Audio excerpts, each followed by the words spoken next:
Good afternoon, everyone, and welcome to Western Europe Div 1 DPC Tour 3. I'm very excited to be joined by T-Gov and Kezu. How you guys feeling? Kezu, how are you? I saw you at the major. So actually, I saw both of you guys at the major. How are you guys feeling after that one? What was this intro? Yeah, I forgot. Okay, to be fair, I spent a little more time with Kezu and Manon. T was too busy sinking beers. True. I Yeah, mean, or pretending to be Lena. Yeah. or pretending to be boxy. Yeah, I've spiraled out of control the last week. I won't lie. Thanks for grounding me, and bringing me back to. Have an identity crisis, but it's okay. You're an analyst T-Gov now. Excited for this 2 or 3 of DPC, and in fact, hopefully we can have a look at the teams that are participating, because there's obviously been a shake-up. As always, 2 teams did have to go down to Division 1, which does mean in replacement we did have 2 new teams coming up to Division 1 here. So it's Team Liquid, Tundra Esports, Gaming Gladiators, OG. Already Thunder's getting a little bit of a name change. They're going to be Quest Esports now. Entity as well with them. And coming back is Team Secret, but for the first time, newly branded D1 Hustlers, T-Gov. Yeah, so we got some UK pride a little bit in D1 Hustlers. So it's Xantic. But no, I think the biggest thing, at least if we want to go on D1 Hustlers side, is they qualified with with Yuma being their carry, and then he got picked up by Nigma during the kind of the end of Division 2 during the major. So for them, it's like they lost their star player to Nigma. Of course, Shad's very good, but it'll be very interesting to see will he be able to emulate kind of that raw tenacity that Yuma had. Yeah, it's going to be interesting to see what shakeups happen just with one sort of player change for them. But because when you look at that lineup, it's the same question, right? 2 are going to have to eventually fall down. But does any one team sort of strike you as a potential dark horse or underdog right now? I would say that, I mean, I'm hoping that Entity will show up in this season. I feel like they've kind of not impressed me at all and like so far in the last 2 tours.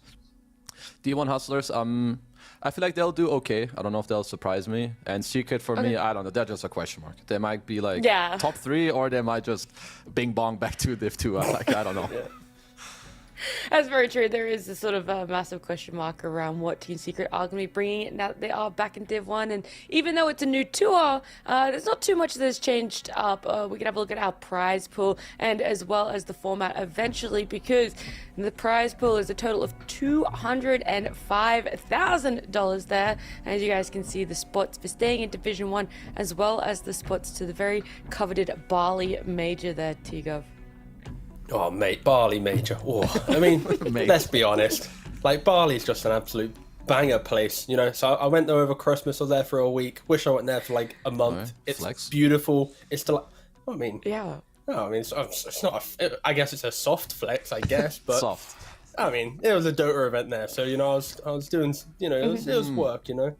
But no, He was delightful. prepping himself for the Bali Major. You know? Yeah, which I What was probably coming. won't get invited to. Let's be real. But anyway, moving on from that emotional, you know, downturn. But no, it's like the culture there is amazing. The Dota people there were super hospitable. Well, that's how you say the word. Doesn't matter. Either way, delightful We place. know what you I meant. think any team wants to qualify to this major because just the location is OP, and Yeah. that's all I gotta say.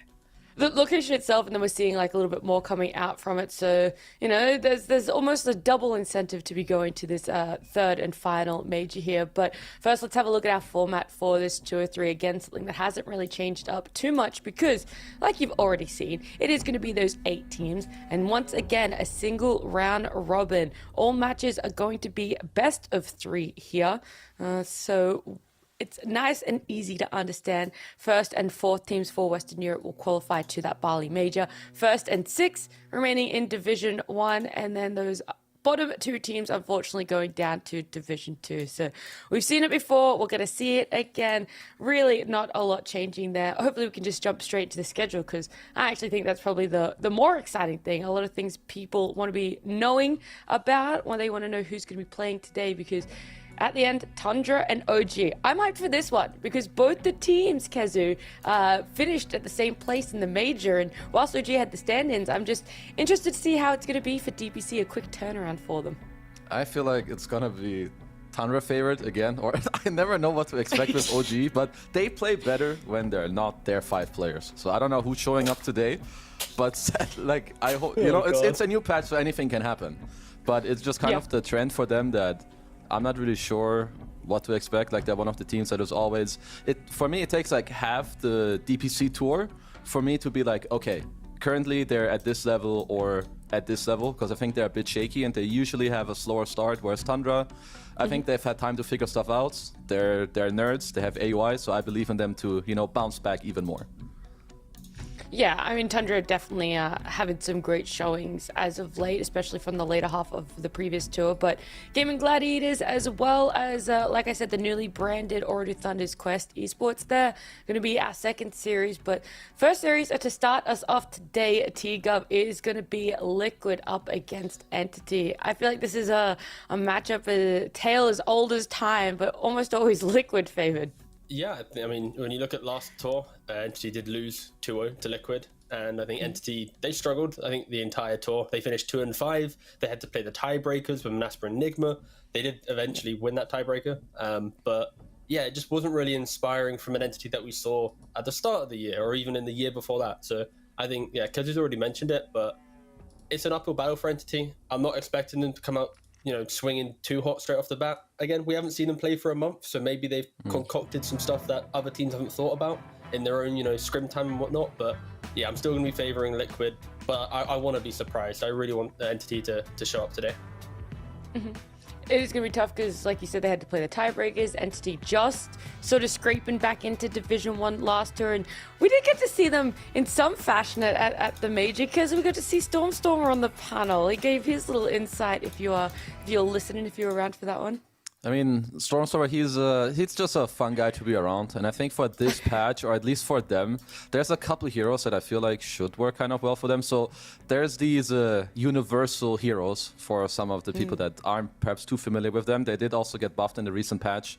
One of them is Visage, and I've seen some of these heroes like in these pubs when you start at level 1 and you buy like a couple branches and 2 circlets. Instead of gaining like 6 damage, you might gain like 13. And that can make a big difference, and they also flex some of these heroes. So that's just something that I want teams to experiment with a bit more, you know, like some Wind Rangers, some Visages here and there, and like, you know, bust out some new shit, you know. It's a new patch, there's so many different things you can do. I want to see more.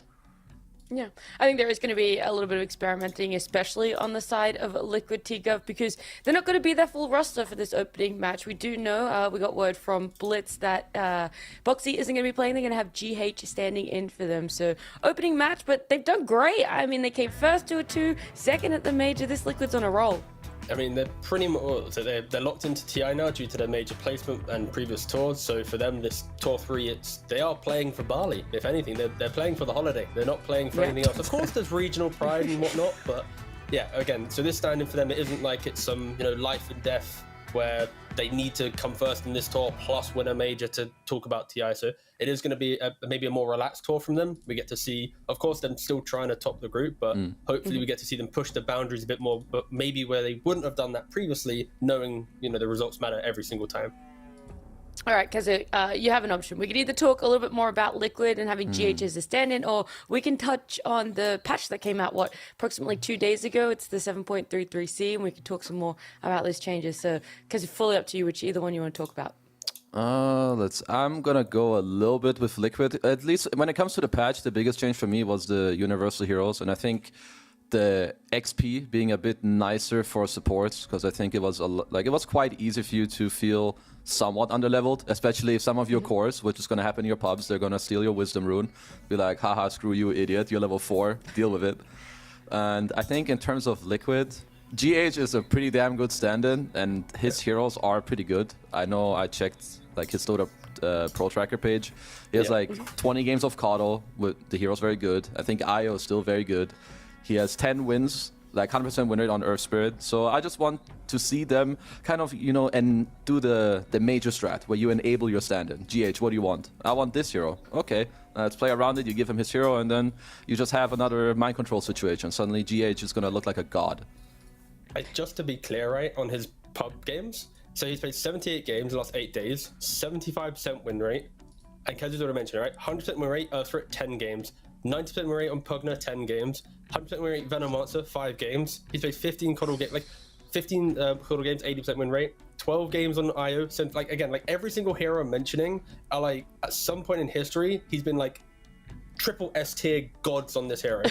And now he's just playing it in the current patch in the pubs, also demolishing. So I'm so excited just to see him pop off because, of course, you know, Same. Nigma struggling in Division 2. When their players leave the team and stand in, they shine, they show off, they smile. And maybe today's the day that we get to see GH have that kind of mind control effect where we get to see him giggling, doing some crazy shit. But no, I mean, his pubs are insane right now. I had no idea about that, so I'm a little bit nervous for Entity now, knowing that that's the track record of I stand in for Liquid and how well he's being able to sort of pop off in those pub games for himself in this patch. But for Entity, again, a little bit of a question mark because we haven't seen them for so long, Kezi. We haven't seen them for that month. You know, what are you hoping that they're going to bring to the table, and especially when it comes towards draft and trying to figure out this patch for themselves? Entity to me always looked like the type of team where they need to have a timing in the game that they all like play towards. Like Toby is your guy, he's gonna build your aura. Stormstormer is usually gonna try and make space, and then hopefully they can sync up at like 15 to 20 minutes and try to play the game together. I think in the last 2 DPC tours they struggled a little bit to get that done. Watson will sometimes like try and end up 1v9ing the game, but they're down like 20k gold or they missed their timings and didn't go together. I think now, fresh patch, you have some, you know, new item builds, new heroes that can be played. I hope that they've talked their stuff through. You know, Fishman, maybe he plays some Chen, some Pugna, you go together with some other dude later, you allow Watson to farm, and then eventually you sync up and you play as a team. That's what I want to see them do. You could just say pick stuns as well, Kezu. That's the other thing. I mean, like picking stuns is pretty good. Mate, I look That at their is a good drafts. It's like every time I see their drafts, it's always like there's like one Nyx or it's Stormstormer Invoker. Like they have one aspect, and then there's like it needs to be like you mentioned. It's like roll over the game or play for some 60-minute hype comeback insane game where we're going to remember it for years. You know, so I just hope that they found like a middle ground between that kind of crazy drafts and the play that they make. But stuns got nerfed, T. Why would you pick stuns when they got worse? That is very true. I do apologize. Yeah, I completely forgot. You know, so maybe they were ahead of the curve. True, they knew. They were playing 2 patches ahead, you know? Yeah. So now they're gonna be really good. They won it. All right, cool, It's nice. the perfect Congrats. patch for them. Hope they have visas for Bali. Yeah. Yeah, hopefully they've already put in the paperwork there. But looking not so team specific, right? This last patch before 7.33C, it was the Medusa and the Alk. I would say a lot of teams were looking at. It felt like if you got either of those 2 heroes, you were practically guaranteed a win, or it had a very high win percentage. Do you think this new patch has changed these heroes significantly, Kezu, enough that we might not be seeing them in the first phase ban, or there is still going to be a lot of importance in first phase banning and picking them? So I'm not sure how the teams feel, but I lost to both Dusa and Alk today in my pubs, and they still seemed very strong. I'm sure Alk is a lot worse than he is before, but in my opinion, unless the offlane meta has changed, which I haven't seen yet because there haven't been any competitive games, you kind of need carries that flush these heroes out of lane when they have Vanguard, or the ones that just fall back and farm. And Alk, Medusa, Sven, TV, they all kind of fit this, you know, this scenario of what you want to have. So unless the Vanguard heroes are way worse, I think we will still see these heroes being played. They're just not like an insta win anymore, which is good. Yeah, we like that. Do you have any thoughts you want to share, T? I won't lie. I'll be honest, guys. Someone's cutting grass right now. So Oh, I can hear it in the back. yeah, so I'm gonna have to shut my window in a second. I got 'cause you. Some guy is just thoroughly enjoying himself outside, and I'm not opposed to it. I'm actually here for it. You know, I'm down for my player to look good, look clean. But yeah, all I could hear was just them just plowing the fields whilst Kezi was talking about those first picks. So I'm gonna go close my window, and yeah, I guess we can continue on with our lives. Yeah, beautiful, perfect. I mean, because you talked about how there hadn't really been too many competitive matches to look at or to talk about. We have seen SEA for a little bit. I think they even ran the offlane Medusa. It ended up losing, but in your eyes, we've heard Zai talk about how he liked the offlane Medusa. This was at the major, right? So pre this patch, he liked it. It's something he'd toyed with before, and he was happy to bring it out. Is it still very much in this realm that you almost see Medusa as this potential offlaner, and doesn't necessarily need to be pigeonholed in position 1 now? I think Dusa can be played kind of anywhere. I would say that it's best on like a... If it's a good game for a core, I think you should put it as a carry. If not, I've seen it played also as a support in my pubs. It's kind of... really? The hero just goes to the lane and it just seems to she can just click you forever because people can't trade and you snake them. So it's kind of just like I don't know, it's like a cheap way to win the lane because the hero still seems too good. But the offlane Medusa, I haven't been too impressed with it personally. I know you have this you have the phylactery into some agonyms and you can buy like some cool items, but I feel like you can kind of ignore the hero easiest when it's an offlaner. Okay, all right. And T, which team do you think is going to be coming out with some new tech today out of the 6 teams that we'll be seeing, or you think it might be a little bit stock standard? So I think the new tech from Liquid will come from maybe a little bit of GH wanting to play some of his heroes and then just going, yo, whatever you want to play, you play. And for Entity, at least, we haven't really mentioned him too much, but I think Katomi on 4, he is often an integral player for them where he has like an idea for what hero he wants to play and they force it into every single game, but they're like the masters at it. And it's like when you look at his pubs, he's played Clinks a lot in position 4, going for that Solar Crest, Desolator, the Assassin style of 4, where you're out of position one time, you die. And also he's played a lot of Bounty Hunter. And Spearbreaker just got buffed in the 7.33C, and he used to play that a lot as well. So I'm basically expecting him to be a very aggressive 4 this time around, rather than when you look at GH being an enabler with his Pugnas, Oracles, IOs. So I think there should be a big discrepancy in the 4 role, and it's exciting to see which way is better to play. Like, should you be aggressive? Should you be enabling? Like, again, we'll see between these two players, I think. Yeah, and that was actually something you brought up there, a really good point that even I forgot about, is just how hard Entity can go on a specific hero. And it felt like so many times with Katomi or Fishman, they had very specific 1 or 2 heroes, and as soon as they were taken out, they sort of fell apart. Is that something else that you're worried for Entity this patch, or are you a little bit more impressed with what's coming out just from the pub games that you've seen from those support players? Can you ask us that in like 2 series time? Because it's like this philosophy, they've had a whole month of not playing, right? And it's like, if they've crafted some incredible Bounty Hunter strategies or some like incredible Clink strategies where they break the game, it's going to do well in 2 series, and then it's going to be just kind of awkward down the line because people figured it out. But yeah, I'd like to think a team like Entity. I'll write it down. I'll write it down for you right now. Okay. With this mindset, ask T in 2 series time about Entity focusing on one hero. Okay, you typing this or writing this, just to clarify? Typing. Sorry, typing. No, it's fine. I was hoping you had a pen and paper. That'd have been more wholesome. You could have posted it to me as well. Can you get to Australia, to UK in 2 days with post? Oh yeah, I'm sure it will work in 2 days. Got it. All right. There you go. Thank you. Got it. No worries. Cheers, that won't come to you. Express post. Don't worry. Question then: how much of a win rate do you think Katomi has on his Clinks in pubs in 9 games? Rough percentage. Don't need to do the math too much. Around 70. It was 88.9%. That's He's pretty only good. lost like 1 game. That is really good. Yeah, that hero is very good from what I've seen in like the games. The Tar Bomb, it looks very strong in lane. It's super low cooldown. You have the Death Pack, you can keep trading, you get more HP. Yeah, this hero just seems very good. And also, there's some items where, I don't even know how long we're into this new patch now, but it's still super fresh and it keeps getting like small updates as well. So items like Solar Crest that weren't as good before, I feel like this item is creeping up again now, and it is really, really strong, especially with a lot of the carries that are being played. So any of these heroes that want to buy a Solar Crest, in my opinion, right now, they also have more like innate value just in the game because of the heroes that are being played. And yeah, Clink so far with all his new spells is like, I had no idea until like a few days ago how good this hero was, until it kept showing up in every pub game. Yeah, I spammed it like 15 times in a row just to really understand if it was good or bad. I was like, let's try and grief like 15 games, let's see if I get reported 15 times or not. And it works. Like, it's legit. And I think the main thing is... It works to get reported, or it actually works? Both. Yeah, I've been in low price since the patch came out. It's a disaster. I'm queuing for like 3 hours. Kez is declining all my invites. It's just terrible. Did that happen? I'm pretty sure you didn't invite me. No, it didn't happen. Yeah, no. nice try, asshole. Okay, all right. It's for the story. It's the bit, Kez. Come on, man. It was. But I think the main thing with Clinks is like he's one of the few heroes on support that buy Solar Crest, and it's not for his team. He's not Solar Cresting someone else to kill. He's buying it for himself to hunt someone, and it enables his damage with his ultimate spawning the skeletons and getting the kill. And I think at least with Katomi, he's not buying phylactery. He's only bought it once out of his like 9 games he's played. So he's not rushing to this Tar Bomb plus phylactery magic damage, let's try and kill him. No, he's really playing quite greedy.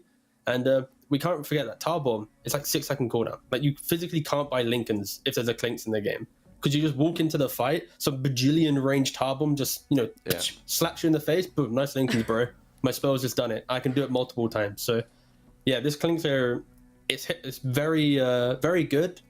Punishable for sure, because it's quite greedy. But if you know how to draft it and get it into a game, it can just consistently breaks games, ratting, split pushing, killing supports. You guys have hyped me up. I feel like we have to see it at some point during this series. But something that you said a little bit ago, Kezu, was, this patch, it's only been out for what, 3-4 weeks, and we're already on 7.33C. Like, there is this consistent turnover rate, like so much sort of being figured out, still a lot to be discovered, and then it sort of changes quite fast. First bit, are you enjoying how quickly this is turning over, Kez, or are you a little bit like, I want it to be stable for just that little bit longer, we bring in Universal Heroes and all of a sudden they've changed. I like what they're doing. I was waiting for like 1.5 or 2 years for the game to just get like an explosion from the inside, which did happen, so thank God, thank you Valve, and all the updates they're doing as well. When you do such a big patch, shit is just gonna be, it's gonna be fucked up. It's gonna be broken. You had Medusa, we've seen it with Crimson Guard. These things were too good, they need to get toned down, and other things like maybe you have this idea that, oh, we're gonna change this hero and it looks really bad, or it turns out that, it's not good, or it's not as good as we thought. So they now buffed it, like some Spur Breaker is way better, they changed the Universal Heroes once again to like try and make people maybe look at it a bit more or try it out. So what Valve are doing right now with the patches, I think is great. I cannot give them any flack when it comes to that. Yeah, 100%. And T, for yourself, are you liking this new Universal Hero stuff? Like, how much of the core of the game in Dota of Your Eyes is different now? Like, how much are we really changing up? I mean, I guess Voice Root was the best example of that, right? This whole doing right-click, buying stat items, just being a damage dealer. And I think it's very underexplored right now. Still trying to find the heroes with the correct items to really enable this new type. I don't think, again, like you need some like Thompson style player to enter a pub and do some wacky stuff, and then suddenly people will understand it a bit better and then try and lean into it. But no, I'm just a big fan of having the big changes, and I just love the fact that we are already on 7.33C. I hope that we get to a D and E and just continue progressing down this line of constant smaller patches, because it just makes it nice, I was bored of Medusa. Like, no one wanted to watch a major and then come to the DPC league to watch 3 weeks of have they picked or banned Medusa? More Medusa. Yeah, I mean, exactly. Funnily enough, this game won now between NT. Like, we did have a little bit of a lobby issue, but Medusa banned. We're getting a rage here, But the Pogna and the Coddle that you mentioned, T, being banned, like Entity are very aware with this GH stand-in and what needs to be taken out. Yeah, I mean, respect him. Like, he's a goat. He's insane. Like, he's like, his pub games are also insane. Like, he just I don't know. I'm just so giddy to see what he can play here. And we'll go down the line. I think, again, for Entity at least, this Venom Monster first pick, I'm really happy to see this hero get kind of some coverage a little bit. Just insane position 5. You can just use the gates to gank. Basically, if you appear to a lane with Gale, you're going to get a kill. Yeah. And when the whole patch is about getting early game kills and just getting that kind of snowball advantage, this hero can really do it quite nicely. +5 Veno is, it can't be flexed too often, and Toby is known for it, but I've seen it in my pubs, and I've also played a few times with the map, like being so big, and later you can just like control some areas with your wards. You're very annoying. You also have the Blood Grenade early on, like some Blood Grenade Gale can hand you a lot of kills. I do like the kind of response that Liquid are going for here. I would say that Insania is probably the best Oracle in all of Dota, at least right now. So when they see a good purpose for the hero, they're just gonna grab it. So they already feel good enough with that. And then Doom, even though he got nerfed quite significantly. I don't know if it was only the Devourer or also something else. I feel like there was a secondary change, but either way... It was his shard. Got less damage. Right. Yeah. So either way, they probably just feel like, it's just a chill hero. Still has lots of avenues, can potentially be a carry, can build auras, can go greedy. Seems good. Oh, it's like I'm watching the same entity, to be fair. Yeah. There's like this. I mean, ignore the Venom Monster. This could be like any hero for them, right? But like closing a phase with a Slark, this is very entity-esque. But imagine this is your safe lane duo now. I think for Liquid at least, they can easily flex the Oracle between GH and Insania. Of course, Insania is very good at it, but depending on the lane matchups, what they want from the game, that is an option. And I mean, if you do put Oracle into this Venom lane, you're just going to farm. So I could easily see this be the off-lane combo for Liquid, right? And now, as long as you don't get Slark to chase you down the lane the entire time, you're going to hit creeps, you're going to farm, you're not going to care too much. 5 seconds remaining. I feel like that would be a good option for them to do. Or I mean, you already they basically picked the Oracle against Veno, so I would be surprised if they're not at least open to the idea of putting it there. So I think it would be good for them to make sure that on their next pick, Liquid that is, that they pick another support where they would also feel good that it potentially goes safe lane and off lane at the same time, so you can keep flexing that. Because Entity right now, they should probably know that the Oracle might go offlane. So if on the next pick, I don't know, they take some melee hero for GH, perhaps there's something for Kataomi where he's like, yo bro, this is where I want my goddamn clinks and I'm gonna, you know, beat these clowns. Ooh. So imagine, sorry, I just realized, I oohed for a second, but then I realized that I'd be talking about a Venomancer Slark Clinks lineup. I mean, Where's the stuns? I mean, we already talked about Hey, it. we were talking about how it was nerfed, yeah. Oh, God. And Entity are like, already didn't like stuns, now they're nerfed. We don't need stuns. We're doubling down on the no stun gaming over here. I mean, it's incredibly obnoxious. Like, when you already see their opening, like, you see Liquid banning out Bounty, they ban the Clink still. It's like, I was thinking less of the Clinks, but of the Bounty, but the same concept these two heroes provide, which is this constant chaos post-laning phase. And the thing is, with a Venomancer, he will be able to dictate where the chaos is, because if he's in bot lane, he's dragging the Oracle there potentially. If he TP's top, same thing happens. And if you throw in any position 4 that can fight a little bit with this, or at least just increase the pace of the game, you might not even have time to get online and farm up and, you know, hold your own side of the map. So yeah, I like the fact Liquid are respecting the Entity philosophy, at least. Yeah, also not only for like the early game, but I would say also for perhaps how like Slark wants to play in the mid game, as opposed to like Oracle wants to have like a very structured fight, whereas Slark has a lot of vision. He wants to be like more sneaky in and out, Clings, Bounty, and whatever other heroes that would allow you to like play the map and abuse this vision. I think that could be very annoying for these type of heroes like Doom and Oracle. But we get the GH. This has to be a GH IO. Let's go, baby. Yep. Bro, so much sustain. Like, Doom's quite tanky in himself with the fact that he can itemize just so quickly. And then you throw in an Oracle and an IO. Like, of course, Slark, some, you know, Echo Saber, Ags jumping backlines. In an ideal game, you can break these type of lineups. But if you fail the execution 1 or 2 times, and it can get so difficult. And Entity aren't drafting heroes to kill off these backlines. They are... They've had a month of not playing pro Dota, right? So maybe they're still stuck in the pub mindset. Who knows? Why kill the backline if we can just hook them? True. Just kill the frontliners, baby. That's a good point. Why not? You just separate them. Yeah. Pick Storm, someone's invoking. Boo. Silencer. Is that... So is it Veno, Pudge offlane, Silencer support, Slark carry, I'm guessing? I guess so. You don't seem convinced, Kizu. You seem like a little unsure. So like So I see an IO, and IO is very good in lanes where the hero just gets to stay tethered, and you play into like low overtime damage, which if it's Silencer in the offlane, that's basically what he does. Same with Veno. So I feel like the IO was not very nicely addressed, at least with these 2 picks. And there's a lot of picks for Liquid that, in my opinion, are very scary here. Like there's a lot of insert IO combos, like some TB versus some Veno lane.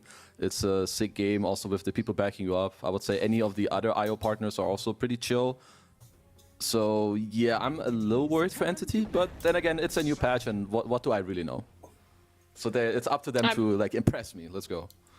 Yeah, but you talked about those IO combos, IO Lash. This one is a combo as old as time as There's well. also an Oracle. Gaulish Entity in a bit of a pickle, huh? Yeah. I just see damage as the overarching issue of Entity, where it's like they are really good at just walking you down when they all have a couple items each, and then together they can just do really annoying things. But getting to that stage can be really hard when you aren't able to lock them down cleanly, you know, and get those kills. So I think this IO Oracle will be the dismantling of Entity, unless it can just become this chaotic game and Entity thrives within that. I'm still trying to think. It's Storm's not my last pick, right? So they need some mid hero to bring it together. Most likely some Invoker Storm or something like that, just to, hey boys, let's go run at them. He did get EMP and Tornado buffs a little bit, so maybe Do- just do- something. Sorry, go on. I was gonna say, do you say Stormstormer Invoker because like that's what we've seen, or that's what they really need? Like, what are they hoping this mid laner kind of gives them, Kezu? Like, what's this idea that they need to have to close it all out? I mean, I think the idea that T has, what we've talked about a little bit, is that you want a hero that can kind of like break this backline or also allow your team to go in. Because if when you pop global, I don't see anything like what's happening, a punch hook or some gale. So you need either someone that is gonna stand the ground or like allow your team to run in, like some Visage type hero with auras that could maybe work with an Ags, or the other route is a Storm Spirit. I don't know. I think it's good against Liquid's heroes, but I'm still worried that for them it's gonna feel very awkward for him to play. All right, can I give you a really dumb suggestion, but it Let's would be go. pretty fun? Yes, Me, 100%. so 5 a seconds. mid Zeus. You don't really die to the Leshrac too much. You can always go Vision on Io Oracle at the start of the fight for Slark to go in. It doesn't provide any stuns or real frontline stuff. They're so not saying looking it for that sounds really anyway, bad, so you're but they're not safe, looking yeah. for that. You know, they're not looking for it. But no, realistically, I would be leaning more towards Kezut saying. But I could see a world where they just go super into this weird mid-game centric go style philosophy. But yeah, Liquid already banning out the Invoker, respecting, Stormstormer once again. I mean, I'm trying to check if there's anything I'm missing because you really need something that is gonna Sven ban, sure, Wind Ranger. Yeah, I can kind of see what Liquid are going for here. I will personally say you need a hero that is gonna be in your front and it's gonna allow your team to move in rather than just YOLOing the hell into this Liquid backline, because I feel like with how you've set up the draft so far, you're trying to salvage it, but I just don't see it work. So I would still lean more towards a Visage type hero, but I think Entity are gonna pick something that we can call. They picked Pudge Silence for last phase, which I would have never seen coming. Yeah, there we go. Come on. Just be spicy. I don't even care. I just want like the weirdest hero. Just complete it. Like no one in their right minds would ever say, yeah, they're gonna go Sniper, go. Sure. I mean, there's a lot of frontline chaos. You got that plus 200. There you go, Visage. Yeah, it's not. It's gonna be super aggressive, break the mid game. But I can see this being a lineup where it's like they miss-execute or they misplay. Then it's like, wait a second, we've not killed him off. There's an Io, there's an Oracle. It's super difficult, but yeah, it's very Entity-esque. They haven't really changed much in their philosophies from previous tour to this tour, even with the big patch, it seems. Yeah, I'm a bit worried. Even if this is, in my mind, one of their better picks, I'm still not the biggest fan of their draft overall. I think for Liquid now, they have like one of two options. If you're fine with the matchup mid, Lesh Visage, which I think should be okay, you could just pick TB, which didn't get banned. I still feel like it's one of the better heroes. Or maybe there's something cute where you put the Lesh carry with Io, you lane it there, which I feel like you don't have to do, but that's something you could think about. You put some sniper mid, which like demolishes a hero like Visage. As we said before, they don't really have a lot of backline jumpers. You have a lot of heroes who could save you. So either of these options is something that I would like at least. I kind of like what you said about putting Lesh carry, just because, I don't know, it's something different. I think it's something that really hits Team Liquid's identity, something that Mickey has done in the past a number of times.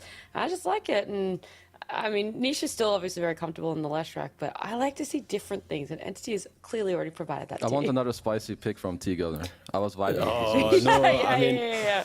I was deciding to do my spicy picks at the start of the tour, in like the first week, because, people get hyped for the, week 2, week 3. So Yeah. week 1, I can do like the dumb predictions where I'm like just vibing. Yeah. And then I'll calibrate myself down the line, I'm at Another like a 24% calibration. calibration right now. And then each spicy prediction, yes. That's a good one. Yeah. That was sick, No, hero. I don't actually have one. Just give me a vibe. No, don't. I'm not going to say Just pick vibe. the No, I teaser have then. nothing. Throw out a mid laner. No. Ow. Oh, it is going to be Arc. Boo.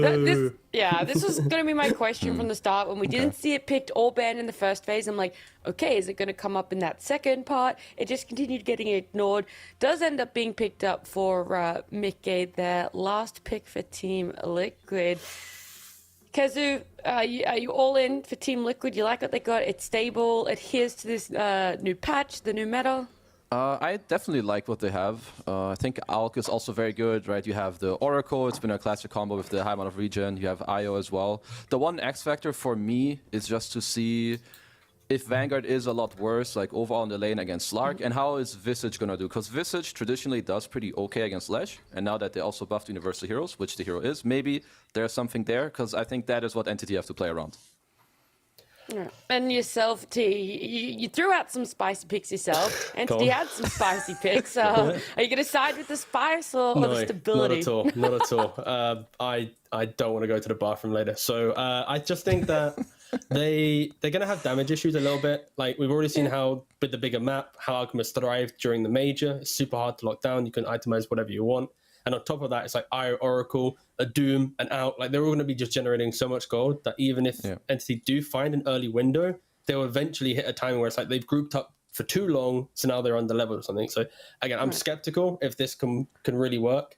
I hope so. I'd love to see all these new ideas in one game kind of thrive, but realistically, Liquid have just hit a very major-esque draft that should be very, very clean to play.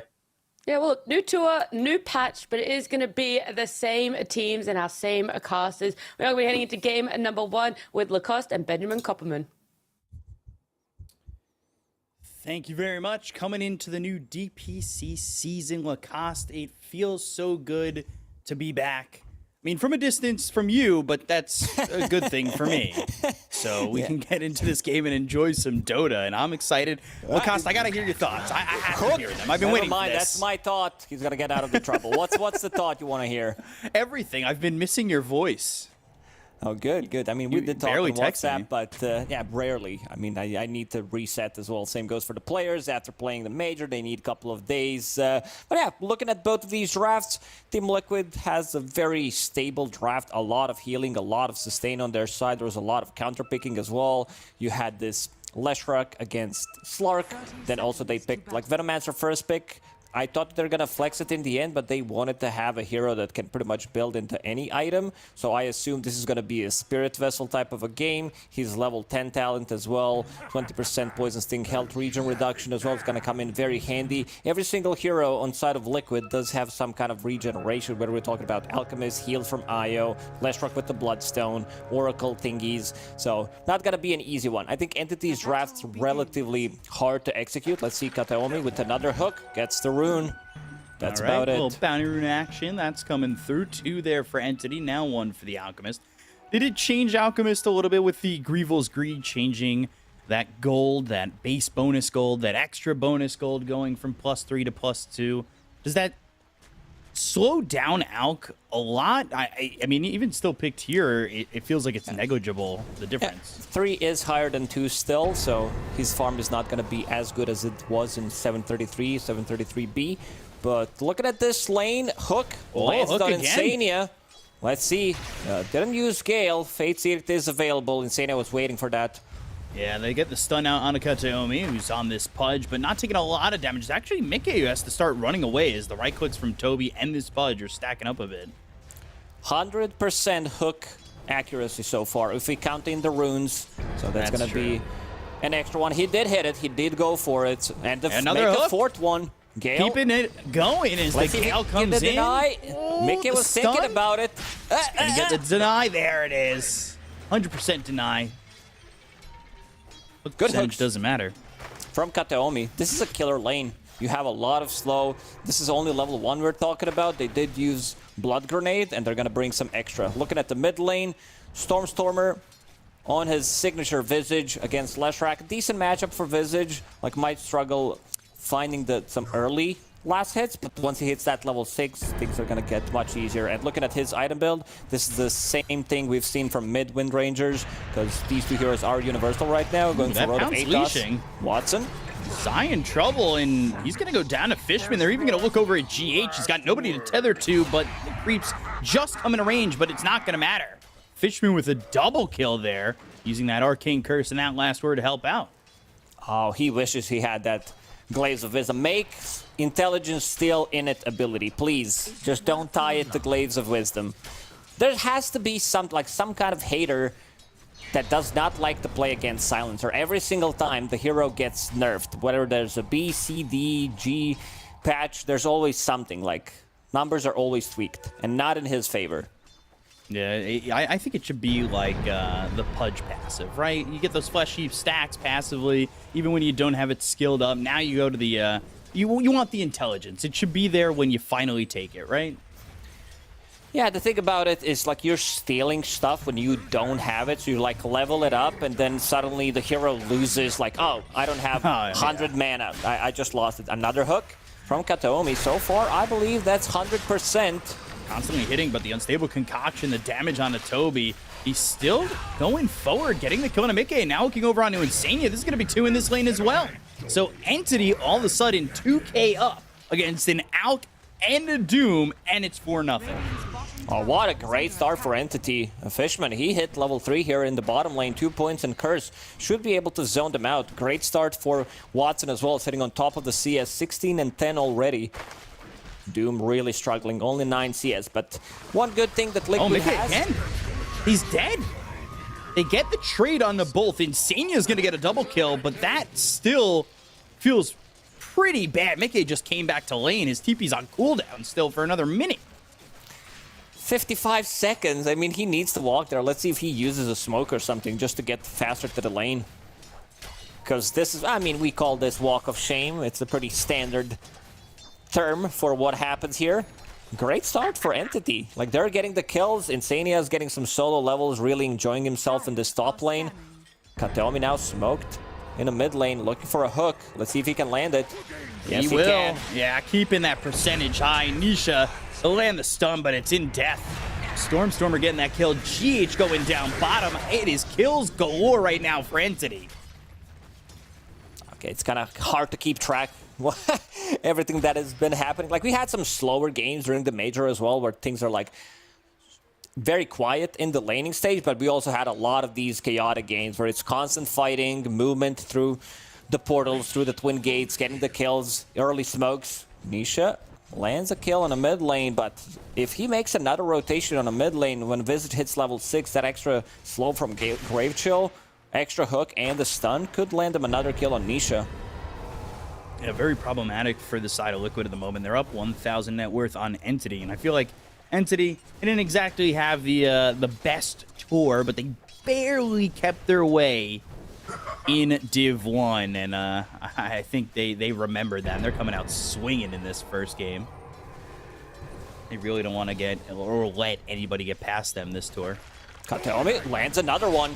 Yeah, Nisha in trouble again, and I just don't think there's anywhere for him to go. Right clicks in from Stormer, Nisha 1 click from dead. Stormer's got that kill, and it is just problematic in this mid lane. I was wondering what Kataomi's hero is going to be in this patch after 733 hit. Like, in the previous patches, his hero was Treant Protector, pretty much. Wyvern in the patches a couple of months, a year ago. And now we see something, like, he made Treant Protector flashy. And now on Pudge, he's involved in 5 out of 8 kills. He's roaming around the map, getting stuff done. 6 minutes, there's going to be a rune spawn in 10 seconds. Let's see who decides to get it. Stormer a little bit low on mana, doesn't have enough to even use Grave Chill at the moment, so can't really set things up. And there was that hook accuracy coming up 100%. I like that they've changed the stat to no longer include that bounty rune hook grab. I appreciate that. Zai going down bottom, and it is another kill now, 9-2. They're setting up mid. Kataomi wants another hook, and when you've got high percentage, you just keep taking those shots. There it is. Oh, and the 100% goes away, but I don't know if it's even going to matter. Insania trying to help out with GH, and Nisha in the mid lane really in trouble. They needed both supports here to make sure that he's able to survive. They're going to try and get themselves a familiar, at least get 100 gold for Nisha. They want something out of this lane because it feels like he's getting absolutely nothing at the moment. Another hook going by the wayside, and, well, that's cutting those statistics down. Doesn't matter. If you don't try to go for it, you're not going to land it. Lanes are kind of falling apart for Liquid. GH trying to get some stacks going. Yeah, really not going well in any lane, right? Mickey's only level 4 at the moment. Fishman steals enemy wisdom rune, so they get 2 of those heroes. That's the recent change. The lowest XP heroes do get XP, and they also have XP rune of their own, so things are gonna get even more difficult for Liquid. A support's dream, that change. It was rough. Like, we've seen, like, I think everybody who's still playing experienced this. Goal hook, mid on Nisha. In trouble again. They've got the familiar on top of him. Nisha will land a stun, but so will the familiar, and Storm's got another kill in this mid lane. That is not going great as bottom lane. Watson's starting to get those essence shift stacks up, and Zai just barely surviving with the arcane curse on him. Getting some help there from GH, and Watson's lane down bottom has just been peak performance. This aura that he's been holding. Oh, Fishman, he's in really deep. Needs some kind of a help from Slark. Mickey's gonna die there to Toby. They'll get the kill on a Fishman. No intelligence gonna be stolen there. And maybe a little bit too much intelligence. Yeah, he should lose intelligence for that move. Lose -2 for making a move like that. Watson was not in the vicinity to try to help him out. While this was happening, Toby got a kill on Mickey one more time. Mickey's sitting at 3 deaths already. As an Alchemist, this really shuts you down. Yeah, the recovery mode Alchemist isn't exactly the best feeling, and you're already behind all 3 cores on the side of Entity. And including that is Zion the Doom, right? Like, these are heroes that you just naturally send to the top of the net worth, and GH taking a lot of damage out. Last word's finally going to pop off, and the Arcane Curse. This is a problem as Watson gets the kill on a GH. So another kill in this bottom lane, 12-3 for Entity. What a bloodbath of a game. This is also, have in mind, infinite scaling lineup on side of Entity. They have 3 out of 4 or 5 heroes in Dota that can scale. You have a Silencer with the stolen intelligence. He doesn't have a point in Blades of Wisdom yet, but then you have Slark stealing agility and also Pudge with the Flesh Heap. All they need is Legion Commander. I don't think there's anybody else. Axe. Oh, Axe, yeah, you're right. Necro, yeah, there's like 6 of them. Yeah, those are the more recent ones, though. But the hook lands. Nisha's dead again. He just has no chance. He is dead for the 4th. Have we ever seen a Nisha lane go like this? No, he's 0-4-0.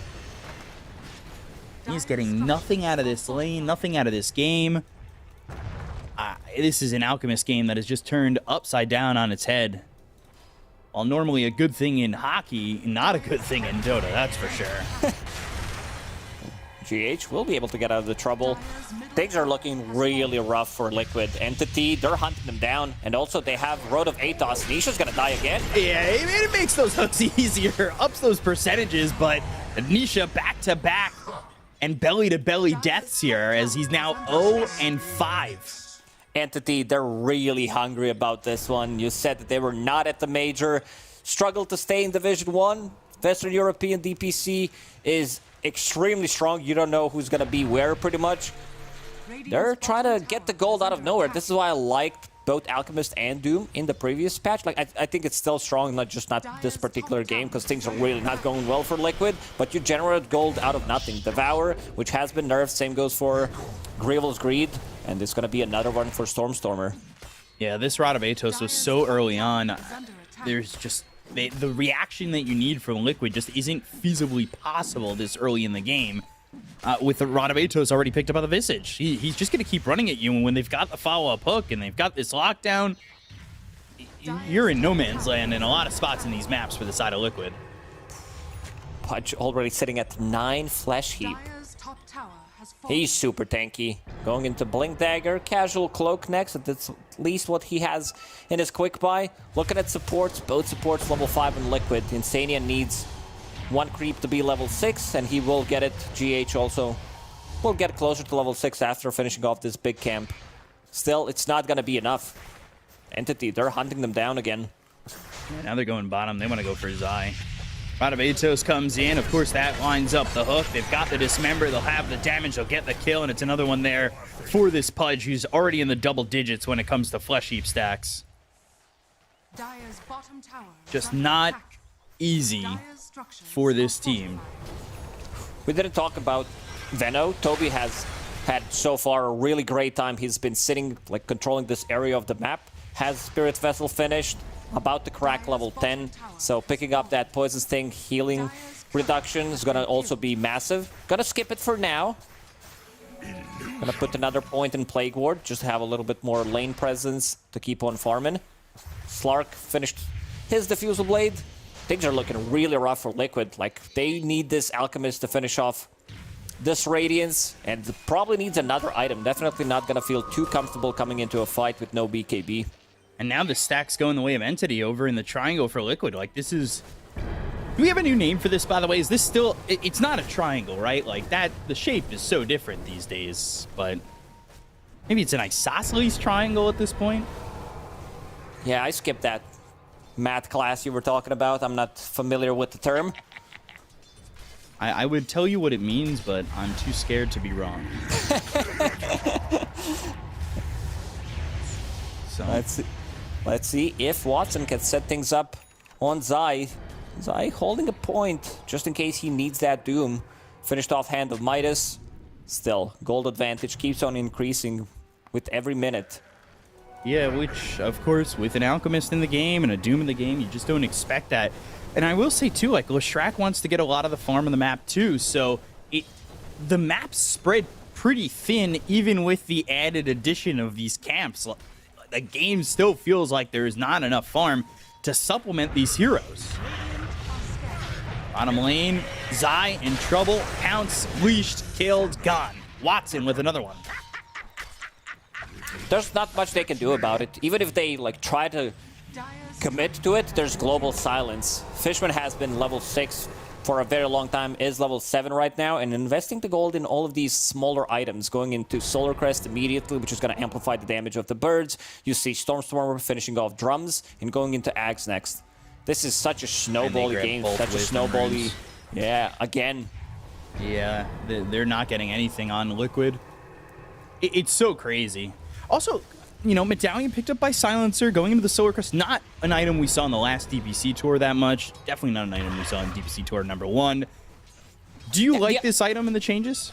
Yeah, definitely. The item is now in a good spot, I would say. It's not 2 or 3 years ago where it was kind of a rush on Snapfire when Lil Shredder was OP or on Mirana, but it's still a super strong item right now. It does allow you to, like, kill Roshan faster because Roshan's much more tanky. And Kataomi, he's about to finish off his Blink Dagger, just 50 gold away from it.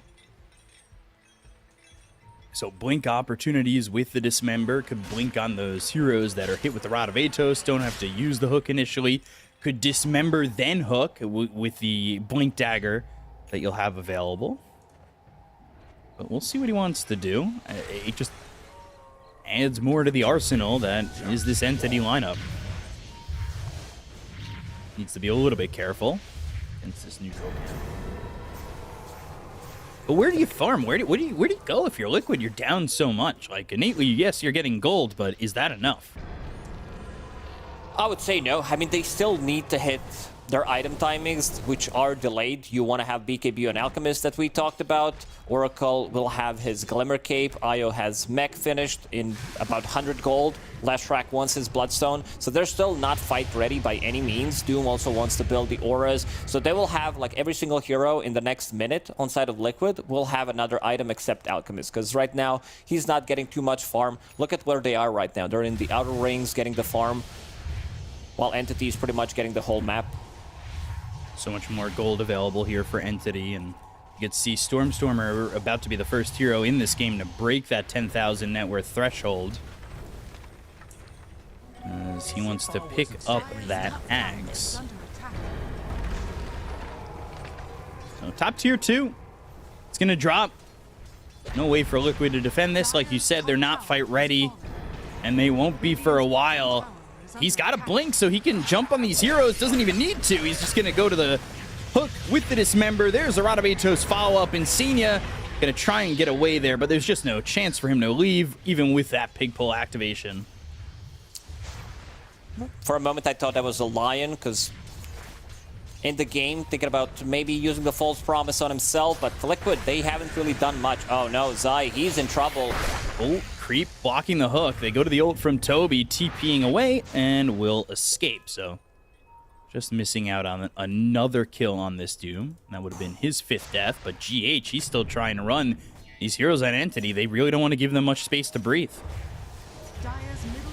And also having Nisha Flark. trying to farm.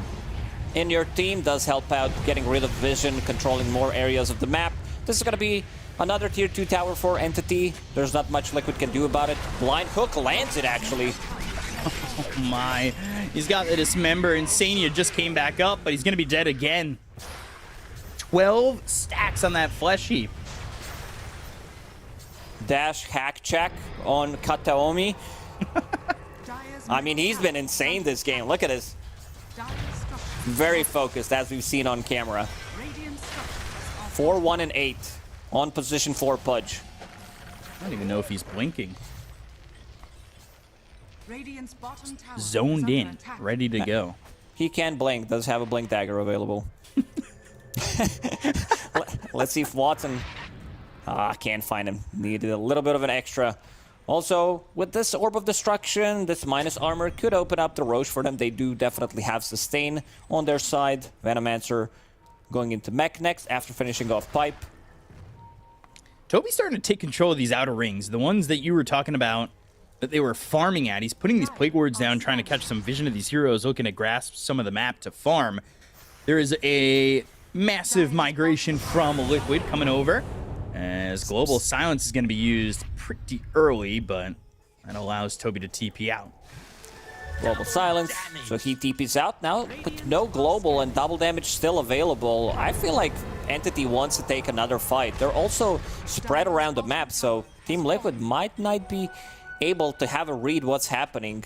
Watson, double damage is finished. Echo Saber, Diffusal Blade, whoever they find is gonna die instantly. Maybe not Alchemist, but we'll see. It's going to be insane, yeah. He gets spotted again. Not having a fun time in this game at all. Hook missing. Mickey is over here with Nisha as well as GH, and they're starting to pinch and surround them in this area of the jungle. Radiant's top tower is under As they will find Mickey. Goes to the Oh my unstable God, that's concoction, half but HP Watson's gone. hitting so hard. They've got the stun coming in from Nisha. They're trying to get the kill on Watson. They'll end up using that Doom. It's through on a Stormstormer as the hook that dismembers on a Mickey. They'll grab themselves a third as they take out the Alchemist. They'll find themselves a fourth in Nisha, and the only one who gets to survive for now is GH, but it's a long TP. Just gets away from Entity, who win another fight in this game. It's 23-3. What an insane performance from Entity. I mean, I'm just gonna say it. I don't feel like there's coming back into this one. You just used Doom. You got nothing out of it. Alchemist still needs another 2,000 gold, and you can see Insania also typing help in the ally chat. Hook doesn't land. Yeah, this is very rough. Dyer's middle barracks. Help, affirmative, mid, Ceteracts are gone. 20 minutes. Tormentors are available, so they can steal enemy Tormentor. There's going to be another Wisdom Rune spawning in the next 40 seconds. So if they steal it away from Team Liquid one more time, there's a huge difference in the experience in this game. Yeah, it's a massive difference in experience. 16 levels. And the win probability also saying 1%. It's only 3 level per hero. That's not that much. Watson, he's starting it. Oh no, the self-stun. No, he stunned himself. Oh, they grabbed themselves. Nisha, they're going to jump in. They've got the Global Silence. There's nothing they can do on the side of Liquid from this one. It is looking over before it even started. They go to the False Promise. It's going to be on a Mickey. They get the kill on Insania. They'll take it a second. And now, even with this extra time in life, there is nothing Mickey can do. They've got themselves 3. They've got themselves 4. These heroes will die on Liquid. And so are the hopes of winning game 1 as they call GG. An Entity, just start to finish, wire to wire, guns blazing. They take game 1. What a performance. If this is the Entity we're going to see throughout the DPC tour, let's see them on camera. Kataomi. Okay, there's the smile, a little smirk. He's like, yeah, I did good, guys, right? Yeah, he's happy. Very happy with their performance. I mean, that one was a slaughter from the beginning, right? Like, the lanes just started with hooks hitting and kills happening. You said that top lane was a bloodbath. The whole map was a bloodbath. Well, what did it do?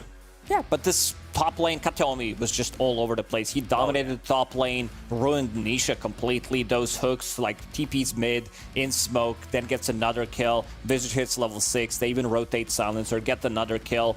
Bottom lane was doing extremely well. They got, like, Fishman getting double kill at the start of the game as well, which what kind of set up the tempo for the bottom lane, hitting that level 2, hitting that level 3, 2 points in the curse, also allows Slark to play extremely aggressive, knows that they don't have enough damage to burst him down.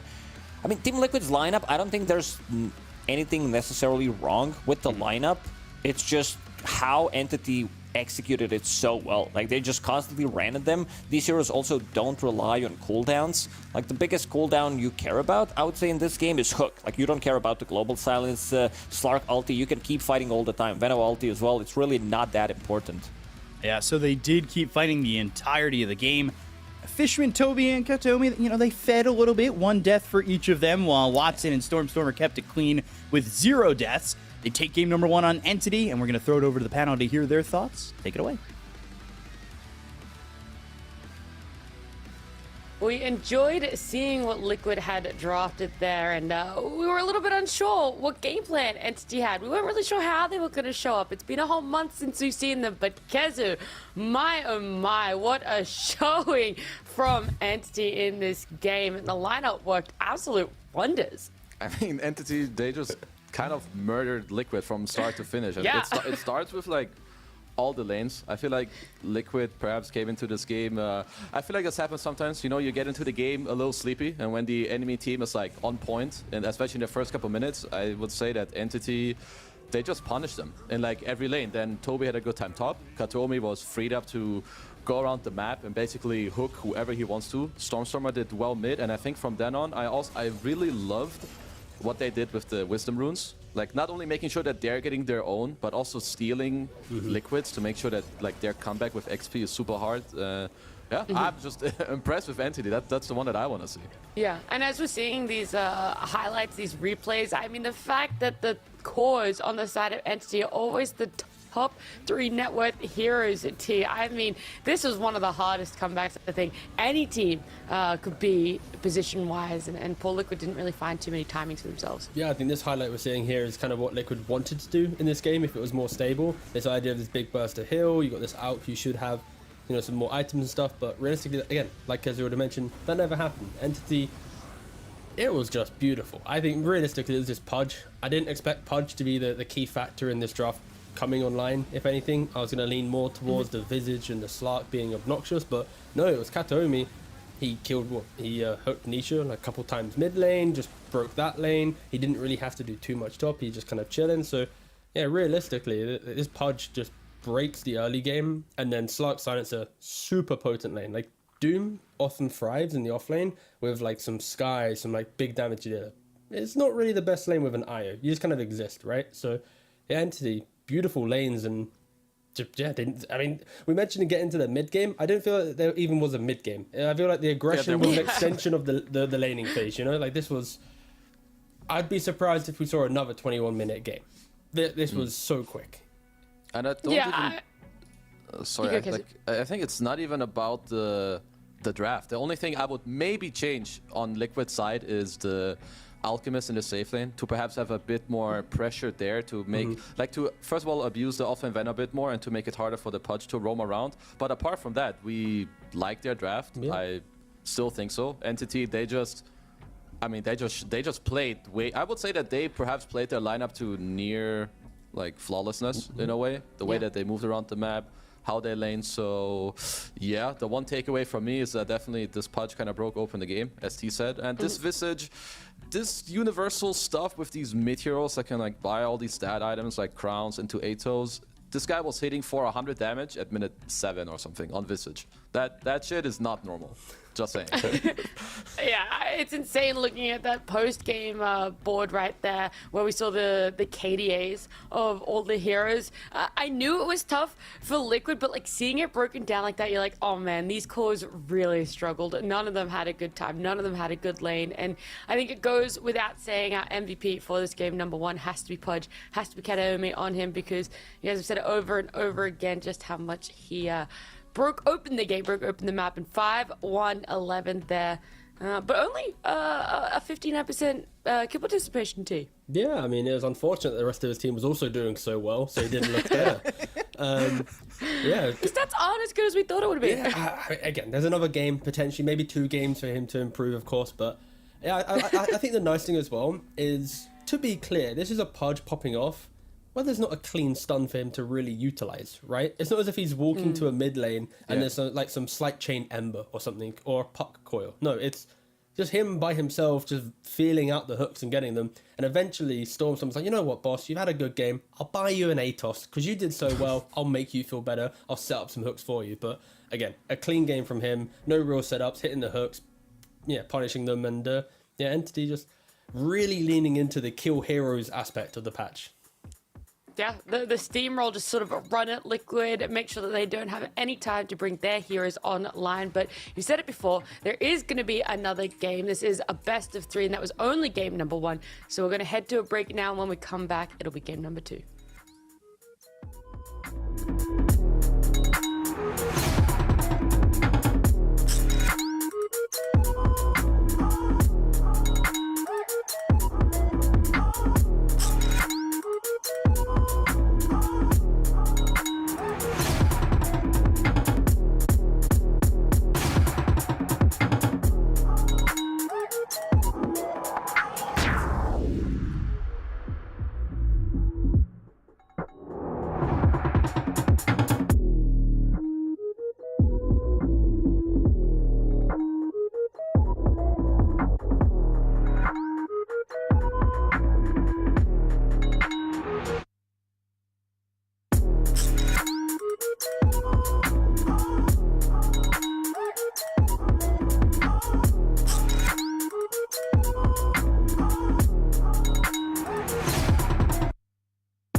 Welcome back, everybody. We do have game number 2 between Liquid and Entity coming up, and this Entity draft, we were like, maybe they haven't realized there's a new patch. This is the same old Entity, and whilst the draft might have been a little bit unorthodox, something we weren't expecting, God, did they play like they knew what they were doing. They absolutely showed up today in game 1. Yeah, it was an incredible game 1. I think for me, the one thing is with this type of team is replicating that level of laning dominance and winning the game in 20 minutes, especially against the Liquids of the world.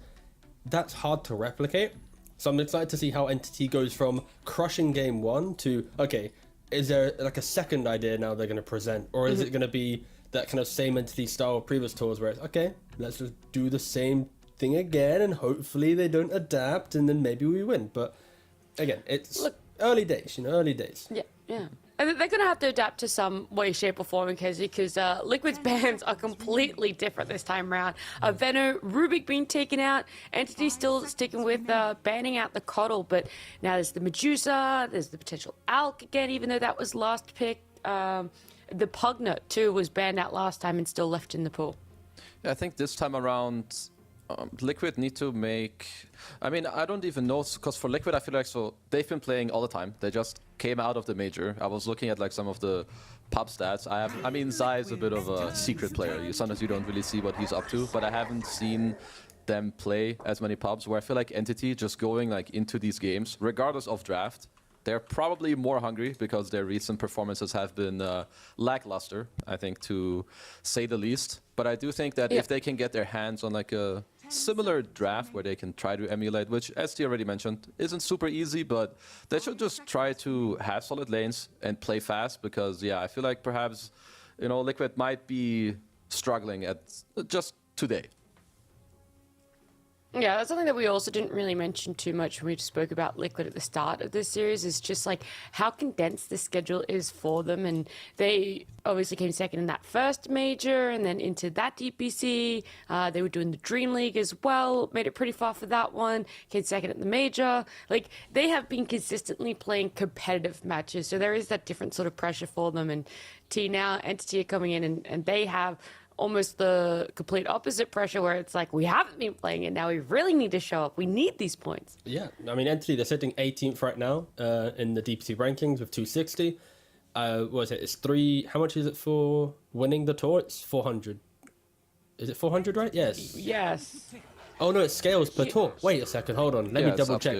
Yeah, what's it for this tour actually? It's 500. It's 500. Ooh, okay, that changes. 500. 500. Okay, so if they're to win this tour, then they would be sitting around about 6th place, hoping that other teams also don't do well, right? But realistically, with regions like NA, Eastern Europe, where they're kind of the same teams kind of do well, I think if Entity want to get to TIF auto invite, it needs to be that win this tour, get themselves even potentially into top 10, 8. top 12. Then it's like get a couple points at the major, and maybe they'll be lucky to get a TI invite. But it's really, they need to do all the hard work in this final tour, where, of course, like you mentioned, Liquid, it's just like, you want to go Barley, boys? Yeah, sure. All right, let's win, So it's a very different perspectives coming in, for sure. Yeah. Something that we did touch a lot on in the pre-discussion for this series was Entity's Clinks. Let's go. T and Kezi, that was something that we were really hyping up, so it's going to be a Beast Clinks opening for those.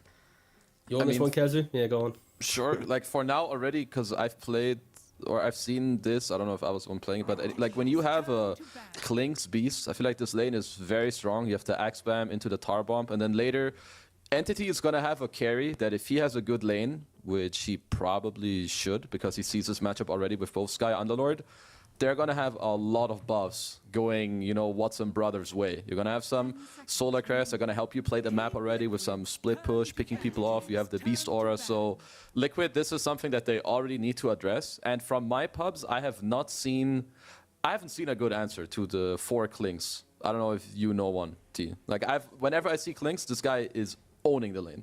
I think it's more about having a duo in the lane that can also take the fight. So if the Clink steps up, you have kill threat. I think playing passive in the lane allows Clinks to play his motions of, support, like bullying the support, moving to runes, just playing an open game. So I'd love to see Liquid have a bit of just kill threat in their safe lane. like some Bloodseeker +1, some Monkey +1 type thing. Already Monkey's banned out. I really like the Ricky ban, actually. There's a few carry players that I've seen play Ricky, and I feel like it fits the style. Like, you're just talking about heroes that can potentially go and, like, jump and kill. Like, maybe some Ricky, I'm going to mention a crazy hero, Grimstroke, but, you know, like some kill-type combo that you Not get in on the top carry of them. role, just to be clear, Kez. We were talking about carries for a second, and then you Yes. said Grimstroke very Ricky quickly. carry with Grimstroke. Okay, thank There you you. go. I didn't Yeah, hear yeah. that part. Sorry, I was like, what? No, he was going hard in on the Like, Grimstroke Jesus. carry. That's the new tech. he's bringing Grimstroke out. carry, you rush Ags and you Yes. take over the +4 Klings who has a solar crest. Wow. Tell That's me more. very good. Are you convinced? No. So, Unlucky. you've got me. You've got me. Unlucky. I've got Nat, that's all that matters. There we go. No Bloodseeker. GG. Oh, they got banned. Nice. Good ban, Entity. Straight in with the Slark. So, yeah, I think for Entity, the Slark's like a nice natural response to Underlord. But this Sky is quite a big X factor in this matchup where Slarks can Yeah. easily get over aggressive. Like some concussive into Firestorm, some root. Like, Slark can also die. So I think it's really important Entity pick up that position 5. That will give Slark entry to this lane. Because it isn't like the best Slark lane in the world. Like, it is punishable. Yeah, like, do you think they can take a 5 where they aim for kills? Or do you think mean, that's already some too hard Undying. and you rather go... Yeah, I feel like isn't Sky like Omega annoying for Undying? Like, it seems a bit all in. It's like, more is there like that's a hero Entity, that isn't does it? similar No? but better? I'm trying to think of Fishman heroes though. Yeah. Let me load up. Well, I was going to say, while teasing about that one, Kez, maybe the Wind Ranger, we could have a little bit of a look at that one. She's been popping up a lot in the mid lane for this patch. Yep, hero do be good, and also that is I'm double checking, and I think my lady is a universal hero. These heroes are better. You did just get stomped by a universal mid hero. It's Una reverse card time, baby. Now we play universal hero mid. It's these diffusal windrunners as well. Like I've had this some 9K players or something. They're playing some windrunner. I click on them Okay. and it's like diffusal. I'm like what's happening? And he's just running around using his like little universal thing. Yeah, it's kind of annoying. So It's a universal thing. Universal thing. Active skill. Let's go. oh god, it's a universal card. But no, I think for Liquid as well, you need to respect the fact that Clink's Solarcrest Deso will always be a threat to heroes. So now you pick up a Windrunner, you obviously have evasion, you can just dodge this. So now Clink, it's like, he can't walk to mid and get a free cheap kill on a mid laner, right? And Okay. we've already mentioned the aggression needed for Liquid. They picked up a CM, they're not revealing their hand too much. They'll still be able to pick their carry down the line to provide that aggression, but yeah, overall it's going to be Entity's Last pick, lineup. Fishman bros. Yeah, literally. It's like they ban out Silencer. What is the Fishman hero here? It's like maybe Disruptor, maybe Undying. They're the two that come to mind. Maybe some like random Lich just to take a bit more aggression. Sky steps up, you kill him. I could see Lich. I think that's or for me it's like a nicer way. I think then Slark can kind of choose, okay, if they mess up, you know, we can play for the kills. Otherwise we can sit back and chill. I also know back in the day that, I don't know who it was, but there are some carry players who kept telling me that Slark benefits a lot from having like heroes in his lane that, well, either take the pressure for him or the ones that can heal him. So I Sounds might like be you're saying suggesting Undying. a crazy hero. Might be saying a crazy hero, Okay. but maybe this is the Warlock game. Oh. Okay, to be fair, Warlock's always the hero where you see two squishy ranged supports on enemy team. Warlock, like 3 years ago, that was like the indicator to pick Warlock. Because it's like you hit one bonds on them, they die in the fight without even looking at them. So, He's not universal. Never mind, guys. My bad. he can't buy his I'm only gonna diffusal. suggest Yeah, universal okay, heroes. all right. Dazzle. Oh, jeez, what happened to you, Kaz? Come on, at least He's suggest- just throwing everything out Why not there. suggest, like, the You Bane or want to say it something? all? You want to be like, yeah, N-J-A, Chen, you know, just throwing it all Keep out. going. You got like 118 odd heroes to list out there. Come on. We're getting Yo, there. Witch I mean, Doctor. Come on, Witch Doctor, I would guys. say Does Fishman play him? For No. Entity, like... Sorry, Kizzy. I think there's two ways. You can try to all in and go for kills, but I think that's not easy. Or the second one is like you take a more sit back and chill approach where, you know, I'm going to give you some random passive heals, you know, with some I don't know, Chen headdress, some Warlock, you know, just chilling around, pulling some creeps. But we'll have to see. Fishman has got it in store for us, because now it's Mickey he's got to bust out a better pick than last game, I think. I mean, there's still options for Liquid to do some super AFK style games, something like Naga Siren. There's still the Terrorblade as well available. Of course, Pango can be a little bit of an X factor here, but any of these heroes against Beast, Clink, Slark will be pretty good. It's just how much do you respect the Stormstormer potential pop-off? And also on the flip side, it's you just lost a game in 20 minutes where you had no map to play. So maybe they're a little bit, not scared, but like hesitant to rush into another greedy hero. And yeah, instead they double into the, you're going to fight us? Please, come and fight us. You're going to run into some Underlord auras, some auras. Dawn going to turn it around. Windrunner's going to be elusive. So Liquid, they are respecting Entity, and this is the adaptation coming into Game 2. It's like the complete opposite of the Game 1 draft, pretty much. And yeah, sure, there's the Lich of the three we mentioned. Yeah. I'm a fan of the Dawnbreaker for the fact that we were kind of mentioning earlier that we would want heroes that can threaten this Beastmaster Clinks, because last game I don't think they had like any fighting chance. Now they have CM Dawn in that lane, which to me I think is pretty good. You can get on top of them, you have lots of spells, you can try and fight back there. The only thing is Pango, in my opinion, is quite annoying for Dawnbreaker, like in the game. Like you ulti into some role and it's quite annoying. But at this time, I think it should be harder for Entity to like emulate what they did in the last game when it comes to the laning phase. Yeah. How do you expect a Dawn carry to sort of play out? See, what's going to be the progression, hopefully, if lanes do go better for Liquid? I mean, it's going to have to be some like Deso full-on right-click style hero. I think my main concern is if the game does get to this like mid-late game scenario, how does Dawn ever isolate the Slark to get that kill cleanly? Like, you're relying on not a lot of perfect stuns to help you out.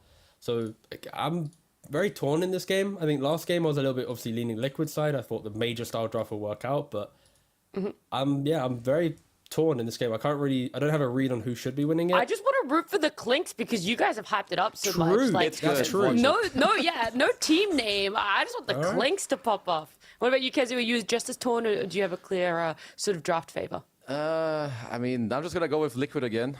I feel like they've adapted nicely from the first game, like with the Dawn CM. I'm looking for them to pop off and shit on this Clinks. All right, we think it's gonna be good, but he's gonna suck. One thing, Nat. So if Slark wins lane, they win the game. If Underlord wins lane, they win the game. Done. That'll be my prediction. Okay, that's it. Yep. That's all you guys need to keep an eye on. The Slark, the Underlord. It's game number 2. Entity up against Liquid with B Copper and Lacoste. Thank you very much. Coming into this second game, it's win or lose, I guess, based on one hero. Sure. Either Underlord wins and they win the game, or Slark wins and they win the game. How much do you agree with that, Lacoste? Always a big fan of those. Like, either you win or you lose. Team Liquid, they're smoked, but they know someone's on the high ground. I thought it was going to be a Chain Frost, but only level 1 Lich. Yeah, level 1 Lich, who might end up dying, but gets far enough back. Now you're starting to get the Essence Shift stacks. Blood Grenade, Axis Thrown. Once again, these heroes low on Liquid. But, well, Insignia, Mickey, they'll survive. And so does Fishman on this Lich. Everybody's fine. Team Liquid did set up vision behind enemy tier 1 tower. So they will see something going on. Blood grenades being used as well. This item, I thought it was going to get nerfed to the ground in the 733C. Because I think they used 3 of those already. So you want to buy them, especially on this position 4 Clinks. I tested it out when I seen the changes. I'm like, this Star Bomb looks pretty good. I know who's a big fan of Clinks.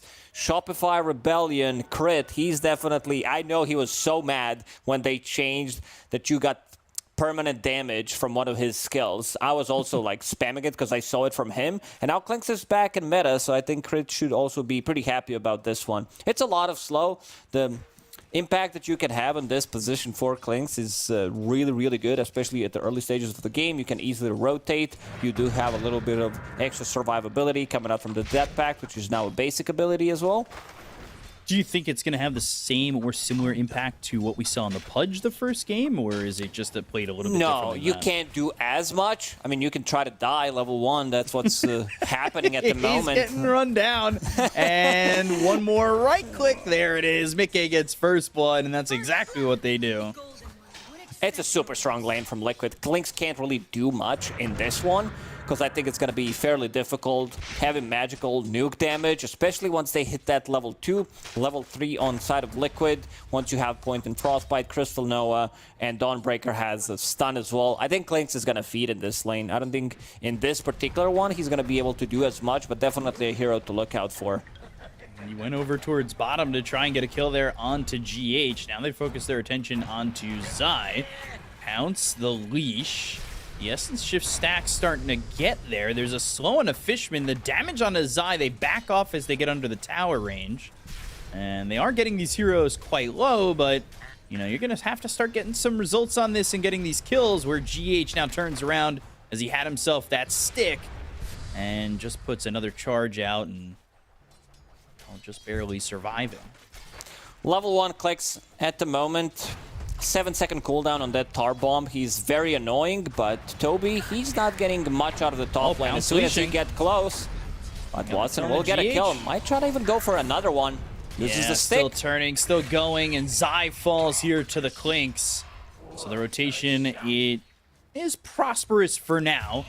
But like you said, how will it work out for Toby? And then Fishman, well, he's going to die under that tower, and Katomi. Zai's like, thank you very much. Okay. He's gonna take it, getting some extra gold. Looks good on stats, on post-game stats as well. Zai's the only type of a player that can get a double kill without even being there. He's in the fountain. He was dead for most of it. I just think that's, well, very, very beneficial for him. He didn't even have to do anything with his mouse and keyboard, and I feel like those components are very, very important to this game. Let's see where Clinks is going. Right now, he's trying to stack up some jungle. Level 2 doesn't have a point yet. He can only eat level 4 creeps with level 1 death pact. It's a lot of text. Like, you need to keep that for like good 35 seconds for people to read. Also, it has alt as well. Some extra text, of course. Toby in trouble, but turns onto Insania, trying to get the kill at least out of the Crystal Maiden. They'll get themselves at least that, but trade onto Toby. Well, there's a fight also happening over bottom, so the right click's coming in from this Clinks, trying to get Mickey on the return, as bottom lane the chase is on a Fishman as well as Watson from Zai. But all heroes after the Crystal Maiden and the Beastmaster died will stay safe for now. Katomi did not want to chase those magic one charges on Mickey. Now Insania bringing in a healing salve that Mickey bought of his own, plus some shared tangos. It's going to keep him nice and healthy. You're still putting some damage on the Watson with this second level in the concussive shot. Mickey needs to be really careful. We haven't really talked about mid lane too much. 2 universal heroes. Our panel seems to be a big fan of universal heroes. I was a big fan when the universal remote came out, so I can feel, you know, share the feelings.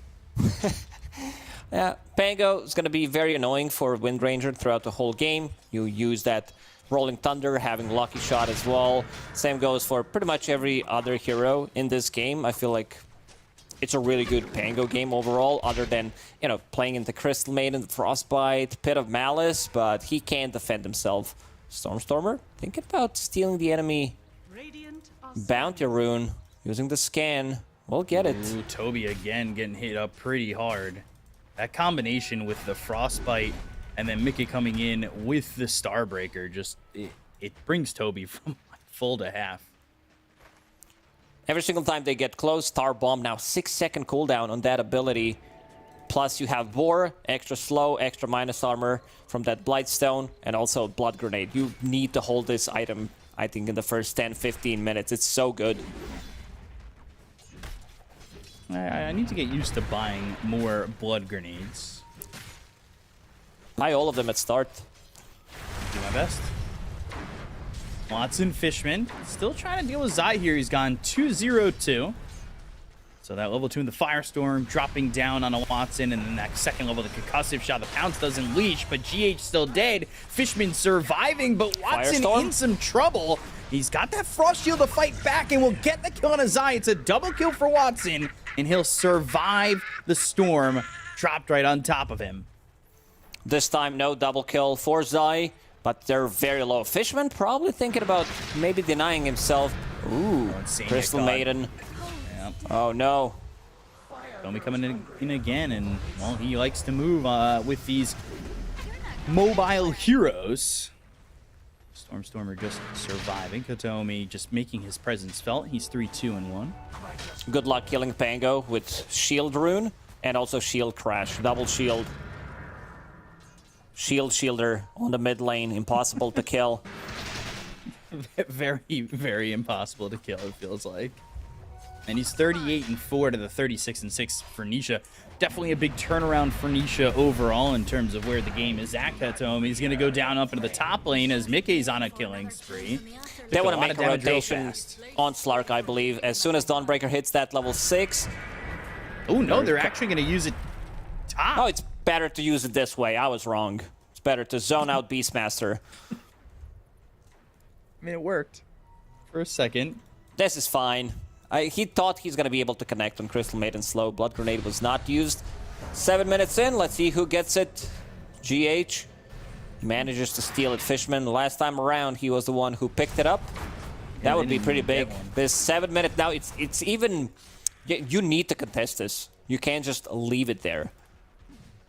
Yeah, if you leave it there, then you're asking for problems. As seen in game number 1, right? Like, they took every Wisdom Rune on the map for Entity. So this time around, at least Liquid get their hands on one, which is very different than game number 1. They have a lot more kills than game number 1 already. Yeah. One of the reasons is also this is not game 1, this is game 2, so... The number is higher. And as we talked about in game 1, higher number means different stats. So, Fishman with the shield going for GH with the help again from this Clinks. Blood Grenade not connecting, and now Fishman's just kind of caught in no man's land. Silenced up and taking some damage, but still not dying. DD Pango. Stormstormer thinking about going in onto the Rolling Thunder. The Swashbuckle with a DD to kill off Insania. And the power shot, sniping out Fishman. Nisha having a much better game compared to the previous one. He's not getting rotated on as much as he did in the previous one. Doesn't have 4 deaths 5 minutes into the game, which is what happened in the previous one. Definitely feeling himself. Let's see what the item's going to be. His bottle also going to be refilled. Team Liquid playing around Nisha a lot more in this one. We've seen Road of Atos being super popular during the major. Gives you stats, gives you damage, gives you setup for your shackle. Counts leashing on his eye, but he's not taking much damage. He's already got the Arcane Boots and the Vanguard. As a temporary Underlord spammer myself, I did really like the Vanguard early, and there has been some changes to it, but it still feels pretty strong. Still a strong item. He was forced to go into Boots of Speed. Toby collecting some Lotuses. Yeah, but now he's going to be in trouble with the Fiend's Gate, the Firestorm, and the Silence with GH helping out. Toby even using the Roar, but that's not going to help him escape, and they might even get themselves a Clink. Stormstormer coming into the lane. Insania off to the side, the Rolling Thunder, that lands on a Mickey, but they will end up losing this Clink, so GH gets credit for that kill. Watson coming into the mix. They take out the Dawnbreaker, but it's a 2-for-1 trade at the moment, where they're still potentially looking for GH if Watson can chase. But while that's going on, Nisha takes the tier 1 mid. Using that... I don't even use Focus Fire. Just was able to get it. Okay, this opens up... I don't think tier 1 tower on the mid are as important as they were in the previous patch, considering that the map is bigger and also like the different entrances that you can have on a mid lane. But it still opens up the map. Let's see, Stormstormer uses Shield Crash, 20%. Let's see if it's going to be enough. In. Fear surviving for a second, but Nisha gets the kill. Now Fishman on the run. Liquid with 4 heroes around. They'll make sure to get the second onto the Lich. A little too aggressive. Big timing on side of Entity will be double the Fusel Blade. It's so annoying to play into. Like, getting your mana burn, not being able to use your abilities. Also, to think about Crystal Maiden Aura, I don't know what to think about this one. Because you're playing against double Diffusal. Is it a good thing? So you have, like, more mana? Which means more damage is being dealt to you. Yeah, right now just sitting, keeping it at level 1. As you should. Yeah. I'm just joking, by the way. It's always good to have mana, but then again, some extra damage could come in very handy. Let's see. Kateomi. Trying to stack, but seems like he's not going to be able to do it. Messes it up. The Skelly Bros from Skeleton Walk. Yeah, not helping him stack that camp the way he thought it would. He's also going into the Solar Crest, so we're going to see this item in back-to-back games.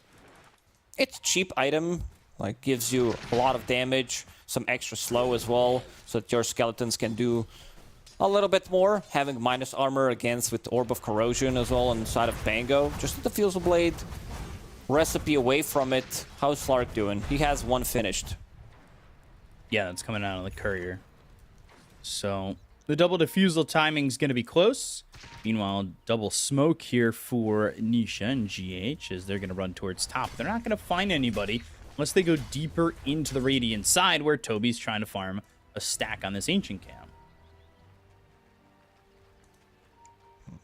Also looking at the item that Nisha does have, Spark of Courage. They might be able to find him here. Yeah, they are going to find him. They got the Rod of Atos, and now they drop down the Mystic Flare. The Fiend's Gate also committed. Watson on the other side of the fight. They go to the ult from Insania, but the damage coming in with the Rolling Thunder. They've got themselves the Pit of Malice, but the Chain Frost, Nisha, as well as Zai in so much trouble. Oh my god. Zai low, still surviving. So is Nisha. They get the kill on a Watson. They'll take out Zai, so it ends up being a trade. They'll find themselves GH as Nisha hiding, but not surviving.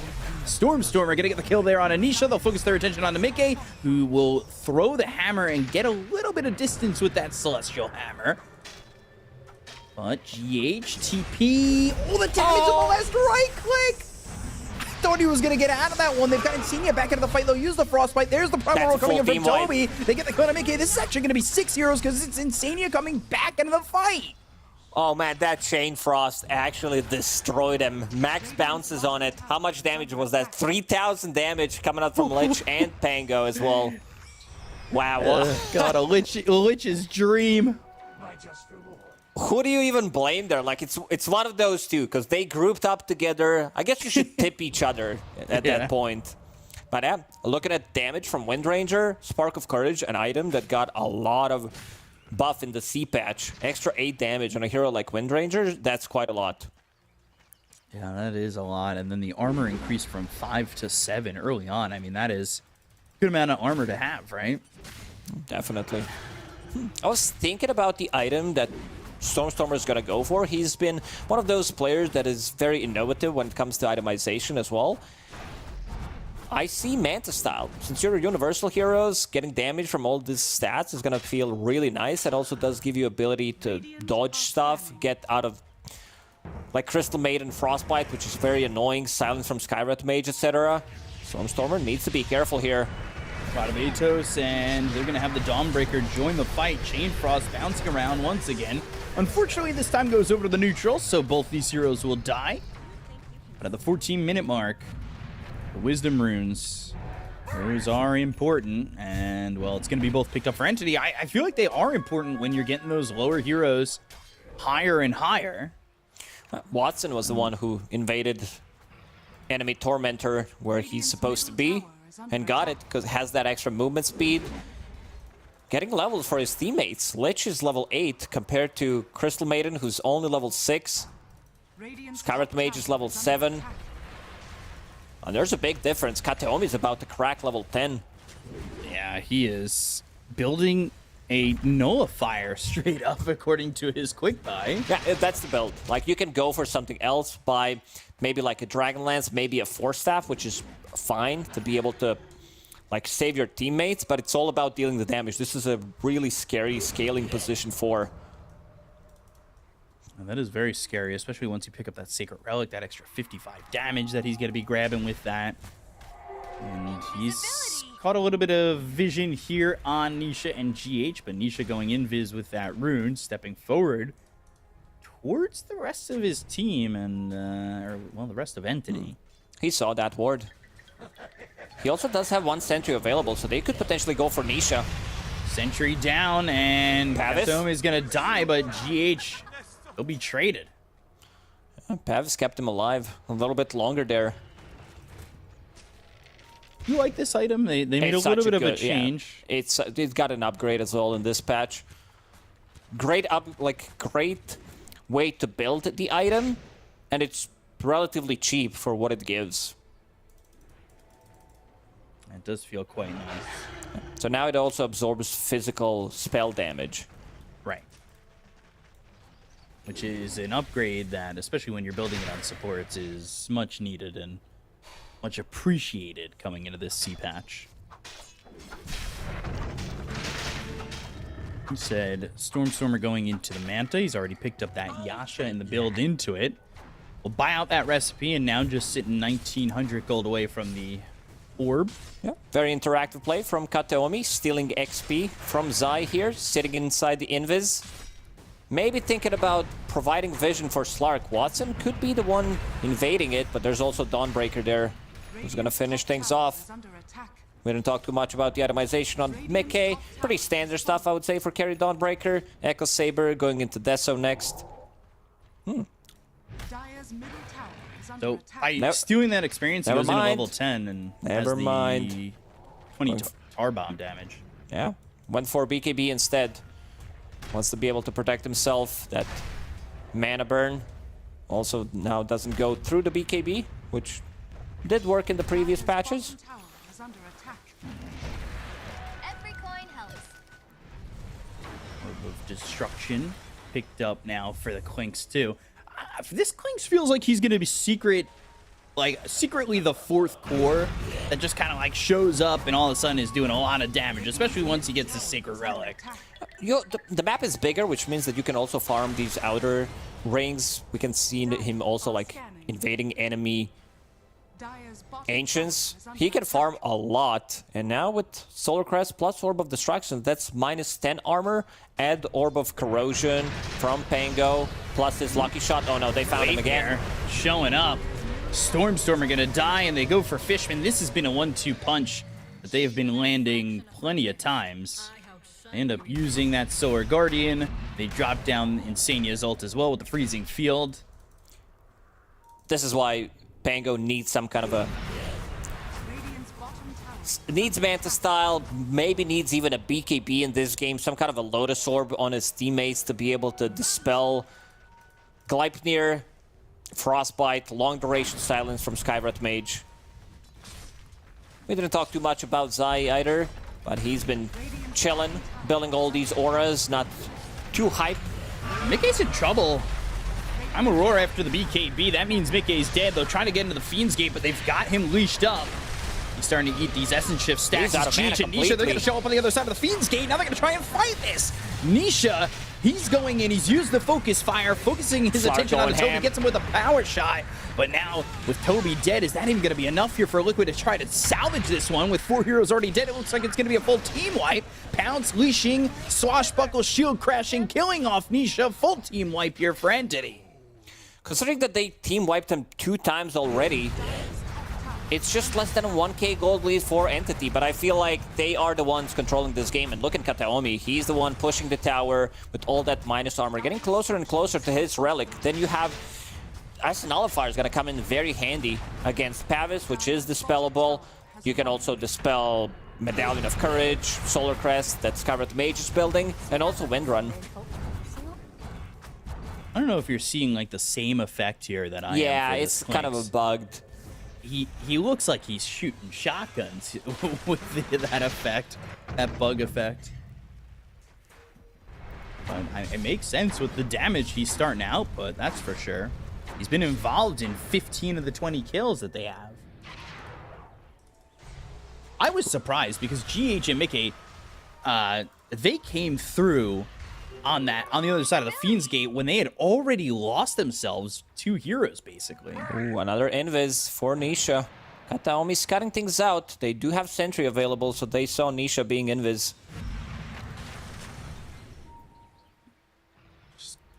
Tormentor. To get some vision. Oh. Links with the Axe Shard. Not bad. Burning Barrage, upgrade.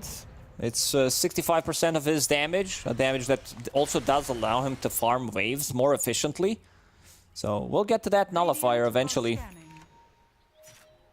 Now the question is, do they try to invade and go for the Liquid Tormentor?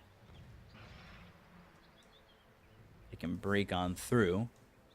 They're about to get another Wisdom Rune. Looks like Liquid, they're setting up for their Tormentor as well as their Wisdom Rune, and they should be able to take this pretty much with ease. There's no contest coming in from Entity. Oh, Wisdom Rune, Kataomi's there. Maybe he was thinking about picking it up, but does not want to get too close to it. So now Crystal Maiden with that Axe Shard. And that Guys, Axe Shard is the upgrade for the Freezing Field. Fellas, boys, pick it up. Dyer's Okay, top tower it is GH under will get it in the end.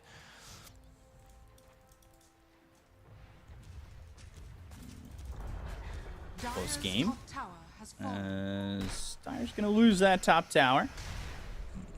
Big timing on Entity. Toby also holding Helm of the Overlord. That- GH Black spotted by Dragon. Kataomi. They're going to go in with the ult to try and save him, but he still dies.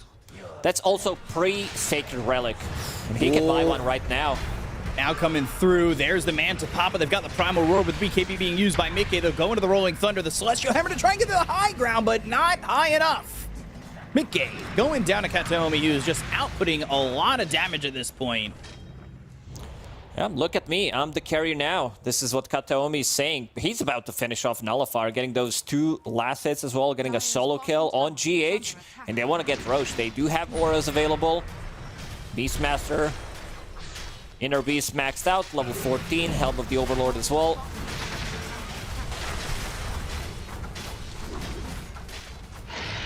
Roche is going to die. To the Radiant. Now they got an Aegis in the hands of Watson. Tower is under attack.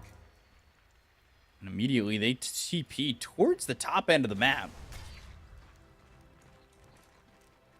They're going to leave Toby down here bottom to push. He's got that Helm of the Overlord and going into the pipe. So he's got the ability to push with that Ancient Black Dragon. And doing just that.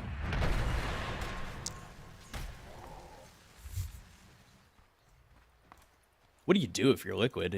It's starting to Dyer's middle slip from their tower is grasp, under right? attack. Yeah, they can't fight them at the moment. I see Windranger trying to buy Aghanim Scepter. 50%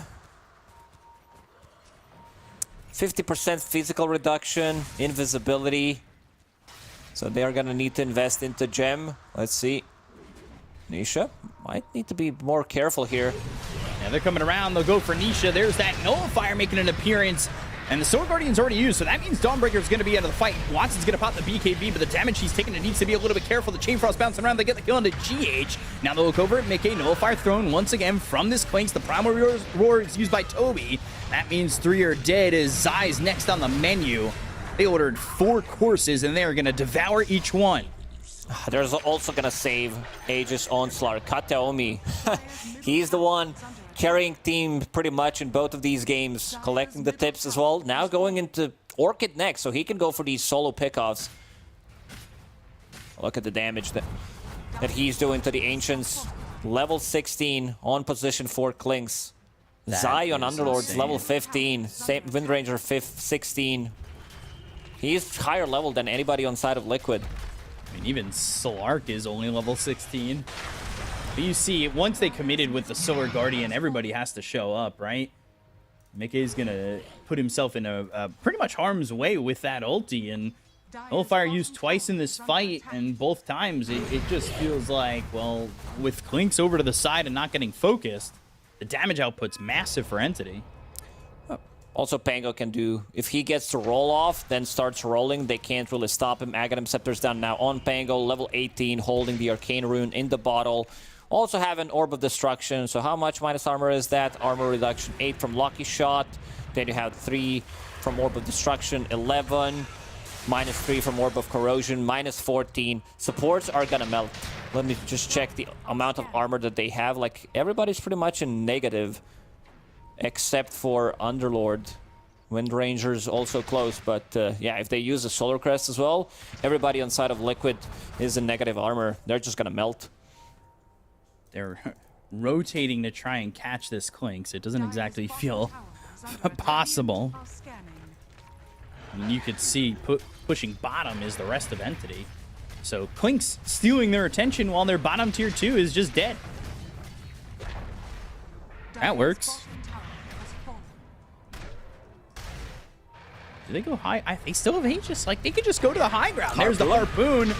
Bit of Malice, but they've got the Pounce. It leashes up. They go to the Guardian Greaves. The Sword Guardian's going to be dropped down on top of these heroes. They go to the Chain Frost once again. but not really bouncing. Zai's still gonna die here. The attention is now on a Fishman from Mickey, but that's putting him into the backline towards Watson and Toby. They'll look over and get themselves another kill. They both don't have buyback, and they will break through this high ground when the glyph is over if they choose to stay. They don't have mech carrier on their team. I mean, Beastmaster can buy it, but with this aura from Helm of the Overlord, it's going to keep them very healthy. Another Harpoon. Yeah, Insania's dead. Watson with another kill. 3 heroes gone. 2 have buyback. They'll break the tier 3. That means they've got another glyph. They're going to buyback on Mickey. Nishia is going to just die to Kataomi. He's so strong. Somebody stop this man. They can't deal with it. They just don't have enough damage at the moment. Also, the heroes die instantly. From Slark, who's sitting on 39 Essence Shift and 16 Permanent Agility at the moment. Look at him go. Plus Solar Crest on top of him, Beast Aura. Nisha's courier kind of sitting mid at the steps. It gives you a feel for what Liquid kind of think in this game or feel in this game, where it's just like, oh, okay. Guess I'll just leave that there. And there's that Orchid and a lifetime supply of mangoes delivered to that Clinks. Use 3 mangoes, level 18 now. Skeleton Walks does create 4 Skelly Boys. It's a lot of confusion. It's a lot of damage also coming out from all these Skelly. You can't focus them down. You don't want to kill these things. And this is Desperation Smoke from Team Liquid. They lose this fight, they pretty much lose the game. Yeah, they're down 20,000 net worth, and you know, for Entity, there's a lot on the line with each game of the DPC compared to where Liquid are in the season. And Entity, they want to make sure that every ounce of will that they have to continue and have a successful DPC is going to be felt here as they go after Nisha. They've got the nullifier on him. The right clicks from Watson. He's going to pounce and unleash GH. He's got himself a triple kill. And now on the other side of the fight is Zai as well as Mickey. Mickey's going to try and get back out in the gate, but he just gets hit by the Rolling Thunder. The ultra kill for Watson and another full team wipe. GG is called, an Entity with a statement match. Just one series into the DPC, taking out Liquid 2-0. It's all good. Team Liquid still has points secured to go to TI. Maybe, you know, could affect the way they play, but we can't take anything away from Entity. This is a complete stomp. Game 1, Game 2 as well. Game 2 was relatively even until that Chain Frost happened, pretty much. The max bounces from it. They got team wiped 2 times in a row. Entity, they had all the time in the world to watch what's happening during the major, figure out which heroes are strong, copy other teams and implement some of their own ideas into the game, like we've seen Pudge position 4, which has been seen during the major as well. Kataomi kind of destroyed the Game 1. Same goes for Game 2. This position 4 Clinks, really happy to see this hero in action. Yeah, did really well. Stormer, he was paneling at the major. He was definitely taking a lot of notes while he was hearing the thoughts of the panel and seeing these games happen. And yeah, that's why they're doing so good. He was the spy at the major, taking all those notes. So, well, they take the 2-0 series over Liquid. We're going to throw it back over to the panel. Guys, take it away. One of the heroes that we were most excited about was that position for Clinks, and T-Gov. It did the absolute most. It was everything that you hyped it up to be and more. I mean, it was just beautiful. I mean, it's one of those heroes that, because you're so mobile and you have that range on Tar Bomb, you can happily participate in like a tri-lane scenario where you can just enable for a couple minutes. Then as soon as you get your Solar Crest, you're pretty much killing anyone. Like we saw GH a couple times and step out, boom, you're gonna die. CM stepped out of position, you're gonna die. Even the courts, especially when Winrunner wasted her win run or even used it aggressively, easily could die as well. So it's like this Clinks, it is just super disruptive. If you get the kills, the game feels really hard to play against. An Entity, they win their lanes well enough to group up and to give Clinks these games. So I can see other teams failing with it down the line, but with Entity, if they continue playing this style, it is going to be a thorn in a lot of team sides.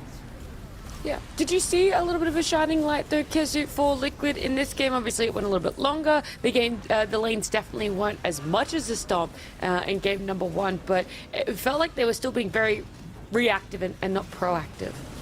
Yeah, I feel like they had a bit harder of a time to really know what they want to do and when they wanted to sync up. I do think it has a lot to do with how Entity played as well. Like when it's not only the Klings, but it's like you have this Klings Pango. Like there's even more minus armor coming out. With the Lucky Shot, you get all this team fight from the roll. I was also a big fan of Kataomi buying the Nullifier. Like Wind Ranger used to have this talent a lot earlier, where Windrun was undispellable, but now it's like, I think it's a 25 talent. So when he just caught him in a lot of these fights with Nullifier, they can kind of just burst him down. And even in the early game, like I think he died top on the Klinks, but then he TP'd bottom at like minute 2 or 2:30. He did a lot in that lane, and I feel like that was a big timing window for Liquid where they had to punish Toby harder. I don't know what they did wrong, but they definitely made some mistakes in their safe lane. Overall, 2 games in a row for me. Kataomi, shining star.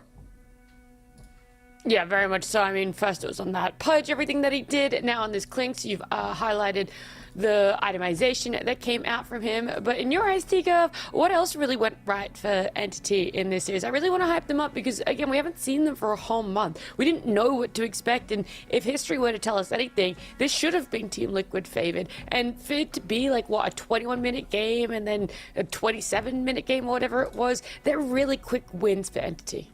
So I think if we had to kind of briefly cover the other cores as well, it's like I say other cores, Kataomi, he feels like a core. So I think Toby in the last tour at least, he felt very lost, and I think a lot of people watching, they would have said like he's the weak link. I think he, at least in this series, he's stepped up a little bit more and kind of fitted back into the high skill of the team.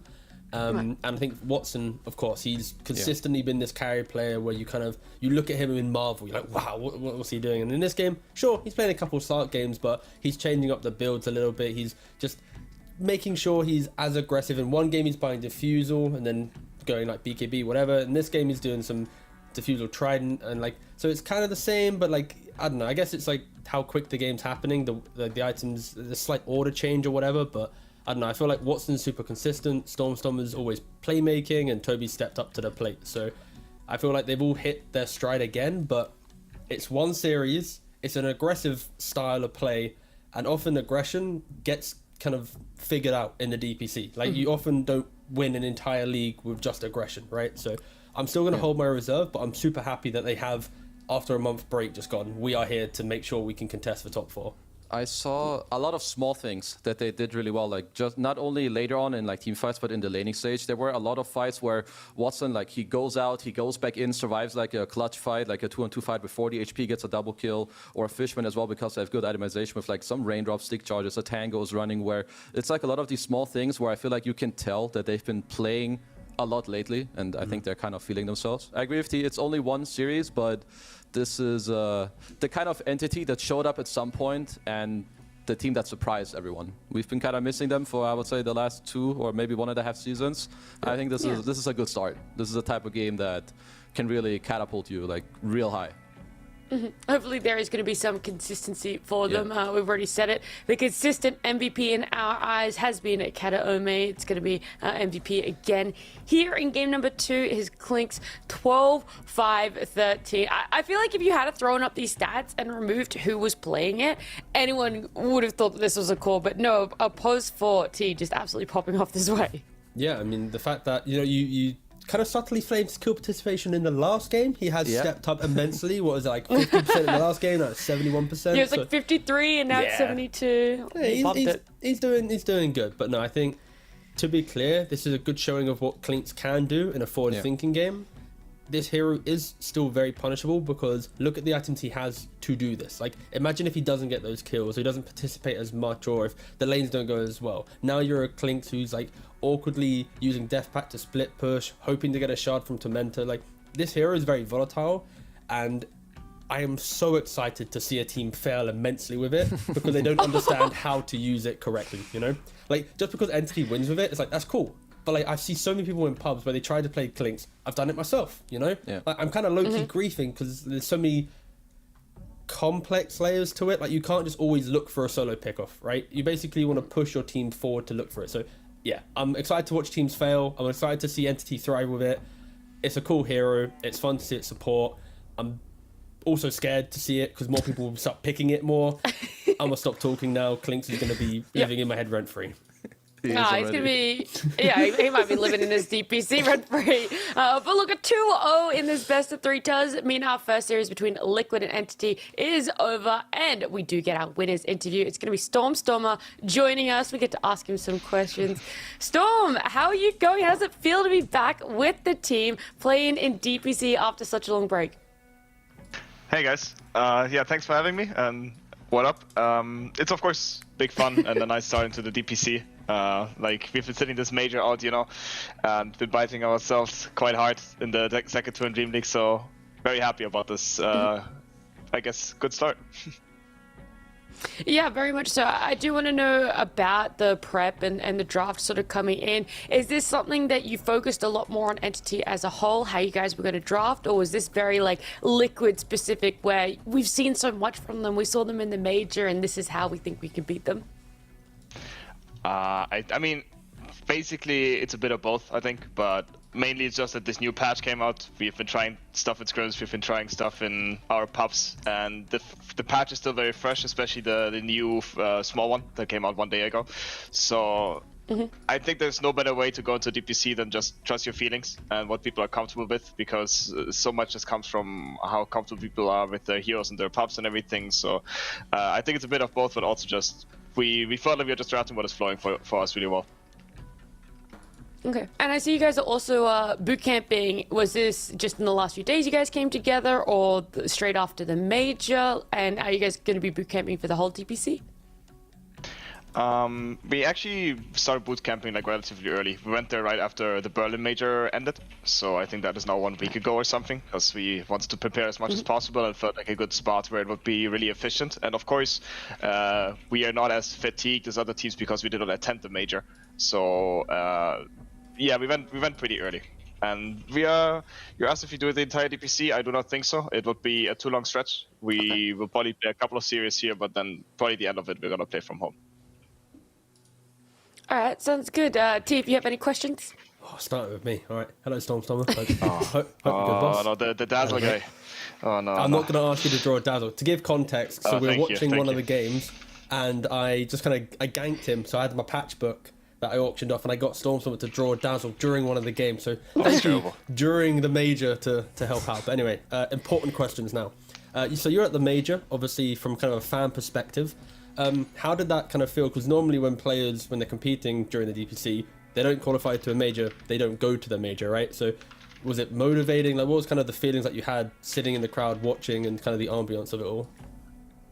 A lot of mid feelings. It was also a lot of just relief and joy, just because it is fun to also like I enjoyed paneling a lot myself, besides playing. So it was like a really fun trip for me, and of course, since just ESL allowed me, like just invited me as a guest and everything, it feels really privileged to be like in the VIP and everything. So it was a lot of fun, but also of course there's some sadness to it, or a bit like envy, I guess, that you're not there playing yourself, especially when this cool ceremony comes up and there's like these 2 girls playing on their violins and everything, and I don't know, you see fucking Game and Liquid walking up to the grand finals, you're like, fuck, dude. But so a bit mixed feelings, but mostly joy, also just because I feel like we didn't have success last season. Of course, we struggled really hard, but everybody has still been working pretty hard. So even though we sucked, quite frankly, it's still just nice to have a relief, I guess, like these 4 days of chilling and just, I don't know, enjoying the event, actually watching Dota again. Like it was actually quite a relief, because I used to watch a lot of Dota, of course, before I was a pro player. But when you're a pro player, you kind of forget, like you do it a different way. When you watch professional Dota, you like look at it as a competitor. You try to learn from it. You try to steal strats. You try to, these are your concurrents. So I don't know. You analyze a lot. But there on this Berlin major, I was just there spectating it and genuinely enjoying it. And it was really nice. I'm glad that I got invited by ESL to do it. Cool. And don't forget, by the way, because you won your games in like 20 minutes average, you're now legally obliged to stay in this interview for about an hour so that the fans don't have to go to an ad break, just so you're aware. So I think Kevin's got about 12 questions to ask you. I've got more than that. No worries. I know how it's about filling on panel. I'm good. There we go. All right. Hi, Stürmi. Good to see you. Hello, Let's Maurice. see. I'll give you one of my many questions. So you guys had not so good showings in the last DPC and also at Dream Unlucky. League. What have you guys been trying to focus on outside of gameplay? Obviously, there's a new patch, so there's that, but outside of gameplay stuff. Outside of gameplay stuff. Well, I guess also, of course, resetting simply. There's a new patch and you're in quite a, how to say, low hole or deep hole at the end of a DPC. Yeah. Like last season, of course, we had 5 series in a row where we went 0-2. So I think one of the biggest things was just to actually like come back from this, mentally reset and like believe in yourself again, and also taking a break really. Everybody just feeling like what they're like doing what they're doing. I think it's very good for us. So very, how to say, it was a very nice reset that we got this really big patch going with map extensions, everything. Because basically, when things are not going so well, you as a team, you try to look for solutions. You try to find out why are you losing, and people maybe also overdo things. They try to help their team too much and also focus on things rather than focusing on themselves maybe as well. I can speak for myself at least, and probably some of my teammates as well. And when there's this new patch coming out and resetting everything, you can focus more on yourself again. You just play pubs, you're feeling like this shit is freaking broken, and you just want to pick it in scrims. It's just a nice reset, you know. So I'm not sure if I answered the question properly. No, that's good enough. Yeah. I think it's fine. Like I do think that the patch is pretty nice, because then maybe maybe there's some problems that had to be talked about in a way, but people didn't really know about it. But now that the game is just so different, you're just like, you know, it's like a new start. So I think your answer is good. Yeah. And then on the topic of broken heroes, so I saw you were pubbing Visage, I saw Toby was pubbing Visage, and I went into a lobby mode and I tested like the damage level 1 with your branches, circlets, and level 6 when you go ATOS. Do you think it's maybe a little bit too good? I will say Universal Heroes, I think, are just really fun. Think? Like it's there's just a feeling like there's just some things that feel good in your hands, right? When you, like, for example, that you buy a branch and you now get 2.1 damage per branch, it just feels good. I don't know, it's too much fun to play Universal Heroes like this. You buy like a shirt and you feel like boom. You buy a crown and you get like so much damage as well, even though in the past, like if you play Ember, you would never buy a freaking crown or something. So it's just really fun to experiment around with it a bit. For now it seems really strong, just because on the mid lane, of course, also last hitting is really important. So the more damage you have, the more advantage you can get from the early game. You can snowball quite a bit. For me, it's too early to say if it's broken or not, or if it's really too strong or not. But it feels good. It for sure. I mean, that's why I like the Visage so much as well. Like this random build, I didn't even know if it's good or not, but for some reason it worked out at this Atos. That's the beauty of Dota. And last question, in the first game, I really thought that Liquid should have been looking at a last pick Terrorblade. Is that anything you guys considered? So first of all, did you guys consider that hero? And second of all, what do you think about their Alchemist pick? You mean the first game? So we had the TV in mind.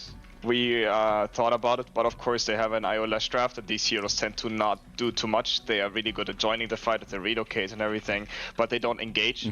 So we also thought like they might pick a TV or something, and it would have been maybe better for the laning arguably, but playing the entire map and so on might not feel much different to them because they don't have any engage. I think they picked the Alchemist mainly just because it was scoring for them really well last patch and has a stun and goes in for the team. That's, I mean, of course I don't know exactly if that is the truth, but that was would be my assumption.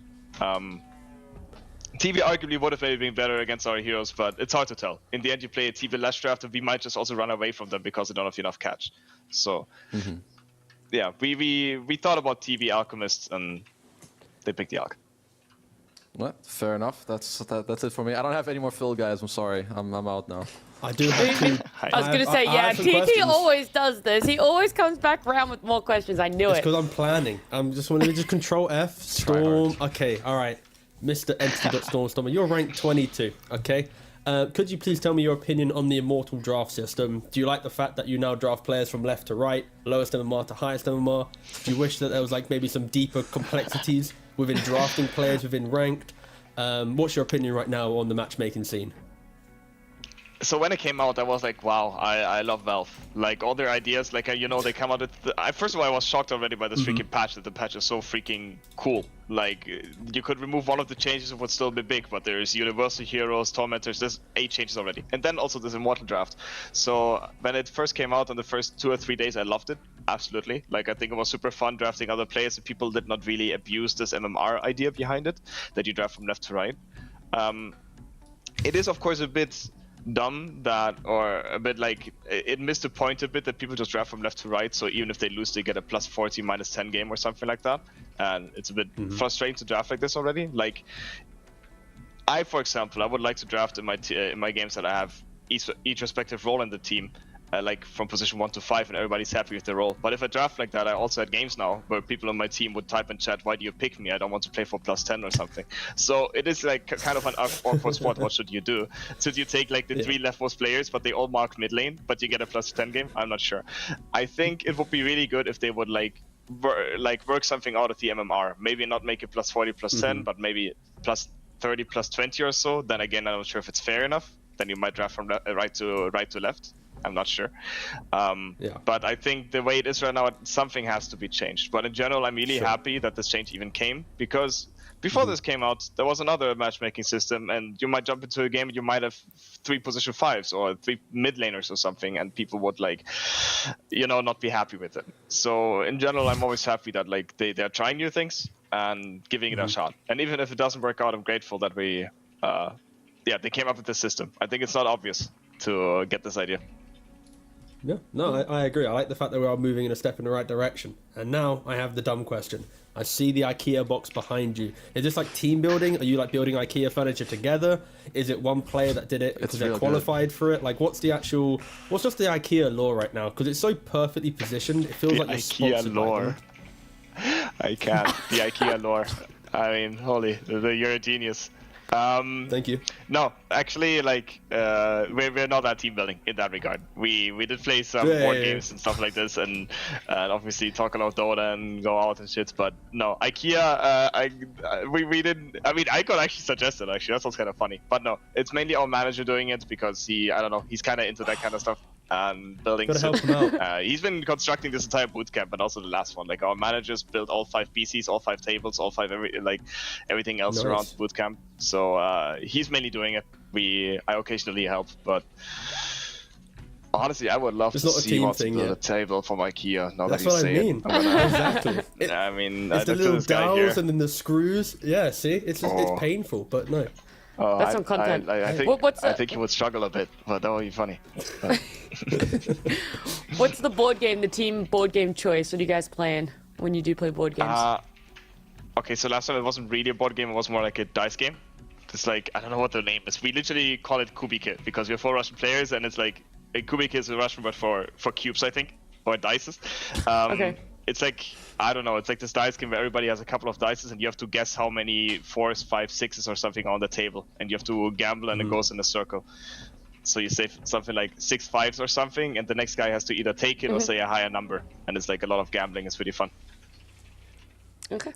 All right. We might have to put that in the team building for the talent. So thank you. Are you gambling your MMR or what, It made us win against Liquid. Play the dice game, guys. That's it. That's the real recipe to success right there. But Stormer, we're going to wrap this interview up now. Thank you so much for spending so much time with us, but also giving us so much information and insight into what's going on with you and Entity at the moment. Yeah, thanks for having me, and have a good rest of the show, I guess. Thank you so much. Thank you. Bye-bye. Bye. What is Kezi? Where's the Stormer bond from? Well, I mean, we're both German. We played in like but some is that random. No, like we played this back then. There was these national tournaments like WEU like 5 years ago when like he was just the Invoker only player. Nowadays he can play like some random bird hero, and some Pangolier. Back then, and I don't know, we just usually have a good time. I think he's just a nice and chill dude. He's like one of the more wholesome. He's kind of like how Quinn is now when he's reformed. Quinn is like nice, lovable, kind to everyone. Before then, he was like everyone thinks he's an ass, but on the inside, he's just beautiful, just like Stormstormer. Aw, that's so wholesome. Do you want to say any more wholesome words before we go to our very long break? Great! That's super wholesome.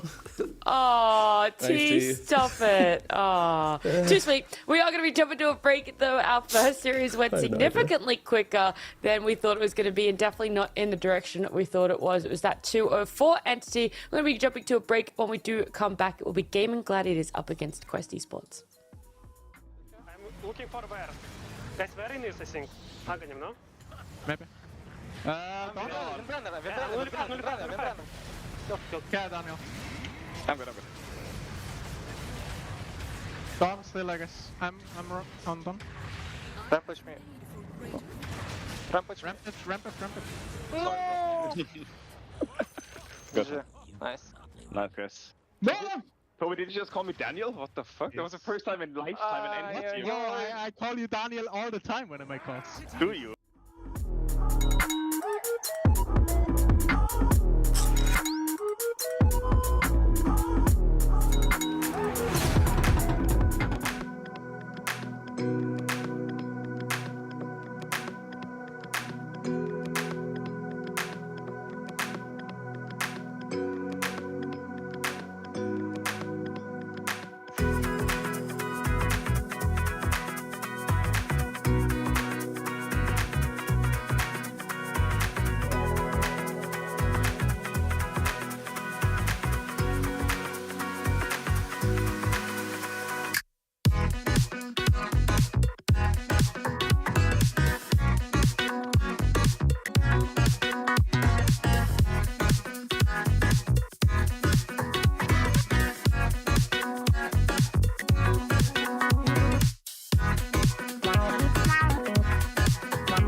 We're back. It's still day number 1 for Western Europe Tour. 3 here of the DPC, but we are heading into our second series. It's going to be Gaming Gladiators up against Quest Esports. And we sub T-Gov out. Lacoste, you've been taken out of casting. Here you are joining us on the panel. It's been a good day so far. A nice quick 2-way from Entity beforehand. You think it's going to be the same for Gaming and Quest? I would say yes, but what happened in the previous DPC tour, I would also say no. Quest, the old old lineup of 42 Thunders, they did manage to beat them 2-1, and that was like relatively convincingly. Like for people who watched the 42 Thunders, how they played in the previous DPC tour, they beat some of the good teams. Like they beat Gaming Gladiators, they beat Tundra, they beat Entity, and then they fell short in the tiebreakers against OG. This is a really strong team, up-and-coming team that didn't need a lot of time, I would say, to bond, to tie things together, and they look like they're ready to go. Of course, the big one is Amar, ATF, joining with Omar, so we're going to have ATF and OTF in the team. Yeah, these guys, they came 5th last tour. It's going to be exciting to see how they do come together again with this slight change up for their lineup. But Kezu, they are known, well, already Thunders, when they're under that banner, they were known as this team that loved to be aggressive. They love to be fast-paced, and that's something that is very evident in this patch that teams are able to do. They're able to snowball almost a lot better than before.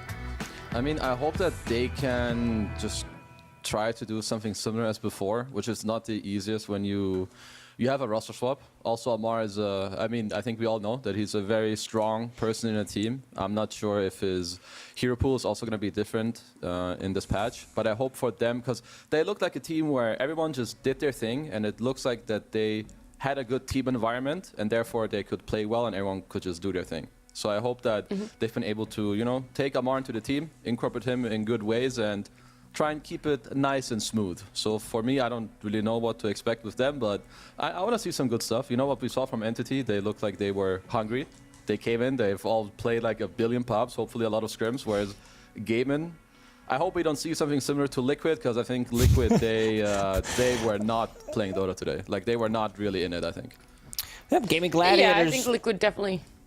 On the other side, they still didn't qualify to the international with DPC points, so they can't allow themselves to play like this. Even though they won 2 majors, 2 in a row. 2 majors. Yeah, that still doesn't mean anything when it comes down to TI, Gaming Gladiators.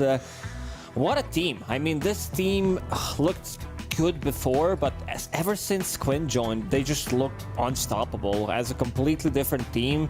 It's like, maybe 5-10 years down the line, we're going to be talking about Dota 2 while we're playing Dota 3. We're going to be probably using Quinn as an example. It's like, oh, this is it. This is exactly a team player that they needed to have to be able to achieve great things. And it's exactly what happened.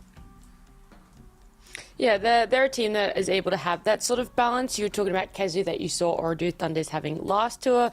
Gaming Gladiators definitely have that. I mean, the way that this team works and the way that they're able to push themselves even while they're still winning, it's pretty admirable. And it's been great to see them adjust to this patch. But what do you think we can expect from Quest Esports, Kezu, for this patch? Some of the signature heroes for their players, do you think that they've been buffed, they've been nerfed? How do you think they're going to be able to draft as this 5-stack?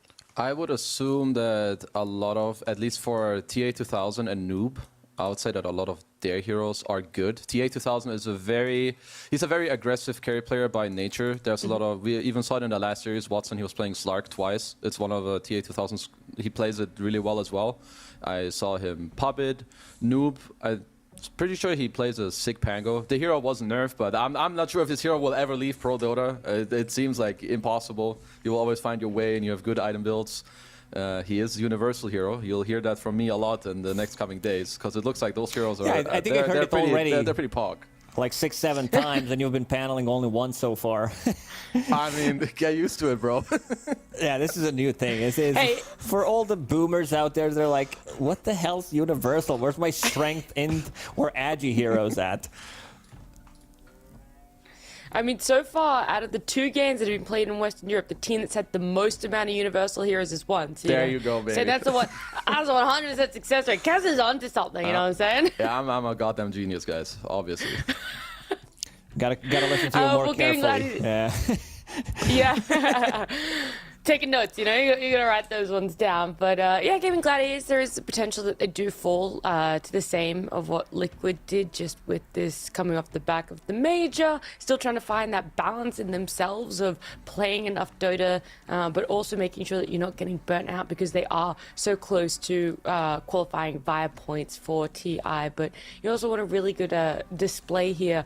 Lucas, do you think for Gaming Gladiators, you would expect them to have a slower start in this series, or are you hoping that they're pulling out the same firepower as the major? I'll say no. I had my doubts after the first major. I thought maybe they're going to be, you know, taking the pedal off the gas. Never happened. So I assume they want to do the same thing.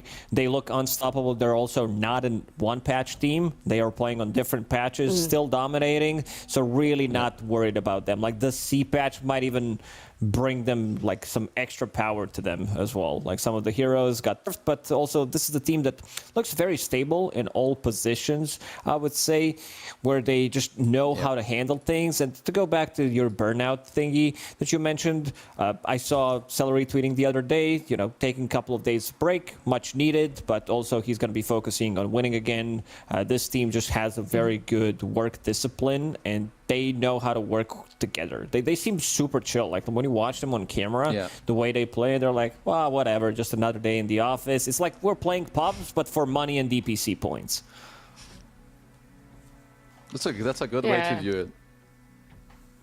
It is very impressive. And game 1 draft here, Gaming Gladiators up against Quest Esports. I mean, only one band for each team so far on the screen, but Timbersaw, they're not letting it through. They don't want it. And Tofu, MIA at the moment, apparently. He's not needed for the Timber ban, I guess. Oh, he's back! Oh, there he is! Dude just popped out of nowhere! What the heck? This guy's a magician, baby. It's Houdini right there. All right, what do we have? Okay. Timbersaw banned out by Gaming Gladiators. Seems like they're having a lot of fun about this one. And also, Kaori's Phoenix, I think this was one of his better heroes during the second DPC tour. Him, of course, Disruptor as well. Medusa still banned by Quest Esports. I want to see how Gaming Gladiators will open things up. Yeah, nothing has changed for them, it seems like. Even though the hero has been nerfed, the hero is still super strong. What they're all... Wait, this... Oh, yeah, of course. I was like, huh, this looks different than before, but it's a whole different organization. It might be the background of all the bros. There's your Pango. Are they bootcamping together? Did it look like they were bootcamping together? Yeah, definitely. It's the same wall, same color of the wall. I have a good eye for it. Kez is good at something. I'm good at colors and stuff. Interior designing. Yeah. Color coding. So yeah, Keeper of the Light Pango. Keeper of the Light has been nerfed heavily in the previous patch, especially Blinding Light. So kind of forcing you. This is what happens. Like this is how Ice Frog deals with some of these heroes that have overtuned abilities that you want to just have value level 1 point in it. Then you're like, oh, we're forcing you to get multiple points in it. Yeah. So still having a hero to play with Chakra, Pango, one of the better ones. I think there's like Oracle, there's Void Spirit. There's also Terrorblade that do benefit a lot from him. But my favorite one is definitely Pango. This hero is just too insane. Kato is likely still good enough. I mean, I've seen it more in my pubs. Of the nerfs, the nerfs matter, but as long as you have a hero to play with, you're fine. You're gonna get that with your Pango. Gaiman, they're just gonna answer it right away with the Quinn Ember, probably one of his better heroes. Pango is just a hero that you need to try and address in some way, like either by slowing down his laning phase or having like an answer for him in like the team fights in the mid game. So having heroes that have BKBs or are very tanky or elusive is pretty good. So I think both teams should be pretty happy with what they've got going for themselves, at least for now. Pretty much. Gaiman, they knew that there's not going to be Ember available in the second phase, so they immediately take it. Good matchup against Pango, of course. Great against finding Keeper of the Light. Very elusive, very speedy hero. So this is an interesting ban. taking out Omni Knight, which is a bit of a sustain. I don't know how you feel about this one, Kezu. I've seen this hero being flexed across multiple roles, like even mid-roll, which I think is viable, but since they have Pango, it's a no-go. But it seems like Gaming Gladiators, they have a little bit more of inside info about this Omni. Yeah, I'm not sure if they could have played it somewhere else.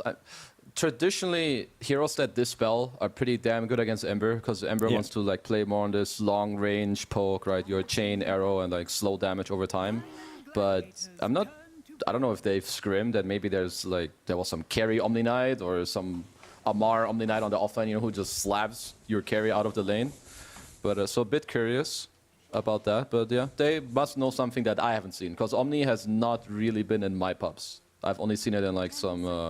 I mean, it was played at the major, I think, like into Ember, and some people were talking about it. Oh shit, this is so good with the new shard and some Echo Saber build. Shard, I've seen Phylactery as well. People theory crafting with it. So you use his like shard, as you mentioned, and then a lot of slow coming out from it.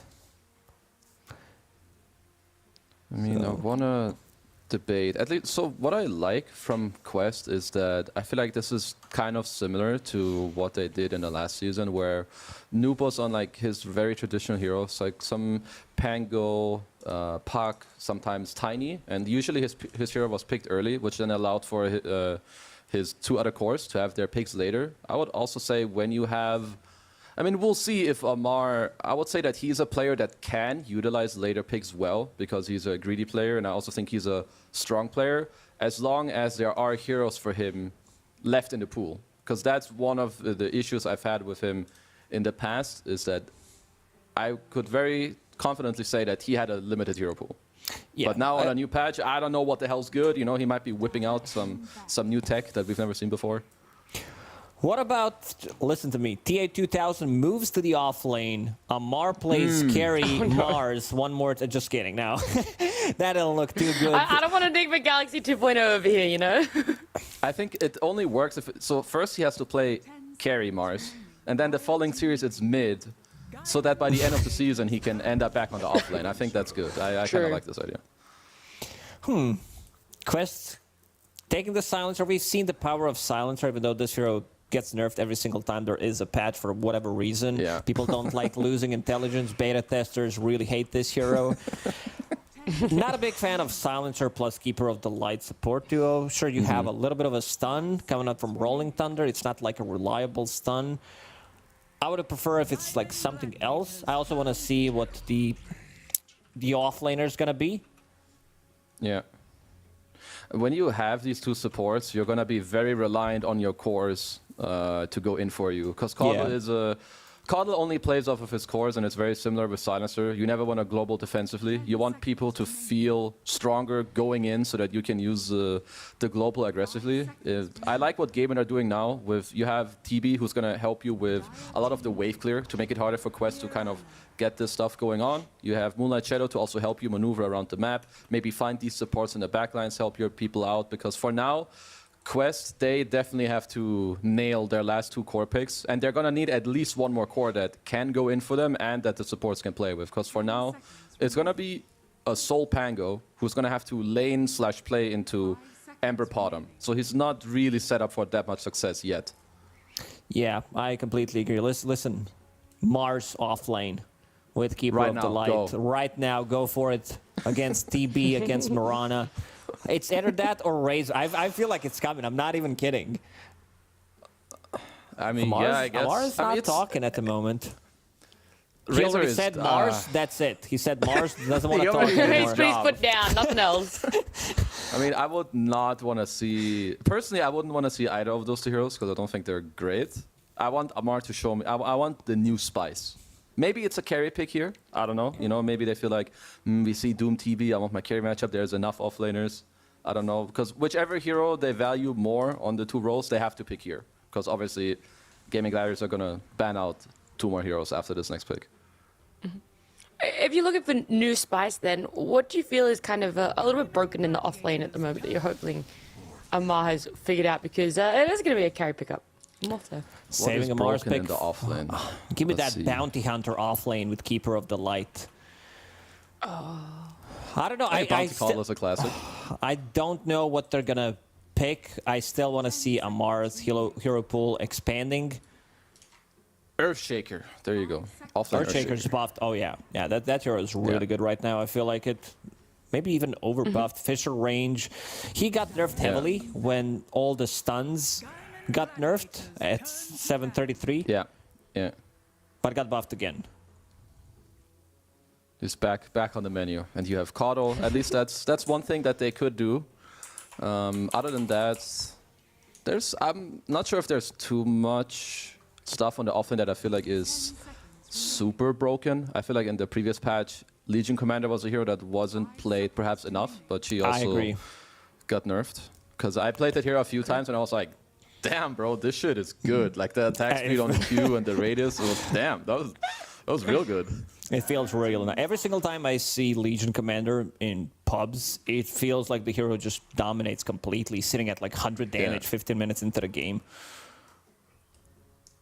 Oh, so they're actually banning Storm for the potential that Amar could play offlane Pango with the Caudle. Okay, I can see that. There was a time where Amar played Pango, I'm pretty sure, when he played in Nigma, and I also saw him pick it up in some pubs at some point.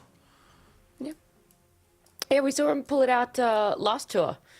He played that Pango. Yeah. It wasn't offlane. I think he did it in... Was it in mid? You know, it was still long ago. At this point, I'd just be taking a stab in the dark there. But yeah, and the Mars also getting banned out. That was something that you touched on there, Lacoste. And Gaming Gladiators are aware enough of it that they're like, we don't want to face up against it.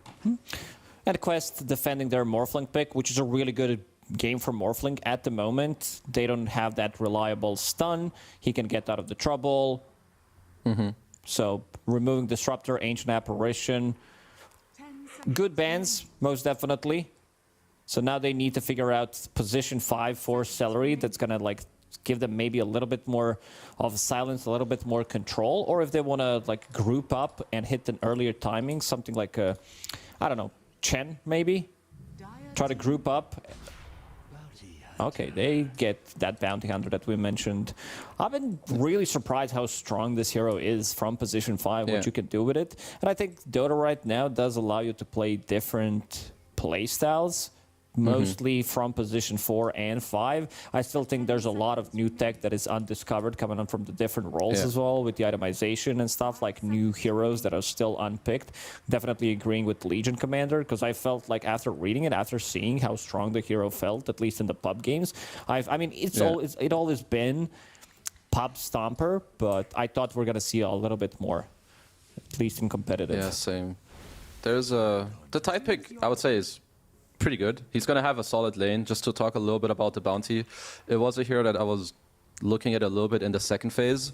It should be so it just has a lot of purpose in this game. When we already talk about the map play, you have some track kills, you're going to go together, but also most importantly, Caudle and Silencer, they hate this bounty hunter. Bounty has always been like a counter to Caudle, at least in the past, because you can always go around, you can like find him in the lane, you can kind of run him down. I don't know if the dynamic has changed a lot, because you don't really play with Illuminate that early on and like sit back and channel. Now you have Blinding Lights, so maybe that matchup is a little different now. I'm not too sure, but traditionally this year has been very good. With recent changes, he's also bounty counter, because you can't pick up bounty rune, you get stunned. And also XP rune counter. You try to go there 7 minutes into the game, you know that bounty's going to be there, try to steal it, has that stun available. Very annoying to play into, also allowing him to like stun people for long duration, setting things up. I don't know, I wanted to see something. I think this game is going to be like relatively even for 10 minutes, and then Gaming Gladiators are going to pop off, because seeing Quest lineup, it definitely feels like Keeper of the Light, Silencer plus Tide. If you're stuck in a position where you don't dominate the lanes, these three heroes don't really do much. You need Tide Hunter to be able to set things up. Also, Pango's not playing in the favorable matchup. There's going to be Marana playing with Ember all the time, threatening a kill on you. So kind of going to be a difficult game for Quest, I feel like it. Yeah, I see like a similar scenario where unless Quest can hold the map really well from minute 10 to 20, they're going to crumble a lot, because you have this Ember who's going to run around with this Marana, where Morph and Tider's going to have to farm. So their mid-game, the Quests are going to be on damage control. They need to hold it really well, not fall too far behind, because if they do, I think the Quinn and the bros are just going to run you all over the map. I mean, they're already in a tough matchup quest up against Demon Gladiators here, but you've heard it first from Kezu and Lacoste. What Quest Esports are going to have to do for Game 1 as we do jump on into it with Lyrical and Trent. Thank you so much, Nat and Trent. We're here. We're taking a look at some wonderful Dota 2 action. They're still tagged up as Ooredoo Thunders, but it is Quest facing off against Gaming Gladiators. How you feeling? Oh, I'm feeling great, man. It's new Dota. It's a new age, Dota 3. We've made a couple tweaks to it since the major. Some fresh patching right before we get going. And I'm just looking forward to, and Celery, of course, Game Gladiators, these guys, they did pretty well again at that whole major thing. And Celery said he wanted to take it easy, right? And this is his idea of taking it a little bit easy. He had a little bit of a break lately, so he's not playing a micro hero. He's just going to play Bounty 5, right? Start your day off right. I will say it sort of has like a similar feeling to it in a way as the Enchantress. Like you're running around the map early, you're kind of doing your own thing. You're not gonna be able to apply the same type of sort of pressure that we would see. It's an interesting word place down there. But he's definitely still gonna be that kind of roaming around guy, taking it easy, picking up some runes maybe. I like it. Yeah, very chill. And I mean, Bounty, he's everywhere in the pubs. Of course, the phylactery build being the thing that most people are aware of right now. So that got nerfed a tiny bit just by the cooldown on the levels, or with your ulti on the different levels. So now it's like 6 seconds. But I mean, honestly, whatever. It's still pretty good. Not a necessity, but if your game's rolling, you can definitely see it happen here. We got a lot of heroes with this bottom Bounty rune. Does he get it? Oh, he's so good. Oh, Celery, the sneaky guy. Oh, they got 4. Oh, man, that's awesome. I love that. Sorry, Quest. I mean, and then the GLHF afterwards. What a little troll. That's rude. That is unsportsmanlike conduct. That's easily a penalty. All right. I like that. Throw him in the box right now. Very funny. So what are you seeing out of these lanes to start? Anything stick out to you? I feel like the most common matchup of the past year seems to be like Ember Pango. I feel like every mid laner likes it when this happens because they're both playing just fun heroes. And like nothing really wild's going to happen. Like sure, maybe a kill happens. Maybe someone does something a little bit silly. But overall, you're just kind of excited to move on with your game and get to play a fun mid the whole time. So, Quinn obviously been kind of dominating in the old pro scene lately, both in the lane and then afterwards. So I'm looking forward to see what Noob can bring to the table. Right, if he can sort of maintain that parity that we hope to see from it. Yeah, it's going to be interesting to watch. I will say, coming into that last pick, I always talk about Darkseer and love seeing it, but Amar just not really the type of player to pick it up. I was looking at his Dota buff afterwards, and literally he has 3 games on that hero. And I'm not talking professional games. He has 3 games on that hero total in like his pubs too. As they already got down that Sentry Ward and are keeping him out. But Tidehunter, a pretty interesting answer against the Terrorblade too. Yeah, he's tanky. He's beefy. He does his thing. I would be, I don't know. I feel like in this day and age, Ravage is, it's like good, but at the same time, it's also just trying to play around the timings of Ravage. I feel like it's pretty stressful in what still feels like a very new patch. Because, like, I don't know, all your timings and stuff are a little bit off. Oh, look at that bounce back with the blood grenade. My goodness. Down bottom. A good chunk of damage there onto Duraccio and almost brings him down. Thankfully, of course, did have that stick ready to go. But, yeah, they're putting a hurt to him. This is a little bit of a scary lane with Omar and Amar. Yeah. With that dastardly duo. Enemy of casters everywhere. As Celery, of course, the bounty hunter. The enemy of the couriers everywhere as he takes that down. And unfortunately, Anchor Smash still physical damage, as you could see by Duraccio surviving there. So, I mean, best case, though, you are a Tidehunter who hasn't had to take Kraken Shell yet, which always feels great. Taking a look at that mid matchup, it is 17-3 versus the 12-0 so far for Pango. So they're off to a pretty hot start there. And then the big disparity is just going to be how much Ace has been able to sort of deny out TA2000's farm. You can see the Morphlane right now, 7-6 versus the 8-4. You can compare that down bottom, where both heroes are kind of free farming. It's definitely been a little bit of a disparity there in the top lane. Yeah, top lane, they're just both struggling right now. But on the one hand, there's Doom, who wants to Devour. On the other hand, there's a Morphling who kind of wants to get his game rolling here. So I would assume that GG are pretty happy with the situation. Right. Well, and again, I think we should bring our attention back to, as Noob is going to pick up one of those bounty runes, that ward that's up there, scouting out the area where Morphlane wants to retreat to eventually. You know, thinking about what that might mean, if they do manage to push out TA2000, it's a really easy rotation through the gate for Celery to try and punish. Yeah. So that's maybe something to watch for. And of course, like with the Tide and a Coddle, like the lane coming into the tower right now, Celery has that sort of balance that he's to deal with. He's like, how much do I have to be here right now? How much can I just like hop through the Twin Gate? And they also preemptively do have an observer on that gate right now from Ordu, but of course doesn't have a sentry there. So, and speaking of sentry, Celery will continue his battle, keeps winning that sentry battle here to maintain his safety in the lane. Well, early slight advantage out of the laning stage for Gaming Gladiators. Certainly nothing to write home about. Still has a blood grenade ready to go if they wanted to make a move now, and finds Omar, but Celery is getting some pretty good damage onto him with the reflection too. But Dyrachyo can't get past the big tanky watermelon now. Yeah, it's a little awkward too because like Amar doesn't have any points in Kraken still, but I mean he has double bracer, 3 branches, like he is just mega tanky right now, and they're trying to fully abuse the chakra, right? That's the whole idea. It's like if I take Kraken, I'm not getting any chakra magic. I want to use all my spells as much as possible. But Omar is pretty weak right now. They're just going in. Yeah, that's a kill, but it does come at the cost of Dyrachyo's life. So like you said, this Tide build of just going mass out stats and then having Coddle there, I mean, he puts a hurt on. He's got almost 1,200 HP right now. It is crazy to actually burst through a Terrorblade's armor like that.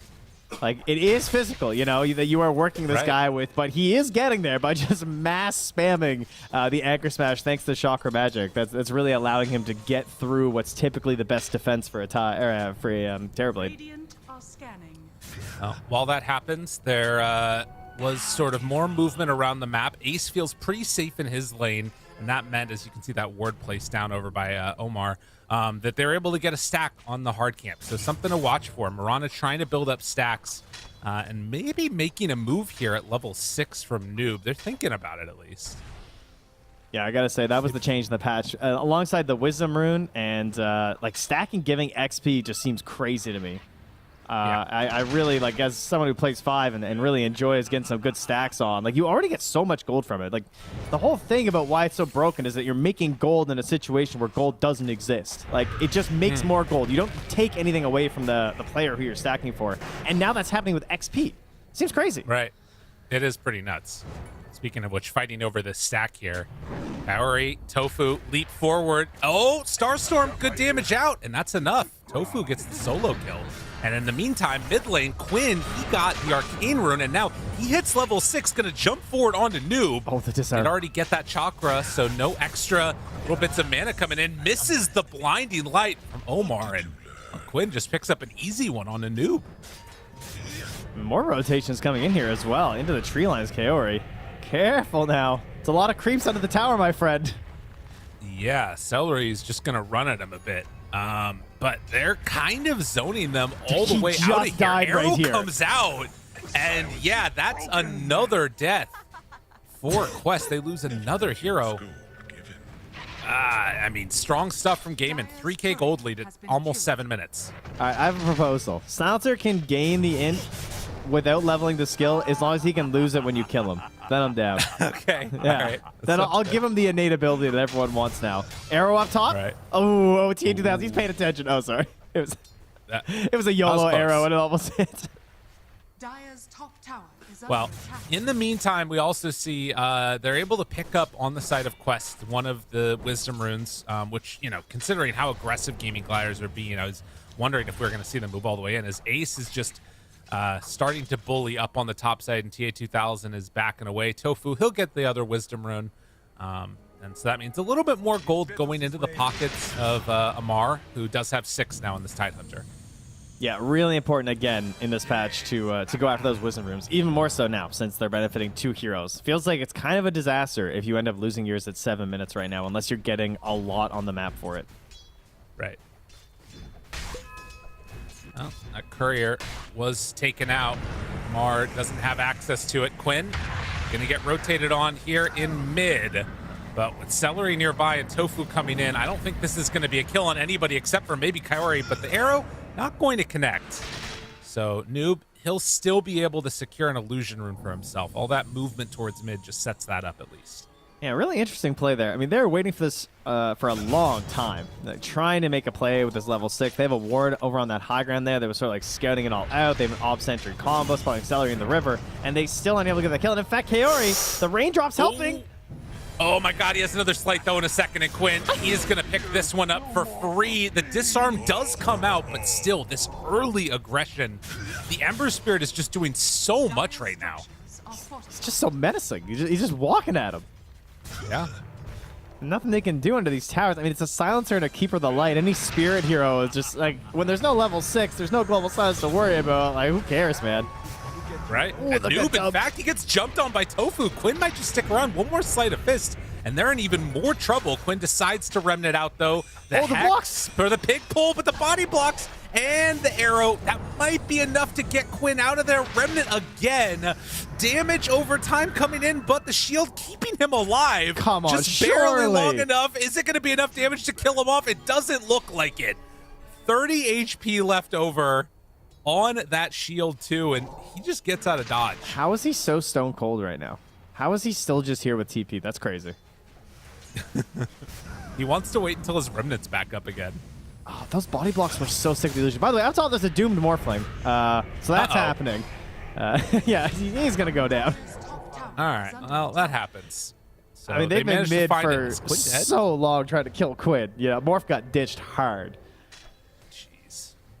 They don't even get him. Duraccio makes the move up there. It's even the break coming in. Interesting. But yeah, it's the tier 1 tower taken. And I mean, you just look at these heroes from Quest. The panel talked about it. They don't really do that much right now.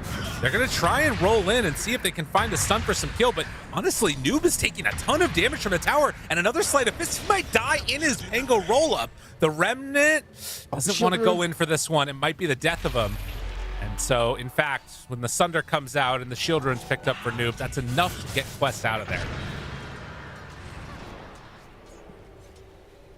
Crazy. Well, this lead is growing pretty quickly here right now for Game Gladiators. I mean, it's just been like brawling, big old barn burner in the mid lane here, but everywhere else they are picking up that gold. Between the Doom and the TB, just farming the whole time. Celery, level 6, down bottom, catching full wave under the tower right now too as he works towards some drums to keep this aggressive pushing going. And Tofu also just picking up some scraps mid as he closes in on level 6. So definitely looking like some classic GG right now. Just like very similar heroes, very similar play style, just doing their thing.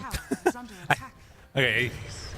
For a second there, I was like, wow, that's early to call it, but I don't disagree. And okay, yeah, Game of Gladiators, my bad. It took me a second because it is looking a little bit rough for the old Quest guys. Yeah, I guess that again, I think Lacoste and Kezu are both talking about the pace at which Gaming Gladiators step up and put aggro on, and them just kind of need to hold back this tidal wave of aggression that's coming out, which it feels like, they're sort of doing. They're not like losing hero after hero, but the map is just so much into Gaming Gladiators' favor. Yeah, it's looking pretty good. I mean, what's the turnaround here? Like, I mean, this is, again, one of the problems I kind of have with Tide. I think about, like, offlaners that can try and turn things around. Tide, unfortunately, not one of them. Oh, that would have been big. I mean, the neutrals are putting out pretty big highlight plays here for Quest, but... They're trying. They're trying, at least. Yeah, I mean, it's all on the Pango right now. Because, like, Tide, maybe he can help you with that one Ravage play, but you need more than that. You need quicker, faster movements. You got to use these runes. So they're trying to make it happen with a Pango and a Coddle. Like, it's basically just Pango with 2 swashbuckles and shield crashes. That's who can make their plays. Dire's middle tower is under attack. Well, we'll see if it makes the difference. I mean, we saw the, Wisdom runes getting picked up earlier for these supports, but the other thing is that Celery basically got, 5 free waves bottom. He's level 8 on this bounty hunter with drums. Oh, and hey, that's without like their that many mid. kills. Their mid's level 8, Gabe. Is that good? What the hell? Yeah, this is a problem. This is a pretty serious problem. And they might get this tower, but what do they get after? Tracked. They get tracked. Where are you going? because they're going to find out. They're going to know, and they're going to farm the other half the map right now. Tofu's just in the Radiant jungle, also farming it up with the Verdurous Dale, just healing. Everyone some bird. This is how you know the game's going well. Rana's just jungling for her mech. I think Duraccio just sundered Bounty for a heal up, which is pretty hype. Nice. So. Oh, wait, noob. Trying to punish it. Oh, and not going to be able to do it. Damn, with Bold the move. haste rune. Okay, 6K gold lead. It does still feel like you mentioned, there might be a window here where they can make some type of a big play happen with Ravage. Has it ready, has a Vlad's on a Mar. He's been able to pretty AFK farm, but losing these heroes like this, it feels pretty rough. I mean, even without track there, it's still, Quinn is just out of this world strong right now. There's just nothing that can touch him. It's pretty much that simple at the moment here. It's, okay, they missed that connection on the arrow. Maybe they can get a turn kill here on Celery. At least he's worth a lot, right? Oh, is this it, Amar? Is this it? He wanted it. Oh, but the Moonlight Shadow and the pick pull, he's out rolling the little boulder. Getting a little bit of distance, but it is finally going to be a second kill on the board for Quest. They managed to take down that very strong bounty hunter. Diffusal Blade out as well for Noob. Huge timing. That's where you can actually start pumping out a lot more damage. They also have this global ready to go. They want Quinn, and they want him bad. That is certainly the dream hero here in terms of getting a kill with the global, but he's rotating back through the midst. They're going to head towards the guy who's a little bit more stationary, and that's going to be Ace on the Doom. Oh, wait. Hold up. Wait. No. We're thinking. Calculating. They're thinking about Thinking about using the tier 1 token. Oh, here we Quinn. go. They got him. Silence for the moment. Do they have the control, though? Rooted, disarmed. Not gonna happen. DOT, is it enough? No, because Tofu has a mech and heals Quinn back up. It was so close to being the kill they wanted, but couldn't connect on it. Wow, he actually dies there without the mech. Well, rough stuff for Quest. That was global use. They didn't use Ravage for it, though. No, Tide wasn't there, so at least you still have that to work. But I mean, they had to use everything. They used the morph into the Ember to connect the bolas, and it just wasn't enough, right? Oh, and Tide or Mar did not have dust in his inventory. He had to switch it over from backpack, so can't connect onto Bounty Hunter there either. So that rotation bottom will not bear fruit. I like how Trent. Tide and Bounty are just playing the same game. The position 5 and the position 3 are just both catching waves bottom. Right. Well, they are catching heroes in the mid lane. Kaori, another death for him. 0-5 on the silencer has kind of just been food. It's been a tough one for him. Really tough for Quest. As the ward is going to get taken away. And still, everybody AFK farming. I mean, Ace, disassembled Vanguard and is in Octarine now with his Midas. And now has bots. Like, this is a greedy little Doom right here. I've seen this one before. Triple gauntlets, this is a disgusting build. Like, imagine seeing this like a couple months ago. You would think this guy was like griefing his pub. Be like, oh wow, Octarine Midas, haha. And here we are. Just the good stuff. Just very strong. Very big hero. Wow. 10K gold lead with only 6 kills separating the two teams. One side can find fights and find pickoffs, and for Quest, they are on the other team. They are, in fact, yes. This is one of the Dota games of all time, I would say. Did you know there's a Terrorblade in this game? Yeah. Yeah, haven't seen him in a while, huh? That's a little scary. I do love how they have just been 3v5 pretty much. Like, we haven't really seen Ace that much or Duraccio, and they're just both humongous. Credit to Amar. He's also very firm because he is just catching waves. Unfortunately, that's one of the problems with Tidehunter is that it doesn't really matter if this happens. This has to happen to be a hero, but you're not really a dominating hero with this gold, especially when you're going a Vlad's into question mark build. I'm not even sure what he's going to opt for. Yeah. I mean, Pipe feels like a decent option. Like, a lot of the damage that's been coming out has been Quinn. He's got this Maelstrom now too, but to be honest, you're still dealing with, like, the Terrorblade that's going to be online soon and getting towards a Scotty. It feels pretty freaking hard to play right now. Oh, Global out. Trying to find Ember for the kill.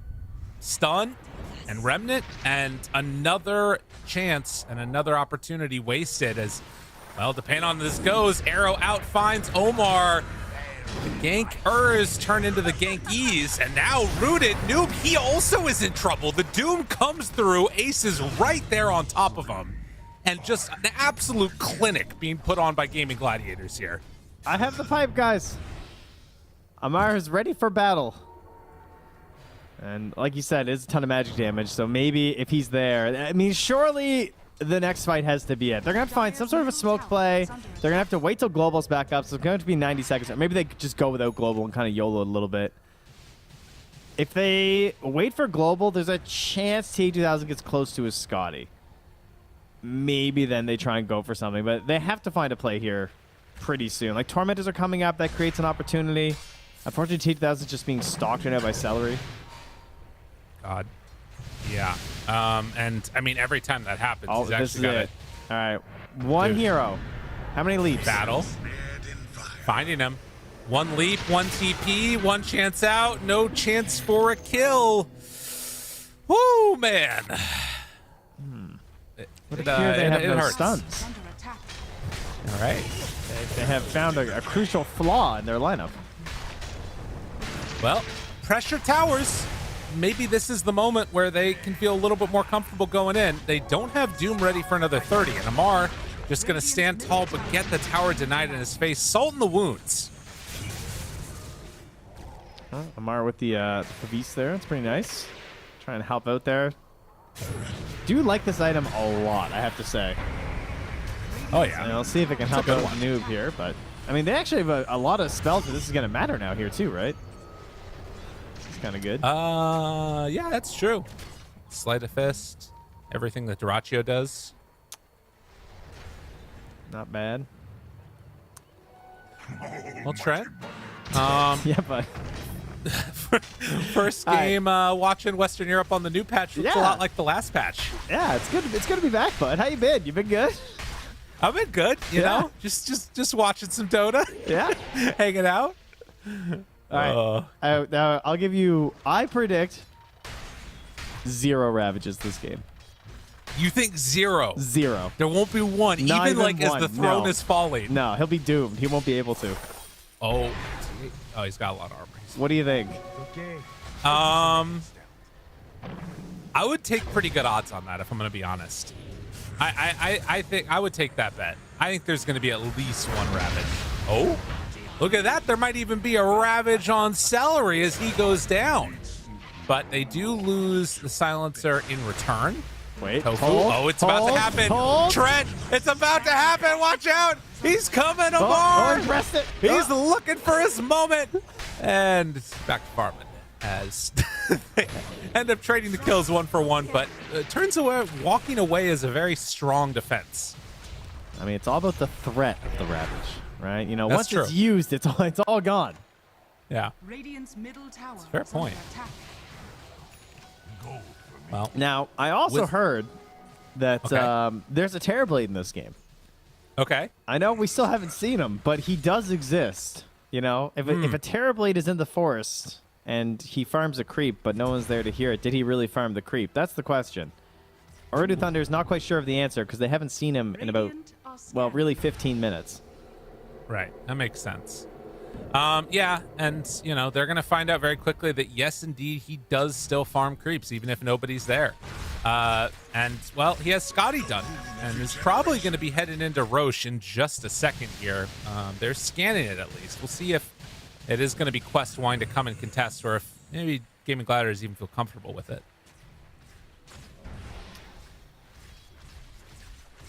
Oh, another smoke up here. Ace is looking to do his thing. Every time I click him, he just has a new item. It's crazy, right? I like how he still has that one gauntlet. Dire's bottom tower is under attack. It's a value, man. Yeah, he'll save that backpack one for later. Fortified. All right, Quest. They have to defend their Tormentor. And, oh, God, Quest need to be really careful. Ace sees the opportunity. He's waiting. The Amar. jump in finds him. Doom, he does get the pipe off, but I don't think that's going to matter that much in the context of this fight. Morphling up on the high ground, waveform to try and get away from everybody. There's still a lot of damage here on a Dyrachyo, and he's silenced for the moment. Amar? This fight is actually kind of going okay here, Amar? with the exception of Amar going down. And, well, the Ravage comes out. The turnaround is there. Dyrachyo gets brought down. They went in too deep for the jump and didn't have the follow-up damage for Amar. He comes back in with the Ravage. Celery now trying to turn this fight himself. The arrow goes out, not going to connect onto Noob. TA2000 doing a lot of work already, but can he do even more? Quinn, sleight of fist, run away, TP's out, and they will thank their lucky stars on Gaming Gladiators they don't lose more. Okay, how much gold did Morphling just get? 900 more gold there. Ooh, that was so much gold. That was a humongous swing for them. And as you said, around the Tormentor time, they're going to immediately retreat and go back to it. Everyone's up, alive. They can't be contested. TH1000. So what is going on with him right now? He bailed. Okay, he's going back for the full Ags instead of the Scotty. I like it. All right. That's a gameplay right there. That's actually doing something. And we get Coddle with the recall shard too. Okay. Opportunity to maybe make some plays around the map now because of this. Better than ending up with a silencer one, that's for sure. Yeah. I mean, I will say that if you're going to play this type of lineup where everything's like slowed down, you're trying to hold off, you need to have that ace in the hole on the other team, in the Morphling at the very least. And I think that is like an incredible answer against Terrorblade. The Aghanim Scepter is just so good against him. Well, they're going to play a little bit safer this time and go back for the old Roche. But there's another Aghanim Scepter onto Noob as well. So yeah, two Aghanim Scepters, as you said, that are both very good versus Terrorblade. Do you think this is enough to deal with the TB? Or is dealing with the TB even the issue at this point? All that really matters is what happens with Quinn's BKB and this next global and this Ravage. I feel like that is the dance that they need to play if they want to try and win another one of these fights. That last fight went so poorly because they doomed the Tidehunter, but they didn't have the follow-up damage to kill him. So he just kind of like walked off to the side. Ace chased a bit too long, then he doubled back. They were like running under a tier 2 tower. It was definitely like a classic sloppy, we're so far ahead, we take kind of a dumb fight play. And I expect them now to try and slow things down and stabilize a bit. Okay. Well, we'll we've see all if, done that, right? You know? Yeah. I mean, when I saw those three heroes walking together as a Doom player, I would imagine it's hard to turn that down. But it ended up coming back to bite him in the butt. Now, Quest, they are going to get their smoke broken by Celery. Another good play by the Bounty Hunter. He scouted out that movement over. Quinn still playing around with Amar down bottom, but as you said, it looks like Gaming are opting to play it a little bit slower at this point, just farm up the entire map. It is also post 25 minutes now, so look at Amar with those two bracers. So much tank here.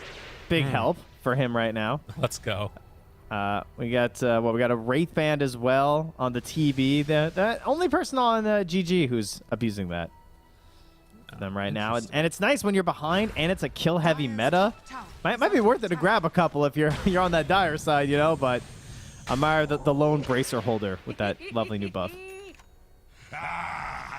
He also has been able to pick up a Lotus Orb now. So, you know, a nice answer potentially for these Sunders, for these Dooms. But, you know, obviously it's going to come down to how the sort of fights are positioned much more than anything else. But, yeah, again, sort of positioned on the top side of the map right now. Ace looking for somebody to come and pressure this in. Does he find Noob? Noob is just going to hit from far, not wanting to present himself as a target. It has that dragon scale as well, so it lingers for a little bit there. They see Celery. That sneaky ward up there. Scouting it all out, and Noob is going to back away. Yeah, op sentry combo, letting him know, as he said. Things are not safe. There is the Boots of Bearing, though. Done for Celery, so another great sieging tool available here as they get a little bit close to Quinn with his shield rune, and Amar's just going to whip himself away here. Tofu thinking about the YOLO arrow, scouting.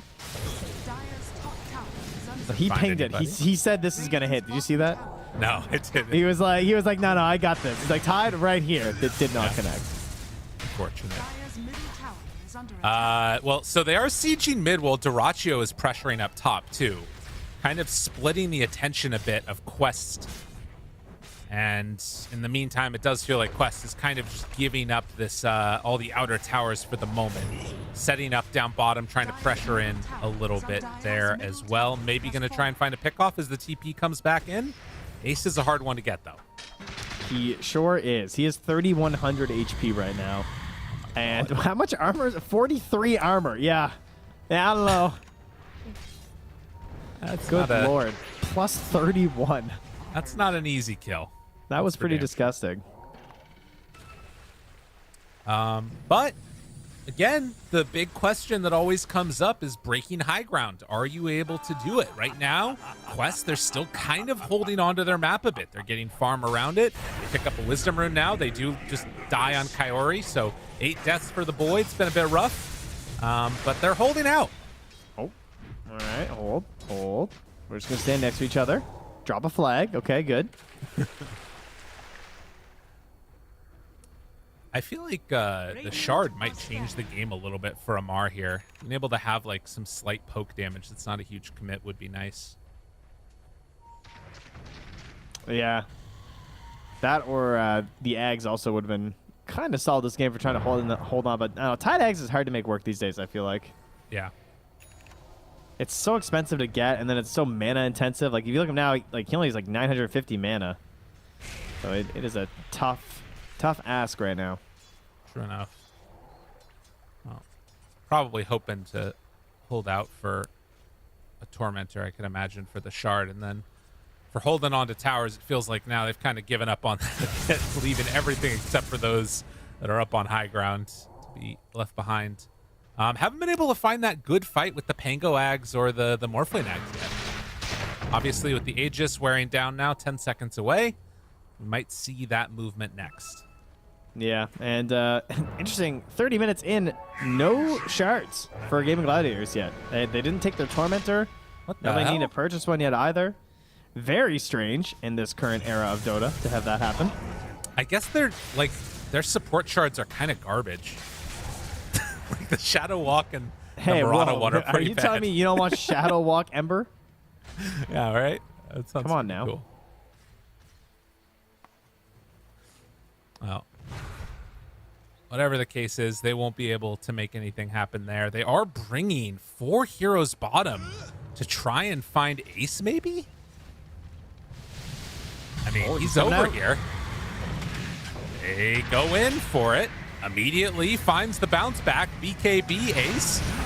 Decides, fine, I'll fight you. Immediately dooms the Pango. Can they find a fight after this, though? Celery still stalking in the area, but now Doom down. Things getting very awkward. They have Duraccio not with them at all, and so yeah, it looks like that's just going to be the extent of it. Radiant's bottom tower is And under attack. I mean, Tormentors aren't for another like what 2 minutes? I feel like it was about 23 when they took it.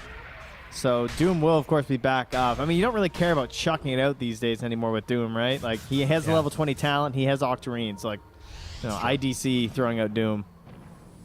45 seconds. That's actually insane that it's back in 45 seconds.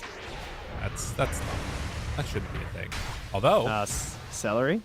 He's got the greater healing Lotus. he also has a. Why did you say it like that? He also has a force What? staff TP out. Lotuses. Oh, the right. anime. Yeah. I thought it was the rule. My bad. I forgot. That was a Luna accent. It sounded sort of Swedish, right, Scriff? Is that Right? Okay. Yeah, right? No, Right? he's saying no. 23,000 gold lead now at 31 minutes. And I mean, Gaming Gladiators, Roche back up in a minute. Potentially, at the very least, might end up being able to find that one on the Dire side, depending on how it goes. And it does kind of feel like Quest is going to be able to get their second Tormentor. I feel like I can hear the conversation they had after they lost that fight, bottom by the Tormentor. It was just like, all right. Let's lame this one out, guys. Like, let's not dive at tier 2s. We don't need to do that. Kills are worth too much. Goodbye, Kaori. Oh my god. Oh, the dub. Now they go in. And go in they did. And easy too. And no buyback on any of them. Is that really? Oh no, okay, they just got buyback on Morphling. Still though, that feels horrific if you're Quest, because now they just get to go high ground for free. Yeah, I don't know what you're going to do about this one. I think you just hold tier 4s and you just blast it out. You really don't try, don't get picked off as Coddle right now. Oh, man. Okay, they can bring Amar back with recall if they want to take that fight, but yeah, it looks like it's going to be the one set mid, and are they going to go top 2? That was such a risky TP. That was crazy. All right. Amar, he doesn't have blink, 7 seconds. It looks like they're trying to hold. Again, 25 until Morph. It needs to be a great fight for him to buy back, and does not look like it's going to be a great fight. Celery manages to back out, so an easy free lane of Rax mid. These boots are bearing. I don't know, man. That defusal. See ya. I am uninhibited. Pop those things, and he's just out of there. What a great use of uninhibited there, by the way. Well, I got good. you. Don't worry. Yeah, that was wonderful. For those of you that don't know, active name. Inhibit is the active name of Diffuser, which is why that was particularly good. You know, we lost one of the best ones, which was Enlightened from Tone. Oh, really? That's a good point. Yeah, I like we that did one. get a good new one, though, which is lit on the Watchers. It's lit when they turn on. Yeah, yeah. I thought you were gonna bring up like dispenser or something. Suppress. It's lit. No, we got lit now. Oh, speaking of something that's lit, Quest going on in for the Roche. Look at this. They're like, hey, guess what, Doom? It's down. You guys went top. We're taking Roche. How do you like me now? All right, it's gonna matter. I love this. Take notes, support players. This one's pretty good. Hiding in those little trees. Yeah. The hell out of there. Oh, TP away. Everybody get out. Oh, he knows. It's not good. Oh, my God. Jeez. Is that just because he tracked first? Probably. Yeah. Wow. All right. Unlucky. I mean, so here's the question. We saw the dive that happened bottom as Quinn is going to take away this rune. Does it make enough of a difference that you're still willing to go high ground at this point for Gaming Gladiators? Do you think that they care, or is it worries and worries about what happened last time they went a bit too far? I mean, again, it's 30K gold league. Feels like they should be able to go high. I think maybe you don't go high ground unless you have the refresher. Like maybe you go high ground with Doom refresher, although he just bought something. I think. When did he? Oh, he just bought a shard. Okay. All right. I think maybe you wait till refresher, and until then you just chill outside the base. Like farm the tormentors, get really good vision around so you can tell when they're leaving the base. Let them burn through their smokes. I don't think you necessarily need to go high ground. T2000 trying to be sneaky there with the Manta play. See if you could bait like a bad Doom or something maybe. Oh, But there goes the tormentor. All right. So Marana gets the little 360 jump away that you can do with the leaps and the extra leap charge. Love to see it. And that puts it as just Celery and Duraccio left. They do the other Tormentor, so they could get Demon Zeal if they want to do it. Duraccio doing all the item management there for the mech to get back at the full HP. Put everything in his backpack. Nice. And drop some stuff there, trying to get juice back up, which he does now up to 3k HP. Oh man, he is humongous. That is true. He is very hard to kill right now. I mean, again, I think the reason that you take this Morphling Ags is to help deal with this Terrorblade, and in a lot of ways, I think he still should, right? Like, you're kind of going to cripple Duraccio in a way. Listen, I mean, he's got 186 Agi. Morph has 277. All right, that's bad. That's a lot of Agi. Oh, the leap away. Can they get him? Trying to find him. Look at all the leap charges. No, wait, he still has the Ogre Seal. Flop. Oh my God, dude, he's so fine. And on the other side, they kill Amar. Yep, that's Doom used. That's an easy one. Tofu, can they finally bring down the pesky Tofu man? They will. Dire's bottom tower is under attack. So, trade-off of one apiece, but Amar going down, that one definitely hurts. Man, that's tough. What's left in this Aegis now? Still 2 minutes? My goodness.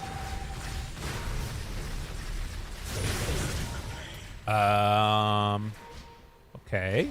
Morphling switching into TB form. No Lincolns yet for Dyrachyo to stop that from happening, but he's queuing it up right now. Still, you know, pretty hard to avoid as well, obviously, with illusions. All right. Start to bring it down. Ace, ooh, jumps in, but not able to find him.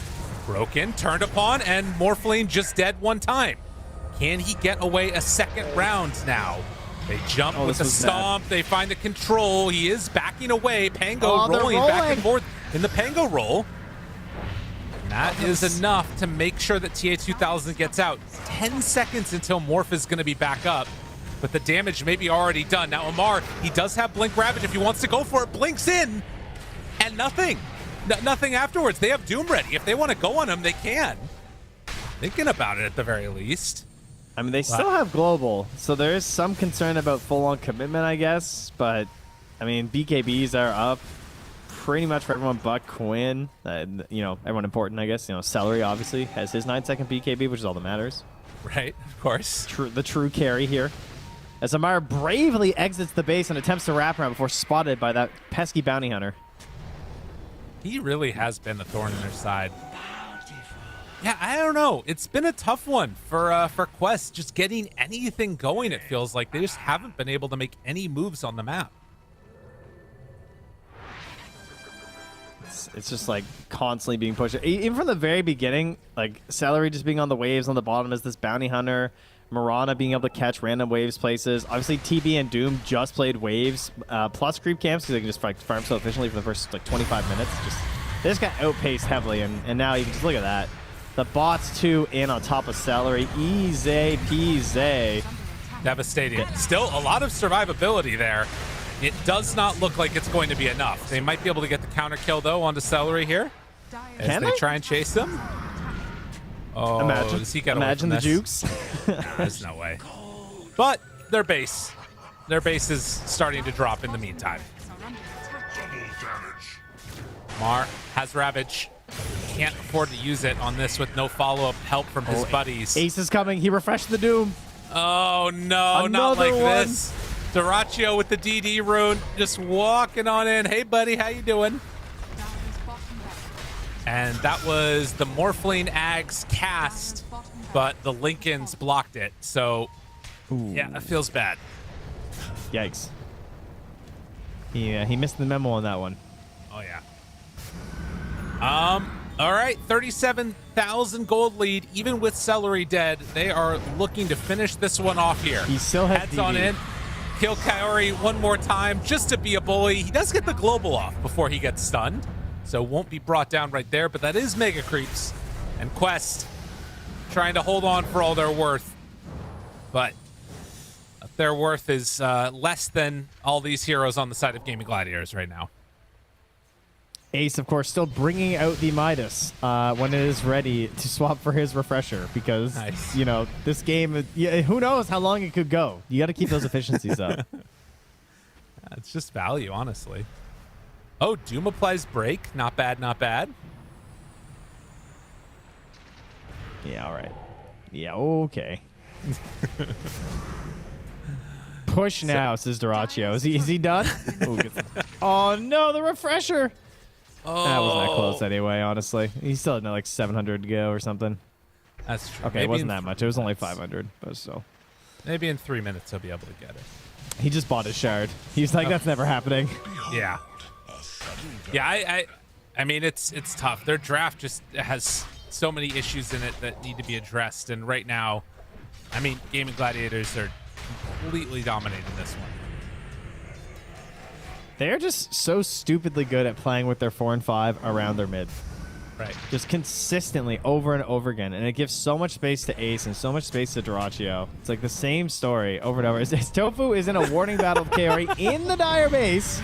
Get out of there! Run! He's away. All right. Well, they didn't pick him off that time. It was close, though. Man. It's been a clinic. They have really just been making them feel bad. You know, it's been the bully hour. It is surprising that we are approaching an hour as we hit 42 minutes of this game, because it has not been looking too close for a pretty long time. Other than that one fight, of course, that they won. But truly, that was kind of just carelessness from Game Gladiators, and they recognized that. And, once again, Ace has picked up a new item. Oh. The Aghanim's coming out here. Now, is that already with the full recipe? Oh, yeah, it's already in there. It is infused. Okay, it's got 4,243 HP now. My God.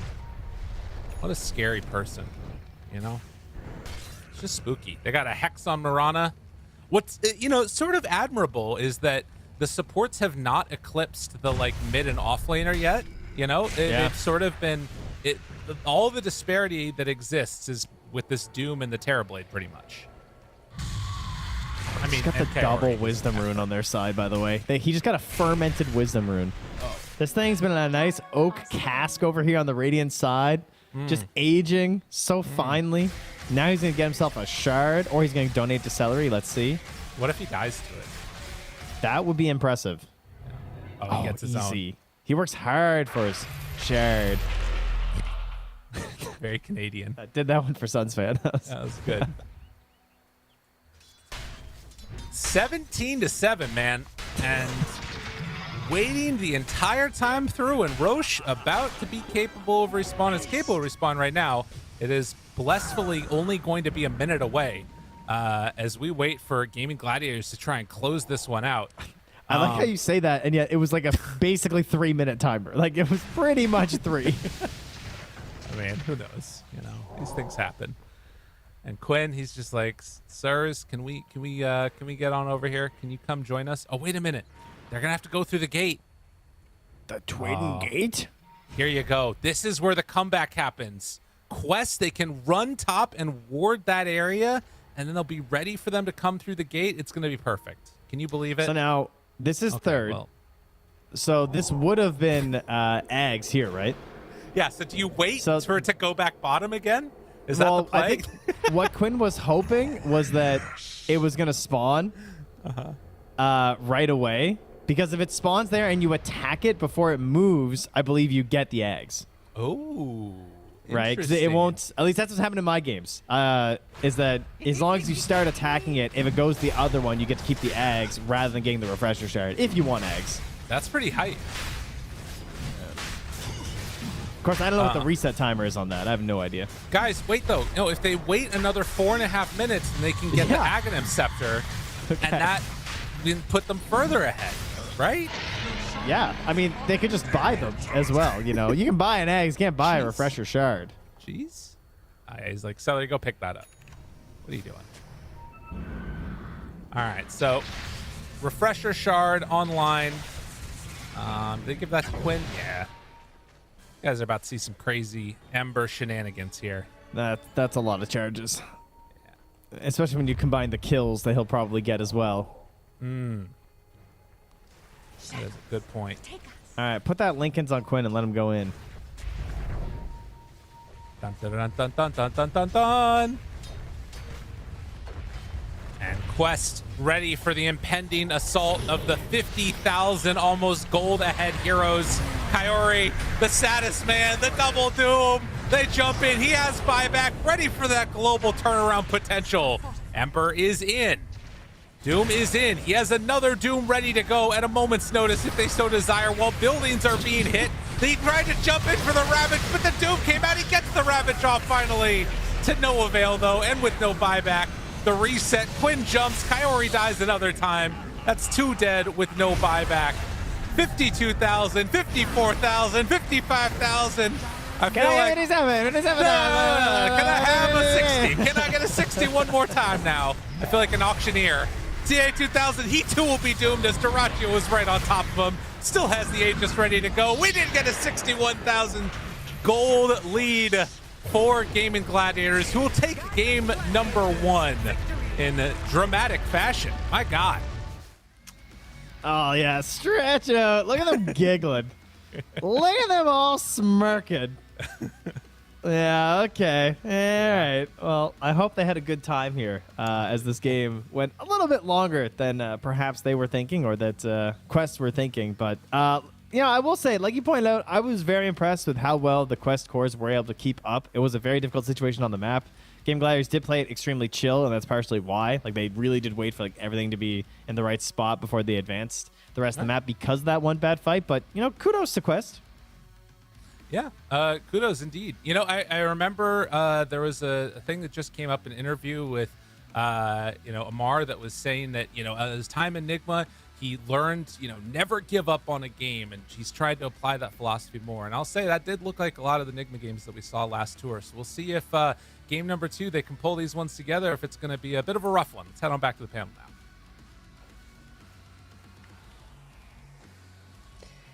It was nice to see a game go a little bit longer than the 21, 25-minute mark. This one going maybe a little bit longer than it needed to, Kezu. I thought Gaming Gladiators were going to be able to close it out a bit faster, but they wanted to make sure everything was in order for them to go for the throne there.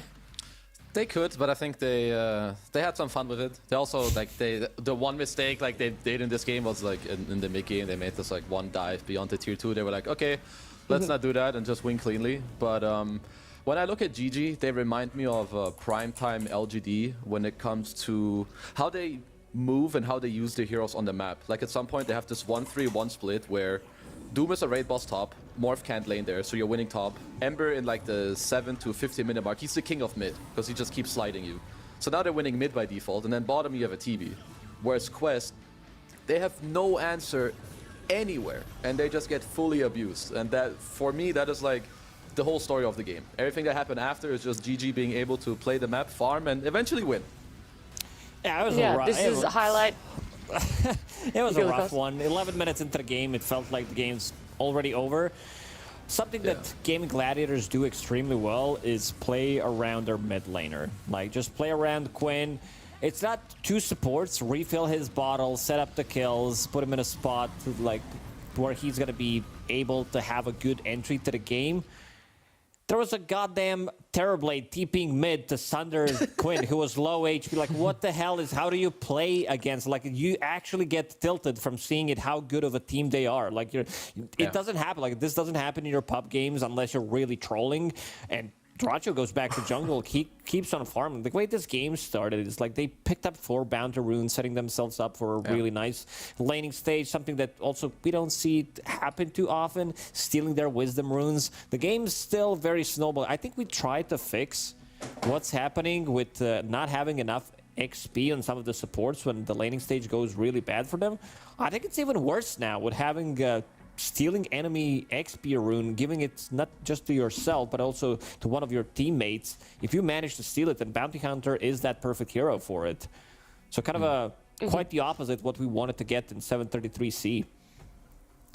Yeah, could you imagine if you could like steal an enemy's tome back in the day and then you know split XP between you and someone else? Like, like that's what this feels like the equivalent of. But yeah, the Bounty Hunter post 5 really paying off. Did it have that impact you thought, Kezu? And then to tack on to the end of that, who in Gaming Gladiators was a standout MVP for Game 1? I would say he kind of had the impact I expected him to in terms of the lane. But then when you're winning, Bounty Hunter is just a very snowball hero by nature. In terms of MVP, I mean, I guess it's Quinn. I would say that Ace for me has been the most standout player. Yeah, I mean, I know it's a very hot take, but it's just when you look at this replay, or I just looked at the CS at like 5 minutes, I think he was like 28-5, and the best Dota teams and the best players, they will, like, for example, let's say you lane against Quinn. He will make you buy 1 more set of tangos than every other mid laner. Or you will hit level 6 like 3 creeps later. And a lot of this, it snowballs when then suddenly there's a support in mid and you're not 6 yet. In other games, maybe you get a kill on the Ember, but in this game, he's literally, he's toying with them. Let's be real. Yeah, like minute 8 to 13, they're just food. He was really pushing the limits in the mid lane. They try to kill him multiple times, but it also comes down to draft that Quest drafted for themselves, having this silencer, keeper of the light. These heroes, I tend to call these heroes do nothing, where it's like you lose the laning stage is done, and you're unable to get stuff happening around the map. Like, you don't have that hero that's like can roll in, can like set things up. It's not like, sure, your mid laner Pango does a lot of things. He lost the laning stage because they really grouped up on him. Your off laner is Tidehunter, your safe laner is Morphling. These heroes, they don't tend to fight early on. They need to get the items. Also, like the itemization, I don't even know what you buy on Tidehunter to make him feel like more impactful. I think if they want to play with Amar, he needs to play like he played in OG. Like he can't be buying auras. Even then, like people were buying auras from the off lane. He was the one playing different style of Dota, and I think in this patch it does allow you to maybe theory craft a little bit more. Your position 4, position 5 can buy these auras, something that other teams also do when it's necessary, like Gaming Gladiators, like we see Tundra. I think Tundra is a really good example where you're gonna have Saksa having a pipe, you're gonna have Snaking holding the Max/Guardian Greaves, and then the offlaner can buy like more greedy items for themselves. Yeah, I will say I did like the tenacity coming out from Quest, something that Lyrical also like briefly mentioned on how that was something Amar wanted to do, try and make sure that, you know, you're fighting till the end for every game. But Kezu, even though they stayed in for game 1, when we look towards game 2, what sort of shift does there need to be when it comes to executing a lineup? You need to be able to, I think, get out of the... Like, if you get into the situation where you feel like there's this 1-3-1 that you can't deal with, you need to have a lineup where you can eventually make a play. You need heroes that can go together and do stuff. What are you counting, Lacoste? That's 3 points. Is that it? All you need to have... What are 3 points? I mean, just pick heroes that can go together. And if you have a draft that where you feel like you don't know what to do, combine your heroes. Like buy a Meteor Hammer on Tide to open bot tower, or bring the Morphling to bottom. Like you need to be creative. If you're outpicked and you feel like you can't do anything, like don't just sit back and pray to God that, I don't know, 2 of them get a heart attack. The highlight of Quest gameplay was when they took second Roshan by surprise. That was pretty much it. That was the only time that they kind of like played Dota, thought outside of the box. Mostly it was just hitting creeps, someone's dying on the map. You can't allow yourself to be in that position where you can't really punch back your lineup.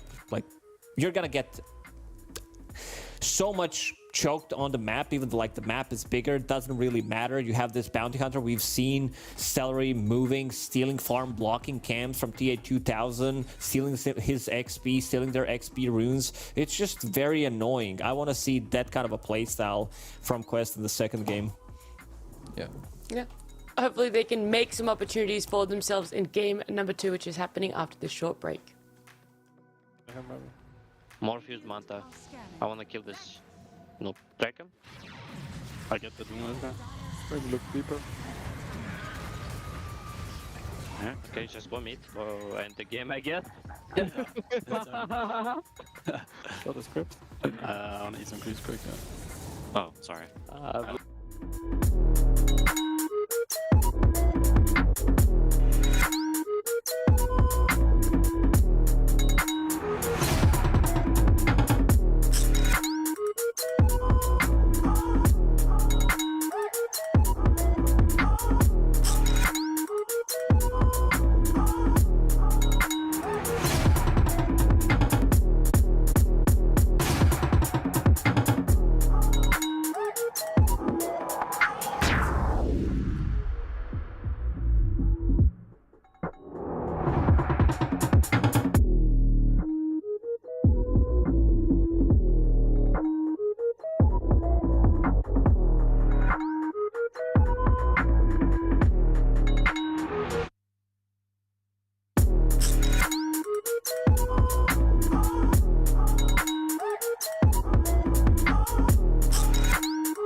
Quest Esports up against Gaming Gladiators here. It's game number 2. Game 1 went a little bit longer than expected, but it did eventually fall the way that we thought it would. Gaming Gladiators took that first victory, but I want to see a best of 3 go to 3 games in Western Europe at the start. You know, it takes a little bit of time for these teams. I think last tour we only got like 3-game best of 3s towards the end. So I want to see Quest Esports sort of fight back. And I already asked Kezu your thoughts on what they needed to bring for this game 2. But Lacoste, for you, what do you think is the glaring issue that could be a quick fix between game 1 and game 2?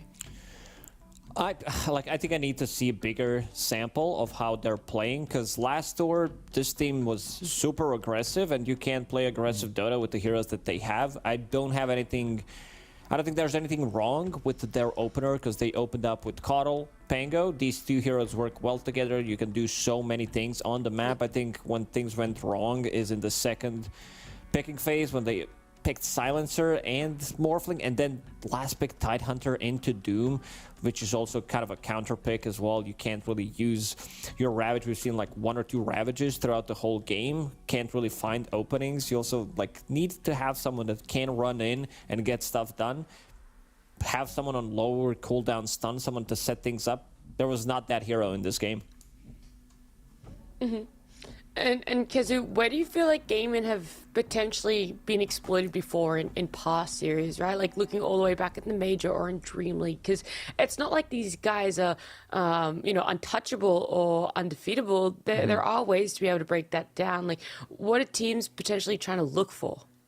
I would say when you play against Gaben, you need to make sure that because they like to group up at some point with like 3 heroes, usually around Quinn. You need to be able to either fight back. You need to have a response one way or the other. It's either you know that, okay, when they go here, we're going to fight them back, or B, well, bro, you're just going to have to deal with it, but we're going to have a side lane where we're going to push out Ace from the top lane, or we're going to push out someone else from the bottom lane. I think it's less about exploiting, but rather that you need to be ready when you play against this team, that you can answer their aggression early on, because otherwise they are so good at positioning the heroes on the map and just soaking up everything. Then Ace is top net worth, Quinn is top net worth, the Ratu is up there too, and eventually it's like, I guess we lost. Yeah, it's a rough one. Just slips out of your grasp. Like, the best teams in the world did not manage to break Gaming Gladiators. For Quest Esports, it's going to be slightly more difficult. Sure, they won against them, DPC Tour 2. But it was a different team, different meta, and also Gaming Gladiators from that point, they were just they always play better with each game. It doesn't feel like they're losing anything. They don't feel like, oh, we just reached the top. We need like we can fool around. Maybe that one fight was a little bit slacking from their side, but other than that, everything was clean. They understood that they can easily outfarm them. It's the team that has like a lot of experience when it comes down to how to close out the games. A lot of their games, they also tend to close in like 15, 20 minutes. You can feel like the game is over. But in this one, they needed a little bit more time. In the end, still managed to do so. So let's check the bans. There is Keeper of the Light ban from Quest. Your they bro don't Medusa. Yeah, the Medusa bro, of course, banned out. Yes. Rubik as well, Beastmaster.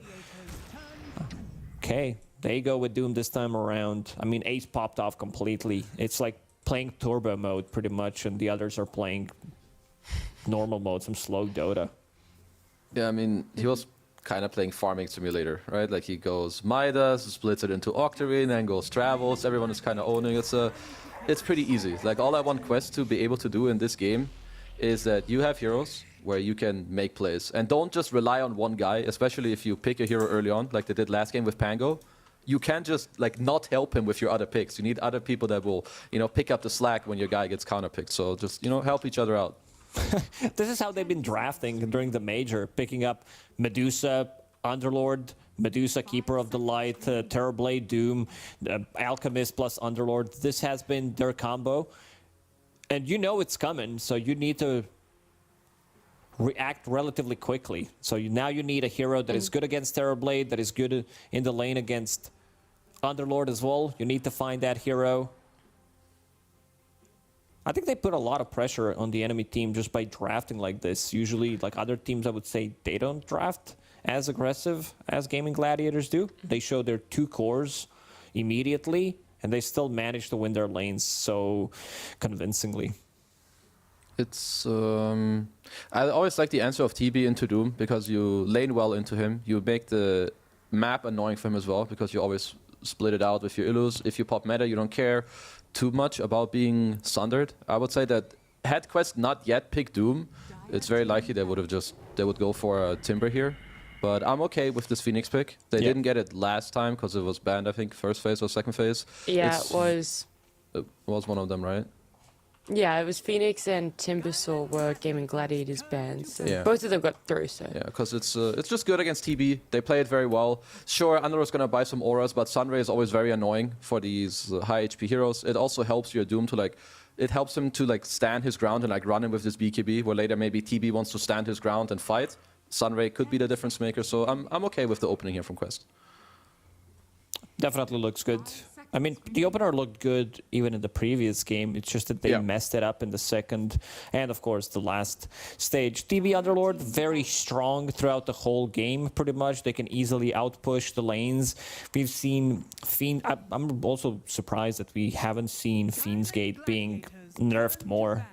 Like, why do you have movement speed? Like, why do you have damage reduction on top of it when you go through the gate? It's just too powerful. It's not even being... Yeah, I feel like it's not even people don't know, or you don't feel it until eventually it's gonna win you some team fight, right? Like you go through the gate, suddenly you're in the fight faster, you take less damage. It's also global. Like I've seen some people in some of the pubs, you can just use it to steal a 40-minute wisdom rune. Like if you have a ward on the enemy ancients and you see there's no one there, yoink, it's mine now. It's too powerful for what it does. Having global presence in this meta where there's so many objectives, mostly runes, also Roche, you can be anywhere on the map, backstab people. It's just too powerful of an ability. Agreed. yeah, I mean, could you imagine if you got the enemy tormentor and the level 3 wisdom rune all in one? It's a lot of impact that Underlord can bring, as well as those buffs that you're already seeing is there for his ultimate, but bans now for the second phase. Undying, Marana taken out by Quest, and then Slug and Bloodseeker taken out by Gaming Gladiators. So two very different approaches in what needs to be banned out for each team. I think Gaimin are gonna look for very likely just picking. They're gonna pick two supports unless Quest for some reason would open with their mid hero, which I don't see why they would do that. So you just have both teams just trying to protect against each other. I also really like the IO ban. I think IO is very good against the Quest heroes, not just individually, like Overcharge against Egg. IO's a big counter to Doom in both the lane, but also in the game to disengage, but also for their own map play of Gaimin. So I kind of like the bans that Quest are going for here. I have more faith moving forward that this time around, their second and third drafting phase is going to be a lot better. What about some good old Snapfire? I know the hero is not too popular right now, but it's also one of Tofu's better heroes. There you go. Because, not just because of the Phoenix Egg, but also you get doomed. Yeah. I don't see any other stuns, at least so far on Side of Quest. One cookie could push you out of the trouble. Maybe Terrorblade. Like we've seen Doraccio using Sunder very defensively. He's not afraid to use it on any of his cores.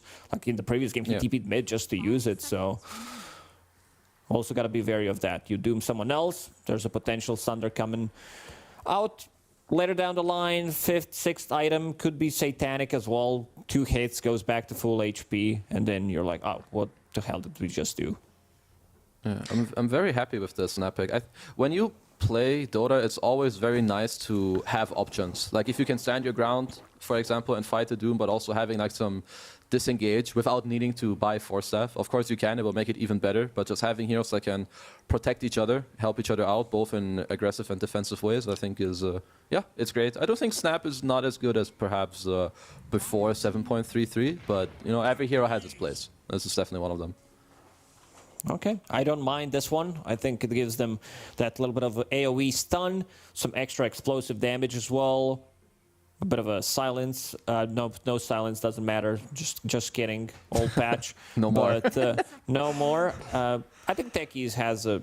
once you hit level 2, level 3, this hero is extremely good. Low HP hero like Terrorblade could be potentially bursted easily. So maybe someone to babysit this Terrorblade in the lane, have some kind of healing for him. Io's gone, Undying's gone as well. There's potential Enchantress. There is maybe Warlock. I don't know. I feel like Warlock should be picked more. Maybe I'm a little bit biased considering like how good of his shard is. It's also like a big meme, but I definitely want to see it in action. I could kind of. I'm pretty sure the hero's playable. Maybe not. Maybe not here now against Morphling. I would prefer something like a Disruptor, maybe, to have a little bit more silence, a little bit more control against Morph. I'd be kind of down for a Disruptor. I don't know if they've ever... I mean, I don't really see why you put Snap as a 5, but I know that Celery has played it. If they feel like they have some, I don't know, gotcha pick on the offlane for Tofu. But I think they should feel pretty good if they do go for a Disruptor. I mean, if they want to swap things around, I think Silencer that you just mentioned and even like Skyra to Mage could come in very handy. These like long duration silences against Phoenix Morphling could work out. Disengage against Doom, they run in, Global Silence comes. If you don't have any kind of a dispel mechanic, can't really follow it up. It feels like always gaming gladiators have multiple options available when it comes down to picks. Yeah. I like Silencer against the Dire team, and I thought about it earlier too, but Gaben might be looking for more of heroes that when eventually you hit this timing with this Underlord TB, but they feel strong enough that it's more of a wall. Silencer is more of the hero where you want people to like really rush in. I think they might want to play a more, I don't know, like a structure type game, like some smaller fights. That's why I kind of like the Disruptor a lot. But, they can probably make it work. Like, sometimes you can make quirky heroes work if you can substitute maybe with some items. Maybe you're like, okay, I really like Global this game, and I can buy drums and Solar Crest for the Ratio. And then you're like, okay, I can still follow the Silencer. But they'll do it with the Skyref instead.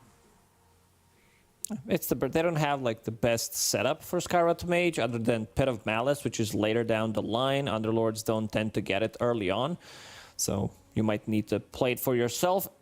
On the other hand, it's a super strong lane. Against Morphling, Underlord, Skyret Mage, I think Morphling's going to have real issues, especially with Phoenix. Phoenix doesn't really provide you with much, especially at the early levels. They pretty much picked it for the game, not just for the lane, because this hero really doesn't provide you with much, especially if there's a hero like Morphling who's like relatively slow coming into the game, I would say. It definitely takes a while, especially when you have Doom, Phoenix, Morph. So there's a lot of things that we saw in the last game where quests have a lot of very slow and stationary heroes. Also, Techies is currently missing a hero to play with, at least outside of the laning stage. If you have some Doom in the offlane, you're gonna be chill, but you need a mid laner that you can play with, and it's gonna be a similar scenario where Noob, he has to pick blind, he's gonna get counterpicked, and Gaiman once again have very good heroes that can go to mid, play with their mid, and have two very strong side laners that can pretty much hold their ground once more. So I think for Quest, it's a hard last pick again to really hit on the spot. What about some Zeus mid? How does that work? In terms of catch, they don't really have much. Then again, you're playing into... Zeus received some loving, doesn't have that Zeus for max Quest? HP. Yeah. I mean, it could be a bit slow. They might need some kind of a playmaker rather than Zeus. I feel their bans to me look more like some Ember Spirit type hero. I feel like that's kind of what you need. I mean, for now, I feel like their last pick is going to be hard. Perhaps no matter what they pick, there's something I would dislike about it. But I feel like you need a hero that allows you to sync up with techies, maybe go bottom, kick out the TB or whoever wants to. Because when you have Doom Morph, you need to kill at least some tower on the map to open it up. Otherwise, my bros don't have enough space on the map. So they kind of read it from the bans. So now Quest, I don't know, like what else you want to go for? I feel like heroes like Void Spirit are a lot more susceptible. Yeah, they are, but I would say that the other spirits are a little more susceptible because perhaps you don't get to use, like, if you pop Flame Guard, you already get some and you can play on higher range with the Sleight of Fist to, like, poke. Whereas the others, it might be like some tiny type hero. I'm not sure. Okay. I don't like it, by the way. It's a calls it but hates it. Yeah, no, because the thing is, it might be one of their better picks because like you don't want to play spirits into like Underlord and Skyrev. And usually your fallback picks are like Kunkas and Tinies because they can do something similar, but they're tanky. But Tiny sucks real hard against TB because he buys a Skadi. You don't burst him. And when you jump in as Tiny, you want to be able to go out and re-engage. You don't do that against Underlord because he's going to pit your ass and you're going to die. They're in for a rough time, I'm sorry. I feel the same I really way. think so. Tiny, like, this is one of the Noob's better heroes, I would say. He kind of carried the team in the second DPC tour to a lot of the victories. They needed someone like some kind of a playmaker. But this is fine. I think it's an okay pick considering what was left in the pool. It's what they needed, yeah. Pretty much. But again, having Morphling, Doom, these two heroes are extremely slow, and you're playing against Gaming Gladiators, so you might just, like, again, end up with 4 or 5k gold deficit 10 minutes into the game, and you're going to set yourself for a really bad time. This is Underlord we're talking about that is buying auras, one pipe Guardian Grease against Tiny. Like, they have a lot of magical damage. These two aura items are going to completely destroy quests. Their damage is going to be extremely limited. So, because you're kind of already worried about how these lanes are going to go, if there's even going to be successful rotations, and then the scalability of Quest as well is sort of a question mark? Not necessarily the scalability, it's just your scaling depends a lot on how much gold you can get. And if you can't make moves and your map gets shut down, which I think it will, you don't have any scaling because GG are going to have a 40,000 gold lead again at 40 minutes, so who cares? For Omar, I need this. If we all want an even game, this techies needs to do well on the bottom lane, go mid with Noob, kill Quinn, kill him again, make him buy back. Either way, this techies needs to own. Otherwise, I think we'll have a repeat of game 1. That's a lot of pressures on a techie's shoulders, but it's a game number 2. Yeah, no problem. You're just going to kill mid over and over and over again. But game number 2 between Quest Esports and Gaming Gladiators. We'll see how it plays out as we head on over to our casters, Lyrical and Trent. Thank you so much, Nat, and the lovely panel out there. We are taking a look at game number 2. And Trent, the panel seems to think, all right, Techie's got to do a lot. Gaming Gladiators is going to run all over it. I will say this. I watched a lot of Quinn's stream over the past week. One of his most common refrains that we heard was, why is my offlaner such a hipster? Just buy ace items and turn off your brain. So he thinks this is a bit of a brainless hero. I tend to agree a little bit, but it could be a pretty strong brainless hero, like a zombie. You think Ace is like, compliment, insult, compliment. Clearly a compliment, but from my favorite mid player here. Yeah, I mean, also Quinn being an NA player, maybe we can get some of that buyback action that Kezu's hoping for. That's apparently their only hope, is Omar forcing the the recession bailout here for Quinn. Just keep buying him back in after failing. Look at this. Look at this. The battle. Run away. Kaori, he does not have dive. Is he going to die for the lack of dive? Or are they going to die on the other side? The Rachio dying needs to back away quickly as Ace takes some beatings in his backside from Amar, who's trying to kill him, which is different than dying. It's a big backside. It's easy to hit. That's right. A nice little it's like a connection. Side of a barn. That's right. Wow, and just nothing happened in all of that. I was getting so hyped up for it, and just all fell apart. These level 1 fights. So here's you know what? I'll wait. Wait a minute. I've got more great balance ideas. Don't Wait worry. a minute. Look at this sneaky play here. Damage out. Stolen bounty rune. Quinn chasing in the Firestorm and Tofu. He's the one that draws first blood. Amar, is he going to go down too? Yes, he will. Quinn gives up his life, wants to come back into lane with full HP, while Celery, does he get brought down too? Tofu's still battling out with Kaori. They do bring down the Snapfire. Grandma dead. Wow. All right, that was the best level 1 fight we've had in a while. I feel like lately they've been a little bit, lacking in terms of overall engagements. But that's a 2 for 2. No, my idea to really improve the bounty rune fights was that you should be allowed to take your ultimate at level 1, but then you don't get any other skills until you're level 6. Wow. And then you get all the points at once. You just get like so you just Doom. mega grief your team because you just take your ulti for the bounty rune. You're like, it was worth, guys, trust me. Yeah, Jirachia sunders to save his team. Yeah. And then the lane is just completely over. It's good. This. I think it would really improve pubs. So just some more quality ideas here. Well, I'm And, excited to see if that's implemented or not. As mid lane, we're seeing the battle already begin. Noob versus Quinn yet again. Not as common of a matchup as the old Ember versus Pango, as they bring out the Tiny. Not a hero I've been seeing a whole lot of lately, but a bit of a classic. Noob has some classics. He loves the Snapfire. I mean, that's the hero, obviously, that GG picked up here, but ye olde Tiny. When he gets rolling, it's great. But, man, if there's one hero that can consistently disappoint me, it is Tiny. What is it that is so disappointing about Tiny for you? You got to do so much to have an okay game.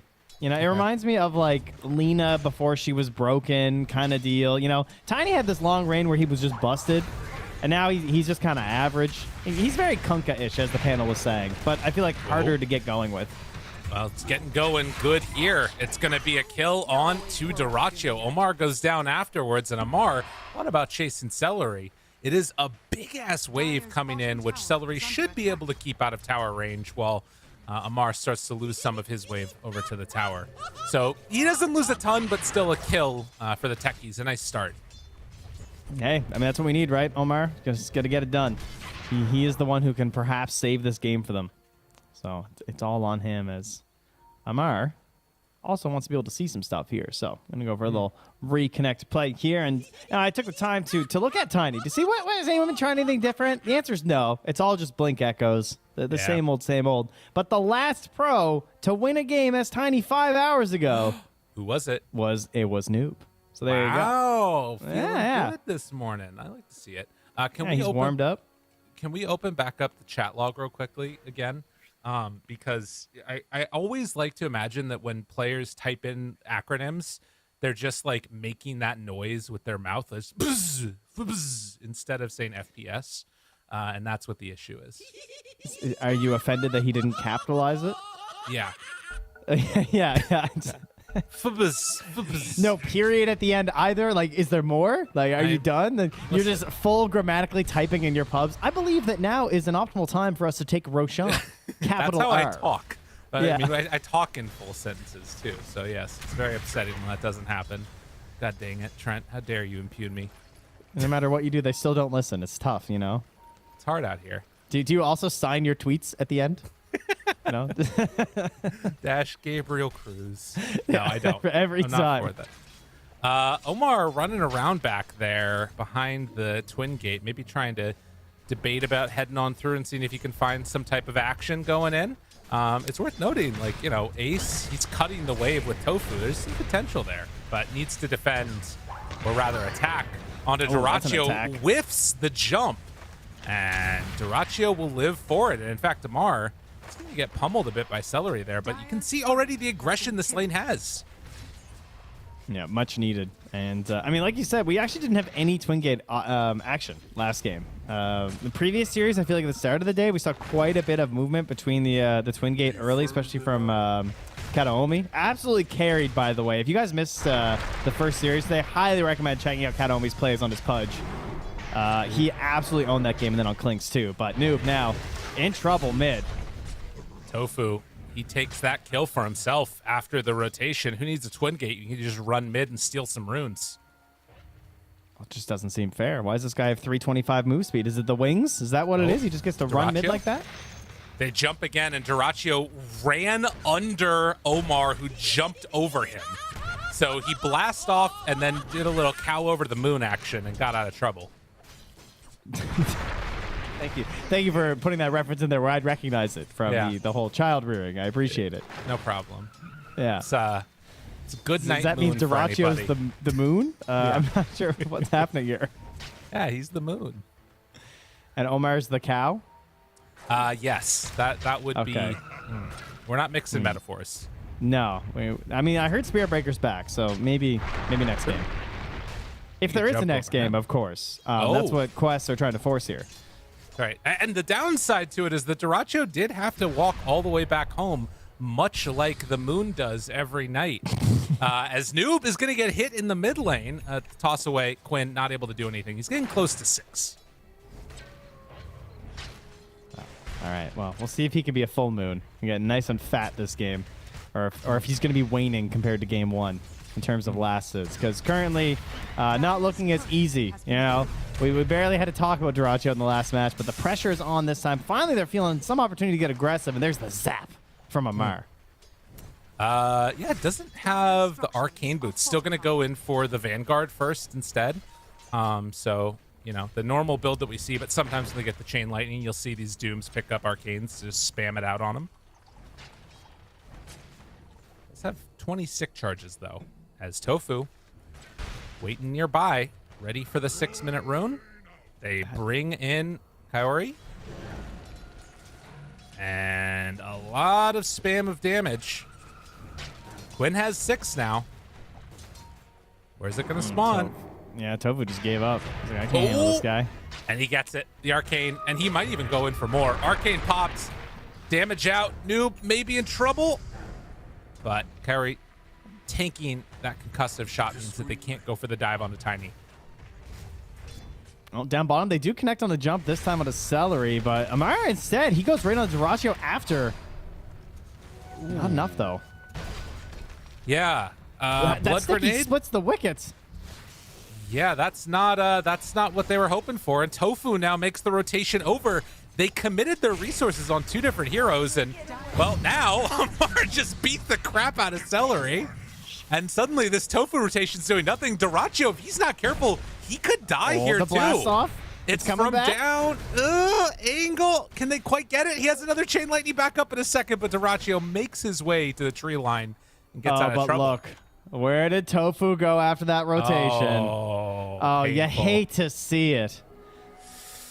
Yeah, that's pretty rough right there. Noob just told Kaori to go steal the Wisdom Rune. He drew a line from Kaori to the Wisdom Rune and said, go get it.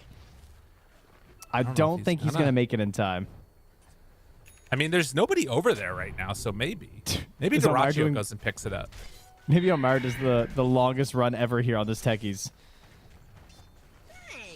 Where is he going? I don't know. He is. All right, he's eventually. All right, he's just doing a lap.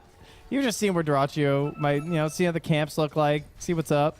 He's getting his steps in, It's yeah, important. that's true. Yeah. Okay, well, the bounty rune's still there while Omar finds Tofu, and the jump is going to be enough to secure that kill. Now, here's the thing. They might not think as Noob is going to get jumped on in the mid lane that they've taken it. Able to do another cow jumping over the moon action. Noob dodging that one. It's just my new catchphrase now. It's really good. Yeah, stick with it. Okay. Yeah. Going places. But they might just wait on that bounty rune or wisdom rune until the 14-minute mark. If nobody's going over that direction, they could get the double the value out of it. Dude, there's a snap on your team. You're going. All right. So like snap.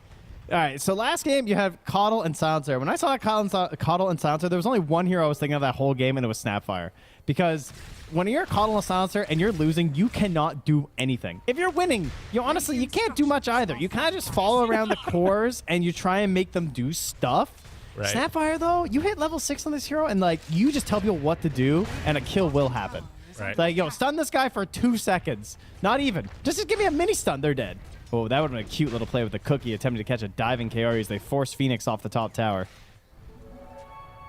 Won't be able to connect with it, obviously, but as you said, nobody defending that tower now. And Celery Dyrachyo, comes bottom. they move through. Amar, he does have Doom ready to be skilled. Actually, no, he didn't save a point. He has 2 in Devour, 3 in Score Search, and Inferno Blade. Okay. Ace gets jumped on now. And with TA2000 nearby, can Quinn make the difference to save his life? No. Waveform through to secure the finish onto that Underlord. TA2000 still hanging out here while they try and run down this Phoenix. Noob's coming as well, but it's a long journey for a Tiny with nothing but treads. And Carry is still just on the run. And they find him. Misses there on the Remnant, but able to bring him down on the second round. Mid lane, or rather, excuse me, down bottom. Amar, it's enough to kill off Dyrachyo. So good play there, and they find a couple more. Amar, though, he goes down. Celery had enough left in the tank to bring down the Doom. How much did he just get? That was a lot of XP. He's almost level 7 now on Celery. Yeah, it's quite the turn. Jeez, that is a sweet thing to have for a Snapfire. And they just got so much, though, for Quest. Like, T2000 and New making that big rotation top. At least they finally get Tofu. Quinn, unfortunately, did TP out before they were able to get there. But, hey, at least they got some retribution. Of course, the initial kill there as well onto Ace's Underlord. Actually trying to slow him down for once in this game, as he is still top of the net worth, as he usually is. Yeah, he has been able to just get very, very farmed. And not doing as, again, Quinn calls it, the hipster builds. Instead, just playing easy Dota as he moves on in towards mid, finds Noob. They do get a stun off, only connects onto one. The mind's dropped. And Omar doing some good damage there. Tofu tries to get in range. Concussive shot barely connects onto Omar. Yeah, and it looks like they maybe kill off the Sekis here. Blood grenade? Out? Nah, he's fine.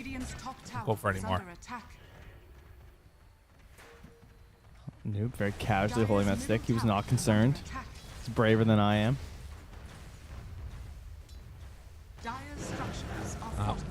Still a bit of a struggle moment here for Kaori, who's trying to pick up for not being able to have access to those runes, which is pretty sad. It's all right, though. Got you level 6 at 11 minutes. That's kind of all right these days. Now, we've seen some level 4s at like 13 before some of these games. Right. Things are looking up here. Again, though, Celery is just insanely farmed. I mean, mind you, this is partially because of the solo kill. He's actually out-leveling Duraccio. Oh, my God. Duraccio's jungling. Celery's just, like, fighting, getting kills, doing his thing. Those aren't... Well, that's not done. He has drums? Yeah. Yeah. Damn. So, the one thing that I will say, though, is that this feels like it's going to be much more of a relevant game for Morphling, because while you say, wow, Celery's so farmed, he's ahead of his Terrorblade, that also means Terrorblade's behind his Snapfire, which is not great for wanting to sort of secure a victory. That's a good point. Thank you. Tiny, though, needs to be the one who makes things happen in this game, and he's being kissed on right now, but he might live. No. Oh. Celery says no. Omar does kill Duraccio again. 0-3 for the Terrorblade. Now, coming in more. Oh, he's so low. I mean, if TA2000 can finish this one off, it is so much value. And, whoa, he gets silenced as he's shifting down. Holy moly, that was close. Oh, I haven't seen that one in a while. That was kind of spooky. Yeah, the silence on Agi shift is really scary. They're TPing in. Do they know that Quinn is here? Noob running right by him. He's behind a tree, walks on out, sees him for a moment, throws out the avalanche toss. Is it enough damage? Just not quite there. He doesn't have another one, but it's going to be enough. Quest comes in for the finish. This is looking way better. Yeah, how many times he got away on that Ember? They needed these kills so bad right now.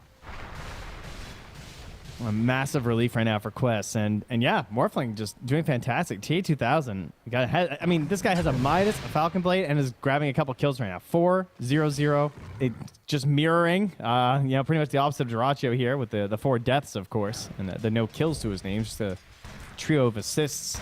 But we're unlikely to see Duraccio for a while. We're expecting to see Celery, Tofu, and Quinn go nuts. This is a crazy killing trio right now.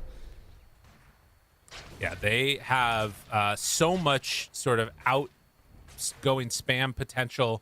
There are, again, relatively hard heroes to kill on the side of Quest if you're looking at cores at the very least, right? Like, Mar takes a lot. Tiny takes a decent amount. And on the other side, if you bring in a lot of heroes, Ace, does he manage to get out of here? No. Adaptive Strength form was already ready to go. And, well, Quest... a TA2000 morph is looking like it might be the carry they need. And they know right now. You can see the line from Kaori. He circles out there like, hey, they are moving here. They smoked and they're moving because he saw Quinn back and they know that they just killed Ace alone up top. And what does GG do every single game? This exact same play over and over again. They smoke their 2 supports with their mid. So that's going to cause Amara to back up, give them the space. Now, the downside, they're still pressuring and probably taking your tower, but at least you're not feeding kills. The question is, what else are you getting on the map right now? Right. They are getting farm on a couple of different heroes. They're getting maybe a Wisdom Rune.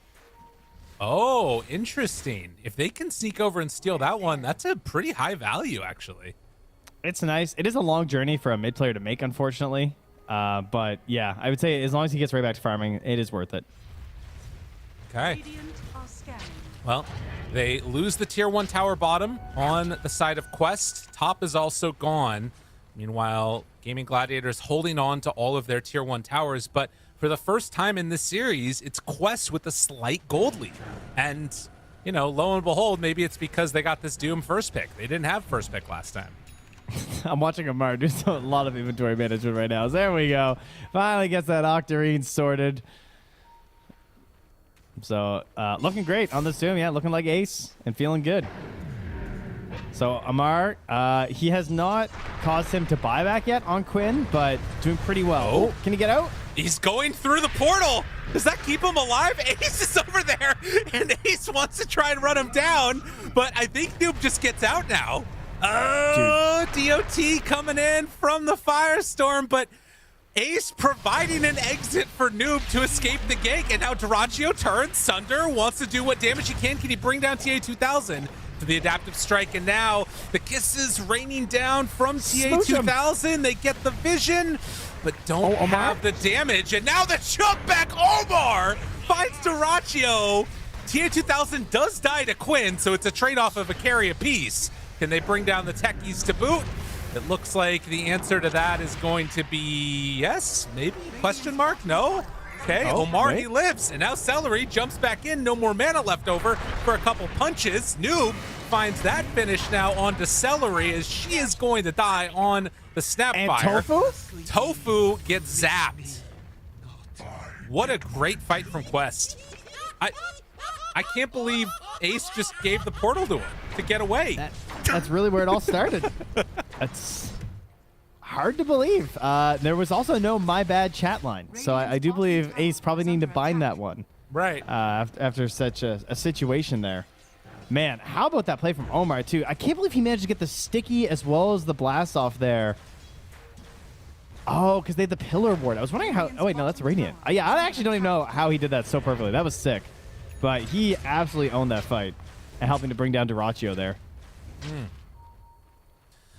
Well, and that's what you want to see from this lineup. If they can make it work around this techie's massive amounts of damage. With that said, Gaming Gladiators picked up a big item right now. They just got the pipe completed on Ace on top of his mechanism. So disassembled Vanguard for that. This is a great fighting item for them. Kaori taunted. Damage out. Silence is there to the follow. And the Birdman is gone. Do you think it's the items on Ace, like the brainless items that made him accidentally give an escape with the portal? Like he's losing brain cells quickly with these builds, causing mistakes. There's a that must be what it is. All right, look at this wraparound play though. Dyrachyo, he's got no idea. Cloaked in darkness. They also bring in everybody through the portal, though. They're going to have crazy damage reduction, but one hero doesn't, and it's Dyrachyo, and it doesn't matter. They just mute him, doom him, but everybody else is there for the show-up. They take down 4. Can they get the 5th? No. But 3 for 1, not bad. All right, that was kind of a sick TP, though. I got to give him credit. To TP out of 4 heroes like that and just be like, they got nothing. I'm good. Interesting. Well... It's not been a great game for Dyrachyo, if we're going to be honest, but he still gained gold out of that last death that he got. Now on the board with 1 kill at least, 1, 5, and 8. Yeah, you'll take that sack in that situation. Wait, no damage done? The hell? Dire's middle tower has fallen. Where? No, they did that's XP change. Oh, got it. There it is. Yeah. Well, a secondary one there, but because it was a deny. Oh my god, I missed that it was a deny. They denied Dyrachyo. Holy shit. Oh no. Oh, Dyrachyo. Poor. Who actually gets it? Oh, it was Quinn, of course. Oh my god, what a catastrophe. Oh, Scriff, you're too good. Saving us. Oh, speaking of too good, the Deso's there. It's time to get some stacks going. Let's see it. Oh my god, and they're going into Crimson next too. Yeah, it's a sad one. That's a feels bad man for the old Quest team, isn't it? Well, it certainly felt like they were keeping this game pretty even, and they were kind of on a roll here with the whole techies and the tiny thing going. But it comes back to just like keeping that ball rolling. And right now, he's just trying to get the Echo Saber. What happens when you get Echo Saber on tiny? It's like the story doesn't really change. You're just a little bit better at doing that whole like blink, jump, and explosion thing. So you can keep trying to make this work, but in the end, they're gonna have to wait until TA2000 is actively involved here. And mind you, that is getting close. Now he's getting the eggs after this Manta, which he just finished. Well, there's the Deso charge that you wanted. Oh, no. Quinn on it. Okay. Yeah. Game, again, very even as Morphlane waiting. I mean, do you think that they have what it takes if this does go late enough for Quest to sort of have the upper hand against Gaming Gladiators? I mean, we saw the Aghanims lose against with the Morphlane Aghanims lose against Terrorblade last game. Does this one feel any different to you? I mean, benefits having the Doom on your team is a pretty big difference. Like, it's frustrating playing into the Underlord, obviously, but this ability to just like try and remove someone who's key from these fights could be huge. Maybe it's Quinn, and he has no defense right now in terms of like a Linken's or something like that. I just think even getting on top of someone like Celery would be great. I mean, Celery is so annoying in these fights right now. Cookies, the ulti, and then the Glimmer Cape. Like, I don't know about, I'm sure you guys all feel that Glimmer is just unbelievable right now. Feels incredible.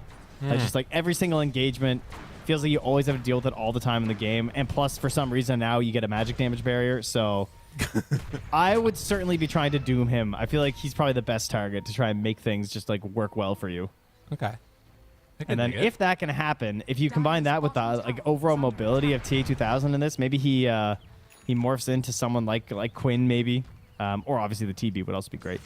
Right. Maybe that'll work out for them, but it is certainly uphill once again here, unfortunately for Quest.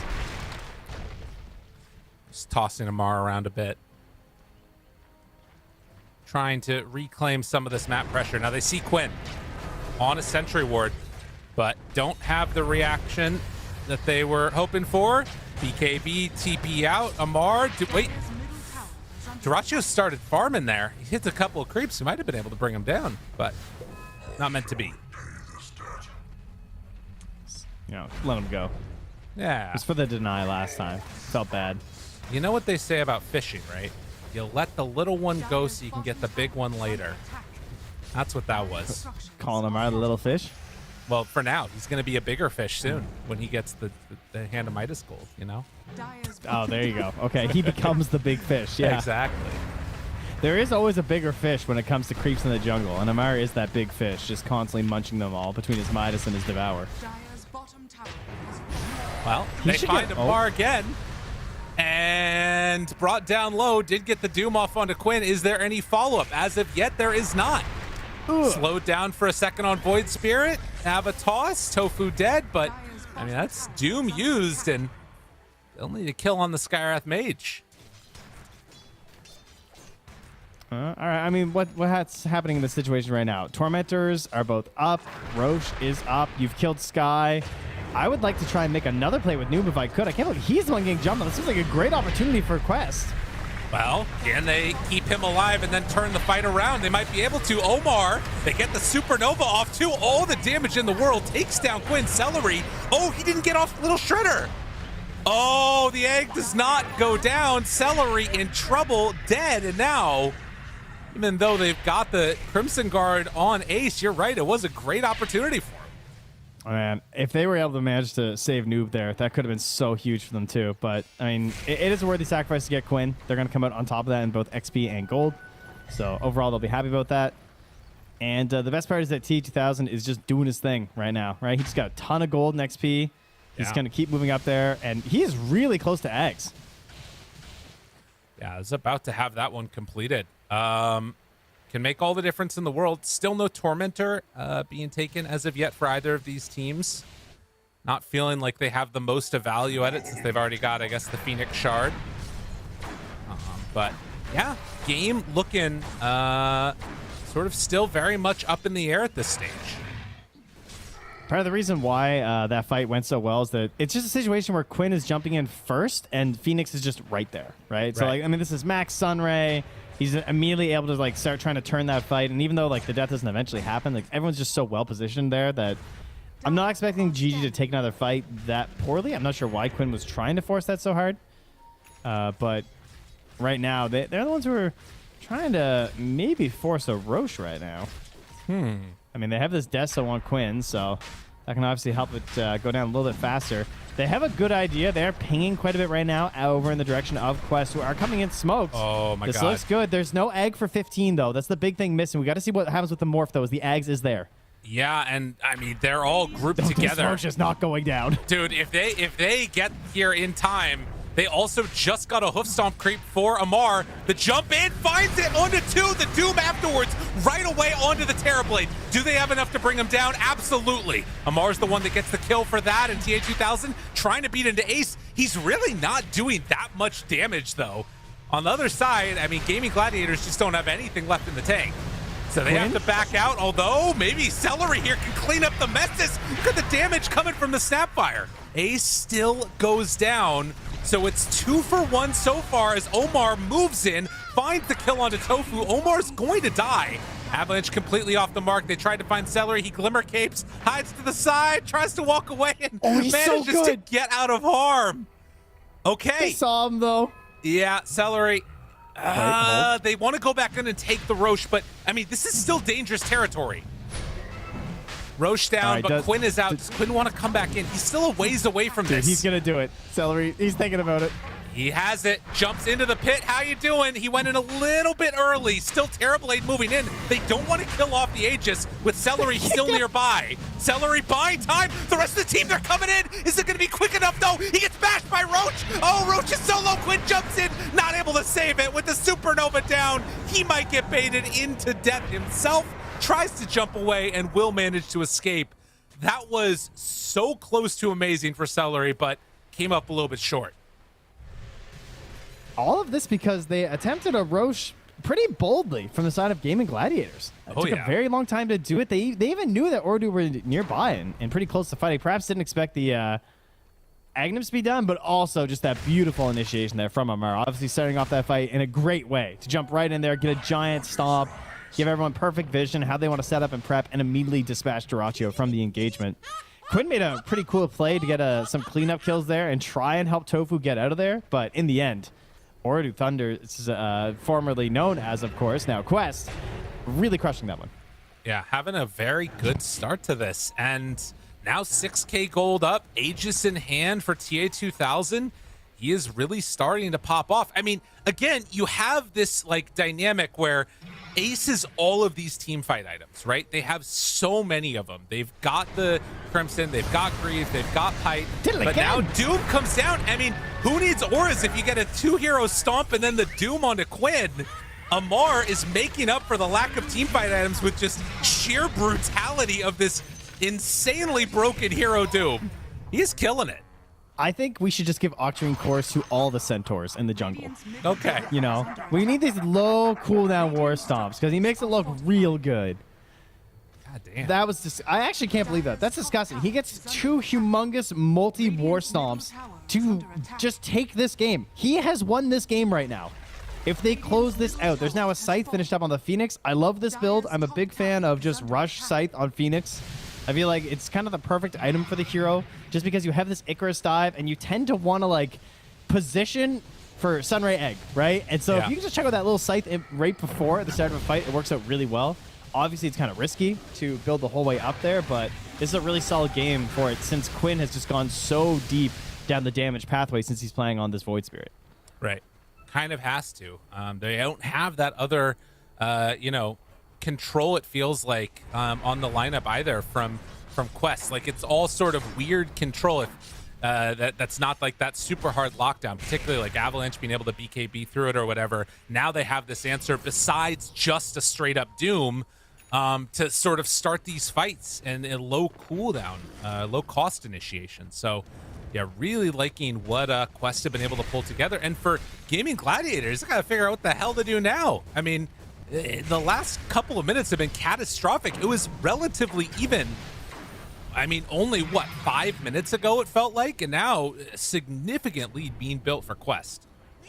Yeah, it was even, but it also kind of felt like they were the ones who were able to take these active plays just because they had the Quinn on this void. It felt like he could jump in pretty freely. It was unlikely that he would just get controlled into immediate doom or avalanche or something, but that has certainly changed. They're hitting these big plays. Now you get a couple mines across the river right in that same situation where they won that last fight, and they're getting squeezed out a little bit here from the side of GG. Got to reevaluate and figure out how they want to take these fights.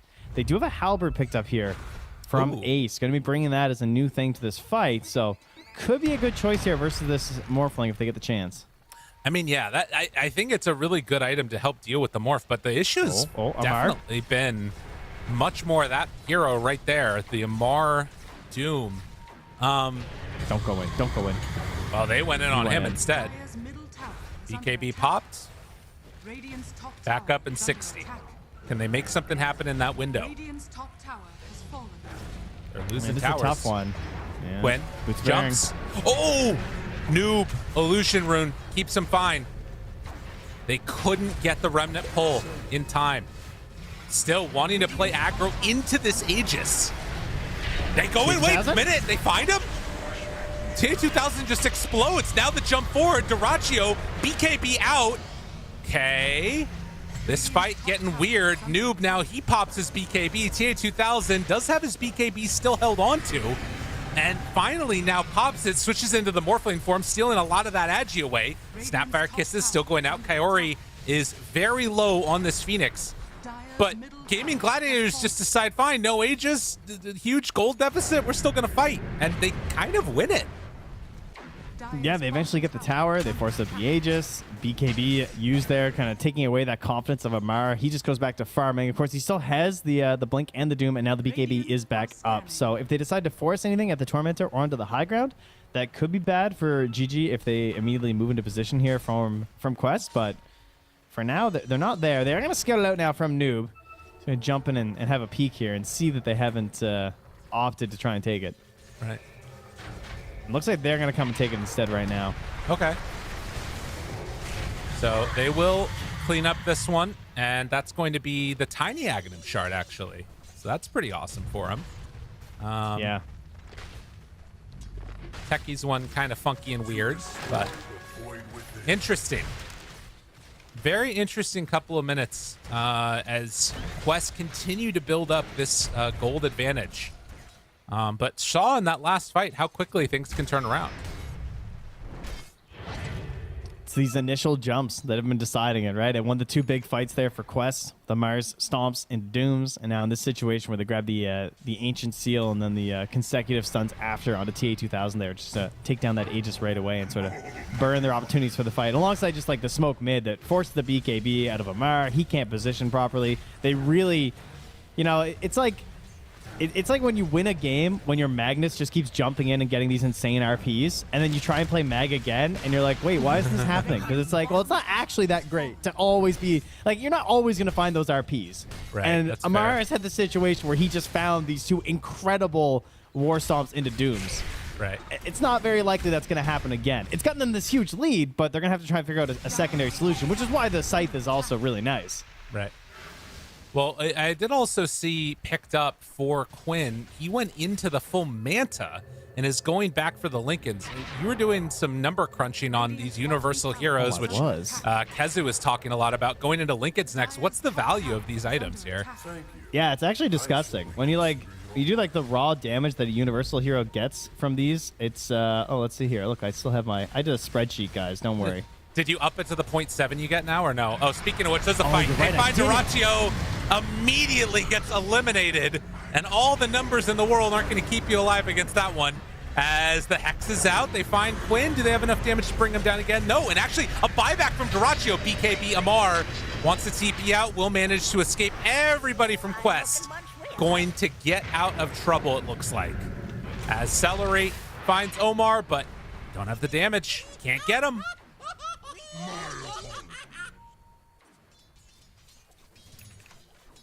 Yeah, that is crazy that it's up to 0.7, by the way. Isn't Considering that how nuts? high it was before. Yeah, why did it go to 0.7? Isn't that a great question, guys? Duraccio buyback, though, and he still has meta.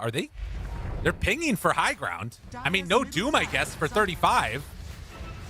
I mean, punishing the cooldowns. Can they do this? Can they get this? Who cares if they're down 16k gold? They're just taking buildings. Teamfight items are pretty strong. Amar, he gets jumped on. No BKB, no reaction, no nothing. Oh, they need him. Amar starting to drop. They get the Sunder up, and now the turn. They need to get the damage here onto the egg. It's going to fall. They lose so much. Duraccio backs away. He isn't quite brought down. Omar jumps in, gets silenced. The man to back away. Quinn, he's living through this. After the buyback comes out from Kaori, it looks like Gaming Gladiators are going to attempt to escape from this. And Ace, he's going to be the one that's left behind. Everybody else looks to be getting out of trouble. Duraccio, he does have enough to escape, but looks like Wait, Mar does he? finds an Does he? illusion. Does Mar's thinking, he? the chase, the Inferno Blade, they get him! The Doom comes out right in time. He is not going to have enough to get out. And that is the dieback. I'm like just molding if I'm on. You know, that's such a pub death to see your carry player do. Like, he was kindly dawdling on his way out. He, like, hit a couple camps a little bit. And you're just like, please go home right now. And it's just those tiny little things. Slowing down just a little bit gets him killed for 90 seconds. Yeah, that hurts. Oh, and look at that. Roche respawning in a couple seconds here. Jeez. They take the Tormentor. Morphling has an Axe, and the Hex initiation. Tofu's done. I mean, 55. No Terrorblade. Quinn is split pushing, but Celery catching waves. They're glyphing. Okay. All right. Their wave is not dead, though. They still have double catapult here. I mean, look at the damage Quinn is doing to these buildings, though. This build is insane amounts of DPS. Yeah, he is just raw. He'll get another, like, 40-some from Lincoln's, which is nuts. Hex onto him. Doom back up. 8, 7. Can Quinn get out? Tries to jump away. Juke. And they do force them back. So, in spite of losing an entire mid-set of racks and Duraccio not having buyback, they still get a ranged racks for their trouble. Oh, but wait, Celery. Ooh. Almost caught there from Amar. He's really the bloodhound here, sniffing out these heroes, trying to escape. Got Duraccio. Now he's after Celery. Glimmer? No. Trying to blend in. Oh, he found Quinn! Look like a centaur. He found Quinn! Oh, he found him in the trees! That is better than Celery. Oh, man. What a play. Dude, he is a bloodhound. And then they get Celery in the end anyway. God damn. Quest are pissed after that last game. They're going to run their way to Roche, too, here. Cheese, as it is our second Roche here. Does get a ninja gear here for Duraccio, though, so that feels pretty good. Yeah, that'll help him a little bit, it seems like. That's the game. And everything's fine. Surely. Almost overwhelming blink for Amar. And Roche about to go down. TA2000 has sold his Midas, almost has Butterfly completed. This is the real Amar show, man. Yeah. It is kind of crazy to think how he, like, for a phase on OG for a, pretty long time there, everyone was basically looking to him to define the entire role of offlane. Right. Right now, it kind of feels like that's where Ace is, obviously, because GG are winning so much, and he's just like these iconic Doom and Underlord games where they just do it, like, they just shove it in your face over and over and over again and dare you to deal with it. So he's sort of been, like, taking the mantle. But, man, Amar just absolutely owning this game. He is so feeling it right now. Yeah, he is slaying.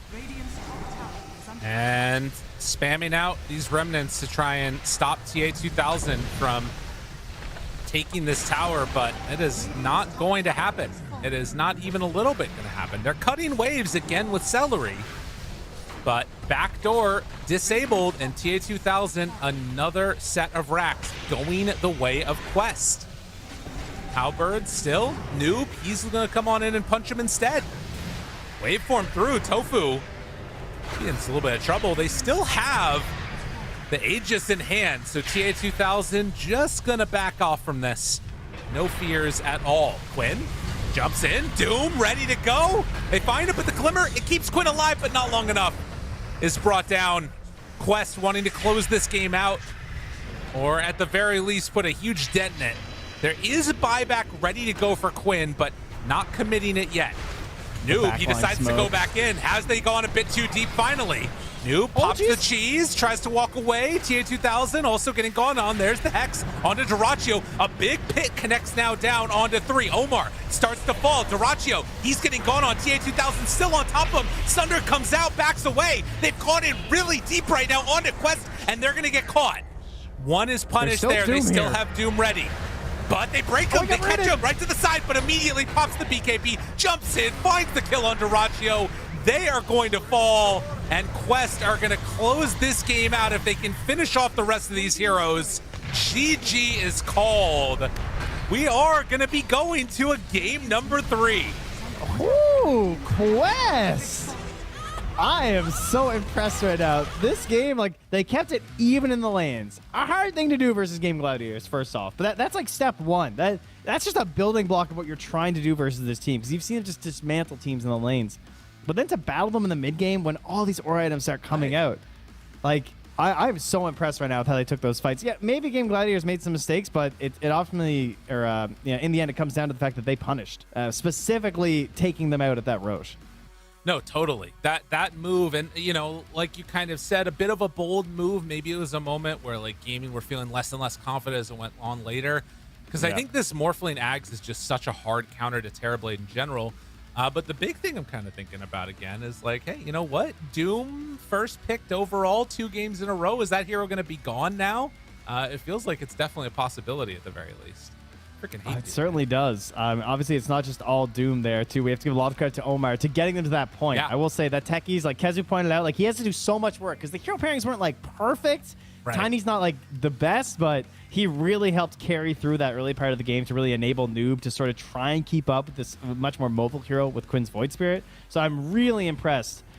Really from everyone here on Quest. Very excited to see if they can do it again in Game 3. Oh, and this was great when we missed that he got denied. Loved that one. But in a freaking awesome moment where it felt like, okay, maybe they were now going to be able to do the things that they needed to do, pull its stuff back together as Gaming Gladiators has done time and again, but hasn't really been able to, you know, pull it all together there. And, you know, this moment right here, too, maybe there's a moment where, you know, after the sort of botched initiation from Noob, Gaming Gladiators could pull it back and things start going their direction, but just was not meant to be. Is there anything else, like, I in a way, I almost feel like this Terrorblade pick has kind of put them in a weird position multiple times without Morphling being banned out. Yeah, I don't know. I mean, obviously, it still worked in Game 1. I'm very comfortable having Dyrachyo on the Terrorblade. I think it is a backbone for a lot of their game plans, so I'm not too worried about. Maybe consider banning the Morphling, as you're saying, but I certainly wouldn't, like, abandon the Terrorblade because of it. I'd rather just try and keep that, because I do think that lane spread is very important for how they want to itemize and try and build around Dyrachyo as well as Ace. You know, they have to really let Quinn, Celery, and Tofu do their whole thing in the middle, and part of that comes down to Ace and Dyrachyo both controlling the lanes a lot. Right, yeah, I guess that's fair. You know, and that is something that he's pretty consistently been able to do. And maybe also, you mentioned that there was that, like, move that they made. I don't remember if it was this game or the last game. That's like a consistent move that Gaming Gladiators make where they rotate their supports in with their mid player. Yeah, it was this game too. Try and find some kills. And that does leave open these opportunities where they can jump on Dyrachyo. And you look at Dyrachyo here, 1, 9, and 10. Some uncharacteristics early deaths that happened from him that kind of destroyed everything that went on in the mid game. Because I think they really wanted him to snowball and just sort of accelerate forward. It just didn't happen.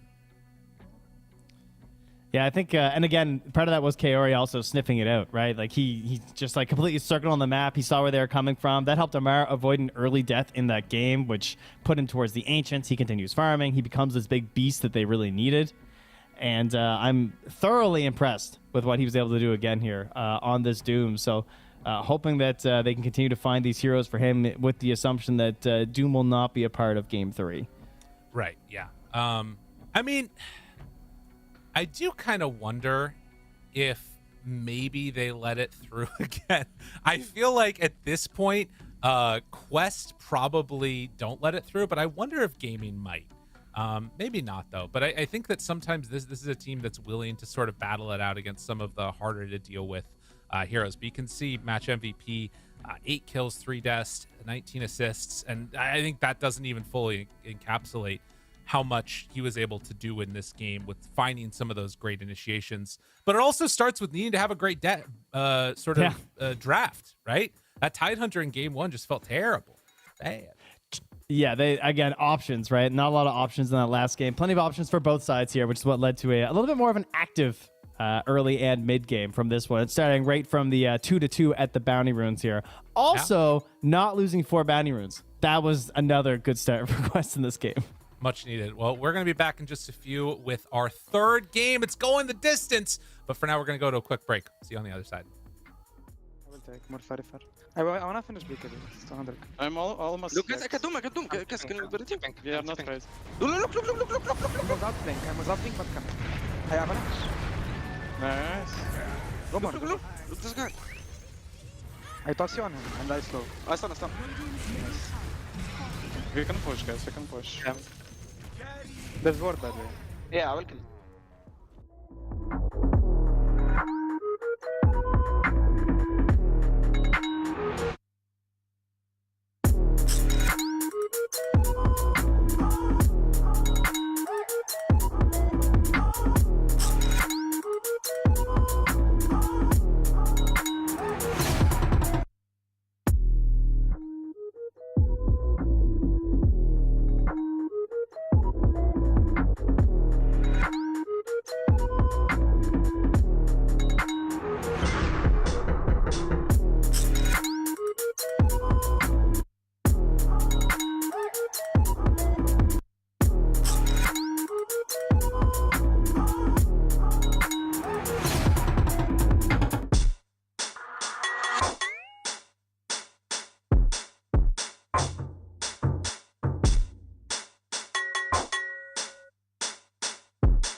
Welcome back. Quest Esports were able to come back with a fighting chance in game number 2. They took it up against Gaming Gladiators and treated for game number 3 already on day 1 of Western Europe spring tour here. And Kezu, it is nice. They did everything that you wanted them to do on that checklist, you know? I had Omar. He was kind of owning in this game, but I would also say that Amar on the Doom. I got it correctly. Thank you, me. He popped off on this game in Doom. He did really well on the laning stage. He hit some insane storms because the game was actually pretty even until like 22, 23 minutes, and then 1-2 fights in a row. He hits the storms of his life. Easy game.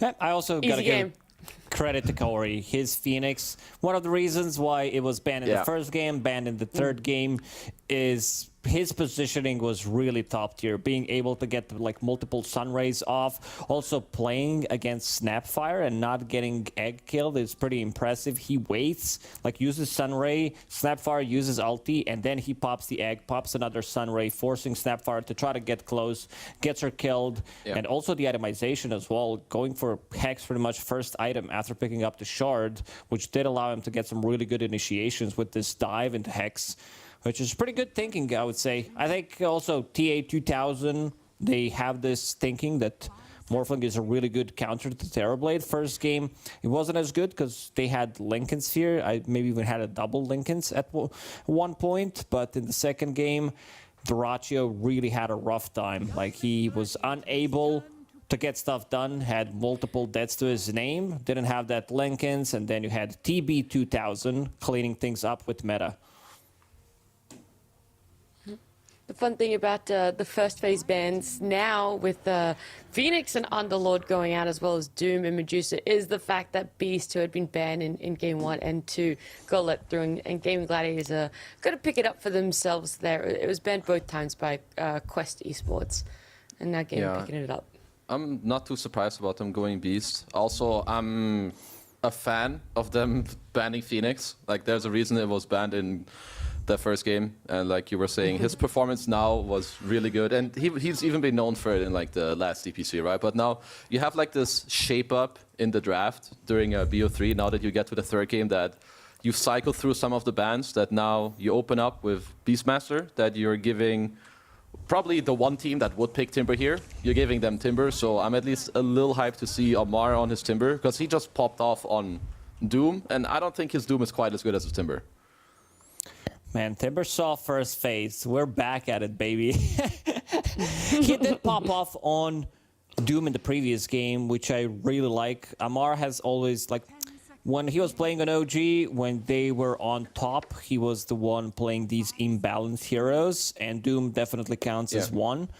I wouldn't say Timbersaw is imbalanced at the moment. Also want to see if Gaming Gladiators are going to approach this immediately with some Ursa or Monkey King pick to have something for the lane, like potentially Slark as well.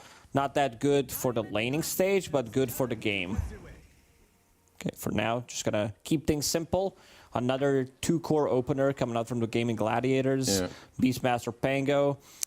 Pango does love to play with a vision hero, especially once he picks up his diffusal blade, to have these swashbuckles connecting on the targets that he like, especially supports. And also good way to deal with the Timbersaw, I would say. You can relatively stun lock him, burn his mana. Timber definitely doesn't like to play into Pango.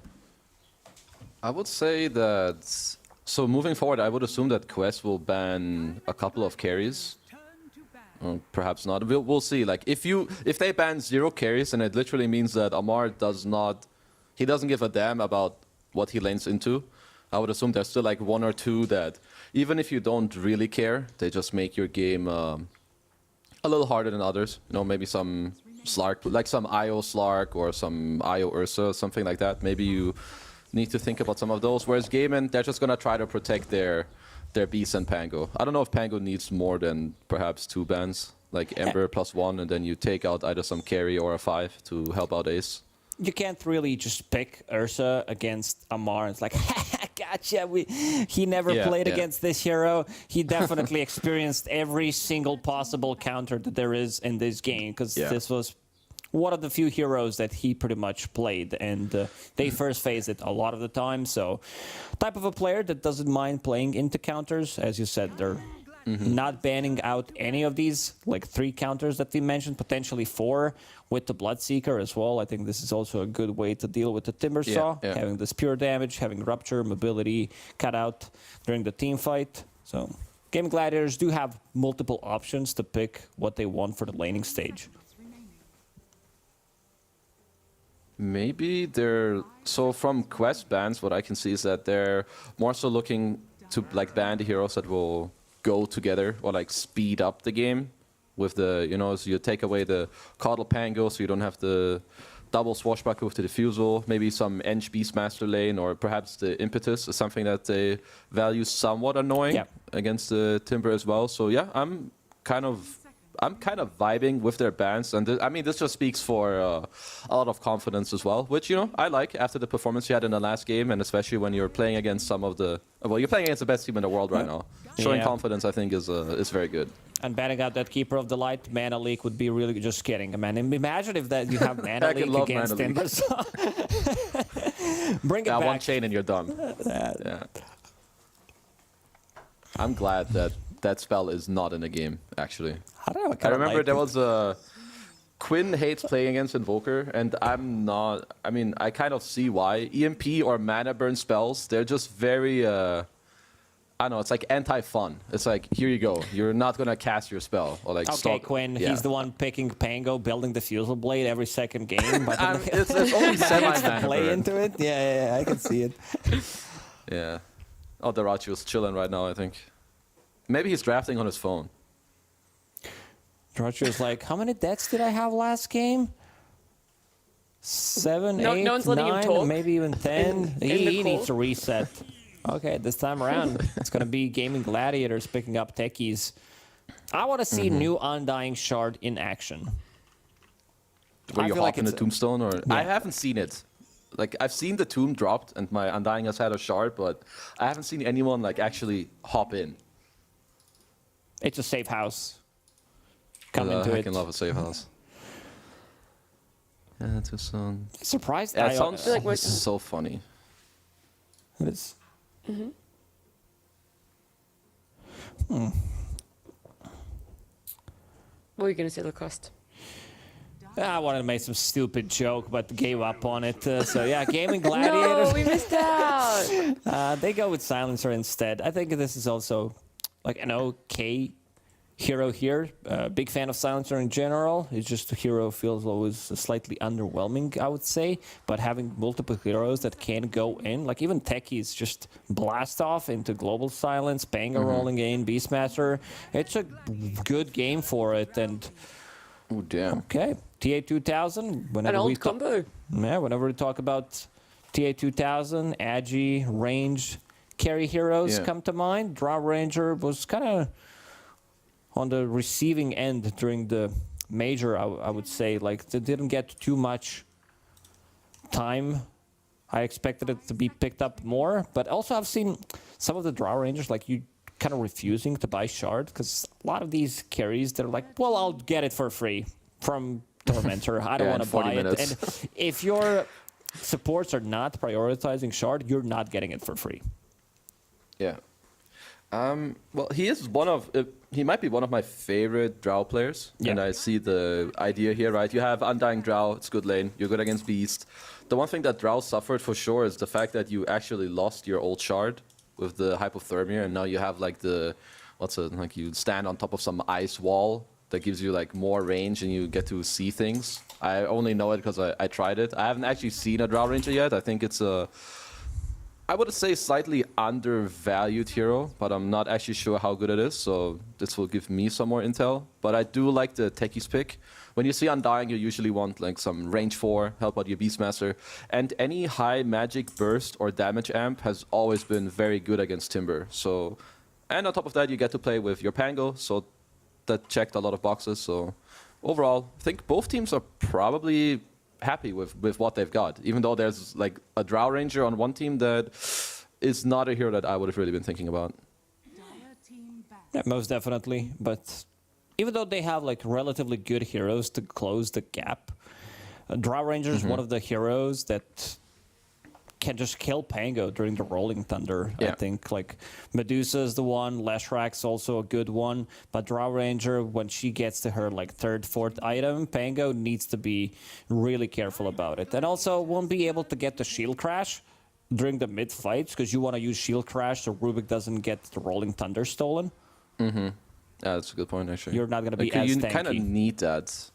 Yeah, like you need like a 1 or 2 man shield crash, or maybe you buy Halberd. That's how people dealt with like some TA that was played a lot like a couple weeks back into Pango. So they just deviate into some Halberd midway through. And now Gaiman, they're gonna have to look at a carry that I think you need a secondary hero that helps you go in later to like help out your Pango, but also lanes either okay into Timber or just flash farms the jungle when this Timber kicks you out.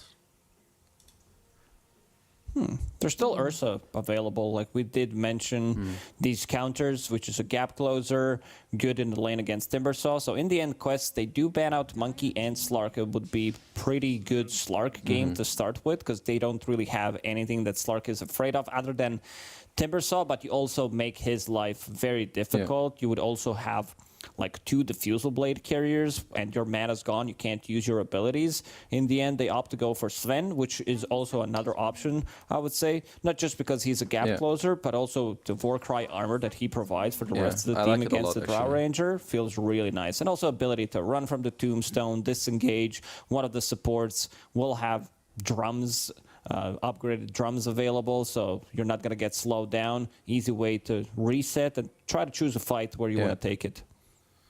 I really like it for the fact that you have like this weird... If you had a stronger 5, I could see you go for some more aggressive hero like an Ursa, but some Ursa Silencer, I feel like they would bleed in this lane and then you fall back to the jungle as an Ursa, whereas Sven, you're going to be chill for like 5 minutes, then fall back to the jungle, and then all the reasons you mentioned, you have Warcry against Drow, you're going to help your Pango, you're this other hero that can go in, which we kind of looked for, and for Quest, maybe this is the Kunkka game. Do they want a Spirit here? I mean, if you pick a Spirit, it's probably Void. Otherwise, Kunkka is the hero that comes to mind for me. Woohoo, another new hero. Prophet. It did get buffed in the patch, what, like 1 night ago, 2 nights ago? What were the buffs? Like, why do you say, what exactly was it about that got buffed? You got 5 more seconds on Exo. You have 15 more damage on Crypt Swarm when it's maxed out. And I think there was some radius on the silence. That's a big change, the one that you mentioned. When I first read it, I'm like, am I reading this correctly? 5 extra seconds on a spell like Exorcism could make a lot of difference. It really is. This is not like 1-2 seconds we're talking about. This is 5 extra seconds. Imagine the hero sitting on top of Dead Prophet for extra 5 seconds while Exo's running. You're pretty much dead. I think Quest Esports drafted themselves, again, a really good draft. This is the best draft, I think, out of 3 games we've seen so far, I would say. I agree. I really like the combo of the Drow DP. A lot of the times DP suffers against heroes that will get to stand their ground and hit you with physical damage, but Drow Aura, if they're not on top of her, she's going to give you all the armor as well. You have Tombstone, some heals, so I feel like this game will... Like, there's no blaming draft, I think, if you're going to win or lose this game as either team. This one's going to come down more to execution. This should actually be a banger game. Okay, all right. Well, when we say banger game, look, Costa, do you still want to side with a specific team? Because we've seen Quest, be able to pick up a game for themselves now. Look at how they played in the second game, and considering that they managed to beat them in the previous DPC tour, I think I'm going to side with Quest, just for a bit of an upset, to have something to talk about, to have a story. And I think I said they have a really good draft. It's going to come down to execution. I don't think this game's going to be stomped by any means from any of the teams. I think we're going to have like the most even game in the series. Awesome. I'm excited to jump into it. I'm excited to see a game number 3 here for our second series of the Western Europe DPC. It's going to be Lyrical and Trent. Thank you so much, Nat. I didn't know that we had such big fans of capital punishment here. Everybody's calling for an execution. I don't know what's going on. Trent, holy moly, man. Yeah. It's come down to this. We have a very even draft at the end. Even Steven. Oh. Sven. Oh! Even. Even I Steven? got you now. That's Yeah. good. Yeah. That's a good one. Yeah. We also have a pause right at the beginning, so you get to enjoy more of this top tier comedy while we get ready to get Yeah, into this yeah. game. One thing I was going to mention, series number 1, Liquid ended up getting upset, get taken down. Is the same thing going to happen again? Are Gaming Gladiators going to get upset here by Quest? Maybe a little bit of post-major blues coming out of that one. Yeah, jet lagged, the long journey back to Western Europe after the major. Probably still haven't recovered yet. Yeah, that would be my guess. It's holding these teams back. And so these other teams that weren't present at the major are stronger because of it. And that is the copium that those fans want to hold on to right now. As I think there will be another upset here. I'm a believer right now for Quest. I think they got this one. Let's see how it goes as we get ready to hop into this game number 3. Both teams heading out across the map. Now, the other big benefit is we talked about, oh my God, Drow Ranger, oh my God, Death Prophet, this 5 extra seconds, it's crazy. You know what's really good against those heroes? Armor. What? And you know who's got armor? Who? Even Steve Sven, like you said. Yes, he does. He's got the most armor, at least in terms of gifting it to your allies. There's nobody quite like Sven in that case. In fact, the only other hero that could sometimes give you a little bit of armor was Drow. Right. Helping everybody out a little bit there. But yeah, Sven, definitely the best one. So we'll see if that can help. The reason I'm so confident in Quest is that Amar pops off last game. What does he do? He says, give me Timber. Give me Timber this game. First phase. He's feeling it, all right? I think that Amar's back. You know what they say, though? Pride comes before the fall. Oh, snap. I know. It's spring, though. Does that mean he's okay? Oh, that's a good point, yeah. Well, it's still before the fall, to be fair. Yeah, so, yeah, he's good. He's got several. Oh, you know what the problem though? Ti. Yeah. Kind of in fall. That's not good. Unfortunate that one. All right. Well, Bounty Rune's going to be picked up. It looks like it's going to end up being 2 apiece. As Celery is chasing along with the Ratio into Amar. They're just trying to. You don't even get to come to lane, sir. Get the hell out of here. He's like, what are we doing? Why are we here? I feel like is the main question. That's pretty deep, man. Why are we here? That is pretty deep. You're right. Sorry. Didn't mean to get all existential on us right now. I mean, I think you should apologize. It's probably here to play Dota. I feel like it's what we're here for. Okay, fair enough. You already did apologize, but that's okay. We'll get it again later. I just do it naturally without thinking about it. So that's the Canadian way. Yeah. Well, into the laning stage we will go. Quinn playing on the Pango, facing off against Death Prophet. So the hero played out a mid. I wonder if this is going to be more of the offlane DP type of build, though, right? Like with Amar playing on this Timber Saw, his old build was running for an Aghanim Scepter. Which obviously does very different things now. I'm curious, is he going to try and play that same like high octane style? What are we going to see between this like offlaner and mid dynamic builds? Who's going what? I think it's interesting because there's a question of like, what do you do when your hero gets reworked and you're like a big hero spammer? I feel like sometimes you're a little annoyed when there's changes to your hero, right? Because, but was anyone annoyed when their hero got made universal? I don't know. Like, sure, the Ags changed, not so great, but being turned universal's got to be like, ooh, this is exciting. Like, what can I do now based off of that? Unfortunately, Timber, a little bit unusual in that case since he doesn't really utilize his attack that much. He doesn't really have all the same pathways of a normal hero, but who knows what Amara might figure out here. Maybe he goes Echo Saber. Where there's a will, there's a way. Probably not. We're harpooning. Oh my God, harpoon Timber. I'm harpooning. That sounds amazing. I love that idea. Omar and Get Celery. back in the shock room. A battle to the ends of the earth. Who's going to win it? Celery will. And in fact, doesn't even die. 4 HP. Oh man, the int stolen. For shame. For shame, Rubik. Wait, why did he tip noob? Nah. Did he miss? You know what? I think he did. Yeah, actually. I think you're right. It's those position 5 players, you know? They don't quite have the same little skills there. They're not used to the hot tips like the mids. They don't have that, he plays a little CS. He doesn't have the flicks. Ooh, look at that. TA2000 hopped on. Wow, Tofu says, yeah, I can play. Yeah, that's not great. I guess he can't. Well, these things happen. Ace, meanwhile, is going to try and help him out against Kyrie, who has no mana. This Undying just sitting with a blood grenade and a dream, but needs to make sure it doesn't turn into a nightmare pretty quickly. Dire's middle tower is under attack. Looks like he will be fine. Poor Undying, you know. Mangoes, you know, there was a blight, I guess, in the mango plantations. Right. Things are a bit rough now. It's because a zombie kept going in there. Is that what it was? Yeah, eating them all. Well, no mangoes means no HP, no decays, and so he goes down. Gonna have to try and find a new orchard or something here to work with. You know, what we need to get back to salvage What's it that? is the mango tree. Think about how buffed that item is now. You know, because there's only a stock of mangoes. You get a mango tree. Yeah. Big place. All right, bring that back first off. Yeah. Except not really. I don't know. Yeah, I mean, I don't want to go on a tangent, but I'm pretty sure 5 couriers is what changed everything about Dota. That allows you to do everything in Dota. That's my new decision. It's like you just get to experiment with whatever the hell you want these days because of 5 couriers. I can bring out mangoes. I can bring out clarities. You know, I'm watching this position 4 Clinks this morning, and every time I look at him, he's just like chugging down a clarity. Yeah, that's pretty nice.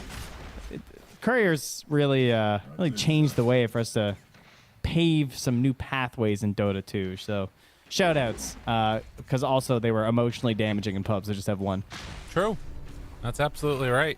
That's why we Dude, got there's the probably neutral so many items players that have never played with one courier. They don't even know.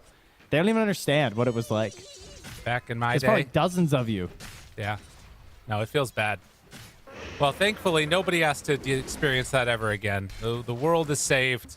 What is not super saved so far has been this Drow's laning stage. Definitely a little bit behind, but gets a little bit of respite here after getting that slight little pull off. But man, the spam in this lane between Beastmaster with Arcanes already and Tofu just having a big mana pool.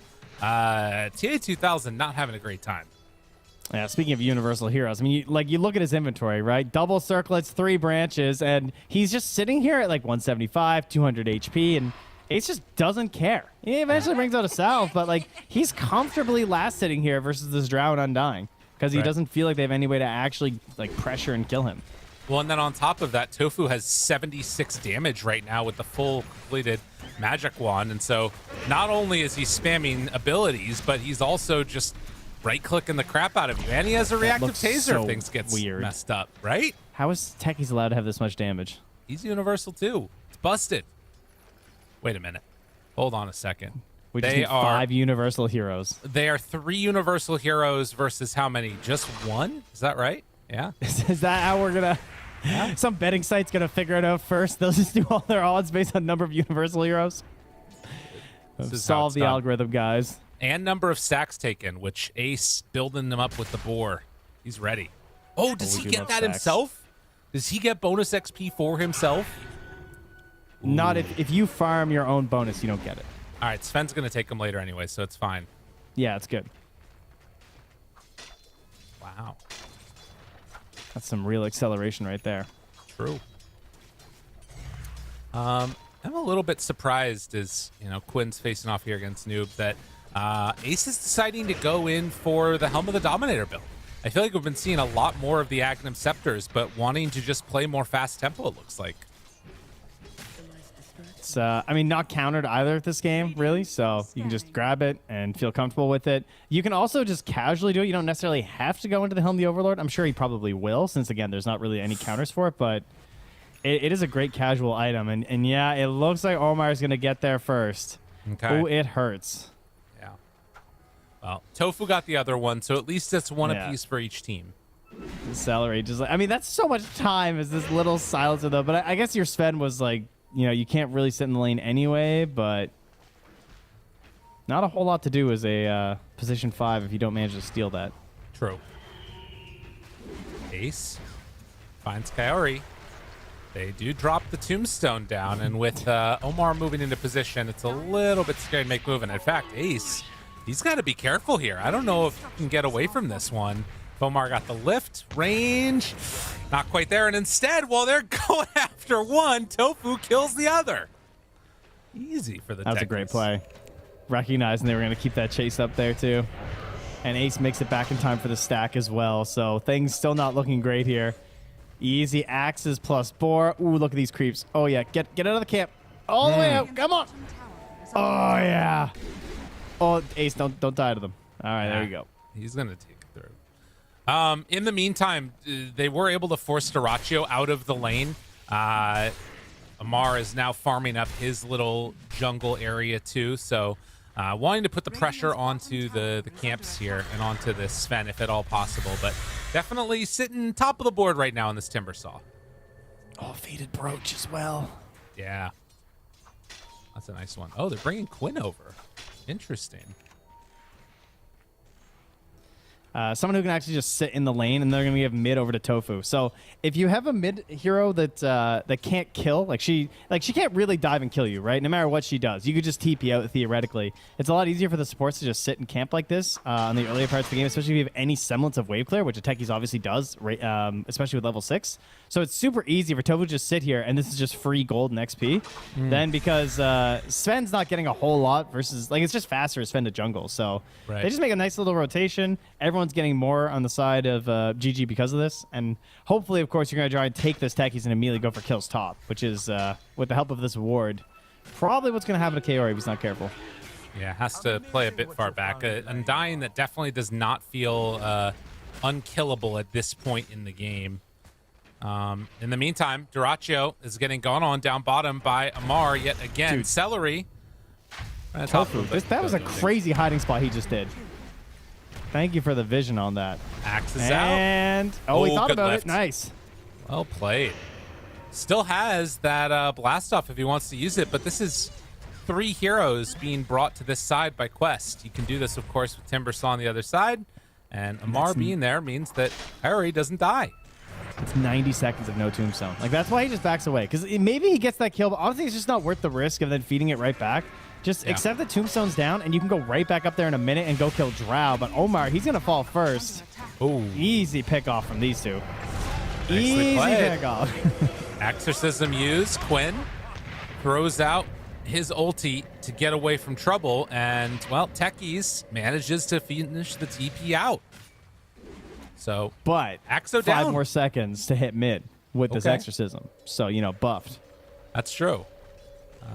Does Noob decide to do that? Might actually. Get a bottle refill too, not bad. And, okay, Noob is going in for the Atos. So I wonder if they're going to sit again without that many aura items on Quest, or if we're going to be seeing Amar pick some up. Yeah, he did cue this up right at the very beginning, the Atos, just off the bat. So he had already thought, at least I'm going to get this. But I do agree that, as you were saying earlier, this idea of, maybe you're not going to get any auras, presumably, from Amar, because he's probably doing some sort of an Octarine build. So it would be really nice to have them from Noob. Oh, and this Although they are a lot of physical, and so Noob's Crimson wouldn't be that great. Right. Radiant are Yeah, it's true. Nice play there by Celery to pull the creep wave off the tower, and that got the catapult killed. While Gaming Gladiators, they're hunting. They want to find TA2000. But not seeing him as TA2000 is way on the back camp, and that is the first usage of the Midas there. Radiant's middle tower is under attack. So presumably, though, pick up some Greaves, I guess, on your DP would be fine in my books. Obviously, it's kind of your other armor choice, and we'll see if that's where she goes from. We've seen some people going for the Phylactery as well as a pretty popular choice on the DP lately. Just kind of suits her fairly well. Right. That's an interesting one. Rune is going to spawn bottom where Celery will pick it up. Tofu. They do a good job of covering these runes every time on the side of Gaming Gladiators, and just sitting there clicking them. Dire's top tower is under attack. I'll say that the pressure has really not been there, it feels like, from the side of Quest. And you look on the other side, Ace, he's almost got this top tower taken down. It is definitely a matter of Game 1 syndrome again, where they don't really have any do-anything heroes on the side of Quest. Yeah. It's you got Amar amazing on the Timber, but he doesn't move around that much. Sure, you're a little bit more, movable than a Tidehunter. Right. But in the end, you're still camping this until you get your lane. you're not making any big jumps. Celery, though, did enter the danger zone, and he will pay the price. Does have global, obviously not wanting to pop that for this. Imagine. Does a little juke around the side and getting some separation. Dude, space created. Does end up dying for his trouble. But while that's happening, top tower goes down, and Ace back to farming. Dyrachyo also mathematicing his way through here, almost into that Echo Saber on the Sven. And here comes the roll. Jump, stun, tons of damage out. TA2000 does get healed up, but not enough. Ace comes through with the Axe's finish and another Exo used with very little objective damage done while Dyrachyo is hit in mid. She got absolutely blown up by those proximity mines. Just comboed, losing the magic resistance, getting smoked again. Like, then you're getting hit by the axes as well as, like, shield crashes and stuff all while that's happening. It's a really nice combination. Dyrachyo farms, takes that observer ward away, and is going to be gifted 2 more stacks in the triangle for him for his trouble. While Noob picks up the invis, Kaori is going to die to Ace. All it takes is a moment. Yep, just roared and seed shot and then dead. Just nothing that he could do at all. Didn't even bother using like Tomb or anything. He tried to ult his way out of it. Celery just pulling these waves by. Says, no damage onto the tower, please. Quinn, come take him. Thank you. And yeah, 2,000 gold lead right now as Ace is farming that entire top jungle. Do have the next wisdom rune up. Might be see somebody pick that up soon. Omar was just pinging it because he has just hit level 6 right now. Right. And now steals the arcane curse. So has something going for him at the very least. Just needed his drow to help him out here. He's like, bro, please. Thank you. Yeah.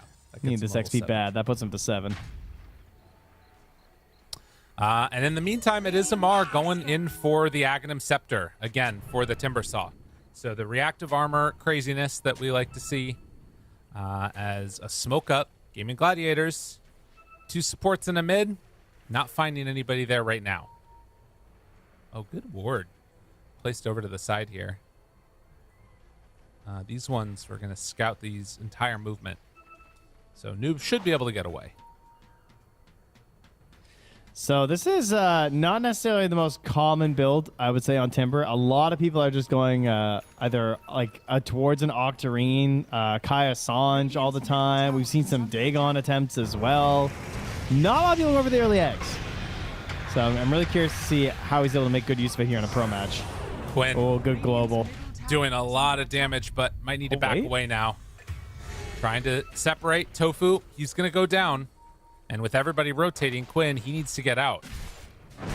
And while that's happening, guess who's taking Roche?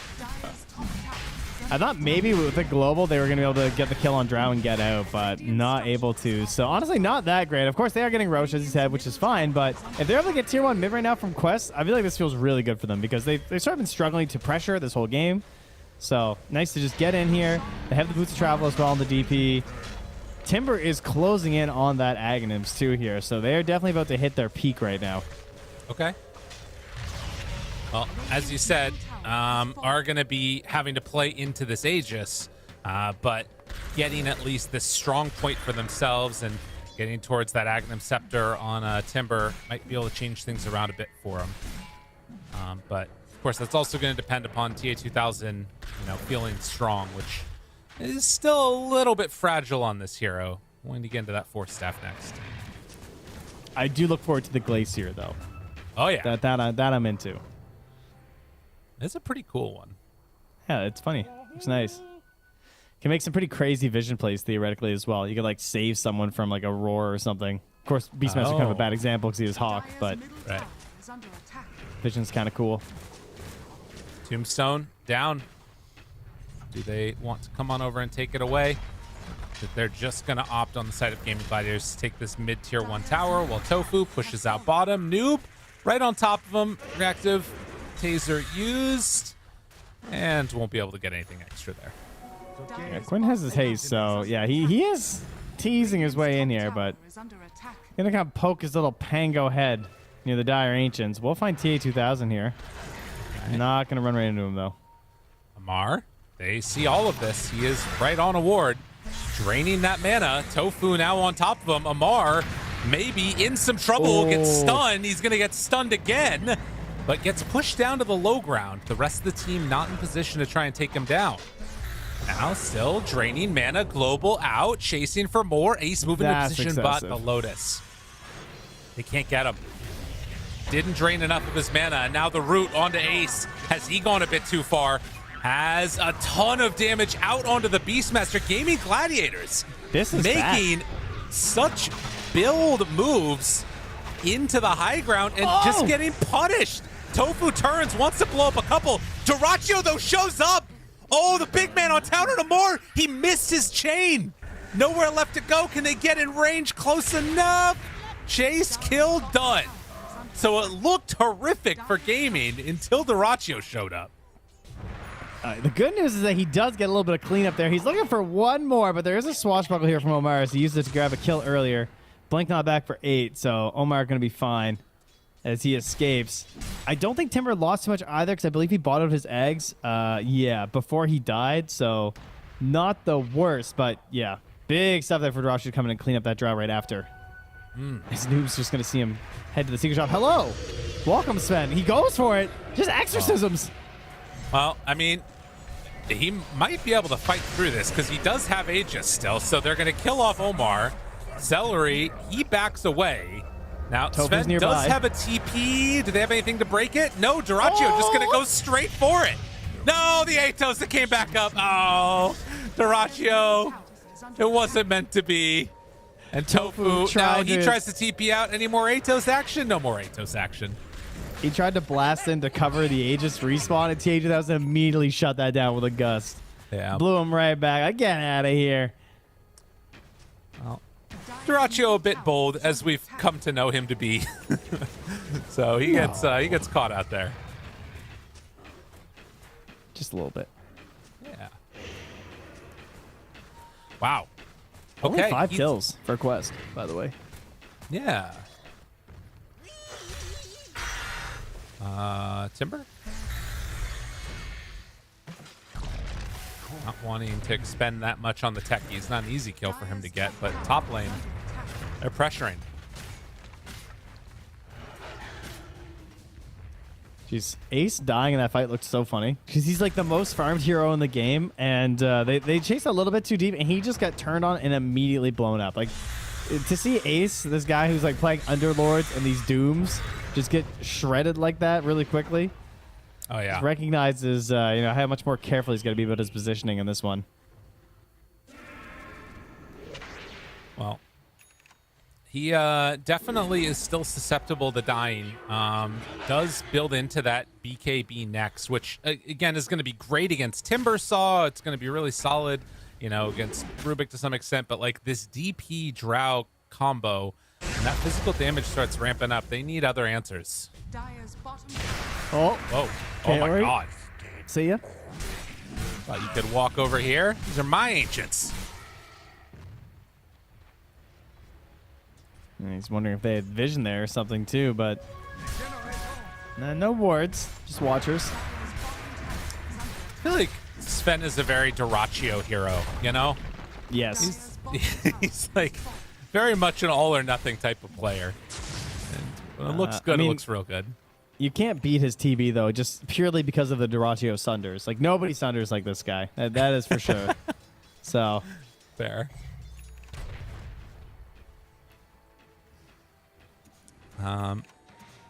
So what do you think Quest want to do in this game? Because I don't know what it is. Right, but like how? Like what? Killing the what enemy are they ancient. doing? What are they doing? I'm confused. They're farming. They're just farming. Yeah, they're getting Drow nice and big. Make game hard for enemies. Drow get huge. Win game. All right. Timber press new Aghanim's button, and we all see what happens. I mean, he hasn't done that yet, though. Well, I know. It's the suspense. He's a very theatrical guy. Don't you remember the Ravages? Like he made us wait. That's fair. I keep on seeing him assemble and disassemble his Lotuses, and I think is he popping boots Yeah. Popping mana boots to do it? Okay. Yeah. He's doing his mana boots and he's doing his soul ring too. So he's like microing it all and managing it while also chugging clarities. So the efficiency is real. But then he's also timber chaining like 8 feet. So right. maybe don't have to work that hard if you make some adjustments. I mean, I am seeing him do some cool things with his farming where he's like chakraming one of the other camps and then pulling it all the way over to his secondary one. But they didn't set up on a noob. They find him, stun, combo, dead. Yeah, that happens rather quickly. Yeah, and that is a fully amped up Sven just sitting right outside your tier 2. Takes your ancients. Do they want to keep pressuring the tower is the question. Oh, Duraccio. He's looking. Oh. Searching.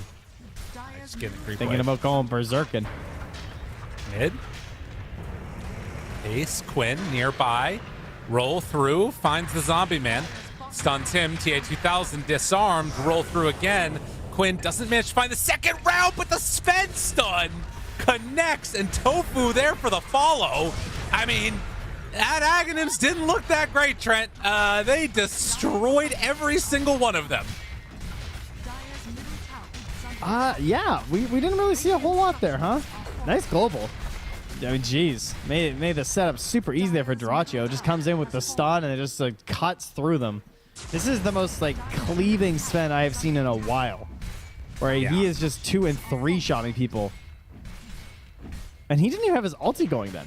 No, it had worn out. I mean, you've done so much damage from Quinn previously that it kind of didn't matter. That was a huge roll from Quinn, and this early Aghanim Scepter, I mean, this is a full set of racks. And look, the jump forward. Force Staff tries to keep him alive. Duraccio ending up behind the tier 4 towers is a little bit crazy and does need to beware as they chase him down. The stun is out, and Duraccio playing with fire, but not getting burned that time. Yeah, they're trying. They need some desperation play here. It forces the BKB out of Ace, but they got no chase. Nothing doing. Mar walks up the hill. Wanted to find somebody there. Not gonna happen. Although Duraccio's still farming as he backs away on sub 1,000 HP. They won't find him though. 30 seconds until the Roche respawns here. So GG, again, reminiscent of game 1. Did have an issue where they went a little bit too far, lost the fight. This time not doing that. Just gonna, instead of losing that fight and then deciding to slow down, they're just gonna put it on the little bit of the back burner right away. Slow things down, pick up their key items. Boots of Bearing done for Ace. They're gonna wait for the Aegis. They still have their own Tormentor they can grab as well. Right. So there's definitely a lot of T's to cross and I's to dot on this map right now. No real reason to rush, but recognizing that on Quest, they want to find that Roche. They just miss it. Kaori? Oh, go in that pit. Oh, go in the pit. Oh, we went in the pit. All right, they know. Oh, okay. Immediately blinking. Noob, Exorcism out. Your base, though? Yeah, that's a little bit concerning if we're going to be honest about it. No, it's fine. This is so good, actually. This is so good for Quest. Do they lose racks for it? I mean, yeah, getting the Aegis, getting all that is pretty solid. Immediately, Duraccio's ready to jump. If they show. Does he go? Thinking about it, the answer is no. Okay. Sort of, halfway. Yeah, okay. All right. So that ends up working out. Yeah, you lose the range racks for that. You take that every day of the week. I do not want to see an Aegis Pango or something flying into this base. Right. And just setting up mega easily for the Sven. Well, back to the Ancients. Duraccio heads while Quest are going to chill in their base for a little while. You get a gem onto the Undying. Duraccio? Oh, I thought he was going to... Oh, he's doing the Tormentor? Can I see this? He's got an Aegis. Look how easy this is. He's got an Aegis. Don't worry. Look at him. He's got an Aegis. Actually. Never back down. No, he does not. Why are you saying these things? Oh, he's like, oh no, it was the Drow that had the Aegis. Oh no. Now Techies goes down. I just love how no one knows when it comes to Tormentors. Like, was his Warcry? His Warcry must have just been down or something, obviously. Because like, couldn't he just do it really easily with Warcry? I mean, or maybe these not. Things happen. Because I don't know. I guess he doesn't know either. The damage, it's silly. He's think you done. should go back He's and like, try you know, again. you win this time. I'll come back for you. I must become think- stronger. The big answer is just bring more heroes, you know? Whoa, hold on. That takes a lot of time, though. That's true. Oh, the blink out as the... oh, man. Jeez, speaking of wasted time here. Okay, I guess there's a fight happening on the other side, apparently, as Quinn wants to grab Kaori, but he's got to bail. Yeah, he gets Drop away. the beat. There is going to be some wisdom runes, so maybe people come back to get that, and then they can take the Tormentor. We'll see. Duracio's haste rune running around trying to find somebody. But Mar, just a little bit of separation away from him. Yeah, I really don't know how you make good use of this Aghanim's. I'm looking forward to it. We saw it earlier. Yeah, but I mean, like in this game state, I guess. I don't know. It feels funny. Because, like, the old eggs, it would let you go around and get, like, quick pickoffs and get out, right? That's Right. what felt so incredible this year. Like, he was just an insane nuker. And now it's just, like, fight me. I don't know. Yeah. Oh, celery, though. Spotted. Oh, here comes Duraccio. Jumps. Big damage out. Amar pops the axe, misses the chain, stunned down, finding TA2000. She is gone. The big jump in does not do that much damage. And now TA2000, I think, is dead. Duraccio looks for more. Omar finds it. Amar, he's stunned. Cannot manage to escape. 3 heroes gone. And, well, I think they're ready to run down a lane. And, in fact, that lane might just be mid. I mean, Tanky's wow. is picking up an E-Blade, so you know the game's in a bad spot. Holy Toledo. Tombstone down. They run in to start punching it right away. Ace maybe a bit too far, but his creeps are going to clean that one up as an entire another set of racks is dropping. Gaming Gladiators looking a lot like game number 1. Harpoon them, Duraccio. Can he do it? Can he hunt some whale? Unfortunately, no one's quite farmed enough on the Dire to become a whale right now. They need the Tidehunter back. We need Battle Pass levels back so we can determine who the whales are, who we harpoon. Oh, I like it. I like it. And then we'll feast off their blubber. Oh, look at that ward spot. I haven't seen that one before. By the Ooh, gate? that's nifty. Yeah, that's gross. I like it. I forced to have someone through the gate the other day. That was really funny. I thoroughly enjoyed that. It's like an enemy who was like peering through. Dude, they're the worst gates ever. Like, they're bad gates. They're not good. It's freaking gates. It is funny though because of how like unhelpful they are when they actually do something good. You feel like an idiot if like I just can't get through this thing. Duraccio finding and killing Amar, and that is going to be another couple of heroes dead in a moment. Tries to cast abilities. It's not something they really get to do that often. Quinn jumps away. Can they run him down, though? Maybe. No. Quests have to back away again because Duraccio has another blink up. Roar used. Keeping him alive because that's an E-Blade on the Rubik. And Harpoon, get over here. Is TA2000 going to get chased down? The cleave damage is enough to kill it off. GG is called. Gaming Gladiators come in for the finish in terrific fashion. It's looking really good. They will lose one last on the way out, but yeah, impressive stuff. Quinn with the tip on Amar at the end. Yeah, they are working hard to get us back on schedule here after that game 2 where things got away from them here. Much more akin to game 1 in terms of like playing that clean Dota, getting the lead, holding it, playing it pretty safe. They made this look pretty flowcharty this time. Oh yeah. Really impressed. And, you know, it starts with things like the stacks. It starts with things like, you know, the lane that I felt like they kind of got, but just not that much done, it felt like, from Quest. Sort of similar to the problems that they had in game number 1 draft, where they just didn't really have that many heroes that felt like they could make moves on the map, you know? Yeah. They had 1 stun. That's not good. That does make it tough. You're not wrong.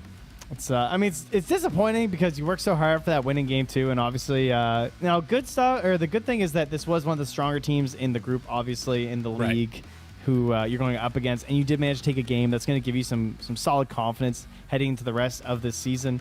And And yeah, hopefully they can try and keep that going here from Quest to try and be in contention there, because it's the hardest region. Let's be real here. It is very hard to land those slots towards the major, and even then, you got to perform at the major to try and get some even more points, because the points you get here tend to be a little bit lower because you're just trying to dangle for those bottom couple ones there. So hoping that Quest will find their way forward, and glad to see Game Gladiators just look like themselves. Game 1 and Game 3, when they really clean it up, you see why they are the best team in the world right now. And yeah, it's really fun to watch. Well, and I think it's worth noting too that for this team, for Quest, they came in 5th last tour, I think, to a lot of people's surprise at how well they are able to accomplish things. And as you said, taking down in a game at the very least, Gaming Gladiators, there's a lot of future bright hope, and a lot of those other teams probably sweating a little bit. There's another team we got to deal with here. Oh my goodness gracious, it's terrifying. But for now, we're going to head on back to the panel, let them break down all the action. See you. Game 3 going the way of Gaming Gladiators, and much does have to be said about Quest Esports. Despite the fact that they don't get this series win, it is still a really good display. But Kezu, a lot of what you said kind of did happen here. It felt pretty similar to Game 1. It wasn't necessarily a steamroll, but there were a lot of similarities I saw in Quest Esports playing out their lineup, similar to Game 1 here in Game 3. Yeah, I think they need to balance it a little more in terms of how much they can do on the map. I'm still overall pretty happy with what they were able to show in this series, but it just... The longer this game went on, similar to Game 1, you can see that Gaimin have a very clear idea of what they're waiting for and then how to execute it, and that they don't just rely on one person. Like, you have a second person that can go in, maybe sometimes a third one, and they're all playing around each other. So I think for a Quest, that's something that if they can fix that, then they're going to be a damn good team, because being able to take just a single game of Gaimin is already like a pretty damn big achievement. Yeah, gotta agree. Yeah. I mean, they did manage to win in the second DPC tour against Gaming Gladiators. They took a game off of them, which, without a doubt, the Gaming Gladiators do like the best team in the world for both DPC tours, I would say. And considering how well they're playing right now, seems like they're not gonna stop. So good achievement for Quest Esports. This team, they play much better than you would expect them to play. I don't know how to explain it, because sure, you see a team play in a certain region, you're like, well, this team is okay. They might take a couple of games of certain teams, but I think on a good day, this team can beat any team in Western Europe, which is without a doubt also a strongest region at the moment. So that also says a lot about the team.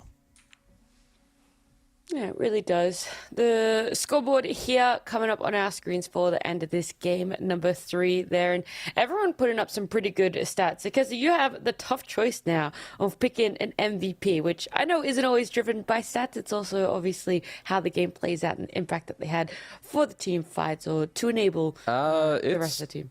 Yeah, it's Tofu for me, I think, from this game, especially when I look at the early game. Also, I would say Techies is a hero that is gonna, I think, keep popping up more in games. The fact that this hero has a lot of damage and all your spells are good, you can play off of other heroes. He had a lot of clutch suicides in the lanes, or to even TP out. There was a long time in this game where they were 2v3ing the top lane, and they were holding their ground and even staying ahead. I think his itemization was also really cool with the Vessel lens into E-Blade. So yeah, I think just a solid performance on a hero that we've got to see more. This hero looks really good. Yeah, definitely looks like a hero. Yeah, go ahead, Nat.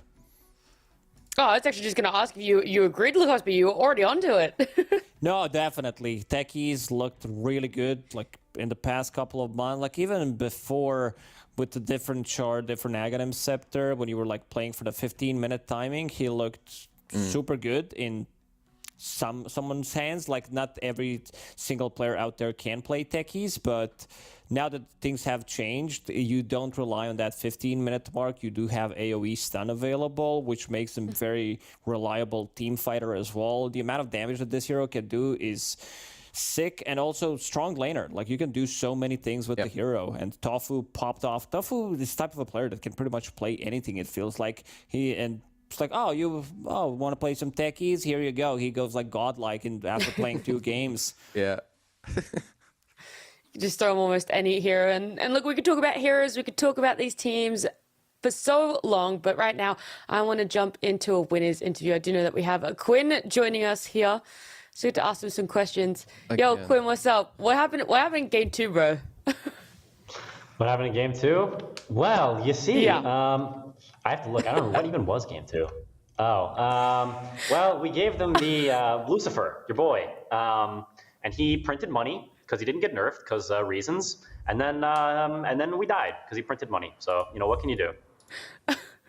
So if you could like put out a little mini patch, let's say 7.33D was coming out like tomorrow, would it just be hella nerfs on Doom, or is there something else that you're looking towards? Yeah, I mean, I'm reverting the Wisdom Rune change because this crap is way too snowbally, and I am making Devour cost 7,000 mana. You need roughly 6 Octarine cores to cast it, I think, is a fair change. Alrighty. Kizzy, any other questions you want to ask Quinn there?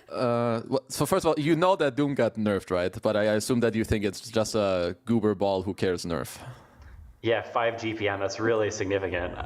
Whenever I think about changes that are going to define or really bring a hero down a notch, it's 5 GPM. So I'm glad they hit that one right on the nose. Okay, so then to go about game 2 for real, let's say, do you think is it play or a draft, or is it just Doom? I'm looking for a better answer than printing money hero. Yeah, I mean, it's both, I think. I think we can win that game pretty easily. I'm not sure how bottom is supposed to go, but we're like bleeding a bit there, and I think we're maybe a bit late on like some rotation or something. And then at some point, the state of the game, like they're just getting levels, and it's a bit annoying. Like we're also like bleeding some random kills around the place, like post laning phase, and there's this Roche fight we just botched. Like if we win that fight, we can like keep playing the game. Like it's a playable game regardless. Gotcha. But I mean, there's something to be said for ease of execution. Yeah. Okay, and then lastly, I mean, I thought we would maybe have Ace, but I'll ask you instead. What have you been cooking up? There's these universal heroes that seem pretty good. Like I don't know if you saw earlier when Entity played against Liquid. There's some Visage level 6 with like 100 damage, with like a couple branches, crowns, and some circlets. Is that something you're looking at? Do you think that's too good, or what's the type of deal with that? Yeah, I mean, definitely looking at it. I don't know if I'm looking at Visage specifically, but yeah, I mean, there might have been some over-tuning. We'll see what happens as things play out, but we may see a lot of circlets and crowns. We'll see that. Big surprise. Thanks, Quinn. Yo, Quinn, I got a question. You're Why welcome, are you guys so good compared to other teams? Like, what makes you the best? If you had to explain it shortly. Sometimes you're just goated on the sticks. No, I mean, I think we improve quickly from losses, and I think we have a lot of hardworking players who put time and effort in. So I mean, that's not the short answer. The short answer is goated on the sticks. But yeah, I think we just put the time in, and I think we learn well from losses, and that has so far helped us to be consistent. I mean, nobody wins forever, So at some point, we're gonna dip into the pits of hell. In terms of gameplay. What losses are we talking about? I mean, the losses haven't been here, haven't been here yet, Yeah, I'm just, eventually, the bigger they are, the harder they fall, So we might fall really hard. There might be some, seismic 9 earthquake that rocks the Dota world, and that's us cratering. Who knows? We'll see, But we're trying to keep it going for now. So you're saying you're going to Div 2? Yeah. No, not saying that. I don't intend on following the great footsteps of others who shall not be named who've fallen to Div 2 recently. I'll pass on that one. All right, and just one last sort of quick question. We sent Celery tweeting about it a little bit about like burnout and managing that sort of fatigue because of how dense everything is this year. But how are you going? How is the time between Major and now, and what's going on with you and the team? What did you guys do? Was there a lot of calling, a lot of scrimming, or theory crafting at all? No, we didn't. The only scrim we played was today before our match. We didn't scrim at all during the week before. I think we're all just trying to manage that. It's not something I generally struggle with very much, but I think just as a team, we're conscious of it, and just trying to pace ourselves. You know, whenever the patch came out, we talked about a bunch of stuff, like what we wanted to do, if we thought stuff changed, you know, whatever, as reassessing the situation. But overall, I think we're trying to, you know, like it's a fucking marathon, not a sprint, right? Like baby TI and real TI are like what actually matter. So, you know, trying to keep that in perspective. I have one last Awesome. question. I need to try and get it. Kazu, quickly, Sorry. quickly. I know that Tofu and Ace talk all the time about builds. Can you give me something they've been cooking up that they want to try in pubs or something crazy? Just give me something. No, that's being proprietary information. I mean, just something that you may not like, something insane that won't be used. Offlane Huskar, I don't know. You played Huskar today, man. Stop defending your teammates. Give me something. You're watching my pubs? Yeah, they're gonna play offline Huskar. You better watch out. It's coming. All right, thanks, Quinn. Lovely interview. Take it away, Nat. Yeah, we're just gonna leave. We're just gonna leave him right now. Bye, Quinn. Thanks for joining us. I appreciate it. Bye. That's gonna be his last words Bye-bye. ever said on broadcast. The Huskers coming. No, it's nice to hear, and he doesn't get the fatigue himself, but it's nice to know that they're supportive around the team of getting Gladiators back. Everyone managing that one, and whenever a loss does occur, Lacoste, they'll handle it well. They'll be able to bounce back. Yeah, I also forgot to ask him. I mean, I'm sure we'll have another chance considering that they are getting a lot of dubs, which means a lot of interviews about the mana burn and him building a diffusal blades to punish his enemies, something that he doesn't like to play into. But Oh, yeah. I guess we'll have to wait for another one. We'll have to wait. I don't know if everybody wants to do an interview or if he wants to be the one doing it in a week or so. But we'll have to see. Yeah, for now, Gaming Gladiators, they still look strong as ever in the past couple of months, so no real surprises there. Yeah, hopefully they don't go to 3 games every time, so we can get a little bit of a longer interview with some of them. But for now, it is going to be the close of a Series 2. We do have our third and final series for the day, though, coming up after this break. Don't hold for like 50 seconds. You lotus. Kill them. I'll go for draw. Kill them. I jump in as well. Kill this bitch. I vessel him. More than Hit him. Easy. Nice. I rode him. He died. Get him out of here, man. Oh, please don't chicken. No.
Welcome back, everybody. We have our third final series. It's Tundra up against OG. And to, match the level of the two great teams that we have playing here, I have two great panelists, T-Gov and Trent, joining me. I gotta put a little bit of flattery out there, I gotta buddy you guys up so I get some good information. But Trent, how did you enjoy the previous series and warmed up for this upcoming third final series between OG Tundra?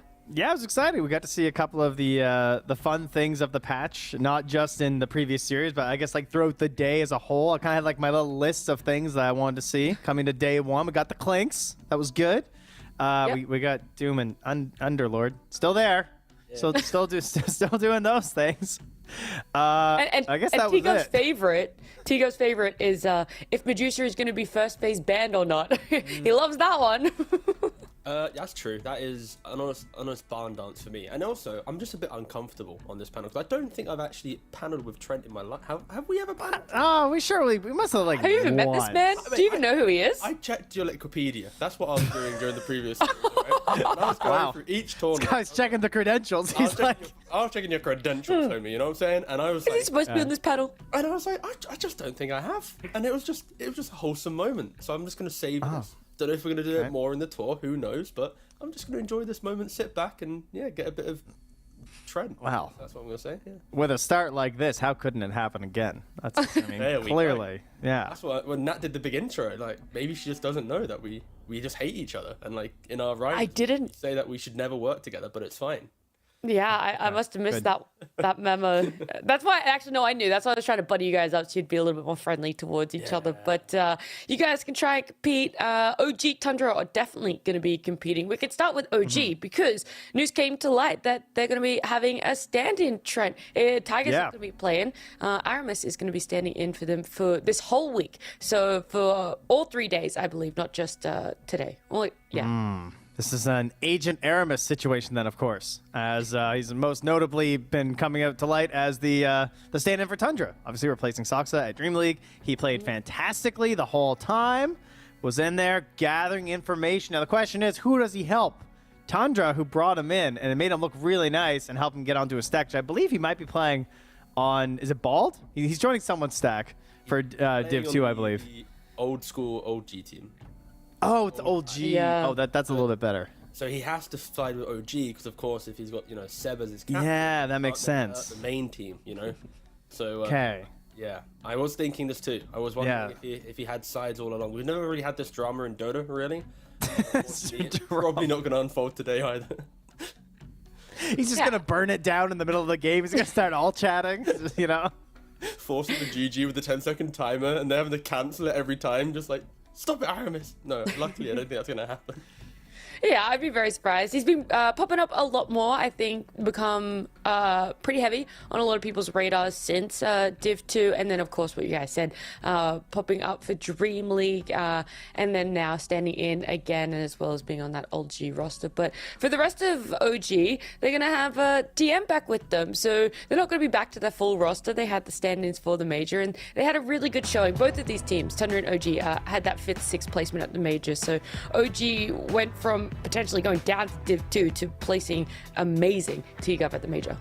Yeah, again, OG's one of those confusing teams where it's like when they have stand-ins, they just pop off at LAN. And maybe it's just the OG LAN philosophy, and if they had their main players, they also would still be able to pop off as well. But it's always just a bit interesting to see. And when you think about last tour for OG, it was somewhat of a struggle for them. They finished 3 and 4. They did have to play tiebreakers to get to the Major. It wasn't the cleanest showing from them.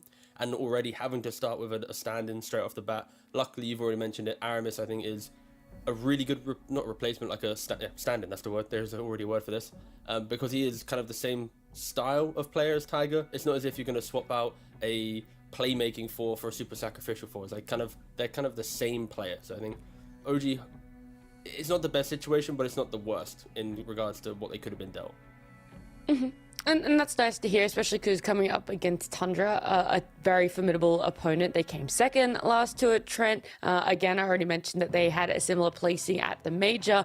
It's going to be a pretty big battle. I want to see what Tundra have been doing, what they've been cooking up in this time that they've had off from the Major and now. Yes, many people forget they did win TI I feel like I know it's crazy. Refresher course. I know the same players, believe it or not. It is I don't know. It is kind of weird that it's a team that they obviously crush it. They win TI, but it feels like they never got all the fanfare that comes alongside it in some ways. Or maybe even just like the respect in terms of like this team, their foe. And that's because they haven't really been able to reach those heights again coming to this season. So perhaps as the points stack up at the end of the season, these bigger majors, bigger points in DPC, they're just waiting on that proper time to peak. And this will be that moment for them. That's going to be the real question here. And of course, a fresh patch to try and really get them reinvigorated to their former selves. They're like a little snowball at the top of the hill, and by the time they get to the bottom, there's no stopping them. But it's something true. Tundra have gotten a lot of flack sometimes on how they play boring or how they're quite a stagnant team in the way that they want to play Dota. So I'm excited for this new patch. Obviously, we've seen them already play on it to some extent at the major. But to see what they've changed, what this small little 7.33C has also brought for them, T. Oh, we got a draft already. Yeah, I think with Tundra at least, the reason why they were so good is because they got to a point where they meticulously knew everything in the patch to then just execute it perfectly. And that's why for TI, for some fans, it was like they're just so like drilled and understanding what they need to do that no other team has the time at TI to fix it. And then like when the patches drop, Tundra's still kind of doing the homework to find it, right? They need to calibrate themselves. So I expect them to be the type of team that they do well, but then like at the end of the tour, at the end of the seasons, that's when they're going to really just start picking up. Or they just never really find that exact kind of formula that they had last time. It can always happen with a team, but yeah, they've still been kind of chasing themselves there. Oh, and we get Spirit Breaker. Yeah, it's your guy. It's my guy. Yeah. Tell me about the C patch because he lost. He was going through BKB, which was cool. So how have we made up for this? I mean, the fact that first of all, when the main patch came out, it was a disgrace. I go to Spirit Breaker. It's just underwhelming. But now, basically, why it's kind of popped off a bit more is status resistance been increased again on Bordeaux, and also the damage. It's this greater bash. A matter of 5% is the difference between like killing a creep wave and not. And for some reason, it's like 6 months where you can't kill a creep wave early on, and then they buff it by 5%. It's like, all right, you can kill a creep wave now, boss. And it's like, you know what? That's a bit too broken. Let's remove it by 5% again. And they keep just upping it and removing it every other time they want to make the hero viable. But yeah, it's so far I think Toronto Tokyo has been playing it a lot in 5 position. Of course, core is still viable, but yeah, we'll see what OG is going to be doing with it. Yeah, I've seen 5s, I've seen 4s, I've seen off lanes. So he's getting around a little bit here, which of course is another benefit of this hero in terms of like how the map is being played right now. It's nice to of course be able to move around a lot. Also, global stun reduction. You're the status resistance hero. That's pretty cool. All the stuns are weaker, so I guess by theory you're even better now, or you spend more time actually doing stuff, which is what you want to do as Spirit Breaker. But you guys have sold me. You sold me on the Spirit Breaker.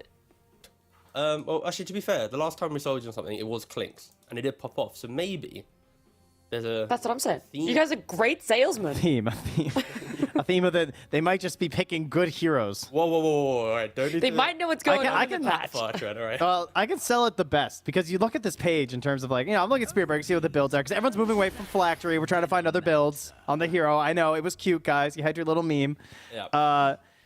3 hours ago, someone defeated Save, famous Save, amazing player. BSJ won a game as support Spirit Breaker. So clearly, this thing is broken. In the hands of a foolproof, a someone full-time said. carry player to be able to whip out a Spirit Breaker, one of the highest skill. Like again, when a new player enters the game, our new player system isn't that great, but you don't put them on Spirit Breaker. It's one of the most complex heroes in the game. And all right, that's a bit much. I was just testing you. I want to see if you'd push back if I went down that route. As someone who's got nearly 1,000 games on the hero, I really needed to sell myself again. That was good, yeah, solid. Thank you. Oh God. Why is this hero first phase first ban, Venomancer? Why are we loving this? Are we just on the universal hopium? No, I just like the fact that it. I mentioned this earlier. It's like it just secures lanes really nicely with this like Gale. You need to bring resources. It also utilizes Blood Grenade really well because it's like you throw a Gale plus a Blood Grenade. You use teleports effectively, and now if you put it in offlane role, specifically with Spirit Breaker, you get him his early levels with Plague Wards. You can never really kill him. You're like running through them. Plus Spirit Breaker's making moves on the map. I think we saw it earlier today. I can't remember what for it was. in tandem with, but it was the same kind of philosophy where Veno just kind of got left alone at like minute 5, and they were just trialing. And it's kind of the same theme here. Like Tundra's, they picked up some mag off lane, some techies 4. Yeah. This is a lane that you can potentially, you want to fight into. You don't allow them just to dual lane and beat out the lane themselves. And Were you talking about the Veno Pudge from Entity? Yeah, it was the yeah. There's so many 5s spamming it as well. So like you got this flex that you can bring out for the hero too. It was like a classic 5 hero, at least when I started playing Dota back in like 2013. I can remember being told like, oh yeah, pick Veno and just gale them, and then I'll kill them as my jug. I'm like, oh okay, cool. Easy. This is the hero you play when you join Dota, you know? When you're Dota, it's like, you get put on the 5 Veno, it's like, just put Plague Ward somewhere, it doesn't matter, you might get me vision, it's all good. But Man, Veno's good, Lich is good. It's a good time to be a, from that era of Dota. All those dummy heroes are all good again. That's why I'm so happy to play. But OG's bans, it's very much targeting towards, I feel like, a core Veno here. Some Slark, some Naga Siren, very much heroes that can, dispel the Gale and just enable that lane. So I think OG showing themselves a little bit in regards to their opening, not keeping it too flexible. Yeah, still have the Legion, I guess, is the other hero that we talked about a little bit. But I mean, we got a Mag, and I don't know if anyone's willing to. I've seen a couple safe lane Legions, but she's still popping up in the dispel idea at the very least. I can skid her right now. Give me a second. Listen, we got Gork's rocking it, Sammy Boy's rocking it, all the best carry players. All right, Div 2's in 3 weeks, boss. And also he has to qualify. All right, hold that storyline for then, all right? Alk not nerfed enough, though, as we saw earlier today. I mean, he did lose, but I definitely still think he's very playable at the moment. So I'm approving these bans. I feel like Tundra still keeping an eye on some of these heroes. Other than the Medusa, of course, as you brought up earlier, because she's still chilling. Yeah, I can't believe that. You like literally took the words right out of my mouth, because I'm like, Alk, Medusa, they're the ones that I'm so used to so far in 7.33 being like, you have to ban them at some point unless you have an idea to sort of counteract them and to defeat them. So Alk being taken out, it does put a question mark of when, if the Medusa is going to pop up. I think it for sure can. I think we'll see later down the line. I think, of course, OG doesn't have any final phase picks in this next phase, so if they are going to pick it, it's going to be a very open pick. On top of that, they're going to have Veno, so I feel like they could easily set themselves up to get like anti-maged or something. So I would be surprised if OG were the ones to do it themselves. And yeah, Tundra now go for the Clink. So I'd say Clinks is probably a very soft flex for them, but this is most likely your support duo. And in 2023, it sounds incredibly fun to say this. Techies and Clinks is potentially their support duo. That's actually so gross. Not a fan of this. Go back in time by like 5 years and just like send that clip to myself, and I'm like, you're an idiot. Clearly, you just use the tar bomb and everything will be fine. Yeah, pretty much. I mean, so for Tundra, at least against Spirit Breaker, some tar bomb can be pretty effective for like slowing up the Spirit Breaker a little bit from distance. The taser from Techies will prevent Spirit Breaker from like locking onto a target and right-click bashing him. He'll have to use his Never Strike. So there's a lot of like soft ways these quirkier supports can disrupt him, but it's a lot of, a lack of control. And already OG goes for a quap. Like they're looking at this going, if you don't dictate the game, how do you really kill us right now with your opening 3? Yeah, classic pairing as well with the Spirit Breaker. I feel like just, we often used to see Spirit Breaker counterpick versus the Queen of Pain, but when they end up together, it can be really solid. You're just moving around the map, but she really relies on some of those earlier kills. You're going to help enable that. If she's forced into a more laning-focused build with like the dagger or something, then you can still get a lot of that damage out in your ganks thanks to the like consistent stuns and bashes that come out from a Spirit Breaker. And then to heighten that aggression, just one more step. They grab themselves a disruptor. Also great versus Mag in case he's trying to do some fishing there. So a little bit of punish on 3-3 if he ends up missing, assuming that's his Mag. 10 seconds remaining. It's a pretty safe assumption. Now it's just a lot of cores. They're going to have the favorable core matchups on the side of Tundra. We would just assume a 9 hero is going to be coming out here, right, T? Yeah, I guess. Okay, so it really depends on what they see, because like if there's some carry pick that they don't want to get banned out, they could just lock that in. Again, if 9's like, yo, I got some sick pick, lock me in here, you can also be calling it. So it depends on that. I think for Tundra right now, they just need to respect the fact that OG has a beautiful run at you lineup through the vision of Plague Ward, Spirit Breaker's positioning, of course, the Disruptor's already enabling that with Glimpse as well. So Yeah. OG is just, as soon as they break the lanes, it's going to be go, go, go. And I feel like right now in their final 2 picks, like some Pangolier mid, just some casual dude to push out lanes, to secure some like defensive fights might be the answer for them. But Give me that Ember. Go a little bold here. I feel like it looks all right. You got Mag. It's like kind of dicey. All right, let's just get the snake. She's definitely getting banned, so you got to take her now. Ooh, they do not have any good Dusa answers right now, do they? There was an immediate ban, though, after from OG, so they're playing it cool. Like, they don't need time to think about it. Like, oh, yeah, we knew you were going to Dusa. I thought they'd be respectful, you know? It's like, I'm thinking of like some like cool Pangoliers and stuff. I say cool, it's been pretty popular anyways, but maybe they would have respect ban, not pick the Medusa, have some creativity in the draft, but alas. This is why we need the D patch in like a week's time, where Valve's like, you know what, we tried to nerf her, wasn't that good. We'll go again, round 2. And of course, anti-mage's a ban. I think we've seen teams ban like PL as well, or at least in pubs, PLs have been an answer. It's a volatile matchup where it needs to have a little bit more time compared to other Medusa counter heroes. But OG, their first 4 heroes will enable literally any carry to farm, because these 4 will dictate all of the early game just with themselves. And then I guess Slark is probably the other ban, and then we figure something. Oh, it's already banned. Oh, Wait, with OG banning out Sky, are they toying with the idea that Clinks could be mid? Is that where this is, or is it like more leading up to something that they're trying to protect themselves from? Could be a 9 Sky as well. Oh, true. It could have been that. Yeah, no, you're very right. So there's a couple things going on there, you know?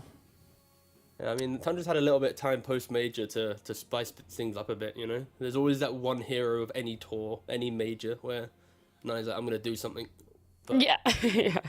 I feel like the teams, as soon as they start getting comfortable with that support Clinks, I think mid laners will want to play it more, because like, if my 4 can do it, why can't I do it from the mid lane? Same kind of concept. And yep, OG decide to go for some Monkey King, can easily itemize for a defusal if he wants to, or just go full aggression and join his team. But yeah, OG, just a very OG style lineup, I feel. It's play lanes and go, go, go. It's like, aside from just countering the Medusa too with the potential for a defusal build, it is just such good synergy here in terms of these heroes together. Like it really just keeps going, like you said. Like charge, glimpse, boundless strike, leaping forward on the trees. Like if they get one quick pick with like the scream or the sonic wave, immediately they want to chase down for some more. Keep controlling the arrow with the Venomancer. That being said, Tundra's lineup does look terrifying. I can see like all the synergy of OGs, but to have this Medusa and these very frustrating supports right now with the ability to still get this last pick on your mid, things feel pretty standard here for Tundra. And, they're going to wind up getting the Lycan.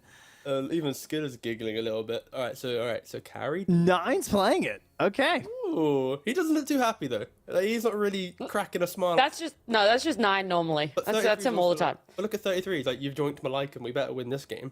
But it's just a well-composed team, T. That's true. No, they are disciplined.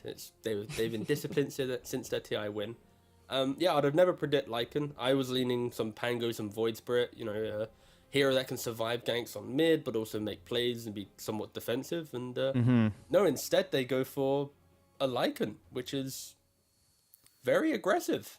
It really is. Yeah. I guess you're gonna try and play off of your Helm here and just be that like active out of the mid. Like, you know who played a great out of the mid Lycan that I remember at ESL 1 Genting? Go on, it was Fear. It was Fear. Wow. Did a great job. It was fantastic. Out of 10, many moons ago. Out of 10, it was 10. It was 10 out of 10. He absolutely crushed the group stages. I will never forget that Lycan. He was owning. All right, you keep. He probably forgot that Lycan. Yeah, I'm gonna start googling it right now. You keep. Yeah. Boss. 99% sure that happened.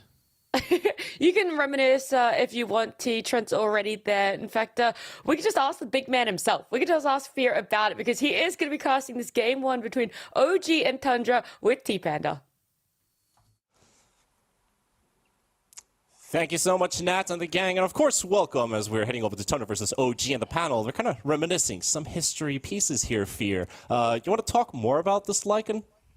Like mine or Nine's? Because Nine plays a great Lycan as well. His Lycan was back when I played on J-Storm with him. He always enjoys playing heroes like out of the box in the mid lane.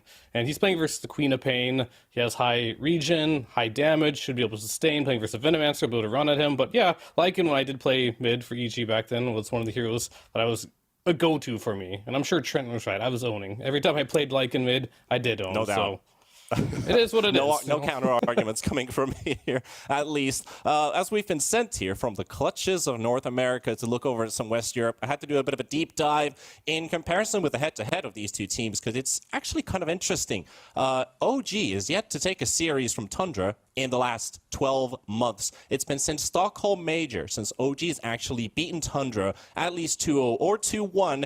It's 15-2 in individual map wins for Tundra. So do you think that with this new patch, everything's been a little bit different here? It could be the difference maker between the two teams facing off today. Of course, I mean, when you have a big patch, anything can happen. But they are playing with a stand-in on OG, so we'll have to see how that works out in their favor. Some teams level up when they have a stand-in. Other teams struggle a bit harder.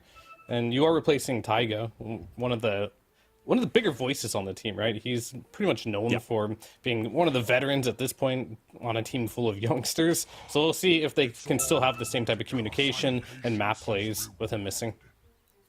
Yeah, Aramis, of course, one of those players who's been around the scene for a couple years now. You know, we could look at all the way to Viking GG days, what happened after that. He's always been around. He was also talking about Aramis that he's a very capable, very similar play style player as Taiga is. So I guess in that sense, it makes a lot of sense putting him into the team as a stand-in, very good option to go for. But, bringing out the Spirit Breaker in all senses, I maybe see a little bit of bias as well from T-Gunner's direction with the Spirit Breaker. Is that just an easy hero for a stand-in to also just kick into the team and, do the stars align? I mean, maybe. Spirit Breaker in general is one of the easier heroes in Dota. The only thing that might be complex about this hero is, knowing what to skill and which order to skill it in. That's pretty much it. Outside of that, and laning phase is pretty tricky too, because you're a weak laner on this hero. That's probably why they picked the Venomancer, a very strong laner, to offset how weak the Spirit Breaker can be. But you've got a lot of cool things going for you when you pick Spirit Breaker in this patch. He was buffed up a little bit. He can make a lot of pressure happen towards the mid lane with his Queen of Pain there. Nine is going to have to be a bit careful for those early rotations. We are seeing this Lycan. This is a hero that we don't see very often in the mid lane, and it's mainly since the water rune changes, where just buying a bottle is pretty OP, and you can just always sustain, and you can pick heroes that generally have higher impact and can rotate across the map. Lycan can't do a ton of that, but he can sustain pretty well against the Queen of Pain. He does have the Pheromone Pulse to give him that extra HP regen, rushing the Helm of Iron Will as well. Very curious to see on how this mid lane is going to go, and can Aramis link in any impact there. Also think that considering the different type of draft approach from Tundra into this specific game one, does that leave us with more question marks on how the laning stage is actually going to be played out from maybe Tundra's side? Does OG feel like they have a bit of an advantage coming into this one? We talked about the Veno, which is, super annoying to play against from time to time, but also has its weaknesses. Oh, careful with the Flinks, though. Well, I mean, we might just see potentially Soxa drop low, not killed at least, and Yoragi also taking a few hits, but First Blood still going to be left undecided for now. But back to the laning stage part, you feel like there are more open questions to be answered in due time? There's a lot of questions of this patch, and what can be good and what's not. There's a lot of interesting things. We're seeing the Clinks as a support. This is something I've been playing a little bit as well. It can be incredibly OP if he's allowed to just spam the tar bombs on you over and over again. However, this hero has no defensive abilities. You can death pack, get your health back. However, you're quite susceptible to being all-in and killed in the laning stage, and I don't know if 33 can help him, so we're going to have to see if OG can make that happen, because if they don't, Clinks, he will harass you and he will hit you hard. Yeah, Clinks has definitely been one of those annoying heroes to play up against in the lane, and I think it was Kezu who also mentioned earlier on today that this is one of the unanswered heroes up till this point, where in the high-level pubs, it's just really difficult to find an answer. How do we punish this in the lane, after the lane? What is the real, the moment of courage, basically, that kicks in where you can actually fight against this hero? But, you know, some supports, they just seem more peskier until somebody finds an answer. The word spreads, you know, the good old gossiping around about the heroes. Yeah, for sure. I'm very curious as well to see what the counters are going to be. As for now, he's just like your standard ranged boss 4. He can buy aura items. Most likely he wants to go into that solar crest, sometimes into phylactery if you want to go more damage. But the world is really your oyster for this hero. The laning stage is going to be his potential weakest point, but also his strongest. Which basically means they're going to go on monkey top now. And see if they can pull it off here. He does get the Boundless Strike, connect onto 2. Soxa dropping fairly low, but Yoragi also getting slowed up by 33, and one more hit should do. He's also got Shockwave ready, so either way, he's going to pick up this first blood for himself. Nice mischief attempt, but of course the Shockwave's going to be finishing him off, and Tundra coming on the board first out of these two. And that's your first pick Magnus, right? You're trying to counter it with the Monkey King, and the Monkey King ends up getting first blooded in the laning stage. Definitely not what OG's looking for. Soxa though in a bit of trouble top, a lot of action here. Stuns available. They do get the kill for themselves, and Chu should be able to walk out from the clutches of 33 as they do find themselves a response kill. Well timed as well, TPing back into the lane into an instant glimpse from Chu. The stuff that you want to work out, but still, I think you're in a bit of a deficit in this top lane since your Monkey King was the first one to fall. Yeah, just a bit. They're doing okay as far as like the last hits go on the Monkey King. The death isn't great. PS a big wave coming in. I think everything's okay. We could probably check it on this mid lane now. The unconventional Lycan versus the Queen of Pain. Just a little bit behind BCM here. But I think as you get levels in this Lycan, he'll start to get more impact. You kind of notice he went more points in the Feral Impulse. The whole name of the game is to just have health regen so you don't get spammed by the dagger. Queen of Pain realized that, just opts not to go the dagger build at all. A little bit of a smart choice here, I think, because I think it would have been pretty pointless to try and do that. So BZM adapting his playstyle to the matchup. Yeah, the regen is nice, and also obviously Lycan being one of those universal heroes, you do pack an extra punch in the lane, so you got the two most important things going your way in that 1v1 matchup. So maybe 9 will have some difficulties potentially with rotations from this mid lane. Does he want to even leave his lane? He's got a lot of items lined up that he needs to get in a good timing. So do you use Shapeshift for rotation? That's going to get called out really early. And of course the Quap, maybe the hero that wants to make the move early on as 33. He's trying to go for the skewer play. Push Yoragi out of position. Not going to happen.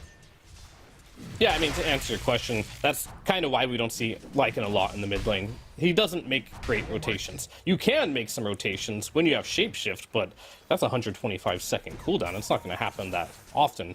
Quap will be better at the rotations throughout the game, but as you leave the lane, Lycan can pressure your tower. He can do a lot of cool things, but he is going to be more of like that farming type mid laner than running around and making space for his team and utilizing the runes. Yeah, puts a lot of pressure on the supports as well, where I probably see why Tundra also has the techies in the lineup, because that's also a great counter initiation hero you can add into the mix if the Quap decides to make a rotation to the side lane. You have these supports that are able to move around very fast and very comfortable in doing so as well. You're not just babysitting your carry, but you're capable of making those moves around the map. And talking about moves in the bottom lane, Veno actually dropping very low, snaking, using the blast off as well, but it's going to be him to drop. DM getting the kill, Aramis just using that charge to follow up after the blast off went off, and DM keeps his life intact.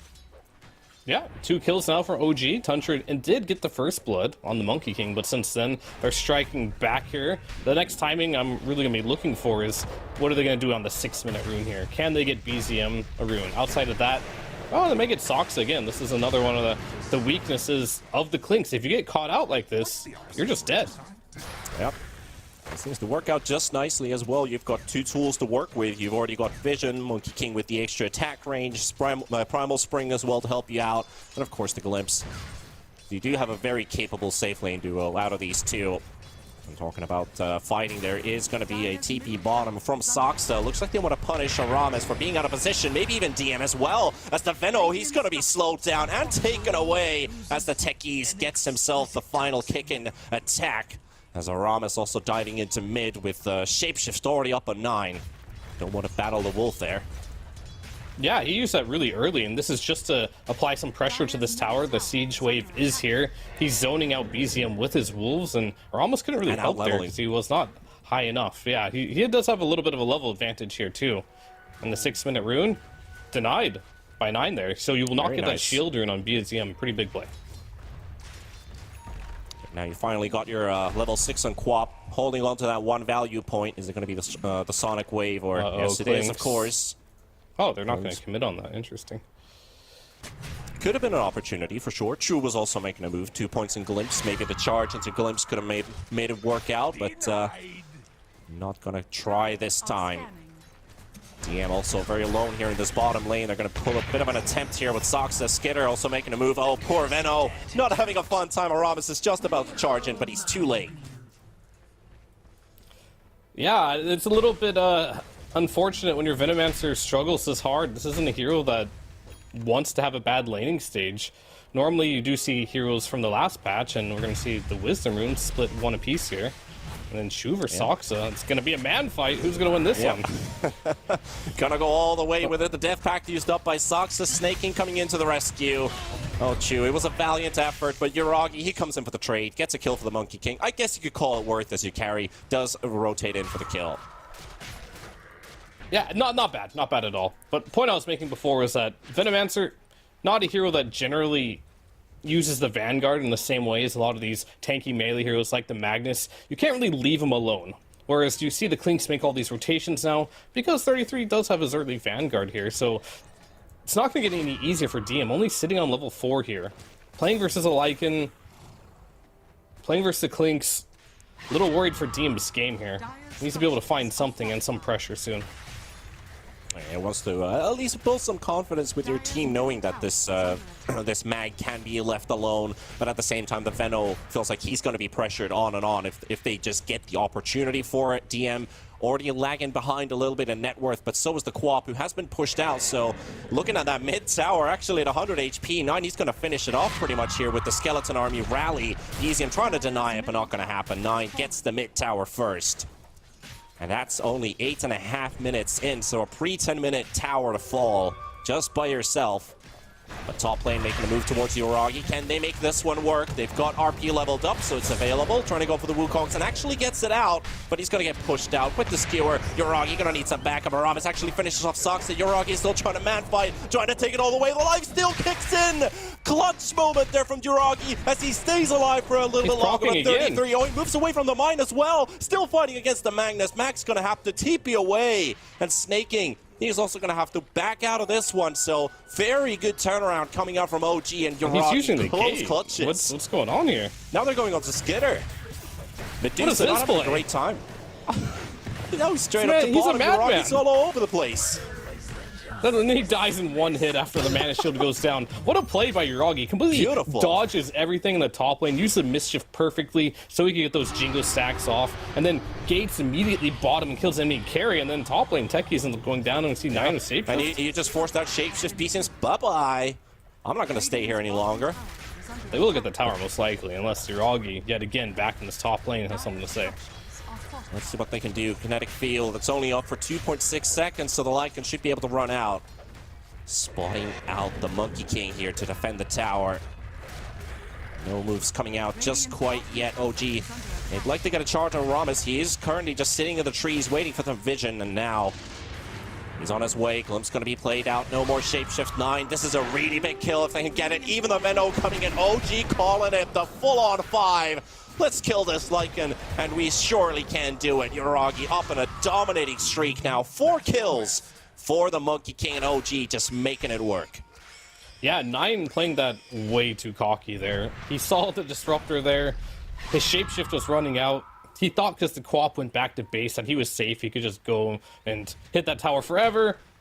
And then it did not happen, and it doesn't feel so bad anymore to 5-man rotate and get a kill, because look, they already across the map thanks to the gate here, so things are working out fine for them. Yeah, their moves have been spotted, however, but I don't think OG really cares about that too much, as setting their sights towards the bottom tier 1 tower. get themselves a bit of a push going and open up the map a little bit. They've already placed down the aggressive vision down those camps, so they know that the Medusa can't play in this area anymore. She's going to have to move deeper into the Radiant jungle to find those camps and keep up that farming pace. But this Monkey King is getting online fairly fast, which is also a positive remark for OG. I think with Tundra's draft here, things are going to get kind of weird for them pretty soon. If you look at their heroes, they have like techies and Clink support. Blast Off is they're really only stun at the moment with RP. So they're going to want to farm a lot if the map starts getting quite stale. They're really good at farming the map. However, OG's heroes are really good at picking you off when you're farming the map. So it's going to be of like, how much can Tundra get off the map with their heroes and how much can OG punish? Because OG doesn't necessarily have the greatest heroes, so there's a glimpse happening. And this is what I'm talking about. Also, the Blast Off trying to escape, but just gets glimpsed, yeah. Like, you don't have the option on OG to out-farm Tundra. It's just not going to happen. Your heroes are worse at it. However, you do have the option to play aggressive and kill them as they're farming, and kills give a lot of gold here. So it's going to be Tundra farming and OG looking to punish. Well, the first 11 minutes of play, OG up with 9 kills compared to the 4 from Tundra. Despite Tundra having a pretty good early start for themselves, OG has been able to turn the whole course around and being the ones in charge of the pace. See if they can keep it up. And Tundra, can they find any answers? They have spotted out the Spirit Breaker in the top lane. Shapeshift is up to 2 seconds. He still has the charge to get away. The Wolves already starting to work. Skitter is just going to get blown up at the same time. Has no durability whatsoever. But Aramis, the right clicks, 9 HP. Just going to be enough for Aramis to escape. But you just lost the Medusa. Talked about those deep wards. They locate her. They find her. Take her out of the game. And we're seeing a little bit of the nerfs that happen to do so. The shield not absorbing as much, getting less base mana from it as well. That early diffusal blade. You're now in a situation where you get solo killed. And you see, they're trying to make plays on Tundra here, but what can you do? Well, there's no answer whatsoever coming from Tundra at the moment. They will kill off Aramis. Sox are finding a kill, but it's still a 1-for-1. OG, they could potentially keep up the push here. Unless they want to spread out once again and start the hunt for Skitter. And you're seeing the different approach from Tundra here. You did get the tier 2 top from 9, because he realizes his hero doesn't offer too much in these fights. So he's just going to do... It's going to be Rat Dota. That's all it's going to be. And again? Your Augie's just... hunting boy. Skeeter right now. And Skeeter's like, I'm playing Dusa, guys. I'm a late game carry. Give me some space. And Nine's like, sorry, bro. I'm playing Lycan. I got to push out these lanes. I got to farm. You got this Magnus here. He's going Echo Saber. I was like, yeah, sorry, bro. I'm farming too. So Tundra, their timing is not now. It will be later. Things are still fine. Even though they're dying across the map, they are still out farming them. And some capacity is on the map here. However, they got to find a timing when they can fight, and they got to stop the bleeding. It's only less than a 1k gold advantage. Yeah, and they spotted Sox as well. Another found hero. Charge already locating where he's going. Yoragi is going to be around. They drop a sentry down to make sure this Clink's just going to drop a 33. Can he get in time for the rescue? Sox is about to drop. They even dropped the Static Storm. Prevent him from using that RP. And of course, the Skewer glimpsing him back as well, back into the fray. He's going to be a very tanky boy, but DM's going to be here. Oh, he's going to just miss the Magnus's exit. Rocky kind of diving deep as well, recognizing this is probably good to leave it here. We just got the Clink's kill. Let's chill for a bit. Or are we going to chill? They're still looking at Magnus. BZM's here. They got the Sonic Wave ready, loaded up. Just need to do a little bit more. Glimpse and the Skewer. Beautiful time from Chu. That's the 3rd time he's done it this game, and they will take down the Vanguard Magnus. I think one Not of the so tanky biggest... now. Yeah, at this point, with I guess the nerfs did help a little bit, but your Augie's just playing Monkey King. He's got 4 points in stun, 4 points in Jingu, and only 1 point in Tree Dance, which is typically your farming ability. So we're going to see, like, what's better this patch? The map is 40% bigger? Ganking or farming? A lot of people would think that farming this patch could be a lot better. But OG still taking that aggressive approach here, as they will find 9, but he does have Shapeshift. Yeah, Chu is around, so Glimpse is ready.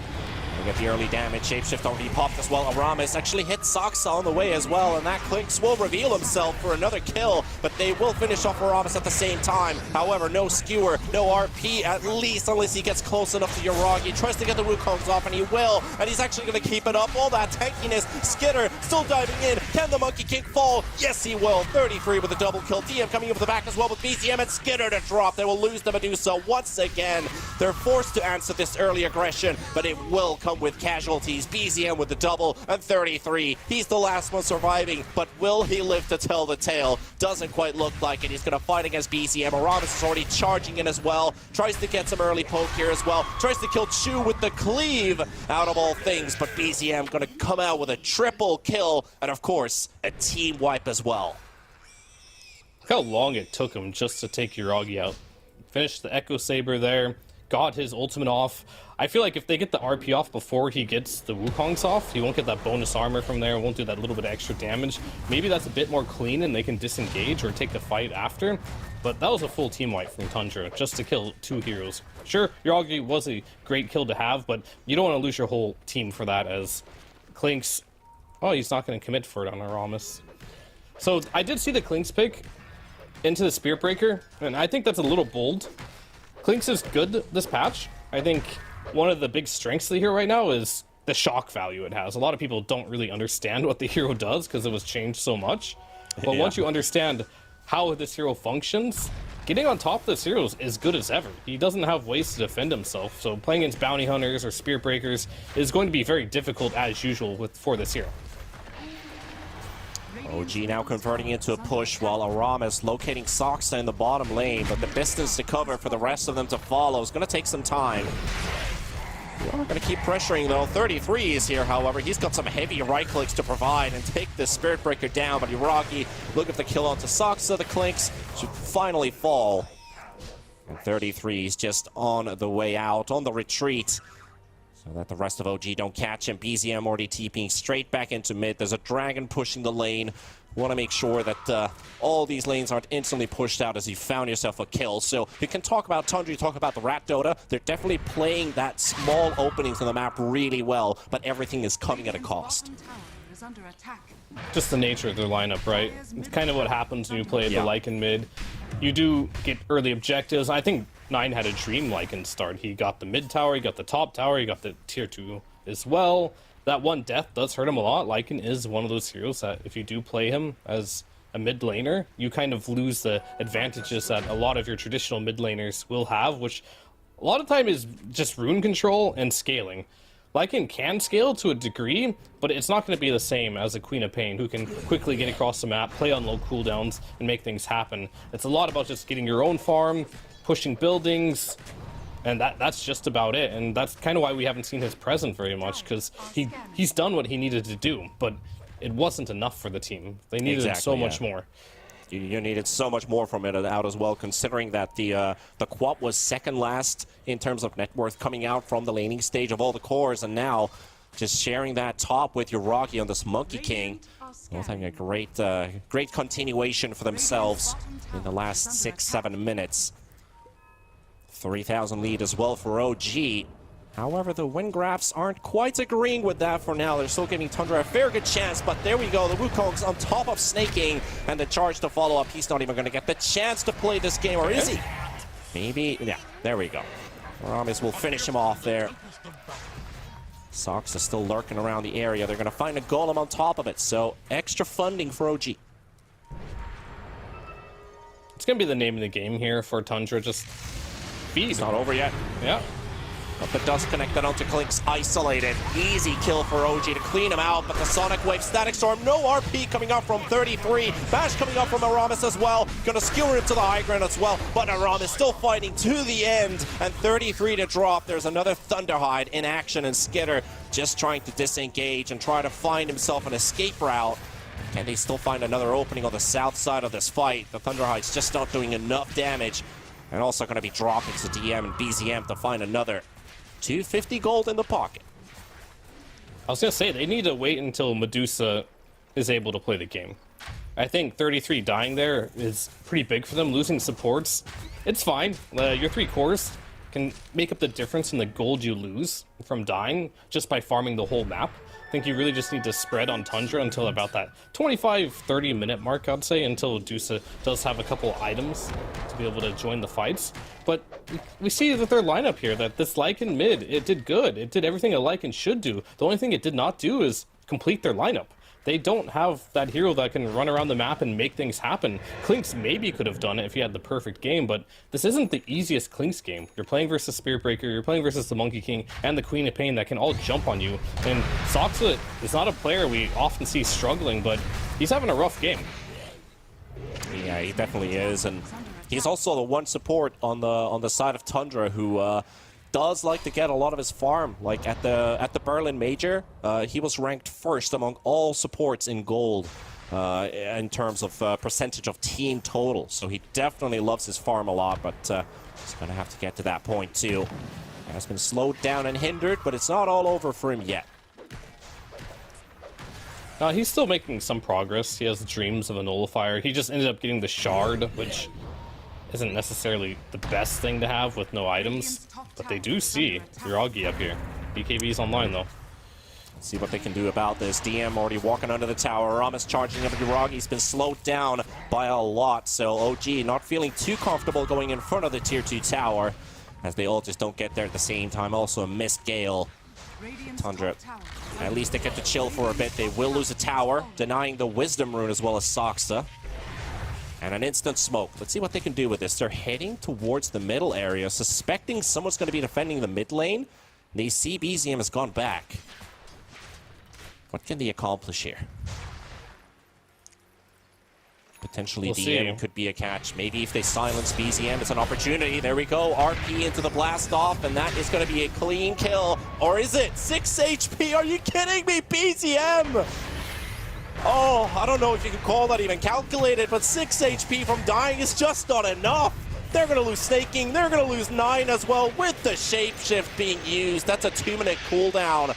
Oh, boy. Soxa's going to make it out because the Glimpse was already used, but oh, man, Tundra, that hurts. That is Spain without the S. Yeah, that was definitely rough. It's funny because the difference between that kill or not may have been the fact that Snaking went to drop a proximity mine instead of just doing one right click. And that 6 HP could have made the difference there. Tundra just really not catching a break whatsoever here. Very unfortunate for them. And they found Skitter.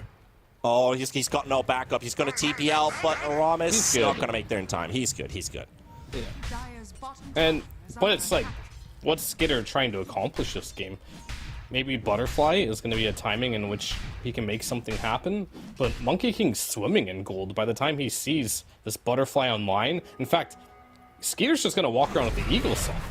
So the moment he shows, I wouldn't be surprised if Yuragi's just like, alright, instantly queue up the MKB or the Bloodthorn and take your pick, burst through that evasion, and then you lose your timing right there as Medusa. But they're going to have to play around that. We'll see if this Butterfly on the Medusa is going to be what brings him back into this game or not. Monkey King also making work towards the Harpoon. They found Soxa as they were taking Roshan. With BZM to pick himself another kill. Currently 7-0-6 on the Queen of Pain. Topping the net worth board as well. Everything looking pretty shiny for OG if they can just keep up this tempo, because everything is going according to their game plan right now. What's the worst thing that could happen to them? And I'm not talking necessarily, well, of course, if they lose a team fight, that could probably be it. But is there something else to it? The worst thing that could happen to OG? Well, I don't know, there's a lot of ways to answer that, but in game, the worst thing that could probably happen to them is most likely just losing fights. Their lineup is really good from ahead, but if they lose map control, it'll be a lot more difficult for them to play the game. Yeah, I also feel like if they just go passive as they are looking for 9 in the top. He's gonna TP? No, what? No, sir. Maybe he dies regardless there, and he just wants to force out the Sonic Wave, but that was never gonna work. Nope. Ramis, Shadow Blade attempt, but there's a sentry down on the ground, so he's not going to make his way away. Yeah, losing that Shapeshift Lycan once again. No playmaking capability for Tundra. But I guess with OG, if you let go of the throttle, basically, if you just go passive, I think that's just an easy win condition for Tundra. Yeah, for sure. If they decide to go passive, but I don't think they will do that unless they lose a team fight. So it's going to have to stem off of them losing map control. And generally when teams do start to play passive, it's because they don't know what to do. And there's no way in hell that OG doesn't know exactly what to do. Not a single thing has gone poorly for them yet in this game. Roggy playing behind enemy lines here with Snake King's tech keys. Okay, are we going to get bringing him back? skewered in, or... At least he's not going to give away there it is. the Aegis right away. He's going to have to fight for it. 33 right against him. Skidder going to be joining the battle as well. Looking for the RP mischief use as well. Aegis burnt Yuragi. He doesn't even have the full team. There are only just 3 here. Skidder not going to pop the Stone Gaze right away, but they're happy with this. DM taking some hits from the clicks here. Wukong's command used up as well. Medusa mana pool almost completely depleted. Has to be careful of his positioning. Aramis looking for the Nether Strike. Gets the connection. Will cost his life, but Skidder to drop a 3 hits from Yuragi and BCM. And now Saksa also on the side. Snaking, he's got his full arsenal ready, but the fight's not ready for him. 33 looking for the RP, but at least gets himself a skewer play to catch the Disruptor. Saksa already down. Chew to fall. 33 also very low on HP, but the Sonic Wave's gonna finish him off. 9 still running around with that fresh shapeshift and BCM. Okay, bye-bye. Yeah, he's done that before. Every time he sees the Lycan approach, and he's just gone. So much relies on this Magnus to make things happen. He does have the Harpoon available, which we did see, I think it was Berlin was Ace doing it, just the Blink Harpoon into Skewer back combo. Basically the new Shard for Magnus. Like the old Shard that was being abused at TI-10, this one feels like it has similar vibes to that. And Monkey King decided Harpoon's a cool item, he's going to build one of his own.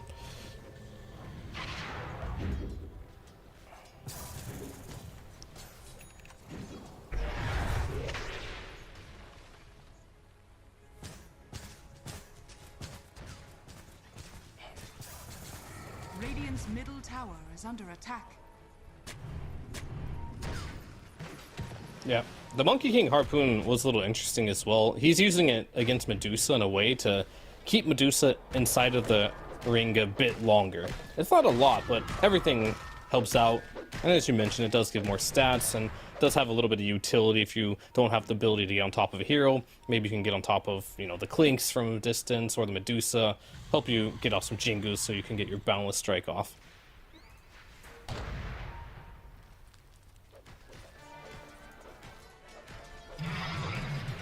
Dire's middle tower is under attack. Radiant's top tower is under attack. Radiant structures are fortified.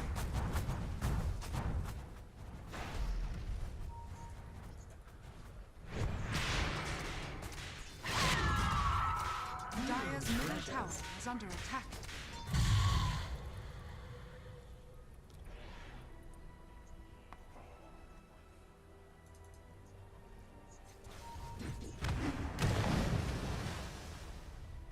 If he's going for this this Medusa to build up those stats, then for sure this Monkey King with those Jingu stacks is just going to obliterate you super fast.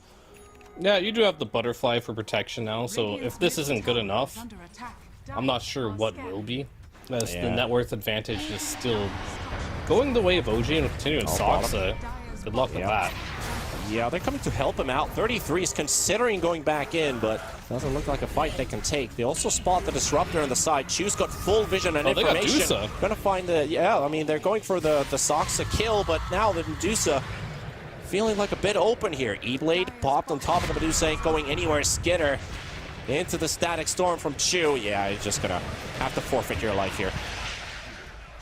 Man, yeah, Chu's positioning here, like, they're already fighting Saksa. They know they're going to kill him under the tower. 33, he's not feeling, you know, we don't actually have the damage if I go in and RP. I'll give my life away as well. But Chu, meanwhile, he's moving in the jungle side, looking for a ward positioning while also getting information that there's probably more heroes here and spots the Medusa. Could it be better than that?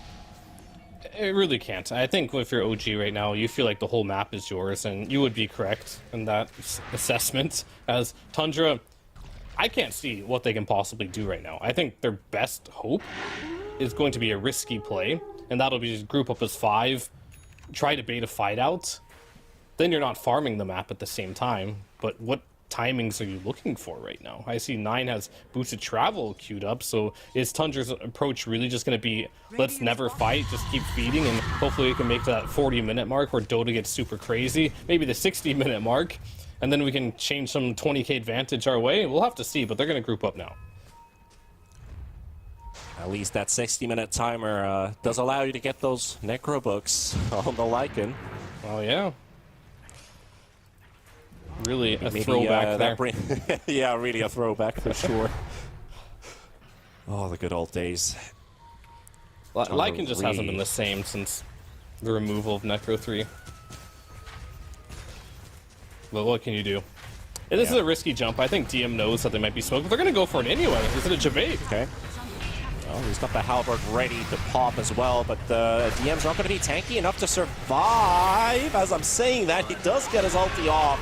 And now we also get the Sonic Wave to connect. That's going to be 33 to drop, but Aramis does get stunned up by the Mystic Gaze. And now Yuragi, he's in between multiple heroes, but Skitter is the one they want, and Skitter is the one they will get. Snaking a 9, both trying to TP out. One will make it, the other will fall behind. Now Soxa as well, still fighting against Aramis here, but with no luck. 4 heroes dead from Tundra. And what did they get? We got a Veno. It was just more of a desperation play. They felt like they needed to make that play work. They were already smoked. If they play the map, they try pushing top, they try pushing bottom, it's going to be the same old story. They're going to get charged, or Yuragi's going to be waiting in some tree. They're going to feed. I feel like they're just in a very difficult position this game to do anything. As you can see, like that's the opening that they get, basically. OG's very split around the map, but they're still capable of getting there in time. And Medusa's positioning, right? Like Skinner, he wants to use the gaze to go aggressively, while they've actually caught Yuragi with the RP on live camera, and he's the one to drop behind the tier 2 tower. Yuragi, what were you doing there? It's not the first time I see the man play in this area. Yeah, his only deaths, well, how many deaths? He has a 3, I guess. He lost the Aegis there, you know, he's lost his life. Yeah, it's like... Gives me some TI-11 flashbacks. It's like Yuragi. You remember that that one game where OG just had their player drop, couldn't reconnect to the server. Very, very long pause. Yes, he died in front of the tier 3 tower all by himself. Nobody was around. What was he doing? He was just trying to push. And these deaths are costly, but as they will potentially get 9 here. Potentially, shapeshift is ready, but stun into stun. A lot of take damage as well. Yeah, nice. He's not going anywhere. Another kinetic field dropped by Chu. Gonna save himself. The Ghost Scepter dropped as well, so Soxa can't get any hits onto Chu either. Do find an answer, even if the Monkey King is dead. Oh, they found the techies a bit accidentally there. Oh, they were searching for him. They just weren't able to get the glimpse. Without the vision, just wasn't quite there. You do have to be a little bit worried here, though. Just a little bit if you're OG. You dying like that on Yuragi is pretty big, because the items, they're going to come online eventually. Clinks is going for that Nullifier, which will make it so this Monkey King, his Jingo, constantly gets purged off. So you'll have avenues of bursting him a little bit better. So that'll be a big timing from this as well. Medusa's Medusa. She's going to keep scaling into this game. And I don't think you have the best scale on OG. You can make up for the scale with net worth, just by continuously playing the map, having more items than your opponent. But if the net worth ever drops to even, Tundra's going to make up for a lot of the issues with their draft through itemizations. So if you're OG, you're not scared yet, but I think you need to regroup, not make any more big mistakes like that. Play for Roshan. It shouldn't be that hard to do, but just play a bit more, not passive, but disciplined. Yeah, discipline would definitely be the reward here. Ramas fighting against Soxa will find the kill. So how does that translate into decision making as a team, especially? Do they feel like we're forced to really like go in 6th gear and just go for the maximum, or are we just going to have to face the reality that the opponent's team is going to be picking up these big items and the game is still not at a decisive moment for us to win the game? How does the decision making happen at this point of the game for OG? Oh, just play the map the same way you have been playing it. Try not to make as many mistakes. If you have a 15k gold advantage, I think you're totally fine in this game. regardless of how late it goes, your heroes will be fine as long as you're scaling. It really just comes down to not throwing that lead away. Getting the Roshan. Now your Augie will have Aegis yet again here. We'll have a cheese for the Queen of Pain. And I think the Queen of Pain is going to be the big X factor in this game. I talked about Lycan versus Queen of Pain. Who scales better in late game? It's not even a question. It's going to be the Quap. Oh, they've got the shapeshift already popped from 9. He's trying to take out Ju as quickly as possible. Aram is getting the beautiful 2-man charge stun into the boundless strike on both of these heroes, and Chu will get the walk away, even losing the golem in the process. Just baiting them out there. Man, this guy has been playing such a good game on this Disruptor. It's not the easiest game. It feels like this could be a game where Disruptor has like 15 deaths. He's got 2. A lot of it has to do with how well he's itemizing as well. He went for the Pavis into the Solar Crest, now he's got a Ghost Scepter. Really just building to keep himself survivable and his team. Going all for the auras, not much has changed about the patch in that regard. Building auras is still the strongest, not going for the Agnum Scepter, which is also really powerful, but really just prioritizing staying alive from the Lycan. Realizing Lycan's job in this game is to kill the Veno, to kill probably the Monkey King's out of the question now. He wants to kill Veno and he wants to kill the Disruptor, but they're so damn tanky now. Venomancer with the Crimson Guard, with the Halberd. Lycan's not killing anything anymore. He's only got an AC and a Helm of the Overlord. They also scouted out Soxa once again. Pretty deep behind enemy lines, but DM There's a with the gem, he's a bit too far away. Okay, Soxa, he's got nowhere to run. Planning to get spotted. We'll get on a real fight for his life, at least. He's really taking it all the way. But they will find 9 at the same time of the high ground as OG just pushing their advantage, and that's a ticket for the tier 3. Yeah, we've kind of seen throughout the whole game here, right? Tundra doesn't necessarily have a game plan. Their game plan was to do Tundra things, have the more efficient lineup. But efficiency doesn't really matter if your Augie's just running around the map, destroying you, and you can't farm anywhere. So a lot of credit goes to your Augie here, how well he's playing this game. Oh, he's still got the Harpoon available as well, Skidder. He can't really run away. The Kinetic Field, the Static Storm.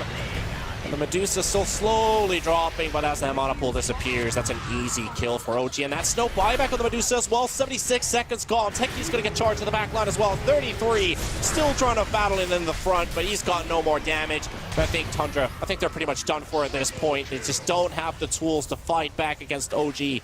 But they will probably still give another attempt. This bottom lane, though, that's completely gone. That's what I was kind of doing there at the end there. I was kind of just reading their eulogy as I didn't see any way of them really getting back into this game here. They don't have ways to take these fights. The way they drafted really was set up for them to snowball the game. They had a decent job of doing that, but they couldn't find that little extra piece of the puzzle to continue the snowball. Or more so, OG shut it down with the Spearbreaker and Monkey King play. Yeah.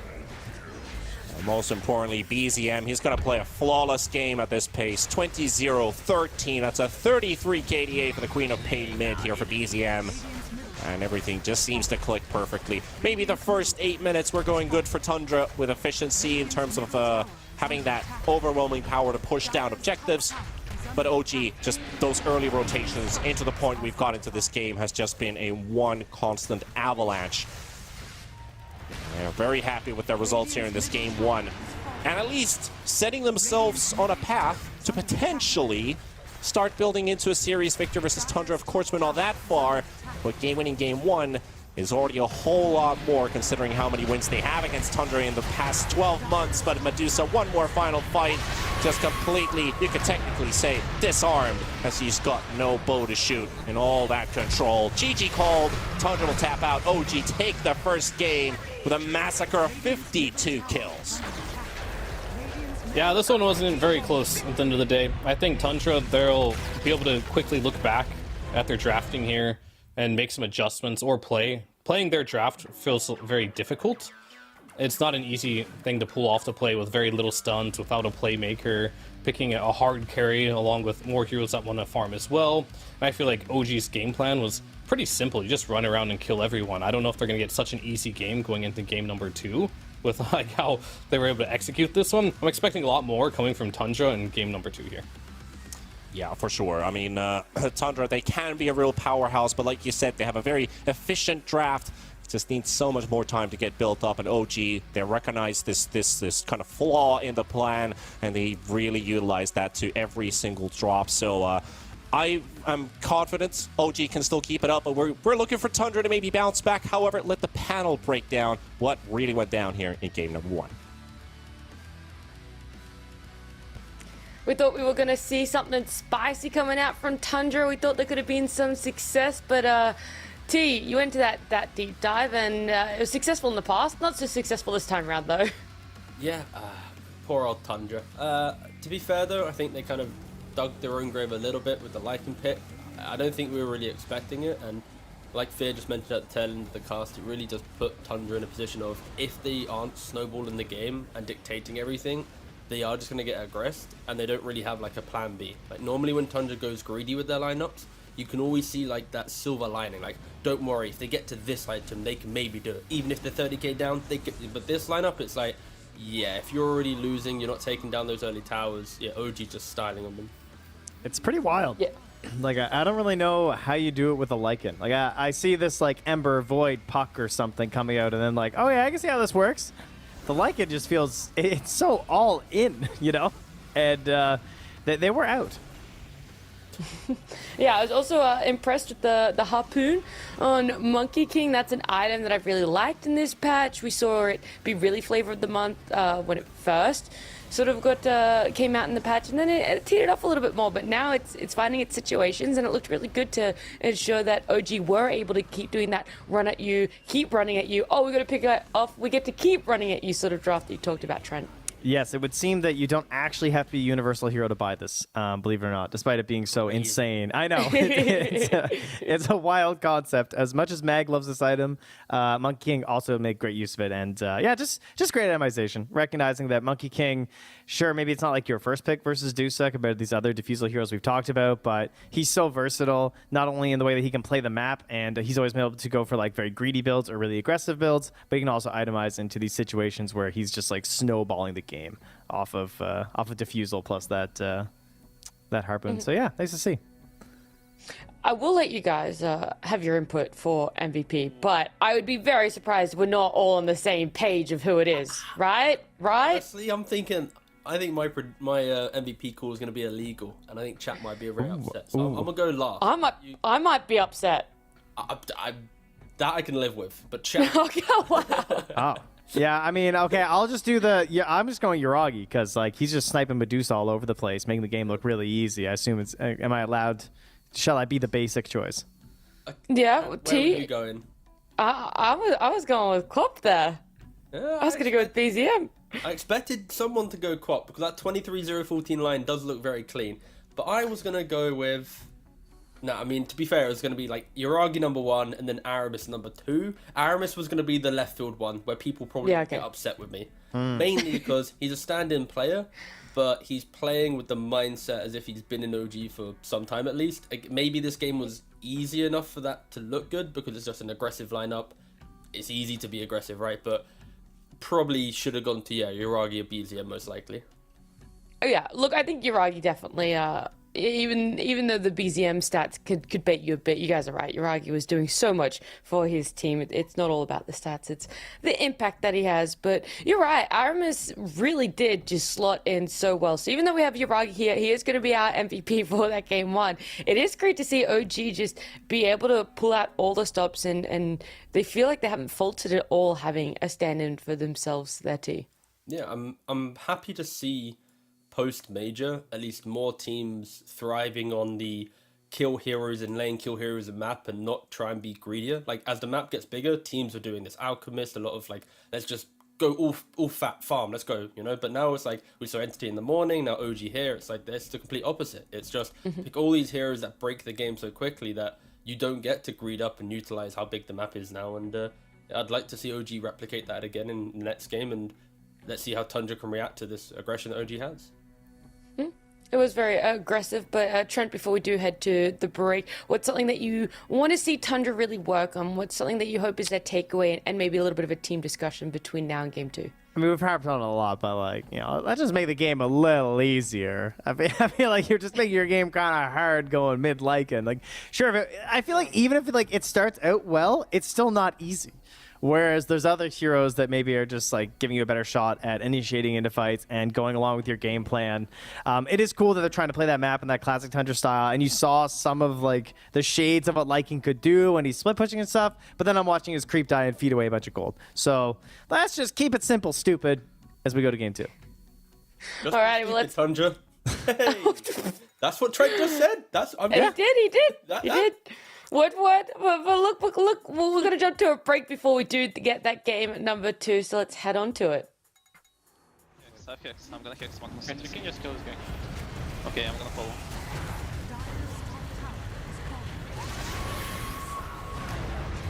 Oh, what the fuck? Oh, wait.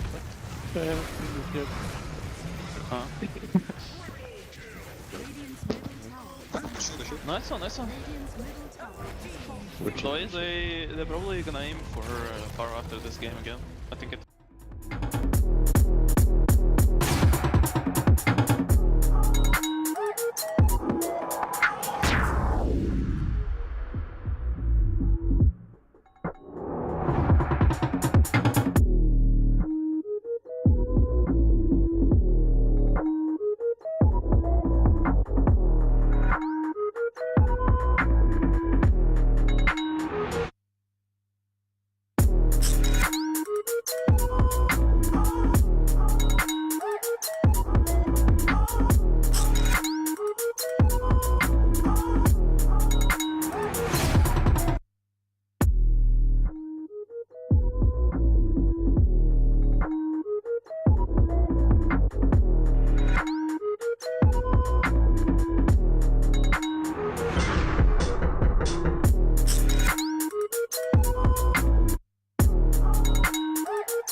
we've got game 2 between OG and Tundra coming up. Tundra were pushing the box. They were trying to... It's actually pushing the envelope and being outside the box, but I was about to say pushing the box and being outside the envelope. I thought that was just like how Aussies did it, you know, little A little upside bit down backwards. thing. Yeah. I knew that joke was going to come up after that one. Probably never heard that one. Yeah. No. That's the first time. That's a good one, Trent. That's funny. I'll just say I'm sorry. Right there. I need a tally. How many times can we make the Australian joke in the next 3 weeks? But yeah, Tundra, OG going for something really nice. Even though they had that stand-in, it looked like we've already talked about it before, but just how flawless it was. Aramis slotted in perfectly. He is the similar sort of play style as Tiger, as you said pre this series. Yeah, again, like going back to that game, it was a shaky start from OG in regards to their off lane, but because Uragi had that free time topping that 1v1, he was able to then start making the rotations, and it made like Aramis feel more comfortable, made the Venom feel more comfortable. So it's like, I think if Tundra going into this next game, they need to respect that if they are going to do like a tri-lane, they need to break it so hard that when Uragi rotates, they're also killing off a farmed Monkey King to put them in a deficit. I think they didn't really handle this whole tri-laning, give Monkey farm scenario that well. And then, like you mentioned, Aramis, Uragi, all these lads, they group up together, they thrive, they do OG things, and they crush it. So yeah, Tundra, they have a lot of things to kind of just work on, I think, in the second game. Yeah, that mid Lycan was one that you did already mention, Trent, pre this break. But the Clinks, it's a pos 4 or something that can be played in a number of positions. Let's be real here. But it is something that's coming about just from this patch, just the popularity in it. Do you feel like it had an impact on that game, or it just wasn't set up for the best time? There was always going to be a little bit of disaster and struggle for it. It's one answer to this. It's don't pick this in your pubs. Please don't. Is that the one you want? I was listening this morning. I do, you know. I do my research. Yeah. So that I can get my picks in and get it to myself. Yeah. No, I mean, Spirit Breaker just made him feel like nothing. All right. But anyway, back to you, Trent. Oh no, that's true. Spirit Breaker makes stuff. I think it's also just like you have to really get going, and Spirit Breaker is a great hero at shutting that down. But like, I feel like we're gonna see this a lot. It doesn't mean Clinks is like bad. It just means that like he's gonna be like one of these like win more supports. So he might need a little bit of help in the laning stage. There used to be heroes that would be like Troll Warlord would like help these weaker supports to like build them into something, get something cool. Just like focus on that sort of idea of like the strong lane. But then at the same time, you also need to be avoiding those like game counters for like rotating around, because Spirit Breaker is an excellent example. So it was pretty cool because to like open up with that so early in the draft. It was. I mean, it was also a bit of a wild support duo too. You already said about it. Like, you know, if you had said it even 3 years ago, you said 5, but even 3 years ago, I feel like if you said it was a Clinks techies support, people would be like, bro, what? Yeah, it's just the fact that they don't really have, of course, techies now has a stun, but like it's just weird in its own right, and it is very much like go mentality. For me personally, looking at the draft of these, I think Clinks thrives a little bit on first pick more as like some 16-17 combo, because then you see 3 heroes and you'll have a good read after seeing 3 heroes. Like, do you have pick off potential? Can you play an aggressive lane? Like all the weaknesses you can kind of soft answer. When you pick it blind from second pick, it's like you only see 2 heroes, then you pick up like this disruptor down the line, you're picking it into Spirit Breaker. So I think, yeah, Tundra didn't pick this Clinks in the best position. I think they know it themselves. And it will be cool to see how teams kind of calibrate this, because I think this is the type of pick that can make and break your draft. Like if you force a Clinks into a game, but you can't ever make these Clink style plays, then you're like a no stun solo crest hero that does nothing, right? So it is going to be interesting to see how the teams calibrate this hero. I want to see them like mega annoyed by Tower Bomb in lane. And if you're not getting mega annoyed, I feel like this hero's not quite there. You're not going to like make it to that whole mid game situation. But we're back. We got the beef again. What's the change up though? Venom banned in first phase. Yeah, it's the respect ban, but it left Beast in the. Oh no, it doesn't. Sorry, the Wind Ranger is the one that gets left in the pool, and OG just want to be like running it back with the Spirit Breaker. Aramis looked great on it. It's comfortable. They know how to draft around it. Why wouldn't you want to? Yeah, I mean, it still opens up for a lot of these aggro offlaners still, and also again, this is why Spirit Breaker's so good when he has the damage within his bash. Of course, they patch it in and out depending on how they feel. Because it's like with Spirit Breaker, you can pick like any ranged hero, take the fight to them. We've seen Batriders off lane thrive a little bit recently. That easily can be picked up. Of course, Darkseer, even though he's been getting hit with like some soft nerfs now and again, he still has an immaculate win rate in pro pubs. So that's still a combo that can be, picked up potentially. I was actually looking at some bad games earlier because I was hoping that Aramis might pull it out. He's been playing a lot of support bat. Oh, okay. Yeah, kind of cute, but unlikely to be showing its face here. As we once again see the familiar opening. So they obviously still feel good about this. I know 3-3 was spamming Mag. You already played 4 games of Mag, I think, today. So he's very confident on making this hero work. Oh, that's adopted. Oh, that's pretty early. That's very early. Yeah. So now it's going to be this is the beautiful thing in drafting, is because when you pick a hero that has like a plethora of counters, you now get to see in the mind of OG, like, what do they see as like the big 3, Like, do they care about like some Oracle? Do they care about some like Jug-esque hero that can, to survive through the Iron Shell and heal up, or some Lifestealer type thing? So it'll be really interesting to see OG's read on Darkseer, and Enchantress, of course, was another option. Yep, they're just going for some supports. Yeah. No real choice there. I guess there are some cores too that there's like arguments about the whole animation thing. It's not quite as game ruining as it used to be.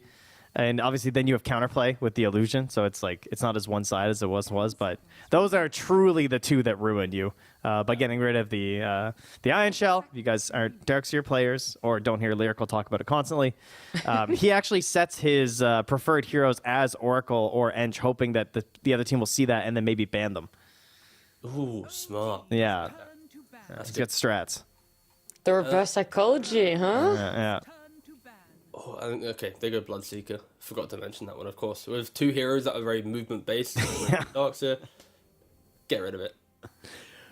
That's no good. Yeah, but that's great. I mean, solid foundations from both teams. They have really cute combos. It's all just about, like, I buff you up, you kill, or I'm going to pull them into bombs. And, we've all seen this before. And you got plays all game, stuns into damage, into solid steps. I feel like these are, specifically the Mag techies, I'm expecting to see quite a bit of over this season. I'm not so sure about like Darkseer or Spirit Breaker, but hey, right off the bat of the season, maybe it'll get you a free win. You know what I'd love to see from Tundra? I'm skeptical they can pick it though, but like some Shadow Demon. Because it already does, obviously not in lane, but it does what you want to have in regards to the purge aspect. Yeah. It prevents Spirit Breaker from locking onto that one target because you have disruption. It does put yourself in a lack of damage situation early on, where it's like you have some Mag techies that need to do a lot of work, but I'd like to that maybe be covered down the line. Instead, Tundra this time, it's like, you know what, let's not go to last pick and pick up a Lycan. Let's just pick that Pangolier that we probably should have picked last game. Let's pick it up early. And of course, OG banned Bloodseeker themselves, so yeah. That's a nice play. To see that ban come out and then immediately recognize, like, oh, hey, we can get an earlier Pango than maybe we usually would.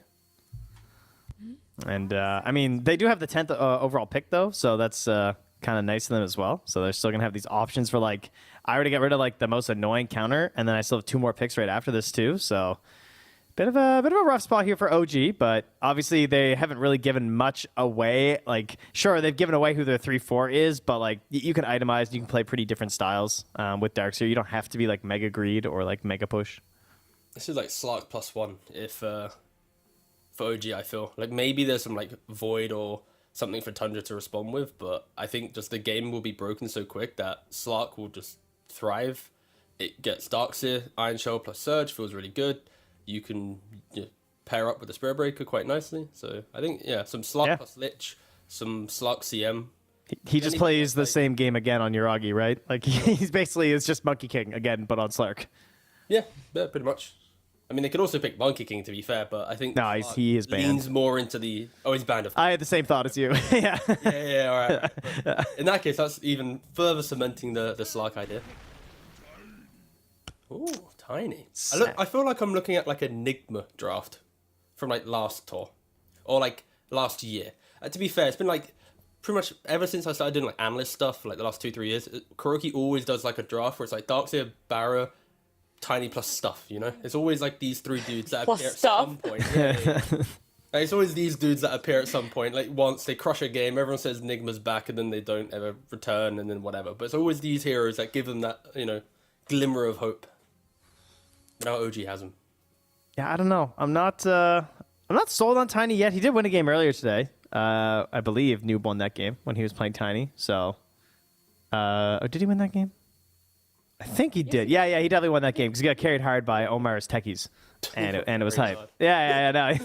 Well, it was Omar and Omar. Everything was riding on the Puz 4. I remember Are you that. happy he played Tiny, or are you not happy? Like, if you... No, I'm not happy. Honestly, I don't know. It's like it's whatever. It's like you see the matchup's okay. You go Tiny mid. I just feel like it just reminds me of this idea of like you have to snowball pretty hard with the hero, and if things don't go well, they go really poorly. And your two first items of just like Blink Echo Saver, you just do the same thing the whole time with those two items.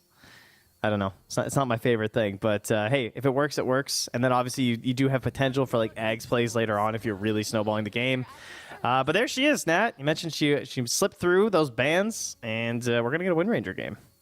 They took a long time, by the way. They're down to like 18 seconds, I think, of reserve time. OG, sort of picking these two heroes up for themselves. Maybe they didn't really know where they wanted to put the Tiny, or if they wanted to reveal it this early on. T. Potentially, yeah. I'm looking at OG's heroes, and it's some Spirit Breaker probably 5 here. Is it Windrunner mid? I don't know. Do we have? Can we check the cams? Is it actually Chu? Is it Seb? We have to make sure here. Could be a 5 coming out. True. Correct me if I'm wrong. Has any team done Windrunner carry yet? Because I've been seeing it a lot in pubs. In high-level pubs. I don't know if it's really bled into the pro scene yet. I know she got picked twice. I think. 3 times already. Let's see. Have a gander. Yeah. I know it's been, of course, this Diffusal Windrunner being annoying, universal hero. We keep harping on about the damage and whatnot. So I have seen it run wild a little bit, but yeah. No, it's a little bit too left field. Yoragi has a slight spell and still talking, so potentially he's trying to tell his team not to put him on it. We have to keep it in mind. So far, it's just been mid and some support, so nothing too crazy. But universal hero, so who knows? There we go. And Tundra decides to go for a Snapfire. Against all that aggression from OG, it's always nice to throw in some more damage, because now it's Mag goes for his Vanguard, Echo Saber, whatever. He can stand up front, and then behind him, you're going to have Swashbuckles, Mono Kisses, all the techie spells. Like, it's going to be harder for OG this time around to find areas. Oh, did he catch the fly? I don't think so. There was no celebration in that. He was just annoyed. But I want to interrupt. I want to interrupt very quickly. At the major, OG did run Uragi with Wind Ranger. I knew I saw it from somewhere competitive. Yeah. Nice. All right, so Uragi has done it. And so it is this exact team. Perfect. All right, good. All the stars aligned. Again, another reference. I'm sorry. You just can't let it go. I can't let it go. Okay. All right, so what does Kuro pick last year then? Oh, wait, they've already picked the Weehaw Windrunner from back. Yeah, we got that. Okay. Yeah. Okay, so who's on the roster? Mind Control has got Darkseer. Okay, that's good. That checks out. Kuroki's got Spirit Breaker. Yeah, that's fine. Tiny. Yep. So what's Miracle? Oh, sorry guys, I just said the big M. Right. Hurt some fans. What's Miracle playing in the situation? It's a difficult one. Probably some like Terrorblade or just win the game solo type hero. Not Elder Titan, at least, as Tundra will remove that. We also we have Dusa still in, so I guess really hurting from that last one. I guess not really a big concern because of the Wind Ranger. And you also have Pango, so we just got like Diffusals going on here. Plus Darkseer. Seems like she's just not going to be mentioned in this draft. Yeah, I mean, I feel like these bans from OG give me an indicator that it is Windrunner carry. Like, I don't think you want to play into a Slark who's pouncing away from your ult, some Wraith King who can just tank through it, and then, second life, I make big plays now, so... Nullifier, too. Yeah. Exactly. So I think, OG's... Tundra read it exactly, because that Elder they've played many times before in the past in that post 5, and then obviously disrupt a very, very stable sort of post 5. Actually a Wyvern game. Okay, do it. No. That hero just dead. We're just never going to see her again. No, I'm down for it. It's over, guys. Yeah. Yeah. That was so half-hearted. Yeah, he's like, oh, sure, Trent. All right, Chew Hoodwink. The mic not even pick it up, I was whimpering just loud enough that the mic got it, Yeah. I just want to see some true hero that can continue fighting, It could literally be... Okay. It's literally just Wyvern, but good. It's just have a BKB or a magic debuff immunity piercing. I'm gonna keep updating my lexicon here. Some potential for some clutch saves. Like, I'm looking at his heroes he's played, like, pubs at least, and none of them would really be the perfect hero for dealing with the aggression of the Pango and all that chaotic nature. But Bane, yeah, it can do that. And yeah, Tundra decide, okay, you're going to be all cute with your Windrunner carries and your Darkseer aggression. Let's just pick up a Void and we will Tundra this game, farm up, and hopefully find that chance to beat you in that big fight. But if it doesn't come, then they can struggle. It's like if they don't have Roll, they don't have Mortimer Kisses, they don't really have damage. So OG have a big window to look to punish them once again. It's kind of a annoying chrono game as well for Skitter though. Like you have these like if he gets off the Windrun or something before, there's gonna be avalanches tossed in, some vacuum plays where you can like vacuum the allies of Tundra into the chrono if you're goated like DM is. As well as just like Nightmares and Fiend's Grip. So the general idea is there. It's also just a super solid hero right now, too. Time Dilation looks pretty solid this game, too. So I do think Tundra just have a much easier game to play, especially compared to last game. Looks way simpler. That's already off to the right foot for Tundra then. But T, are you going to give the 2-0 potential to OG? Are you liking it? Liking where they're putting this Wind Ranger, trying out something different from other teams? It's their turn to experiment, you know? Tundra experiment game 1, now it's OG's turn. Yeah, I mean, I feel like Tundra would be really happy with their heroes because it is just stable. And when they're stable, they often find ways to make those plays, unlike game 1. But there's something about OG's lineup that just makes me happy. You know, it's just that Darkseer Spiritbreaker combo. We're seeing some tiny that potentially can pop off. I think Tundra lacks a lot of damage. And if OG don't make mistakes, like they didn't really make them in game 1, so I should be leading at OG. I feel. Am I saying that for a win on the carry? I guess I am. Yeah, go on, off we go. What's going to be the best timing for OG then, Trent? I'm trying to put you and T on the same page here. Just roll, you know, just play around the chronos, play around the RPs, you know, see your moments. There's definitely gonna be a lot of moments where you can like play aggressive and do really well.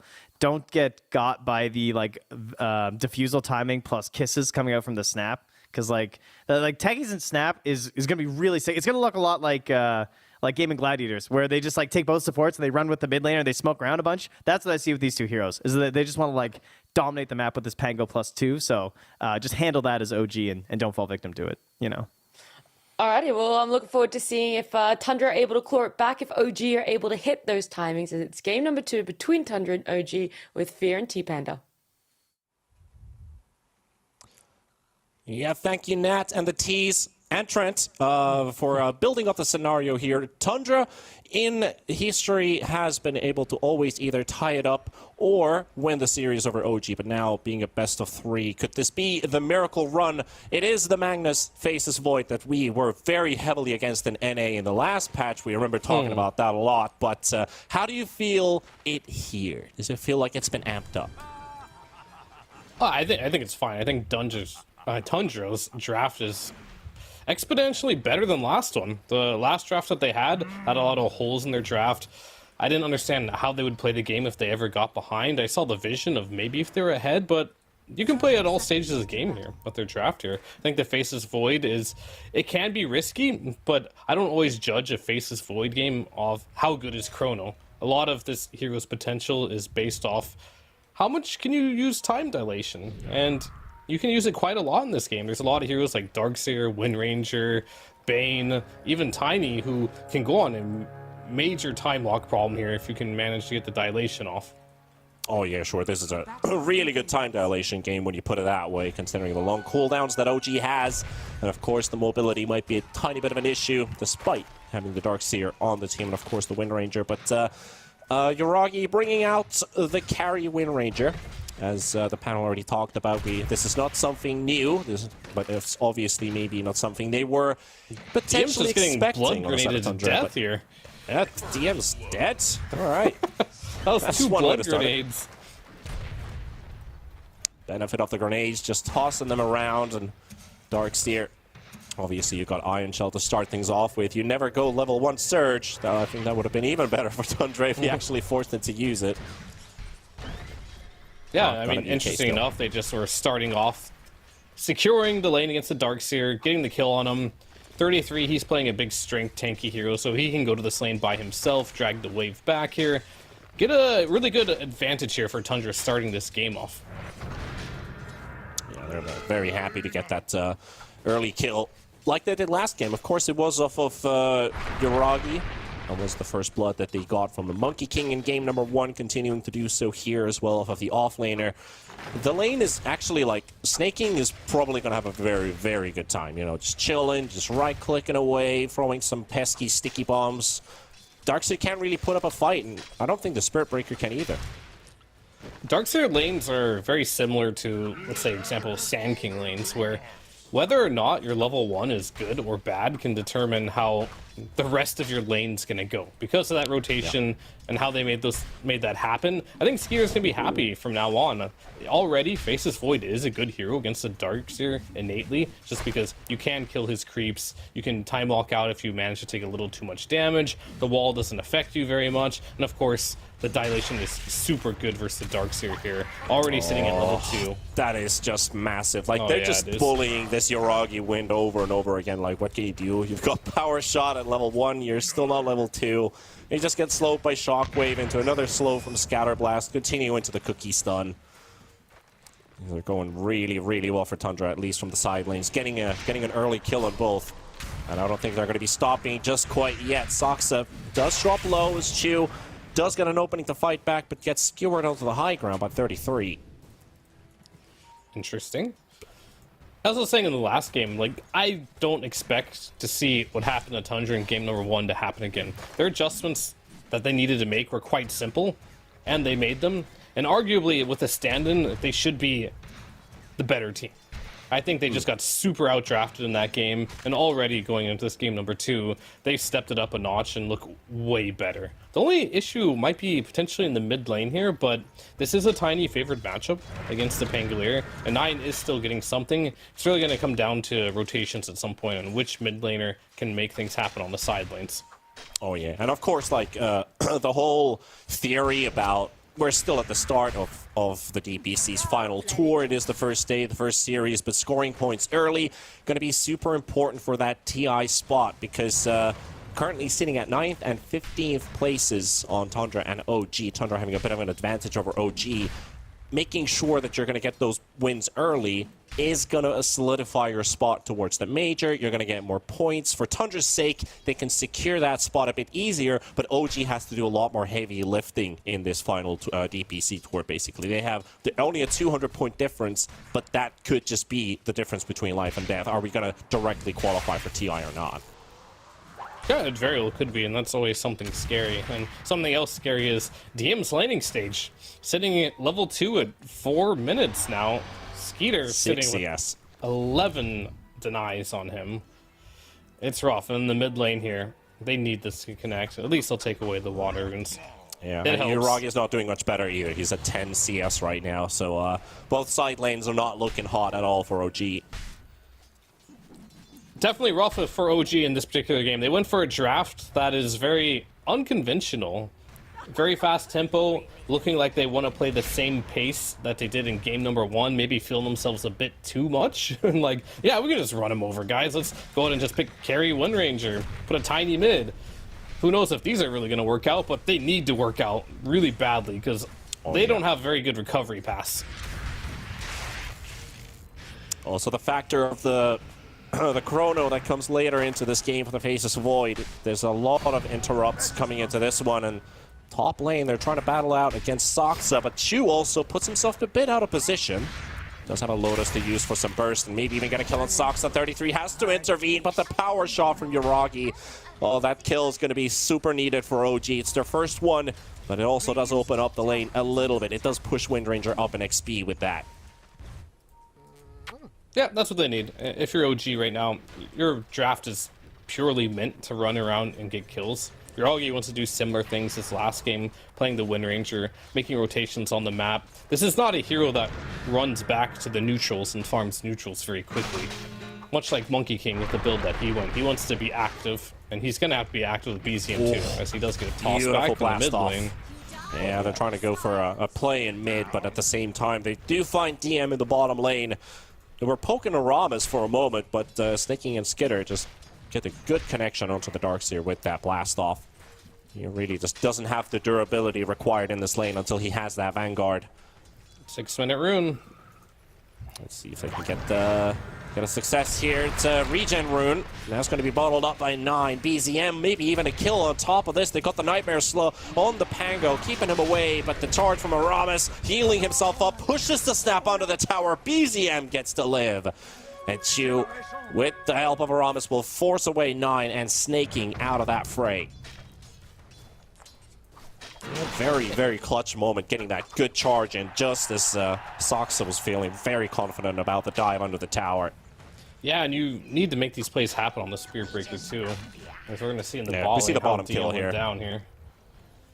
It's just poor DM. It's just, he's struggling so hard in this bot lane. 13 CS, dreams of a Vanguard. These are not the games that you look at as a Darkseer, and you particularly feel like you're in a good spot here. Yeah, it's just a casual roaming techies, and you have been marked, my friend. At least they're making him slowly drop here, but OG looks like they're still going to get the kill with the tree toss. And that also means that the Wisdom Rune is going to be intact. I think he was looking for that in the first place, but he was found. And Chu, he's done the same thing in the top lane. Soxa was the one to pick it up, though, so Chu doesn't get the experience for himself. Yeah, at least we didn't get to see a stolen Wisdom Rune. I feel like whenever you steal that first Wisdom Rune and you're already winning the laning stage, it's such a big snowball effect. It feels very difficult to get back into the game, so them stopping the techies there from getting to that Wisdom Rune was absolutely crucial for their game. Oh yeah, for sure, because that also reduces the timing that Magnus can start doing those skewers into bombs combos, basically. And then, of course, with this Snapfire, having Mortimer's Kisses and the capability for Tundra to fight even more often with already a snowballing laning state, that could just shut down the Tiny, because it's a domino effect. And you got the Rolling Thunder onto Chu. The Haste Rune is also there. 9's going to steal this one, too. So BZM, no action rune for a total of 2 minutes now.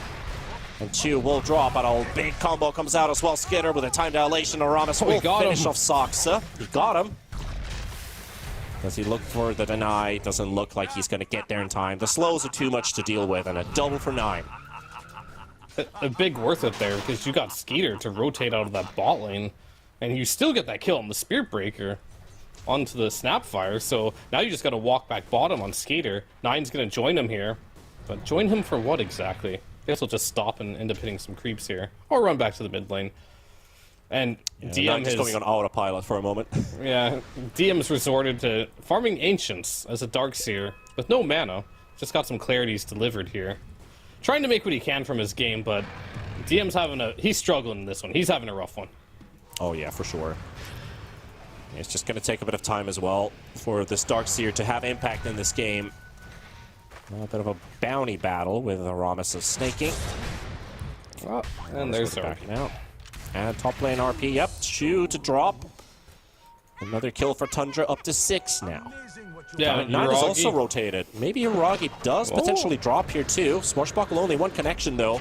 Turning around, getting some damage out with that Javelin, but here comes Skitter. And there's nothing to interrupt this Chrono. So they will get Hiragi. Aramis charging in, charges into the Rolling Thunder of 9. BZM, oh, that's your Tiny dead as well. So you're going to lose both big cores. What a rotation from Skeeter. They're using the gateplay there, showing up. I was like, this could potentially be bad here for Tundra. If you make this turnaround, the focus fire was off, but Skeeter is there with the gateplay, ends up getting the Chronosphere on the 2 heroes there. What a boss. And he gets an Empower for his trouble too. It's like, alright, you gank my lane, here's an Empower. Yep. Farm it up. Oh, that's a beautiful one, because it actually catches 9 on the back too.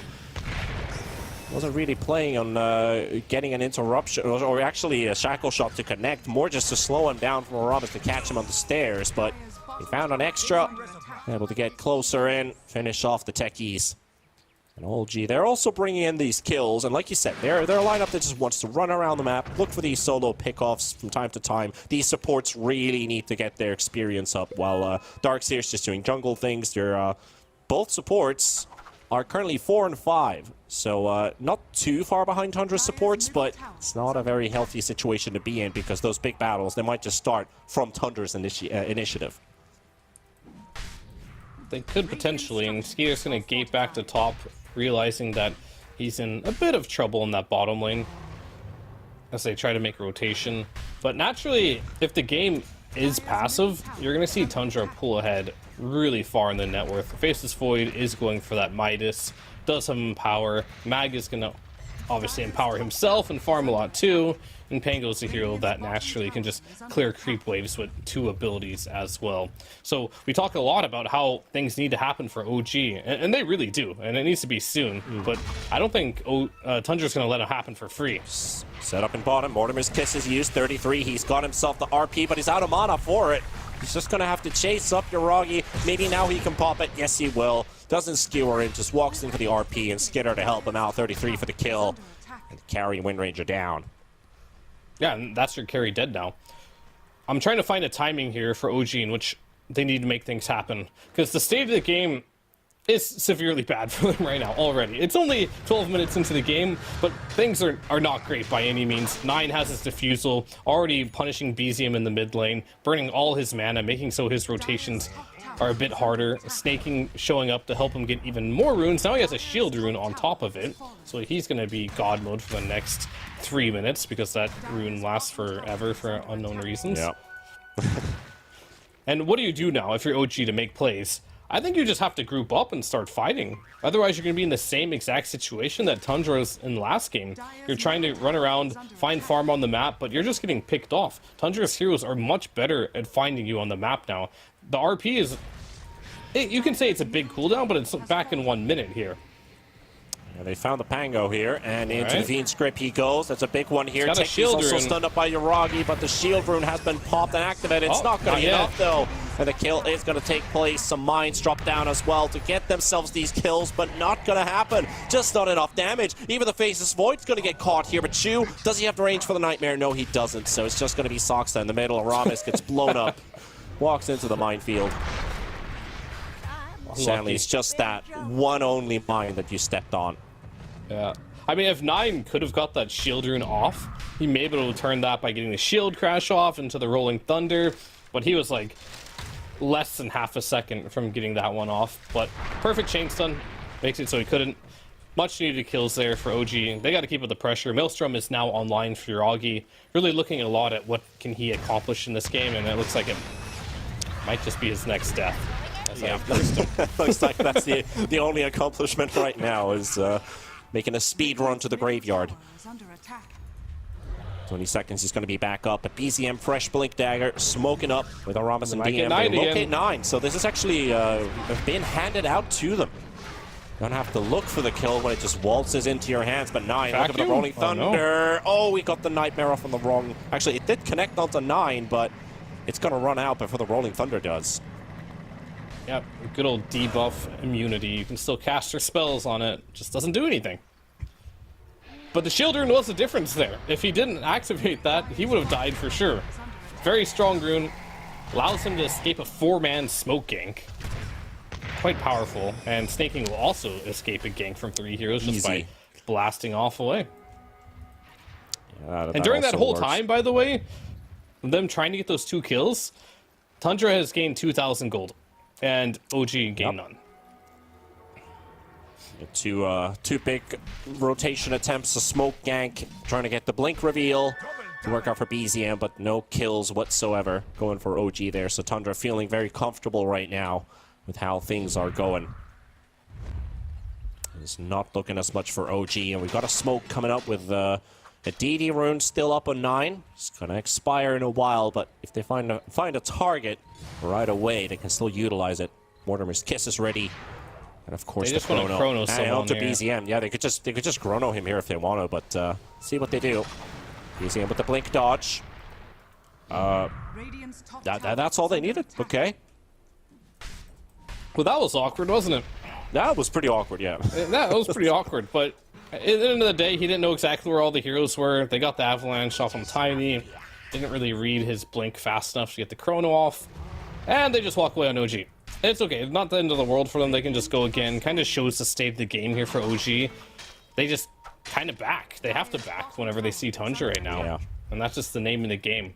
They're going to use another smoke here on OG. I think if they do get good positioning... They have good vision.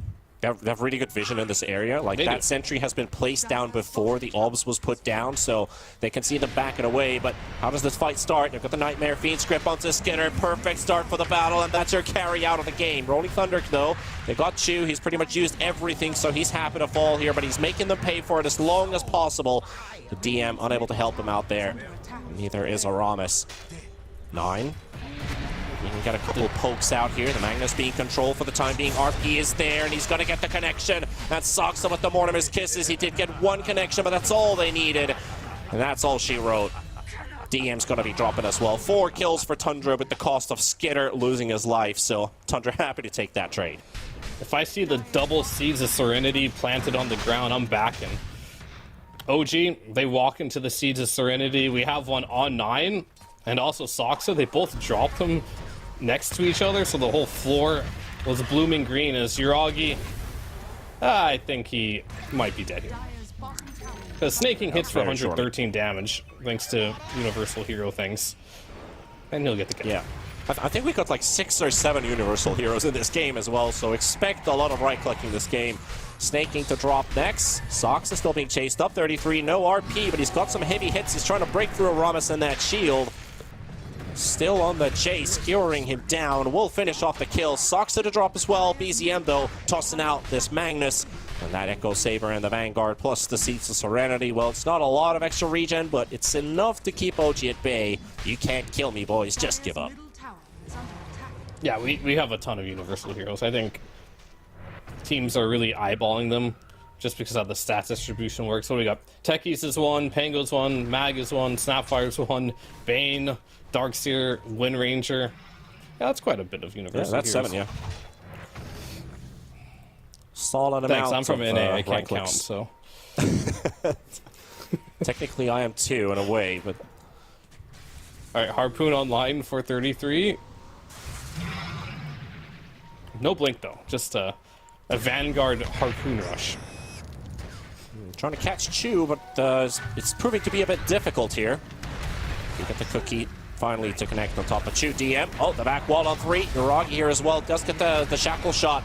And also the focus fire onto 33. He's going to be very durable, though. And Uragi would like to target him above anything else, but Darkseer in trouble. BCM interrupting the backline as well. They're going to take down the Techies, and then they'll take down Ninth's Courier as well inside. It's a little bit of a prize, too. They still got Chrono, but Uragi already dead. Chu to be following out as well, and 33 still alive after everything that's happened.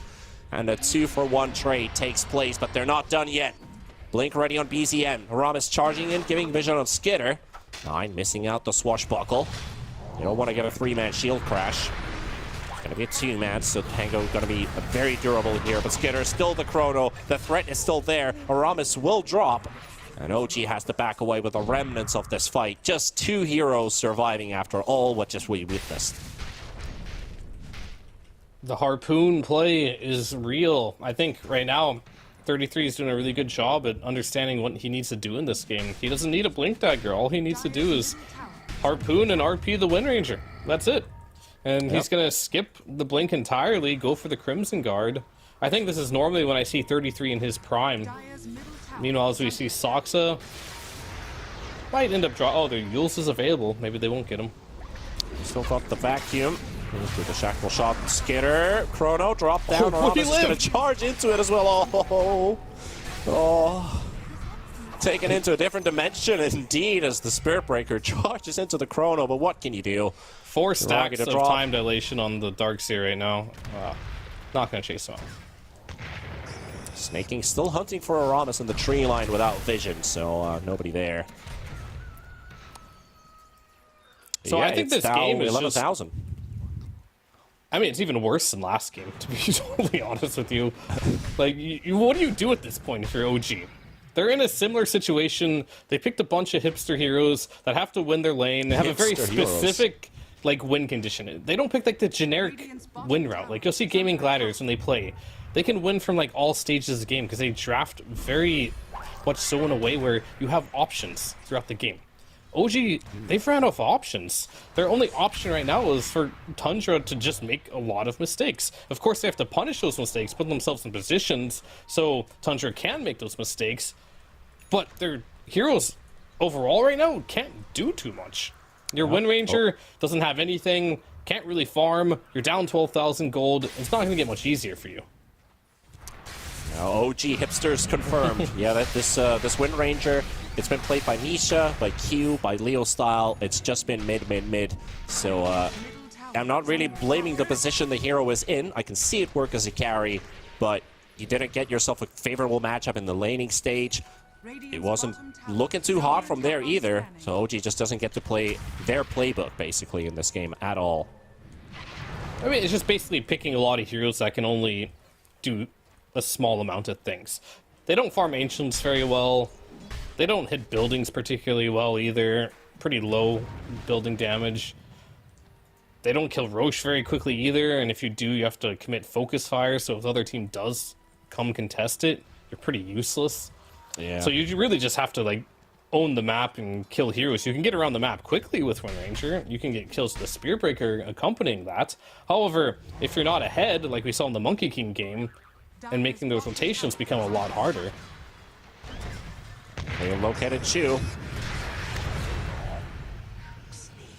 And it's going to be a similar situation from last game where OG are going to struggle to figure out what they need to be doing on the map. And it's not really easy either. Tundra had the same issue last game when you're this far behind and you have a draft that it's difficult to see what your timing is. I'm trying to figure out myself here. You got an Atos, perhaps this Gleipnir going into the late game. Give up the map as much as you can to Tundra. Play the side lanes and just drag it out. Hopefully at some point in the game, Darkseer can get a huge vacuum. Only 2 points in the vacuum right now, so I guess levels is what they need more than anything. So until then, they're chilling as they're going to take both tormentors now. I do also feel like it's hard to find an easy route for OG into finding win conditions in success in fights, because they're kind of one-trick ponies in a way. Like, you're waiting for a big vac wall combo, or you lock down a single hero, blow him out fast. What happens if the opponent just buys back in, has maybe TP boots, or fighting next to an enemy objective? I don't feel like OG can ever actually take that, because Tundra will always have the advantage. And Tundra just went into 2 Tormentors into Roshan, or they did 1 Tormentor into tier 2, into another Tormentor, into Roshan, pretty much getting every single objective in the game right now. And they still managed to get a gold lead here. So, I mean, I'm painting a pretty grim story here for OG, which is fairly accurate. However, it's not one to tell for the kids. Yeah, there's always avenues to get back into the game. There's always that miracle that can happen, where it can make things happen. And it's mainly going to be off Tundra going somewhere on the map where they shouldn't be, and OG being ready for it. Yeah, some stories aren't just always about sunflowers and waffles with ice cream. This one's definitely something very Not different every on the side of story OG. has a happy ending. Exactly. Tundra, though, closing out from multiple directions onto OG here. Now picking up the Illusion Rune as well. Another extra dodge available. That's going to make Bane's life just a tad bit harder. 33, already pressing out the wave onto the tier 2 tower. And OG just trying to split and find farm around the map. There's so many items that they need. Maybe even too much. Did he cancel the charge? Whoopsie. At any rate, it doesn't really matter. Ownage from Tundra here. Farming it up. Maybe OG can find some type of opening here in the mid lane on 9, but he's got an Aghanim Scepter now. He's quite tanky, 2,000 HP. That will not be enough for Tiny to burst anymore. One of the advantages that you do have as a Tiny against Pango is the dream of bursting him, because he's not the highest HP hero. But when you have this much farm, no longer a reality. Even if you are riding the title of Comeback Kings, not every single game is possible. But let's see if this one works out. I mean, there's a chance here. Fiend Script onto the Pango. 9's going to be the target. Skitter looking for Chu. Maybe we'll find him as well. Shackle Shot does connect on 2 for 33, pushing them away from the fight. 9's already down, and Tiny is about to drop as well, so BZM to drop 2. And Rama's going to get Yuled up in the air. Yuragi still has Focus Fire available. Is it onto Skitter this time? Oh, he's just going to finish off the Snapfire. RB missed, though. So this does give a bit of an avenue. Nicely used Gleipnir as well at the same time as the Chrono does get dropped, and then we go for the Nether Strike to slow down Skitter just a bit of extra. Yoragi gets to stand his ground. And Chu, he has been spotted, but he pulls them all together. Can they make it work here? Just not enough damage. Their openings are so limited here, and Tundra, despite the situation, they will continue to find a victory. And that Aegis remains on the Faceless Void, so they finished off the Rain Tracks, and now they can just clean out that entire top lane of buildings. Glyph forced out 2, maybe with Tiny respawning, they might actually have to back out. He is teleporting right nearby, but who do you go on? Harpoon play onto DM, skewering him down to the low ground. BZM has finally arrived, but yeah, it's just an avalanche. Yeah, they're going to save their Thrax. They still have the BKB available for Skeeter. Now, I think they want to try and get out. Think you leave the mag here for dead, or can he tank this? Looks like he can. Focus fires up in 6 seconds, though, so the big cooldown is coming back up. Another Harpoon skewer onto Chu. Slowly dropping. 3 versus 5, no problem. Who cares? It just took one time dilation and Void going in to scare them off. That fight, you couldn't have got a better fight, I feel like, if you're OG. RP misses, you Chronosphere, you don't get, like, you get like 3 attacks off it, because luckily Yoragi did get the Gleipnir right before the Chrono went off. You don't get a better fight if you're OG here, so... Oh, the Harpoon play did miss there, actually. 5-man vacuum. Surge too strong, I guess. We got the Rolling Thunder onto the high ground, and DM gonna be in the middle of it. So is Aramis with the Nether Strike. Will be targeted down. Chu is gonna be chased up by 33. They finish off Yoragi, and OG just dropping one after the other. This is definitely a very vice versa game from game number 1, where OG might have dominated, but this one totally in Tundra's hands, and they tie it up. We're going to game 3. It was a clinical one. Straight from the laning stage, at no point did Tundra lose control this game.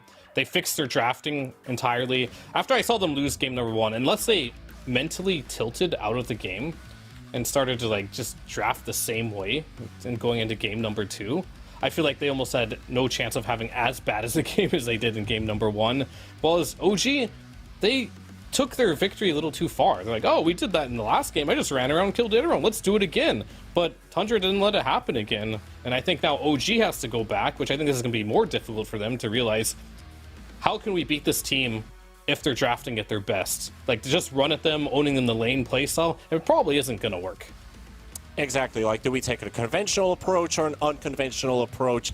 Seems like against Tundra, anything can possibly happen. But I think it's a good time to throw it over to our experts on the panel. T, take it over. Yeah, it is the triple T's. Before we break down the game, though, were you guys watching the player cams after Tundra just won then, or was I the only one watching? I saw some happiness. I saw smiles. There were smiles. Did you see? Are you saying they're bland? There's nothing. No. Did you see Skidder take a drink from his mug? Someone said something, and he literally just sprayed water all over his monitor and the camera. Did you see it? No, I missed that completely. Okay, I'm gonna put production on the spot. Hopefully, we can get a replay of that one because it was actually so funny. But we can break this one down a little bit more. Something I know that you guys were watching was this game, and oh my goodness, Tundra showed up. They had something to prove. They needed vengeance, T, after that first game. Yeah, and this game was just a delight to see. You never really want to see a team get shut out from aggression 2 games in a row, and I think they mentioned at the tail end there, like OG, they really subscribed to going aggressive. I was kind of blinded as well myself. I was like, yeah, surely they can do it again. Some tiny Darkseer, but no, you got some Faceless Void in the lane against Darkseer. You also kind of start bot lane for a brief second to get the kill on him, so you offset that matchup. Plus, this the entire time. Sorry to interrupt, but this page right here explains it all. As you can see on the left-hand side here, you can see there are 4 universal heroes on Tundra, but only 3 on OG. Okay, that's it. This discrepancy, yeah, that has caused the victory here, and I don't think we need to look any further into it for this patch. We'll just play universal heroes. I didn't pay as much attention. Oh, that would be good.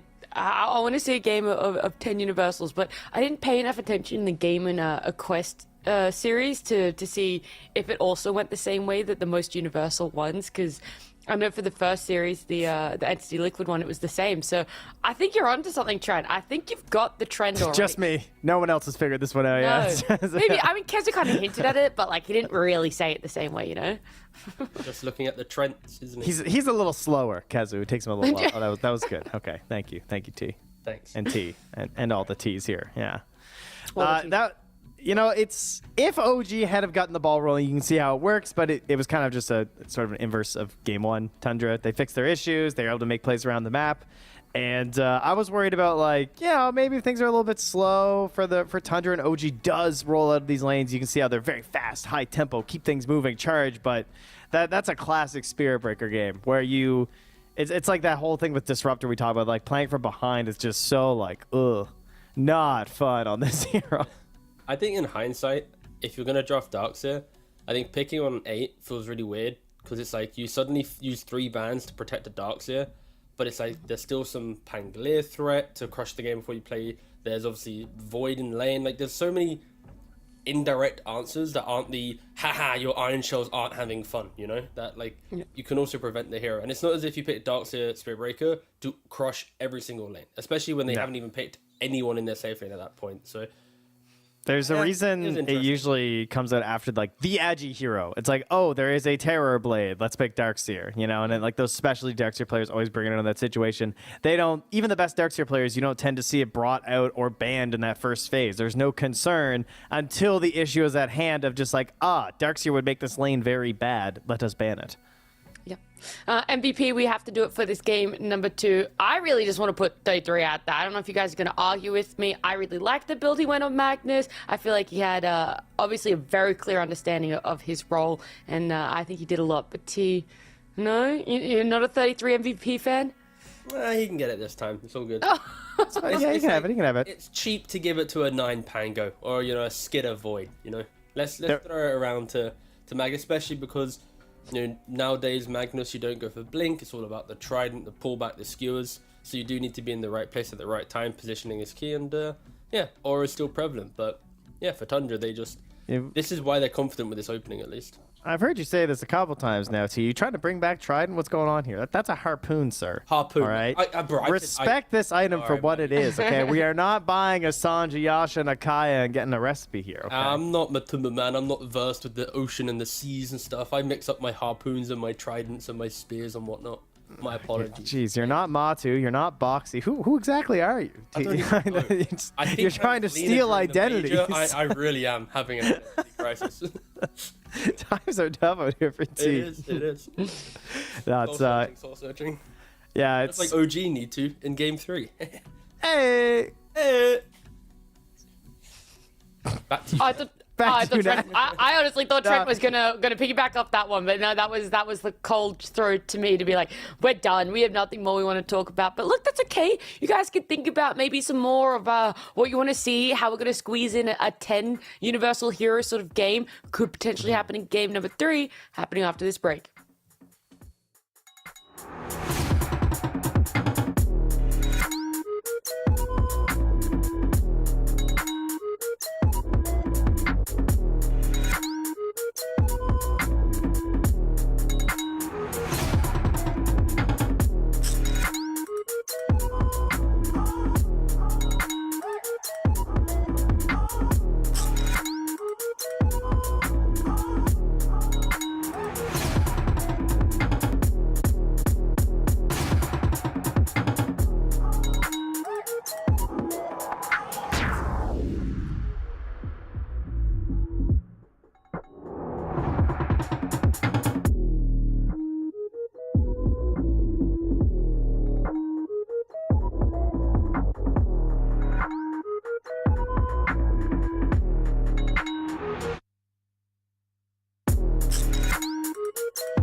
Welcome back. Third series, OG up against Tundra. We're going to game number 3. OG looked fantastic for that game 1. Tundra fought back, and it felt almost more of a stomp than game number 1, if that was even possible. These two teams are definitely showing up, showing what they've been working on in the past little bit since the major. And for game 3, hopefully we get a nice even one. That's what we're looking for, right, Trent? A nice even game 3. Yes, no more stomping grapes to make wine. Yeah, that's it. Okay, all right. So the players are the grapes for the they're wine in this. No, like the game was like the grape. Well, the losing team is like the grapes, and then the team that won each game was like the people who stomp the grapes in like their bare feet, you know? Yeah. Which they think they still do for every bottle of wine that exists, which, you know, the old ways are the best ways, of course. The old ways are the best ways, the stomping ways. T, if OG don't want to really be run over the same way that they were in game 2, what are you hoping some change-ups? And don't go with the meme answer of pick more universal heroes, okay? No, don't worry. I've been universaled out for now. We're gonna wait until at least post game to bring that back up again. No, I think for OG at least, it's like the Spirit Breaker allegiance is good. I just think that they need to make sure they have one concept to push through, and I think Darkseer was a little bit early in the draft in my opinion, like I mentioned earlier. So I think Spirit Breaker plus some like aggressive support, and then you can go down the line some, you know, whatever cause to be enabled by it. But I wouldn't be surprised if we had the same pick order and the same opening again with Spirit Breaker on one side, Tundra going for the Mag Techies. I think it's OG's turn to now adapt into game 3, but yeah, I just don't Darkseer, boys, this early at least. Yeah.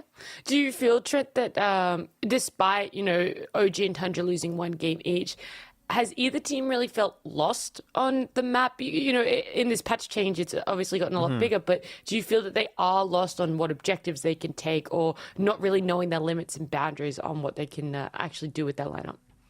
No, despite the massive changes, I definitely think it's more of a hero-related thing. I think I'm sure that the meta will change and like timings will change in terms of like what teams are trying to do over time as we move through this patch. But for now, I feel like everyone's sort of got this like relatively samey idea of what towers are important early, like trying to knock down these offlane towers seems to be more important than it was before.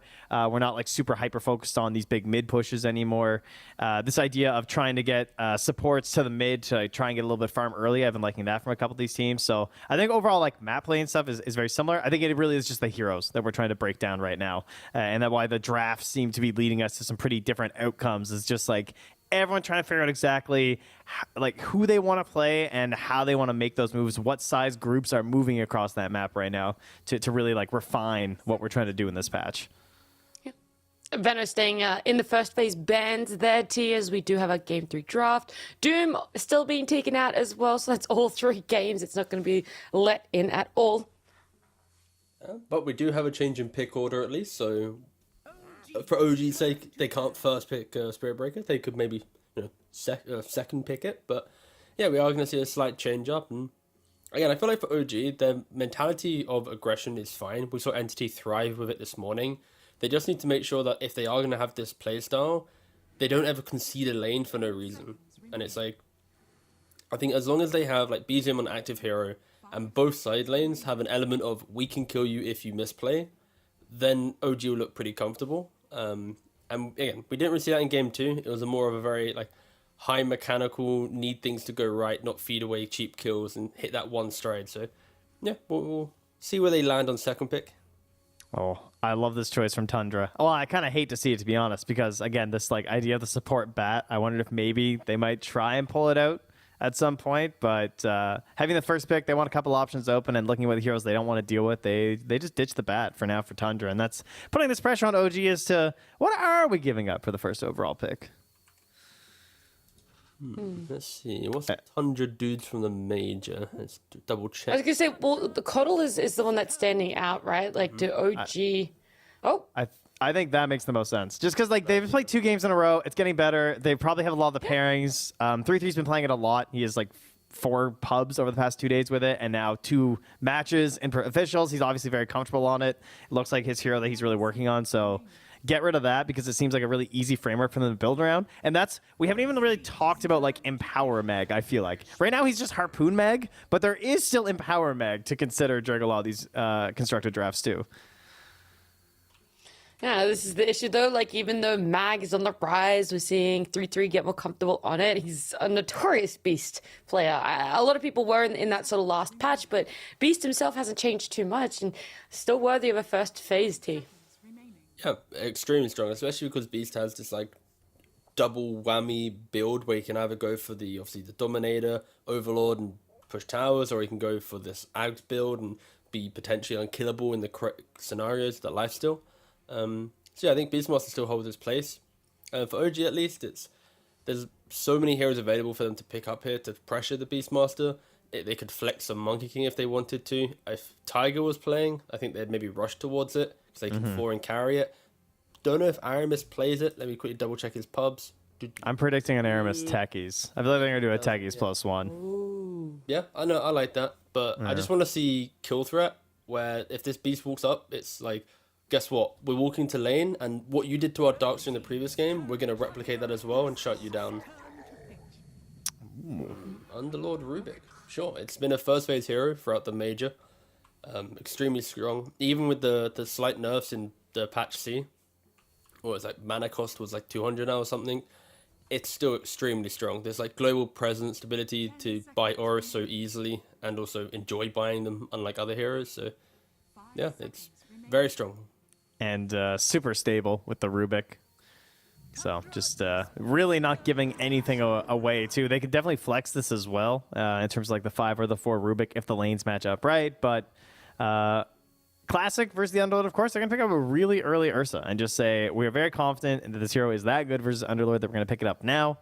And is a hero that can also go sort of like Monkey King in towards slightly different trajectories in terms of his builds and like what timings you want to hit based on diffusals or Battle Furies or what have you. Yeah, I think Aramis now, if he does want to play a more aggressive 4 and push the Rubik to a 5, he can play some Willows, some Techies, like any of these heroes that are super aggro. But again, if you put Rubik in this lane, you have Fadebot, you have Lift, you have plenty of defensive capabilities in this double pick so far. And they will be able to, obviously not truly punish an Ursa, but they'll be able to survive, get farm, and if Ursa misplays, then sure, you might get a kill. But it isn't as if this Ursa pick's like, wow, what a perfect lane already. You know, there's ways for OG to survive through this one. Some more bans: Monkey King, Bloodseeker, Pango. Anything else that really sticks out? Most of the time, actually, in this second phase ban, it's been a lot of supports that they take out, like the Enchant. Ench is still in the pool, Oracle, Coddle. We've seen them take it out so often that it feels weird that right now they're just being completely ignored between the two teams. Yeah, I think, what are we? We're at like 24 matches now. This will be our 25th match, and Coddle was in 21 of them. Mostly banned. So him and Doom have been the two most popular alongside Beast, Monkey King. We are definitely like having a pretty like one-dimensional drafting style so far as DPC starts. So yeah, I would be a little surprised if the Coddle makes it through. Looks better for Tundra right now, obviously, with like double supports open plus the potential for like Coddle Beastmaster. Mm-hmm. Are you liking the sound of any other supports, T? I'm just trying to think for Tundra, because they're going to see one more hero before they have to double pick.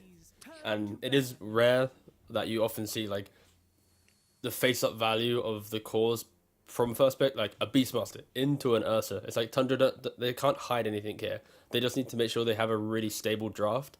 And these heroes luckily can do that if you just pick up the correct heroes. And you know, I'm interested to see where OG, pivots from here. Because like this next pick needs to not reveal a lot, or at least just be stable enough that Tundra are uncomfortable then having to do their double pick. So I'm still kind of up in the air right now with where I'm landing. I think it's OG to dictate. And normally here they just go for use some casual mid hero or something. And then it's like, haha, now we can pick up our good lane counter on our supports and have a nice time. Yeah. What's the BZM hero here? Yeah, but what about like the cheeky stuff? you know. Go on. We don't get Yeah, cheeky slice stuff of with cheeky, 10th pick, you know. Well, you know, like the Tinker and stuff. If we do that now, because they have 10th pick, you know, All right. do you want to devoid the world of that? Yes. I mean, yes, but Sorry, that wasn't me. That was someone else. No, I mean I could see some like voice or something for OG, where it's super playmaker. Like basically, you want the mid hero to look at Underlord and go, "Oh, they're wasting some time. Let me just TP help you out." Or it's like, "Oh, they're ganking. Let me turn the favor back over." So I'd love to see BZM on Invoker, Voice Spirit style hero that can just ping pong around the map and do what he needs to do. is he alive now? By the way, with in your opinion, with the buff, I mean, it was the Invoker that is. Yeah. Oh, I mean, it was something, you know. He definitely needs a little bit of love right now. I know Invoker obviously very well loved. He has not yet made it into the picks, just a single ban so far in our DPC, so hasn't had his chance to shine. Yeah, some context. It was tornado distance on early levels is drastically increased. The shard for EMP got increased as well. Some pull speed and some other slight changes to media and cold snap. But overall, it was like some nice buffs to a Coswex Invoker at least. Yeah. But, Clinks. OG, yeah, they go for the Clinks themselves. It's going to return here. We'll see if it's going to be a little bit more successful than when Tundra picked it up for themselves in game number 1. And like we said, that Coddle, you liked it a lot more, Trent, for Tundra. OG weren't going to pick it up for themselves. So it does get banned out, doesn't get let through, doesn't get looked over in any way, shape, or form. You don't want to play into Coddle Beastmaster. Like that lane, it's Axe spam, Illuminate spam. You go to kill them, there's Boar Slow, there's Blinding Light. It is just so painful to play into. So yeah, I think I love the fact that they do ban it out. We saw a lot of the bounty as well earlier today. I don't know if that's something that's really worth it versus, like, obviously it just comes mine versus Clinks anyway, but I think it's going to be a pretty team-specific thing, like with like GG playing. You kind of got to practice it up, maybe like the Clinks, and we'll see if it continues to be strong. But this guy makes his face. He appears, perhaps not as a core this time. Don't think there's an IO coming up right now. It looks like it's just classic Maledict versus Underlord. Big fan here. Love myself a good Witch Doctor. Been a dead hero for a long time. Yeah, potentially might be a dead hero if Tundra are to lose this game. People might lose faith in it, but when you think about the reasoning, it is against, of course, like you mentioned, the big tanky boy. You've got the Ursa. If you get on top of them, it's going to do pretty well. But I feel like Tundra, they go for Bounty Hunter as well. This is the most get one item on Beast, Fury plus Blink on Ursa, and it's just go, go, go. Don't allow OG to hit that greed, but it's so face-up value that OG can just pick some heroes that can skip waves, delay, and as long as they don't get crushed in lanes, they should be able to counterpick in the next 2 picks to give themselves breathing room in this game. And classic counterpick to the Slark instantly. To the Bounty Hunter. Picking up the Slark right away. Feels good. Also fine versus Ursa. You just kind of have like a weird match up in terms of like, if you get stunned, yeah, Ursa kills you, but that's just Ursa with every hero. So you have your own mobility and escape and even ways to perhaps pin down that Ursa to help out. So very slippery and annoying team for OG. So at the very least, they're going to have that Bounty Hunter to keep track of it. Curious to see how the lane looks. Because it'll be Dire's side, Beastmaster plus Bounty Hunter, and laning into presumably Slark and Rubik. I would guess they're going to set it up that way. Sounds a bit underwhelming as a lane, to be fair. I mean, that's going to be the issue here. It's like they've got like a Slark which should have a nice game, but it's like its lane isn't enabled by that perfect support. So for Tundra, it's like, okay, so Beast shouldn't get fully shut out now. He can play a lane. Bounty just chills there with some blood grenades, some good positioning. It can be quite annoying, and OG aren't really taking towers either. So when Tundra want to quickly greed up for like 10 or 12 minutes to get those items or whatever, to then make bigger plays, maybe 15 minutes if you're being realistic, OG's not suddenly breaking the map before that. So I think Tundra will always be comfortable hitting that first timing that they need to as a team. Do it, OG. Ban Earth Spirit. It's the only way. Complete it. Like, how often does that happen where it's like, yeah, they ban Ember, they ban Void, you're just like, oh, wait. So we just like, we want the same thing here? Is that what you guys think? Boo. I'm not even in contention for these spirits. These are the cool spirits. Whoa! Earth Spirit fans out there, don't listen to T-Gub, okay? He's just projecting at the moment. Don't listen to him. Listen, right, Earth I'll Spirit wait. mid Crimson, it's all there. All right, it's fine. I've seen it. It does dabble. Alright, what's the 9 hero, boys? What are we saying? Uncounterable mid is oh, Pango's gone. Yeah, they banned the queen. Oh, that's it. They're all gone. Oh my god. You called it a dead hero last time, friend, and it's coming out in a game you weren't expecting. It's funny because I almost mentioned the 9 Wyvern when I was mentioning it before, just 'cause it was versus the Magnus, but yeah, I would not have expected it here. We'll see if that even is what's happening. Presumably, it looks like that's going to be the setup. Don't have faith in the mid bounty hunter. Immediate I'd rather puck. see the okay, so a very nice puck pick. I was mentioning a lot of just they need these counter picks that skip waves and stall the game out to hit their bigger timings because of their early damage, and puck will be able to do that as well. For Tundra though, Wyvern, Universal Hero, we have to utilize that for some extra damage. The core Wyvern always needed damage. When you think about his 10 talent, he goes Witchblade, then he goes Axe. Like, he's always looking for the damage to be annoying. So becoming a Universal Hero will help him.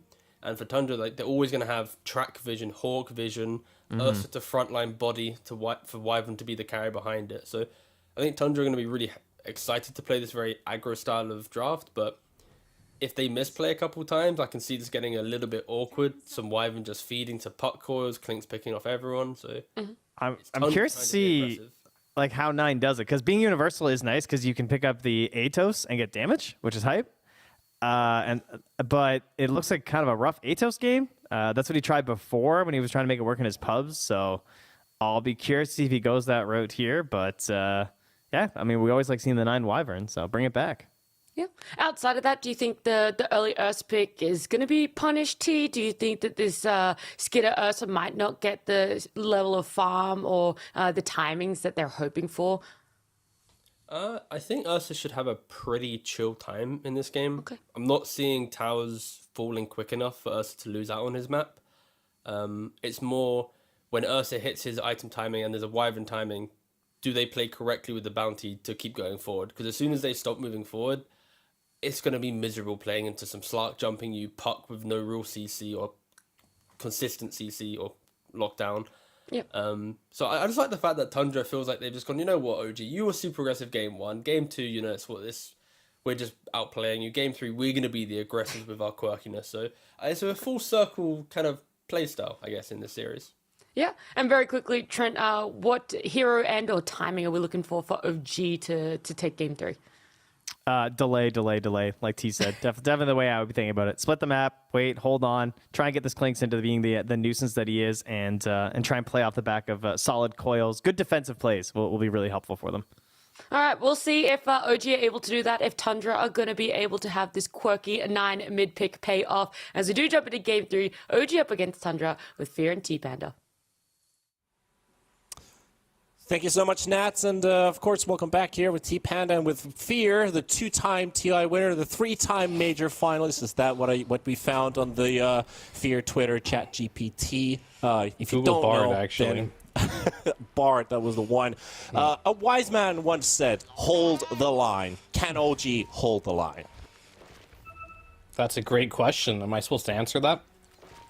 You don't have to. Oh, okay. Then I'll defer to you. Hypothetical scenario, of course, that OG, they have to stretch this game super far. The panel said that you don't rush your timings. There's a core Wyvern specialist on one side, a lot of pushing power, and of course, the laning stage. I think most crucially, the laning stage. It can only go better for OG, or can it? They lost both side lanes last game. Yeah, I mean, I think there's no doomsday scenario for either side. It's really going to come down mainly to how does the game shape up, right? Like, are you going to get your wisdom runes taken from you by bounty hunter? Are you going to be in a situation where Ursa's killing your underlord, or did you manage to play your lane properly and now you're pressuring the Ursa instead? All these little things really add up. How much is the Beastmaster getting in the laning stage? We'll have to find out, but I think both teams have the tools to make the tides of this game turn in their favor. It's going to come down to execution. Since there's a lot of like possible options that both teams can execute, can maybe get lucky with. What's the most least likely sequence that might happen during the laning stage here? I mean, obviously, probably not like Rubik gets a double kill, but throw me something that probably won't happen, because I want to jinx it a bit, because I also want to believe it might happen. Something that won't happen? I don't think 9 is going to first blood BZM in the mid lane. Oh, okay. All right. All right. That's what I think won't happen. Believer in that. Like, 9, I mean, Trent already called the Wyvern like 1 game ahead. That potentially, but still, I don't think we're going to be seeing this hero because of the weaknesses or the strengths of it. But BZM is going to have to play against the specialist of the hero. Of course, 9, they're already taking a really big brawl here. BZM still has that phase shift to dodge an attack, but 9 is not going to turn around for it. Wait, can 9 do it? Can he get the first blood against all odds? No, he can't. We'll have to wait a bit longer. But they did get low, and it was close. I was sweating there for a second. Put me on the spot there, like, what's the one thing that couldn't happen, and then boom. Oh, the classic caster curse, right? It can happen from any possible perspective. It's like the most unlikely thing, and it still happens. I mean, I feel like OG is sometimes the team that can pull it off, but Tundra, usually a team that's masterful at stretching out games, can be very long, drawn-out games, but they find a win in the end. OG's going to have to play into their playbook, technically. What's going on here in mid lane? Mid lane is... Yeah, I was looking at top. Like, this is interesting creep shenanigans. Oh, BCM's waiting for his bottle. Okay, okay. I thought he was going to go steal both runes, which he still might be able to do. At least the creep wave is all the way behind 9's tier 1 tower, so... I mean, I think the trade-off here is he's going to get both of the runes here, but he did lose a bit of EXP because 9 keeps dragging the wave behind here, so we'll see which one's the better trade-off here, as 9 is low on resources now, and Puck does have a full bottle with the water rune in it. Interesting stuff, nonetheless. Yeah, it's something that you don't expect, at least, to see the whole time. Is this something that mid players should be doing more often? Because, like, the whole importance of losing your mid-tier 1 tower, it's not so huge, and you also got to time your pushes. But if you can just play around in these early levels behind these towers, do you feel like it's... Well, I mean, well, I think we'll probably know in like a minute or two that it actually pay off for 9 to keep that play there. So my prediction is now safe. Whew. You are safe from it for sure. Maybe Beastmaster to drop as well. He does get a big wand heal, but Yuragi, plenty of stacks onto Saksa, but he's also going to walk out with 60 HP intact. Keep us alive. And Tundra, 3 first bloods in 3 games. Radiant's courier has been killed. Off to a good start here. They did manage to get the first blood on the Clinks. I talked about it before. Clinks is a hero that, if you get on top of him, he can't really do much. You can get a little bit of HP back, 175 worth. But once you get the blood grenade on you, you get the slow from the Earth Shock. Underlord can't help you that much. You're great at harassing with the Clinks, but you just gotta all in and kill him. Yeah, Bounty will go down. He just kills himself. Yeah, he just kills himself to the tower. He was super low on regen, so quick reset back to the lane. 33 gonna need some help from his friend. 2 points in wild access as well, so maxing out on the farm and harass. And also he gives him the option to just rotate early into the Ancients. Doesn't necessarily have to top lane, though. We got some kills happening here as Aramis does go down. Snaking lives. DM left empty-handed. Yeah, we're starting to see like the popularity of this Clinks rise, but we've seen 2 games now, and I played a game yesterday as well. I went 0-10 with Clinks and fed my brains out in the off lane as well. You can... I still won the game, though. That was the important part. What was that with the Sand King? No, Clinks.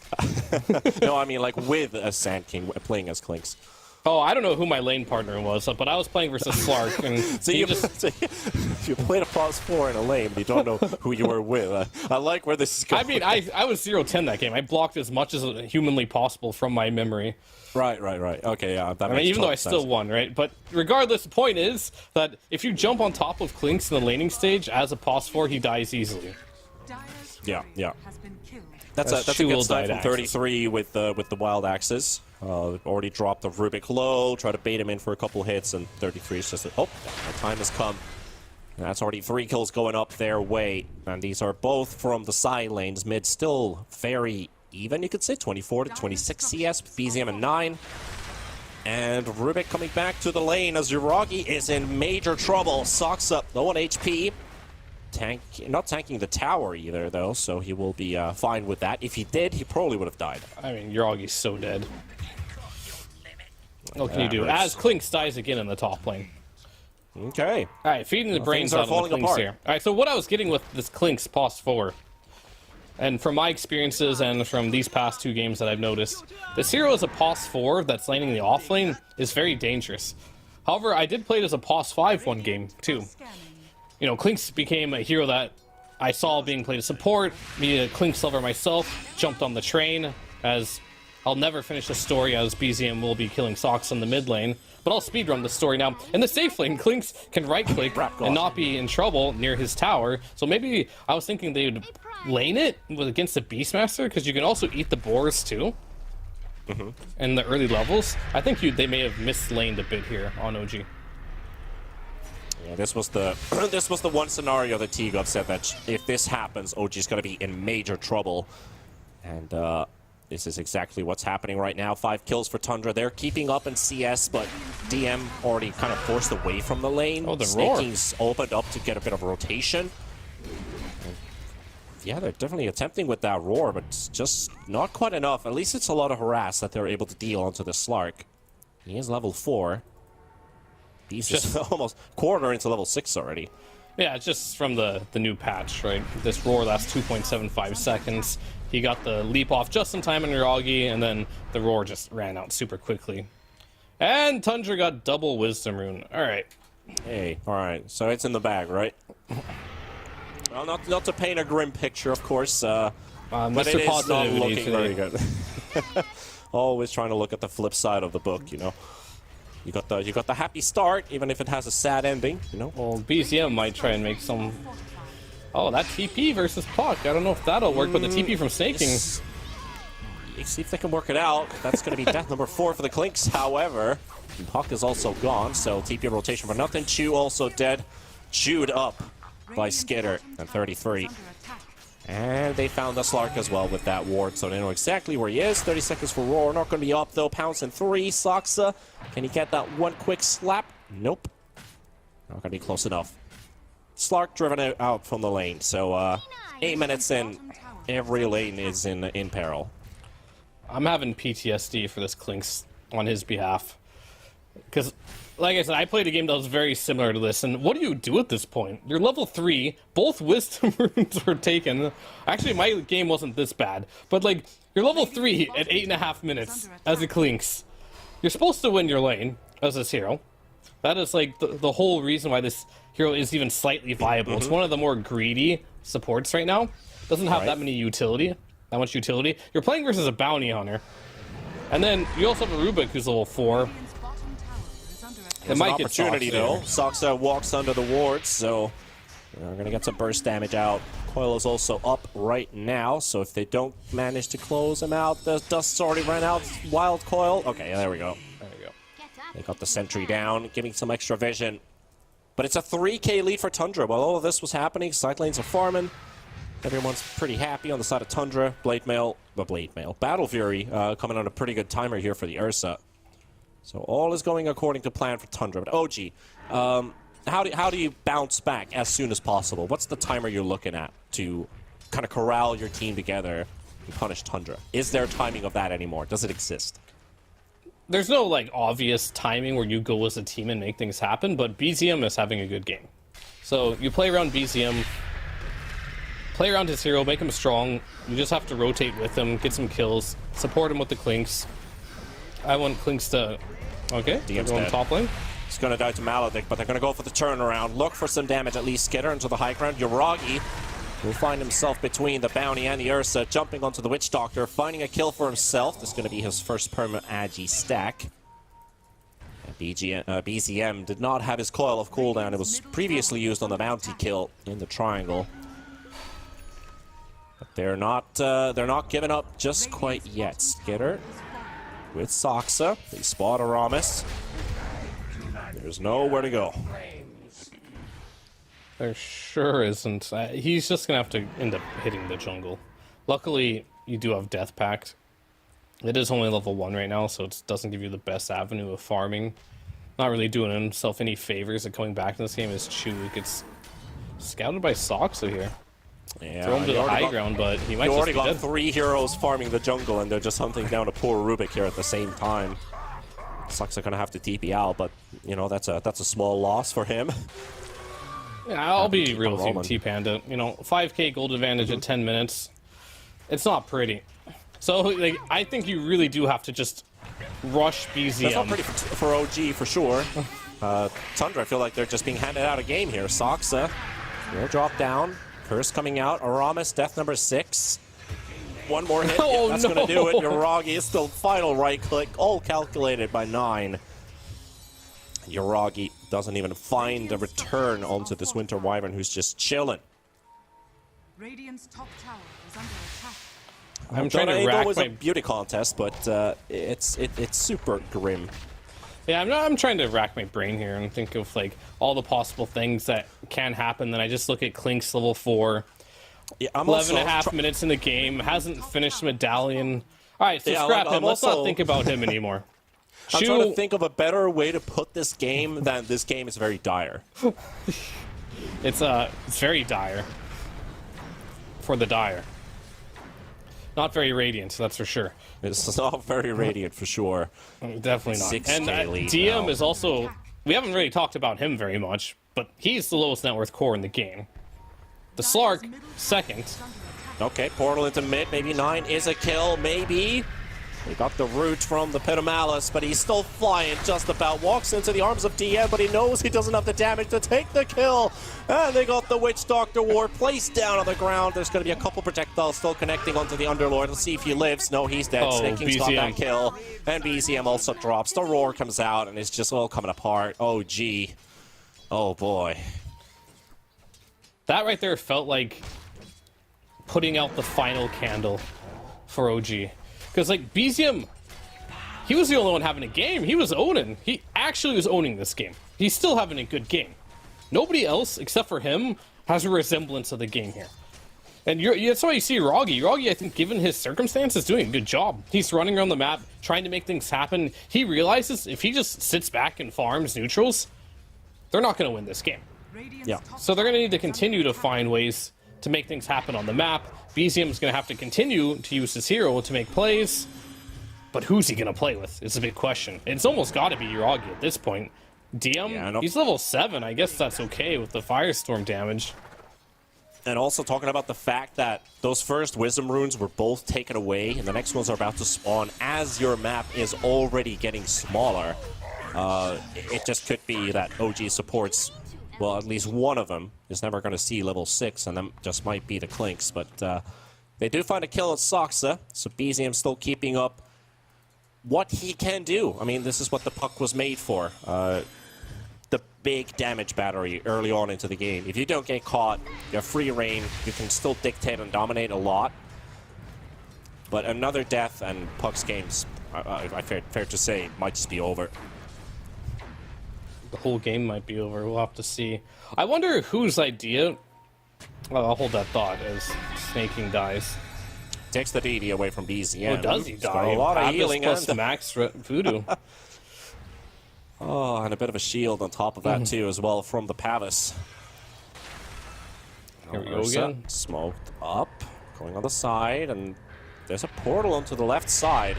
They found Soxa, Oh, but he's no, taken double away the wisdom. Wisdom Rune. Again! Oh, dear. Well, that segues into my next topic really well. Welcome to Fierce TED Talk. Yeah, I mean, at this point, like, there's not much Dota to watch here. There's a little bit. We'll have to see. OG has to make something big. But I wonder when they were making this change to 7.33C, they're like, we're going to give Wisdom Runes to 2 heroes now. That makes sense. I don't think they understood or factored into the implications that you could steal Wisdom Runes. Because it was already bad enough if you lost your Wisdom Runes in the last patch. Yeah. Now they made it twice as bad. And now it feels like insurmountable when this happens. You have some Clinks running around level 6, 15 minutes in a game because he didn't get Wisdom Runes. Now the other supports are level 9. I mean, Bounty's look only at level hero 7. level. DM is 7. And Yeah, Witch DM's Doctor's level already 7. 9 at this point. You just don't have any experience. anymore. Like, if this happens, you just are super underleveled. And plus, you're losing the game from the laning stage. Yeah, I mean, what can you do with LAN experience if you don't have the experience in your heroes? They got the Stolen Roar to turn it back around onto the Beastmaster, but still, where's the damage really coming out from? It is the Fuzzy Wuzzy, and Yuragi diving in deep, optimistic with this attempt with BZM. Maybe they can get a kill because that is a track that was used on top of the Beastmaster. Yuragi still, however, he gets killed off. BZM on the high ground, got the orb to try to run away. Another track onto Chu, and here comes 9. He's going to participate as well. And with that slow, we're going to look for another kill. That's a 7-0 Ursa with a Battle Fury, by the way. Absolutely enjoying this game. And BZM found... Oh, no. Okay, Maledict connects. If they get a couple more hits, that should do it. One Shuriken. He should be able to live here if he dodges some Maledicts. Yeah, he's going to have to remember to do it. Okay, he actually lives, but just a Shuriken. There we go. So he will live, but Aramis will have to take the bait for him. Oh, to let another live to give your life away for it. Skitter, he's taking a decent amount of damage here from the Slark. And 9 comes out with the curse. They've got the Slark locked down. The Orchid's also there. And a stolen curse coming in from the back from Chu. Right. Maybe this is the turnaround, potentially. That's a lot of damage from the Firestorm. Double for BCM. And OG, is this your time? This is one of the many pieces of the puzzle that they need to complete. And looking for the kill on 9, which is going to take place as the leash connects from Yuragi. 33 still on the run. 7 more seconds for another Primal Roar. Ursa considering, can we turn around and kill this hero? He just picked up a Blink Dagger. And they're very fearful for their lives, so they will let Skitter and 33 walk away. But that is something, that is something for OG. Yeah, for sure.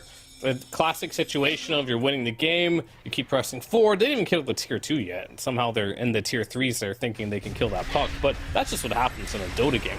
You have to play off your opponent's mistakes. He just burnt out prematurely as well, since I was still 2.5 minutes up for Skitter. It helps, it helps. I think Skitter's not too sad about that. Tundra's still in the same spot. If they group up together, they're strong. Sucks right on top of the Bounty Hunter, but he's also going to get locked up. So is the Witch Doctor. Aramis again. Just going to have to play bait for the team. Unfortunately, they can't get a chance to fight back. That tier 2 tower is going to drop. Still going to be using the glyph for it. Make Tundra work a bit harder for that tower. That was like the most fitting kill of all time. Will they get snaking? I mean, he's trying his hardest. So enough. With that kill, with Skitter killing Aramis there, Skitter went to 9-0, and Aramis went to 0-9. That was a very symmetrical kill. So if, you know, Ursa and Bounty Hunter, the Clinks just need to be facing off against each other's, and we have a nice pattern building here. We do, as Yuragi is just going to end up in the enemy jungle, the safest place for them to farm right now. And scout it out. Oh, curse range? On the chase. Not quite. Bit too far away from that, but OG, I mean, they've recognized the situation quite some time ago, but they're also corralling some small defensive victories. However, it comes from so many different quirks that you had to be Rubik stealing track, Roar, Winter's Curse, most importantly in that last fight, was able to turn things around for them. I mean, Chu's been playing great. His steals have been on point. He's getting everything he needs to for the fights, making what he can out of this game so far. And they actually end up seeing Skeeter here. Speaking of Chu. Roots and Chu, he's got vision. Not a lot of directions where to go to. Meanwhile, a Roar has been used on BZM, but 33 in peril. Curse on a stolen curse. They finally got rid of Chu. Just getting a little bit of extra value there. And I think the pattern has been broken now as Aramis gets killed by snaking. Okay, Skeeter just needs one more kill. I need to beat mirror opposites here. But I think you're doing what you can on OG right now. You just need to split the map up. You took a couple good fights. The net worth lead it's not great, but it's not climbing, at least in the opponent's direction. So that's good. Get your items like up. OG, they're like a, you know, like a bunch of steampunk kind of scrapyard guys who are trying to make things work. BZM, that's close. A very close one, yeah. Able to TP out, but yeah, they're basically like workshop scrappers at this point. Let's just put this pipe on top of this pointy thing and maybe it works as a weapon. But simply the map is just a lot harder for OG to play right now, surrounded on all directions. Soxa with that phylactery just keeps on slowing down Yoragi here, being an absolute pest. Thomas is here, and here comes Skitter. A couple slices, but he does get the Shadow Dance off just in time. Now they're going to take your Tormentor away. I mean, how do you stop the snowball? I've been trying to think a lot during this like pause here of like, if you lose this much in the early game in this patch, how do you stop the snowball? Sure, you might think the map is 40% bigger. Steal wisdom runes on someone, I don't know. Every 7 minutes you have another chance. At that point, it's like timing is every when you put it that way, like every 7 minutes you have a timing. Probably when not. you do, I think the first 2 wisdom runes are by far the most important. After that, sure, they do matter, but the state of the game by 14 minutes, most of the time is already solidified, and that little bit of EXP won't matter, as they will find the puck and take him out. And that's also a track kill, so when he keeps on building up, it's actually really nice to have a track to provide vision, and then you have an Orchid on someone. So like, this puck just doesn't get to play this game. Now they're going to push high ground. Tundra, they'll look to keep their win streak alive versus OG. Currently 16-3 in terms of map wins, but OG yet to find a series victory for the last 12 months. It doesn't look like it's happening here either. Tundra rallying themselves into a tie and pulling a very hefty lead in game 3. And a lane of Rax already almost taken down. Skitter diving behind, looking for the cleave damage to almost kill Aramis as well, but DM the target to drop. He's gone for 40 seconds. That solidifies one lane. Maybe just like that. They just had to kill the Rubik, right? The one still in all the big spells there. They're able to get him out of the game, got the puck, and then all of a sudden your base is melting because you're playing versus a Beastmaster. And now... And they can all just clump up on the side of Tundra. They can just be this tight 5-man stack, and they're not afraid. Yeah, the Witch Doctor with the Pavis, the pipe on the Beastmaster, they're definitely not afraid. The advantage in net worth is far in their favor here, and the damage output, quite frankly, from OG is just not going to cut it without a huge Rubik steal. Trying to go for a wraparound from the back as well. Here's the attempt from OG to fight back, but puck's already down. The curse on the back line. Aramis will drop, and Yoragi is going to have to take this fight all by himself. DM's going to provide some backup support, but it's not going to be enough. The Slark is down, and Chu buys some time for himself, but eventually it is all towards the bitter end. GG called, and OG, they're going to have to tap out yet again against Tundra. Well, Tundra, they score their first win here at the 3rd tour of the DPC. This patch is incredibly snowbally. That's all I have to say. I was checking out the Liquid games earlier, 2 20-minute GGs. All 3 games here, absolute stomps.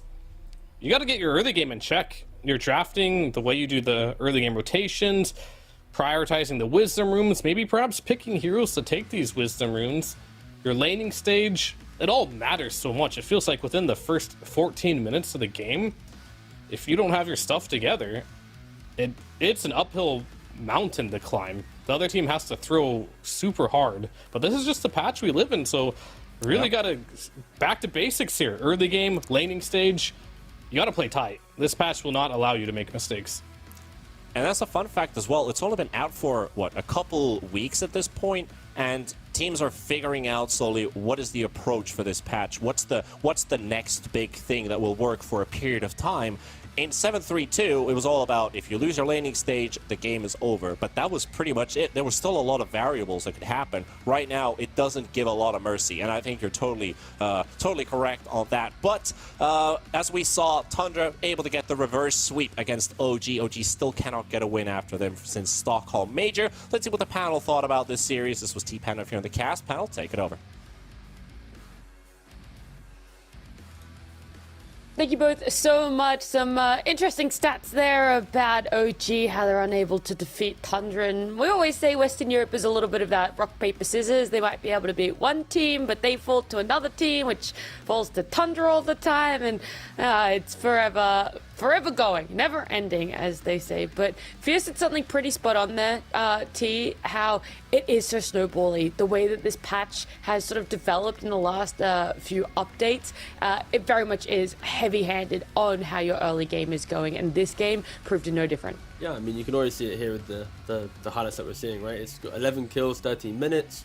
You've already got some like 5-6k lead.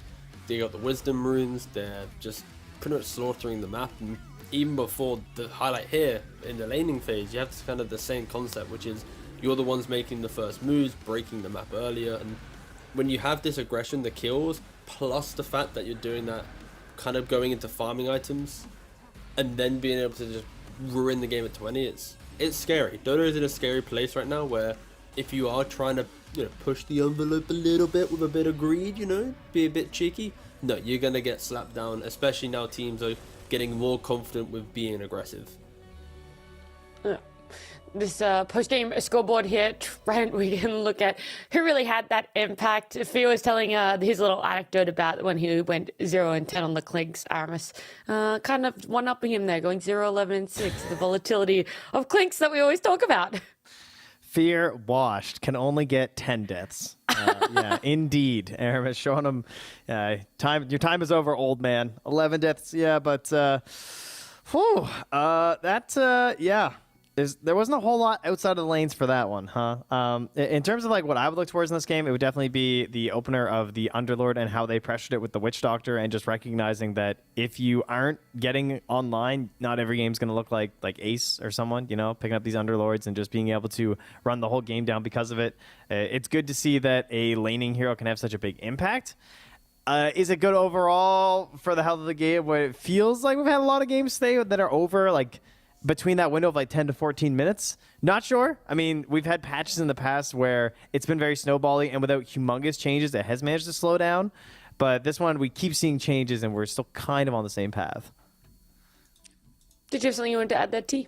Yeah, I mean, I feel like it's a scary spot just because it's not zoo heroes in every game forcing the 20, 30-minute games, Like, in previous patches or iterations of a patch, it's always been like, it's just because there's a Lycan or a Beast or whatever, some annoying hero. But now it's just because of the gold advantage that you gain from killing things, the fact that there is just so many more resources to utilize, and if you're effective with them, like, it's scary. Like, good teams will be able to utilize this to the highest extent. Of course, in pubs, you'll still get your 40, 50-minute games or whatever, but yeah, in pro games, average game time probably will decrease compared to previous patches just because of how ruthless they are where they do get a little bit of a lead. Yeah, it's very different when you have a coordinated 5-stack up against, compared to just your normal pop 5-stacks. Yeah, 100%. MVP, though, for Tundra, a standout. Trent, do you want to give me your insight on who you think deserves it? I mean, it's kind of lame to say 3-3 Beastmaster, but I feel like 3-3 Beastmaster just makes the game easy. Am I wrong? Trent, I can let you into a secret. All right, tell me. Give me your secret. So let me just double check. So whoever's doing the interview, you say they're the MVP. Oh, that's good. Yeah. So then the segue's there. Exactly. Yeah. Like, oh my god, they thought I was the best player. I'm gonna give the best answers. So I'm gonna give it. Just hyping people up to. I can't remember who said this. Snake King. Snake King. I think Witch Doctor, not many people would be comfortable playing this. I hope he's listening right now. Look at this. Nearly, what was it, like 1.1% away from the perfect guild participation. So close. Yeah. But no, either way, it was actually a really good Witch Doctor game, just for the fact that he got to enable Xerxes, took a bit of a fight, and because it's very much a Pavis plus drum patch, honestly, it's like Witch Doctor's kind of like a Crystal Maiden, right? Like, you buy some active item, some cheap item, you do something in lane, hope that the game's won by 30, otherwise it gets really awkward. But if you can win it in 30, you're loving life. Yeah, and Rubik doesn't completely obliterate you the same way that I feel like he does CM. I hate playing as Rubik CM. Sad. That is true. So you've kind of given it away. I guess all three of us gave it away, but our winner's interview is going to be with Snake King. He is going to be joining us here, and we get to know if he was listening in. Snake, congratulations. Were you listening in then on who we gave the MVP to? Of course, of course. Thank you so much for the MVP. I was very happy to hear that. Very well deserved. I do want to ask though, you guys came 5th, 6th at the major. I know that you were hanging around and some of the other boys were hanging around watching the major. Do you think there was a lot that you guys learnt from watching those games, and were you immediately jumping into prep for the DPC, or did you have a sort of a down buffer period between the major and between now? We had a little bit of down period for a couple of days where everyone went home and just kind of did whatever they want to do just to relax, because the season is very long and the downtime is very short. So we have to take the little time that we have to reset. And then as for your question for during the tournament, I think most people just took it easy, but I and AUI were kind of still playing pubs, and even after elimination and watching replays of the Liquid and Gladiator, obviously trying to learn what they were doing well. And I think I had a better understanding of the patch after watching how they played in the grand finals, and I came to some theory and I presented it to the team, and I think we have a much better understanding of how this patch is played now. Okay, that's awesome to hear. Do you want to share any extra bits about that sort of insight that you got for this patch? Just small things that you're willing to give up, because I know that there was also that small 7.33C that also happened as well with the universal change. Yeah, I mean, obviously, I think one thing for sure is like universal heroes scaling is pretty insane. Even though like most universal heroes got like damaged nerfs, but after you get a couple levels or you buy a couple of branches and circle it in the starting laning stage, you hit very hard and you scale really hard. So I think this is something more and more teams will look into. I mean, we've already been seeing like the Rune Ranger, Pangolier mids and more. And I think it's just, we saw Stormstormer Visage earlier. Like these heroes just scale super hard, and and they just get too much damage. You know, it's hard to last hit, and if you can't last hit, it's hard to play Dota. Yeah, very true. For this series as well, we saw some pretty consistent bans for both Coddle and Doom. In your eyes, do you think there is hopefully a change for them, or do you still think that maybe they're not as OP? It's more just the fact that you were coming up against OG and you guys are such a Doom team that's why there was a lot of emphasis placed on that hero. I think coming into this series, but neither teams really had like exactly the best idea of what the other team is valuing, because there's not much of a match history between us. This is our first series, and it's on a new patch, so we mostly just kind of went with the on the fly and see how what we were struggling against, what the OG was playing, and then we just adjusted accordingly. And I think kind of similar thing happened for them. They'd probably just ban Coddle Doom because it's some of our cover heroes, and they don't really know what else we've been practicing. Okay. Well, you guys made some great adjustments. T, if you have any questions you want to throw Snae's way? Okay, yeah. All right, so, question. Of course, it's now Tour 3 of DPC. You're, American player in a European team. Have you had much time to be able to actually go back home and spend time with family? Because I always see you boot camping and, like, you're in your own little boot camp type stuff in Europe. Obviously, maybe not with the team, but you're always kind of based around Europe. Have you been here pretty much the entire time? Or, like, what's the kind of the personal side of you looking? Yeah, it's been pretty rough. I'm still boot camping, and I haven't been home since the beginning of Tour 2, which was in beginning of March. And I don't. Originally, I wasn't gonna get a chance to go home until the beginning of August, because we are going to have Dream League Season 20 right after the DPC, and then after Dream League Season 20, the major starts. There's just little to no downtime in this schedule. It's pretty insane. And then after that, the major, there'll be the Riot Masters, and then only after then, if you don't qualify to TI, there'll be TI qualifiers starting in beginning of August. So hopefully we don't have to play that. But in the event that if I were have to play that, then I wouldn't get to go home until August 15th, but I think fortunately, we did so well in the first season, I guess season 19 of Dream League, that we don't need that great of a placement for the Riot Masters to get a direct play in. So I'm gonna get a chance to play from home and just kind of reset and relax. Sure. And would you say that the extended time away from home, does it affect you like kind of negatively, or are you able to now? Obviously, you've been a pro for so long that you kind of got like a thick skin to kind of having to travel for your work. Like how are you kind of coping in that regard? Obviously, it definitely plays a negative aspect in my life in that I don't really get to spend time with family and friends. I'm also boot camping by myself, I guess, the past 2 months now, every time it's happened, this past 2 tours, because we've recognized that like it's the season's so long, and if we were to boot camp for every single online DPC and play the major, like you'll pretty much never be able to spend time at home. But fortunately for them, most of them are European, so they can play on pretty low ping still from home. Whereas for me as an American, it's very hard to play from home when you're on 100 ping and trying to compete against some of the best in the world. It's just too big of a disadvantage. With TI being around the corner and being that important, and us not clutching enough points yet, so I still want to make the best of it, and it's just a sacrifice I have to make to try to qualify for next TI. It's a struggle. Of course. Thank you for the honest answers. Thank you. Hey, Snay. You Hello? said you've been on the grind. According to my numbers here, you've played about 48 matches in the last 8 days. So kudos, first off. I wanted to know, are there any players that you've played with that, like, let's say non-pros that maybe you want to, like, shout out? Are there any up-and-comers you've been playing with a lot in all these grinding games that you're just like, man, this player's really good? Yeah, I think the CIS team of the Namiga players are kind of underrated.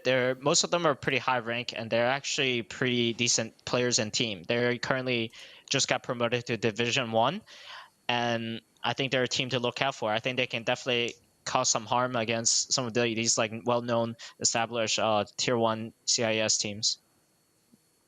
Oh, okay. I like that. Thank you. I won't ask you who you don't like playing with. I was waiting for that one. That's probably not great. Do you often queue with your teammates? I know there's this whole system going on now with the new party thing, so I guess you can't really queue together. But like when you guys get into a game together, will you like immediately like hop on a call, or do you guys just kind of like do your own solo thing, just as if it was anyone else on your team?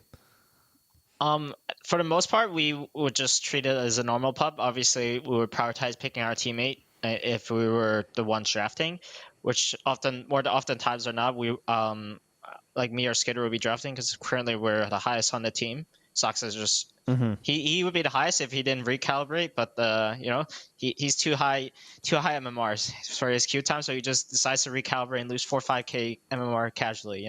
Just a player. Smart. I like this. All right.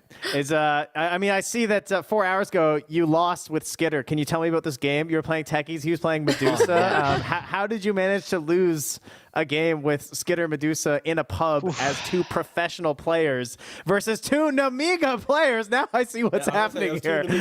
Okay. Yeah, you see what's happening? I mean, I don't know what to tell you. The Neiman players are just too good.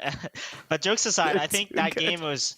So some rough things happened, and then I didn't respond well to the enemy tri-laning our offlane, and then after, in standard pub fashions, after your offlane duel has died a couple times, they're ready to give up and just run it down, and that's what ended up happening after a couple minutes, and I was like, holy crap, the game is falling apart, and by the minute 5, the game was already looking kind of over. It was kind of rough. So what you're saying is the trench never ends. That's what I'm hearing. So perfect. It never Thank ends you very much. anywhere, and even at the very top, people are dropping items, destroying them, as we all well know. Go Throne. We all heard this saying many times on YouTube clips, and I think there was a team today. Well-known player, maybe a 2-time major winner that often is like been well known for the open throne. Ken N. Yeah. Well, look, luckily your teammates didn't do that one in this series. Congratulations again, Snay, on the opening win against OG, and hopefully bootcamp treats you well. Also enjoying the fresh new haircut that you got. I can see that one. So enjoy the next few weeks of DPC. Thank you, guys. Thank you so much. Have a good night, everyone. Thank you for supporting us and watching the games today. Oh, bless. Thank you so much, Snay. I reckon next time when we do our final series, we should get someone like Stay, someone wholesome, and we should get him to just close the show. Because I honestly, I wish we didn't have to do anything else and we could have just ended on that note. That was incredibly wholesome from Stay and really nice, honest answers too, T. Sure, I mean, yeah. I don't know. I've never really asked meaningful questions. I won't lie. I thought I'd test myself. You know, it's nearly midnight. You did great. Thank you. Wow. It's only because this is the long con. You butter him up with the MVP to then hit him with the hard-hitting question. So next time, I'm going to do it again.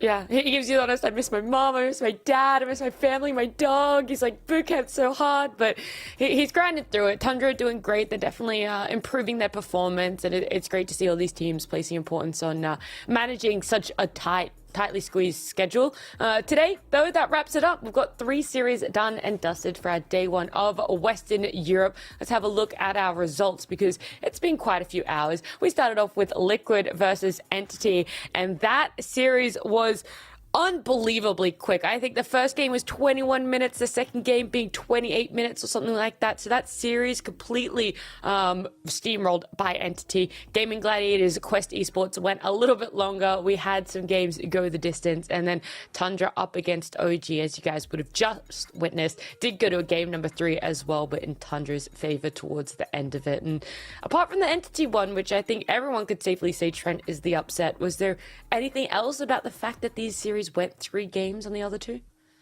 I mean, it does still just show that the region's still very competitive, even though I would say that's, I mean, especially GG versus Quest, you're assuming that's going to be fairly lopsided. Like, there's not really a whole lot of hope for Quest. And it's not just, like, the fact they won, but the way they won. Like, they had to take advantage of some mistakes from Gaming Gladiators. The windows were pretty small, and they did snipe them. So that is certainly an impressive feat. Moving forward for them, definitely want to see how they perform for the rest of it. And then, I mean, you know, I will go back and just say, like, that's kind of crazy for the Liquid Entity thing. Definitely not expected. It's a great storyline coming into this because I'd really like to see Entity do well and make it to LAN to, again, just show how much depth there really is in the region. Yeah, I mean, for any Liquid fans that'll look for some copium, they did lose their opening series last year and then went on to not lose a single series from there on out. So, you know, you can make excuses left and right, but Entity showed up. We can have a look at our Wednesday schedule as well. We can see what games, what teams will be playing in 2 days' time. It'll start off with Secret, who have come up from Division 2, up against Team Liquid, Entity versus Tundra, and Quest Esports again up against OGT. Yeah, I mean, the fact that we get to see Secret return to Division 1, I think they are going to be a true hit or miss team, I think, for this division. They did lose, I think, to D1 Hustlers in their Division 2 run. But yeah, I think I'd love to see Secret do well again. I'm basically here for the storyline of all the teams that are looking really good for TI to not qualify for this major. Just to make the DPC rankings wild, where it's like new EU teams come into the mix. SEA teams sending a whole new wave of teams into the major as well. The same 2 NA teams are coming over. Like, I just want this major to be really weird for some regions. So Liquid doesn't qualify. Throw in some Quest, throw in some Secret Entity. Why not? Let's just mix up the points and whatnot, and just really put some question marks going into the final kind of stretch before TI. You are an absolute glutton for chaos, aren't you, T? You wanted to see the clinks, you wanted to see it succeed, you wanted to see it fail, you want to see all the DPC points spread out across all of Western Europe. Well, you know, Wednesday's very important because this is how we find the beginning of the trail of how Team Secret are going to win TI. Remember, they're on their trajectory, right? Right. Third, second, it's coming. So this is where it begins. It's a long road starting now, and it might have to go through the qualifiers, but we'll see if this is the squad to do it. Yeah. What were we going to say before, T? So I'd say there's just a wave of Trent Secret copium or whatever that's just wafting through. No, I was going to say that this morning, with the whole Clinks thing going back full circle for a second, I said after it does well, expect it to be really shit later. And we could merge the morning clip with these games as well, and it just becomes a montage.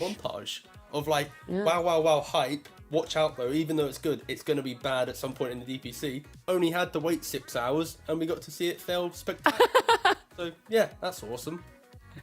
Well, then that's your little content homework, T, for the next 2 days before we do come back on Wednesday. You guys saw that schedule. We'll see you all in 2 days' time for day number 2 of the spring tour for Western Europe.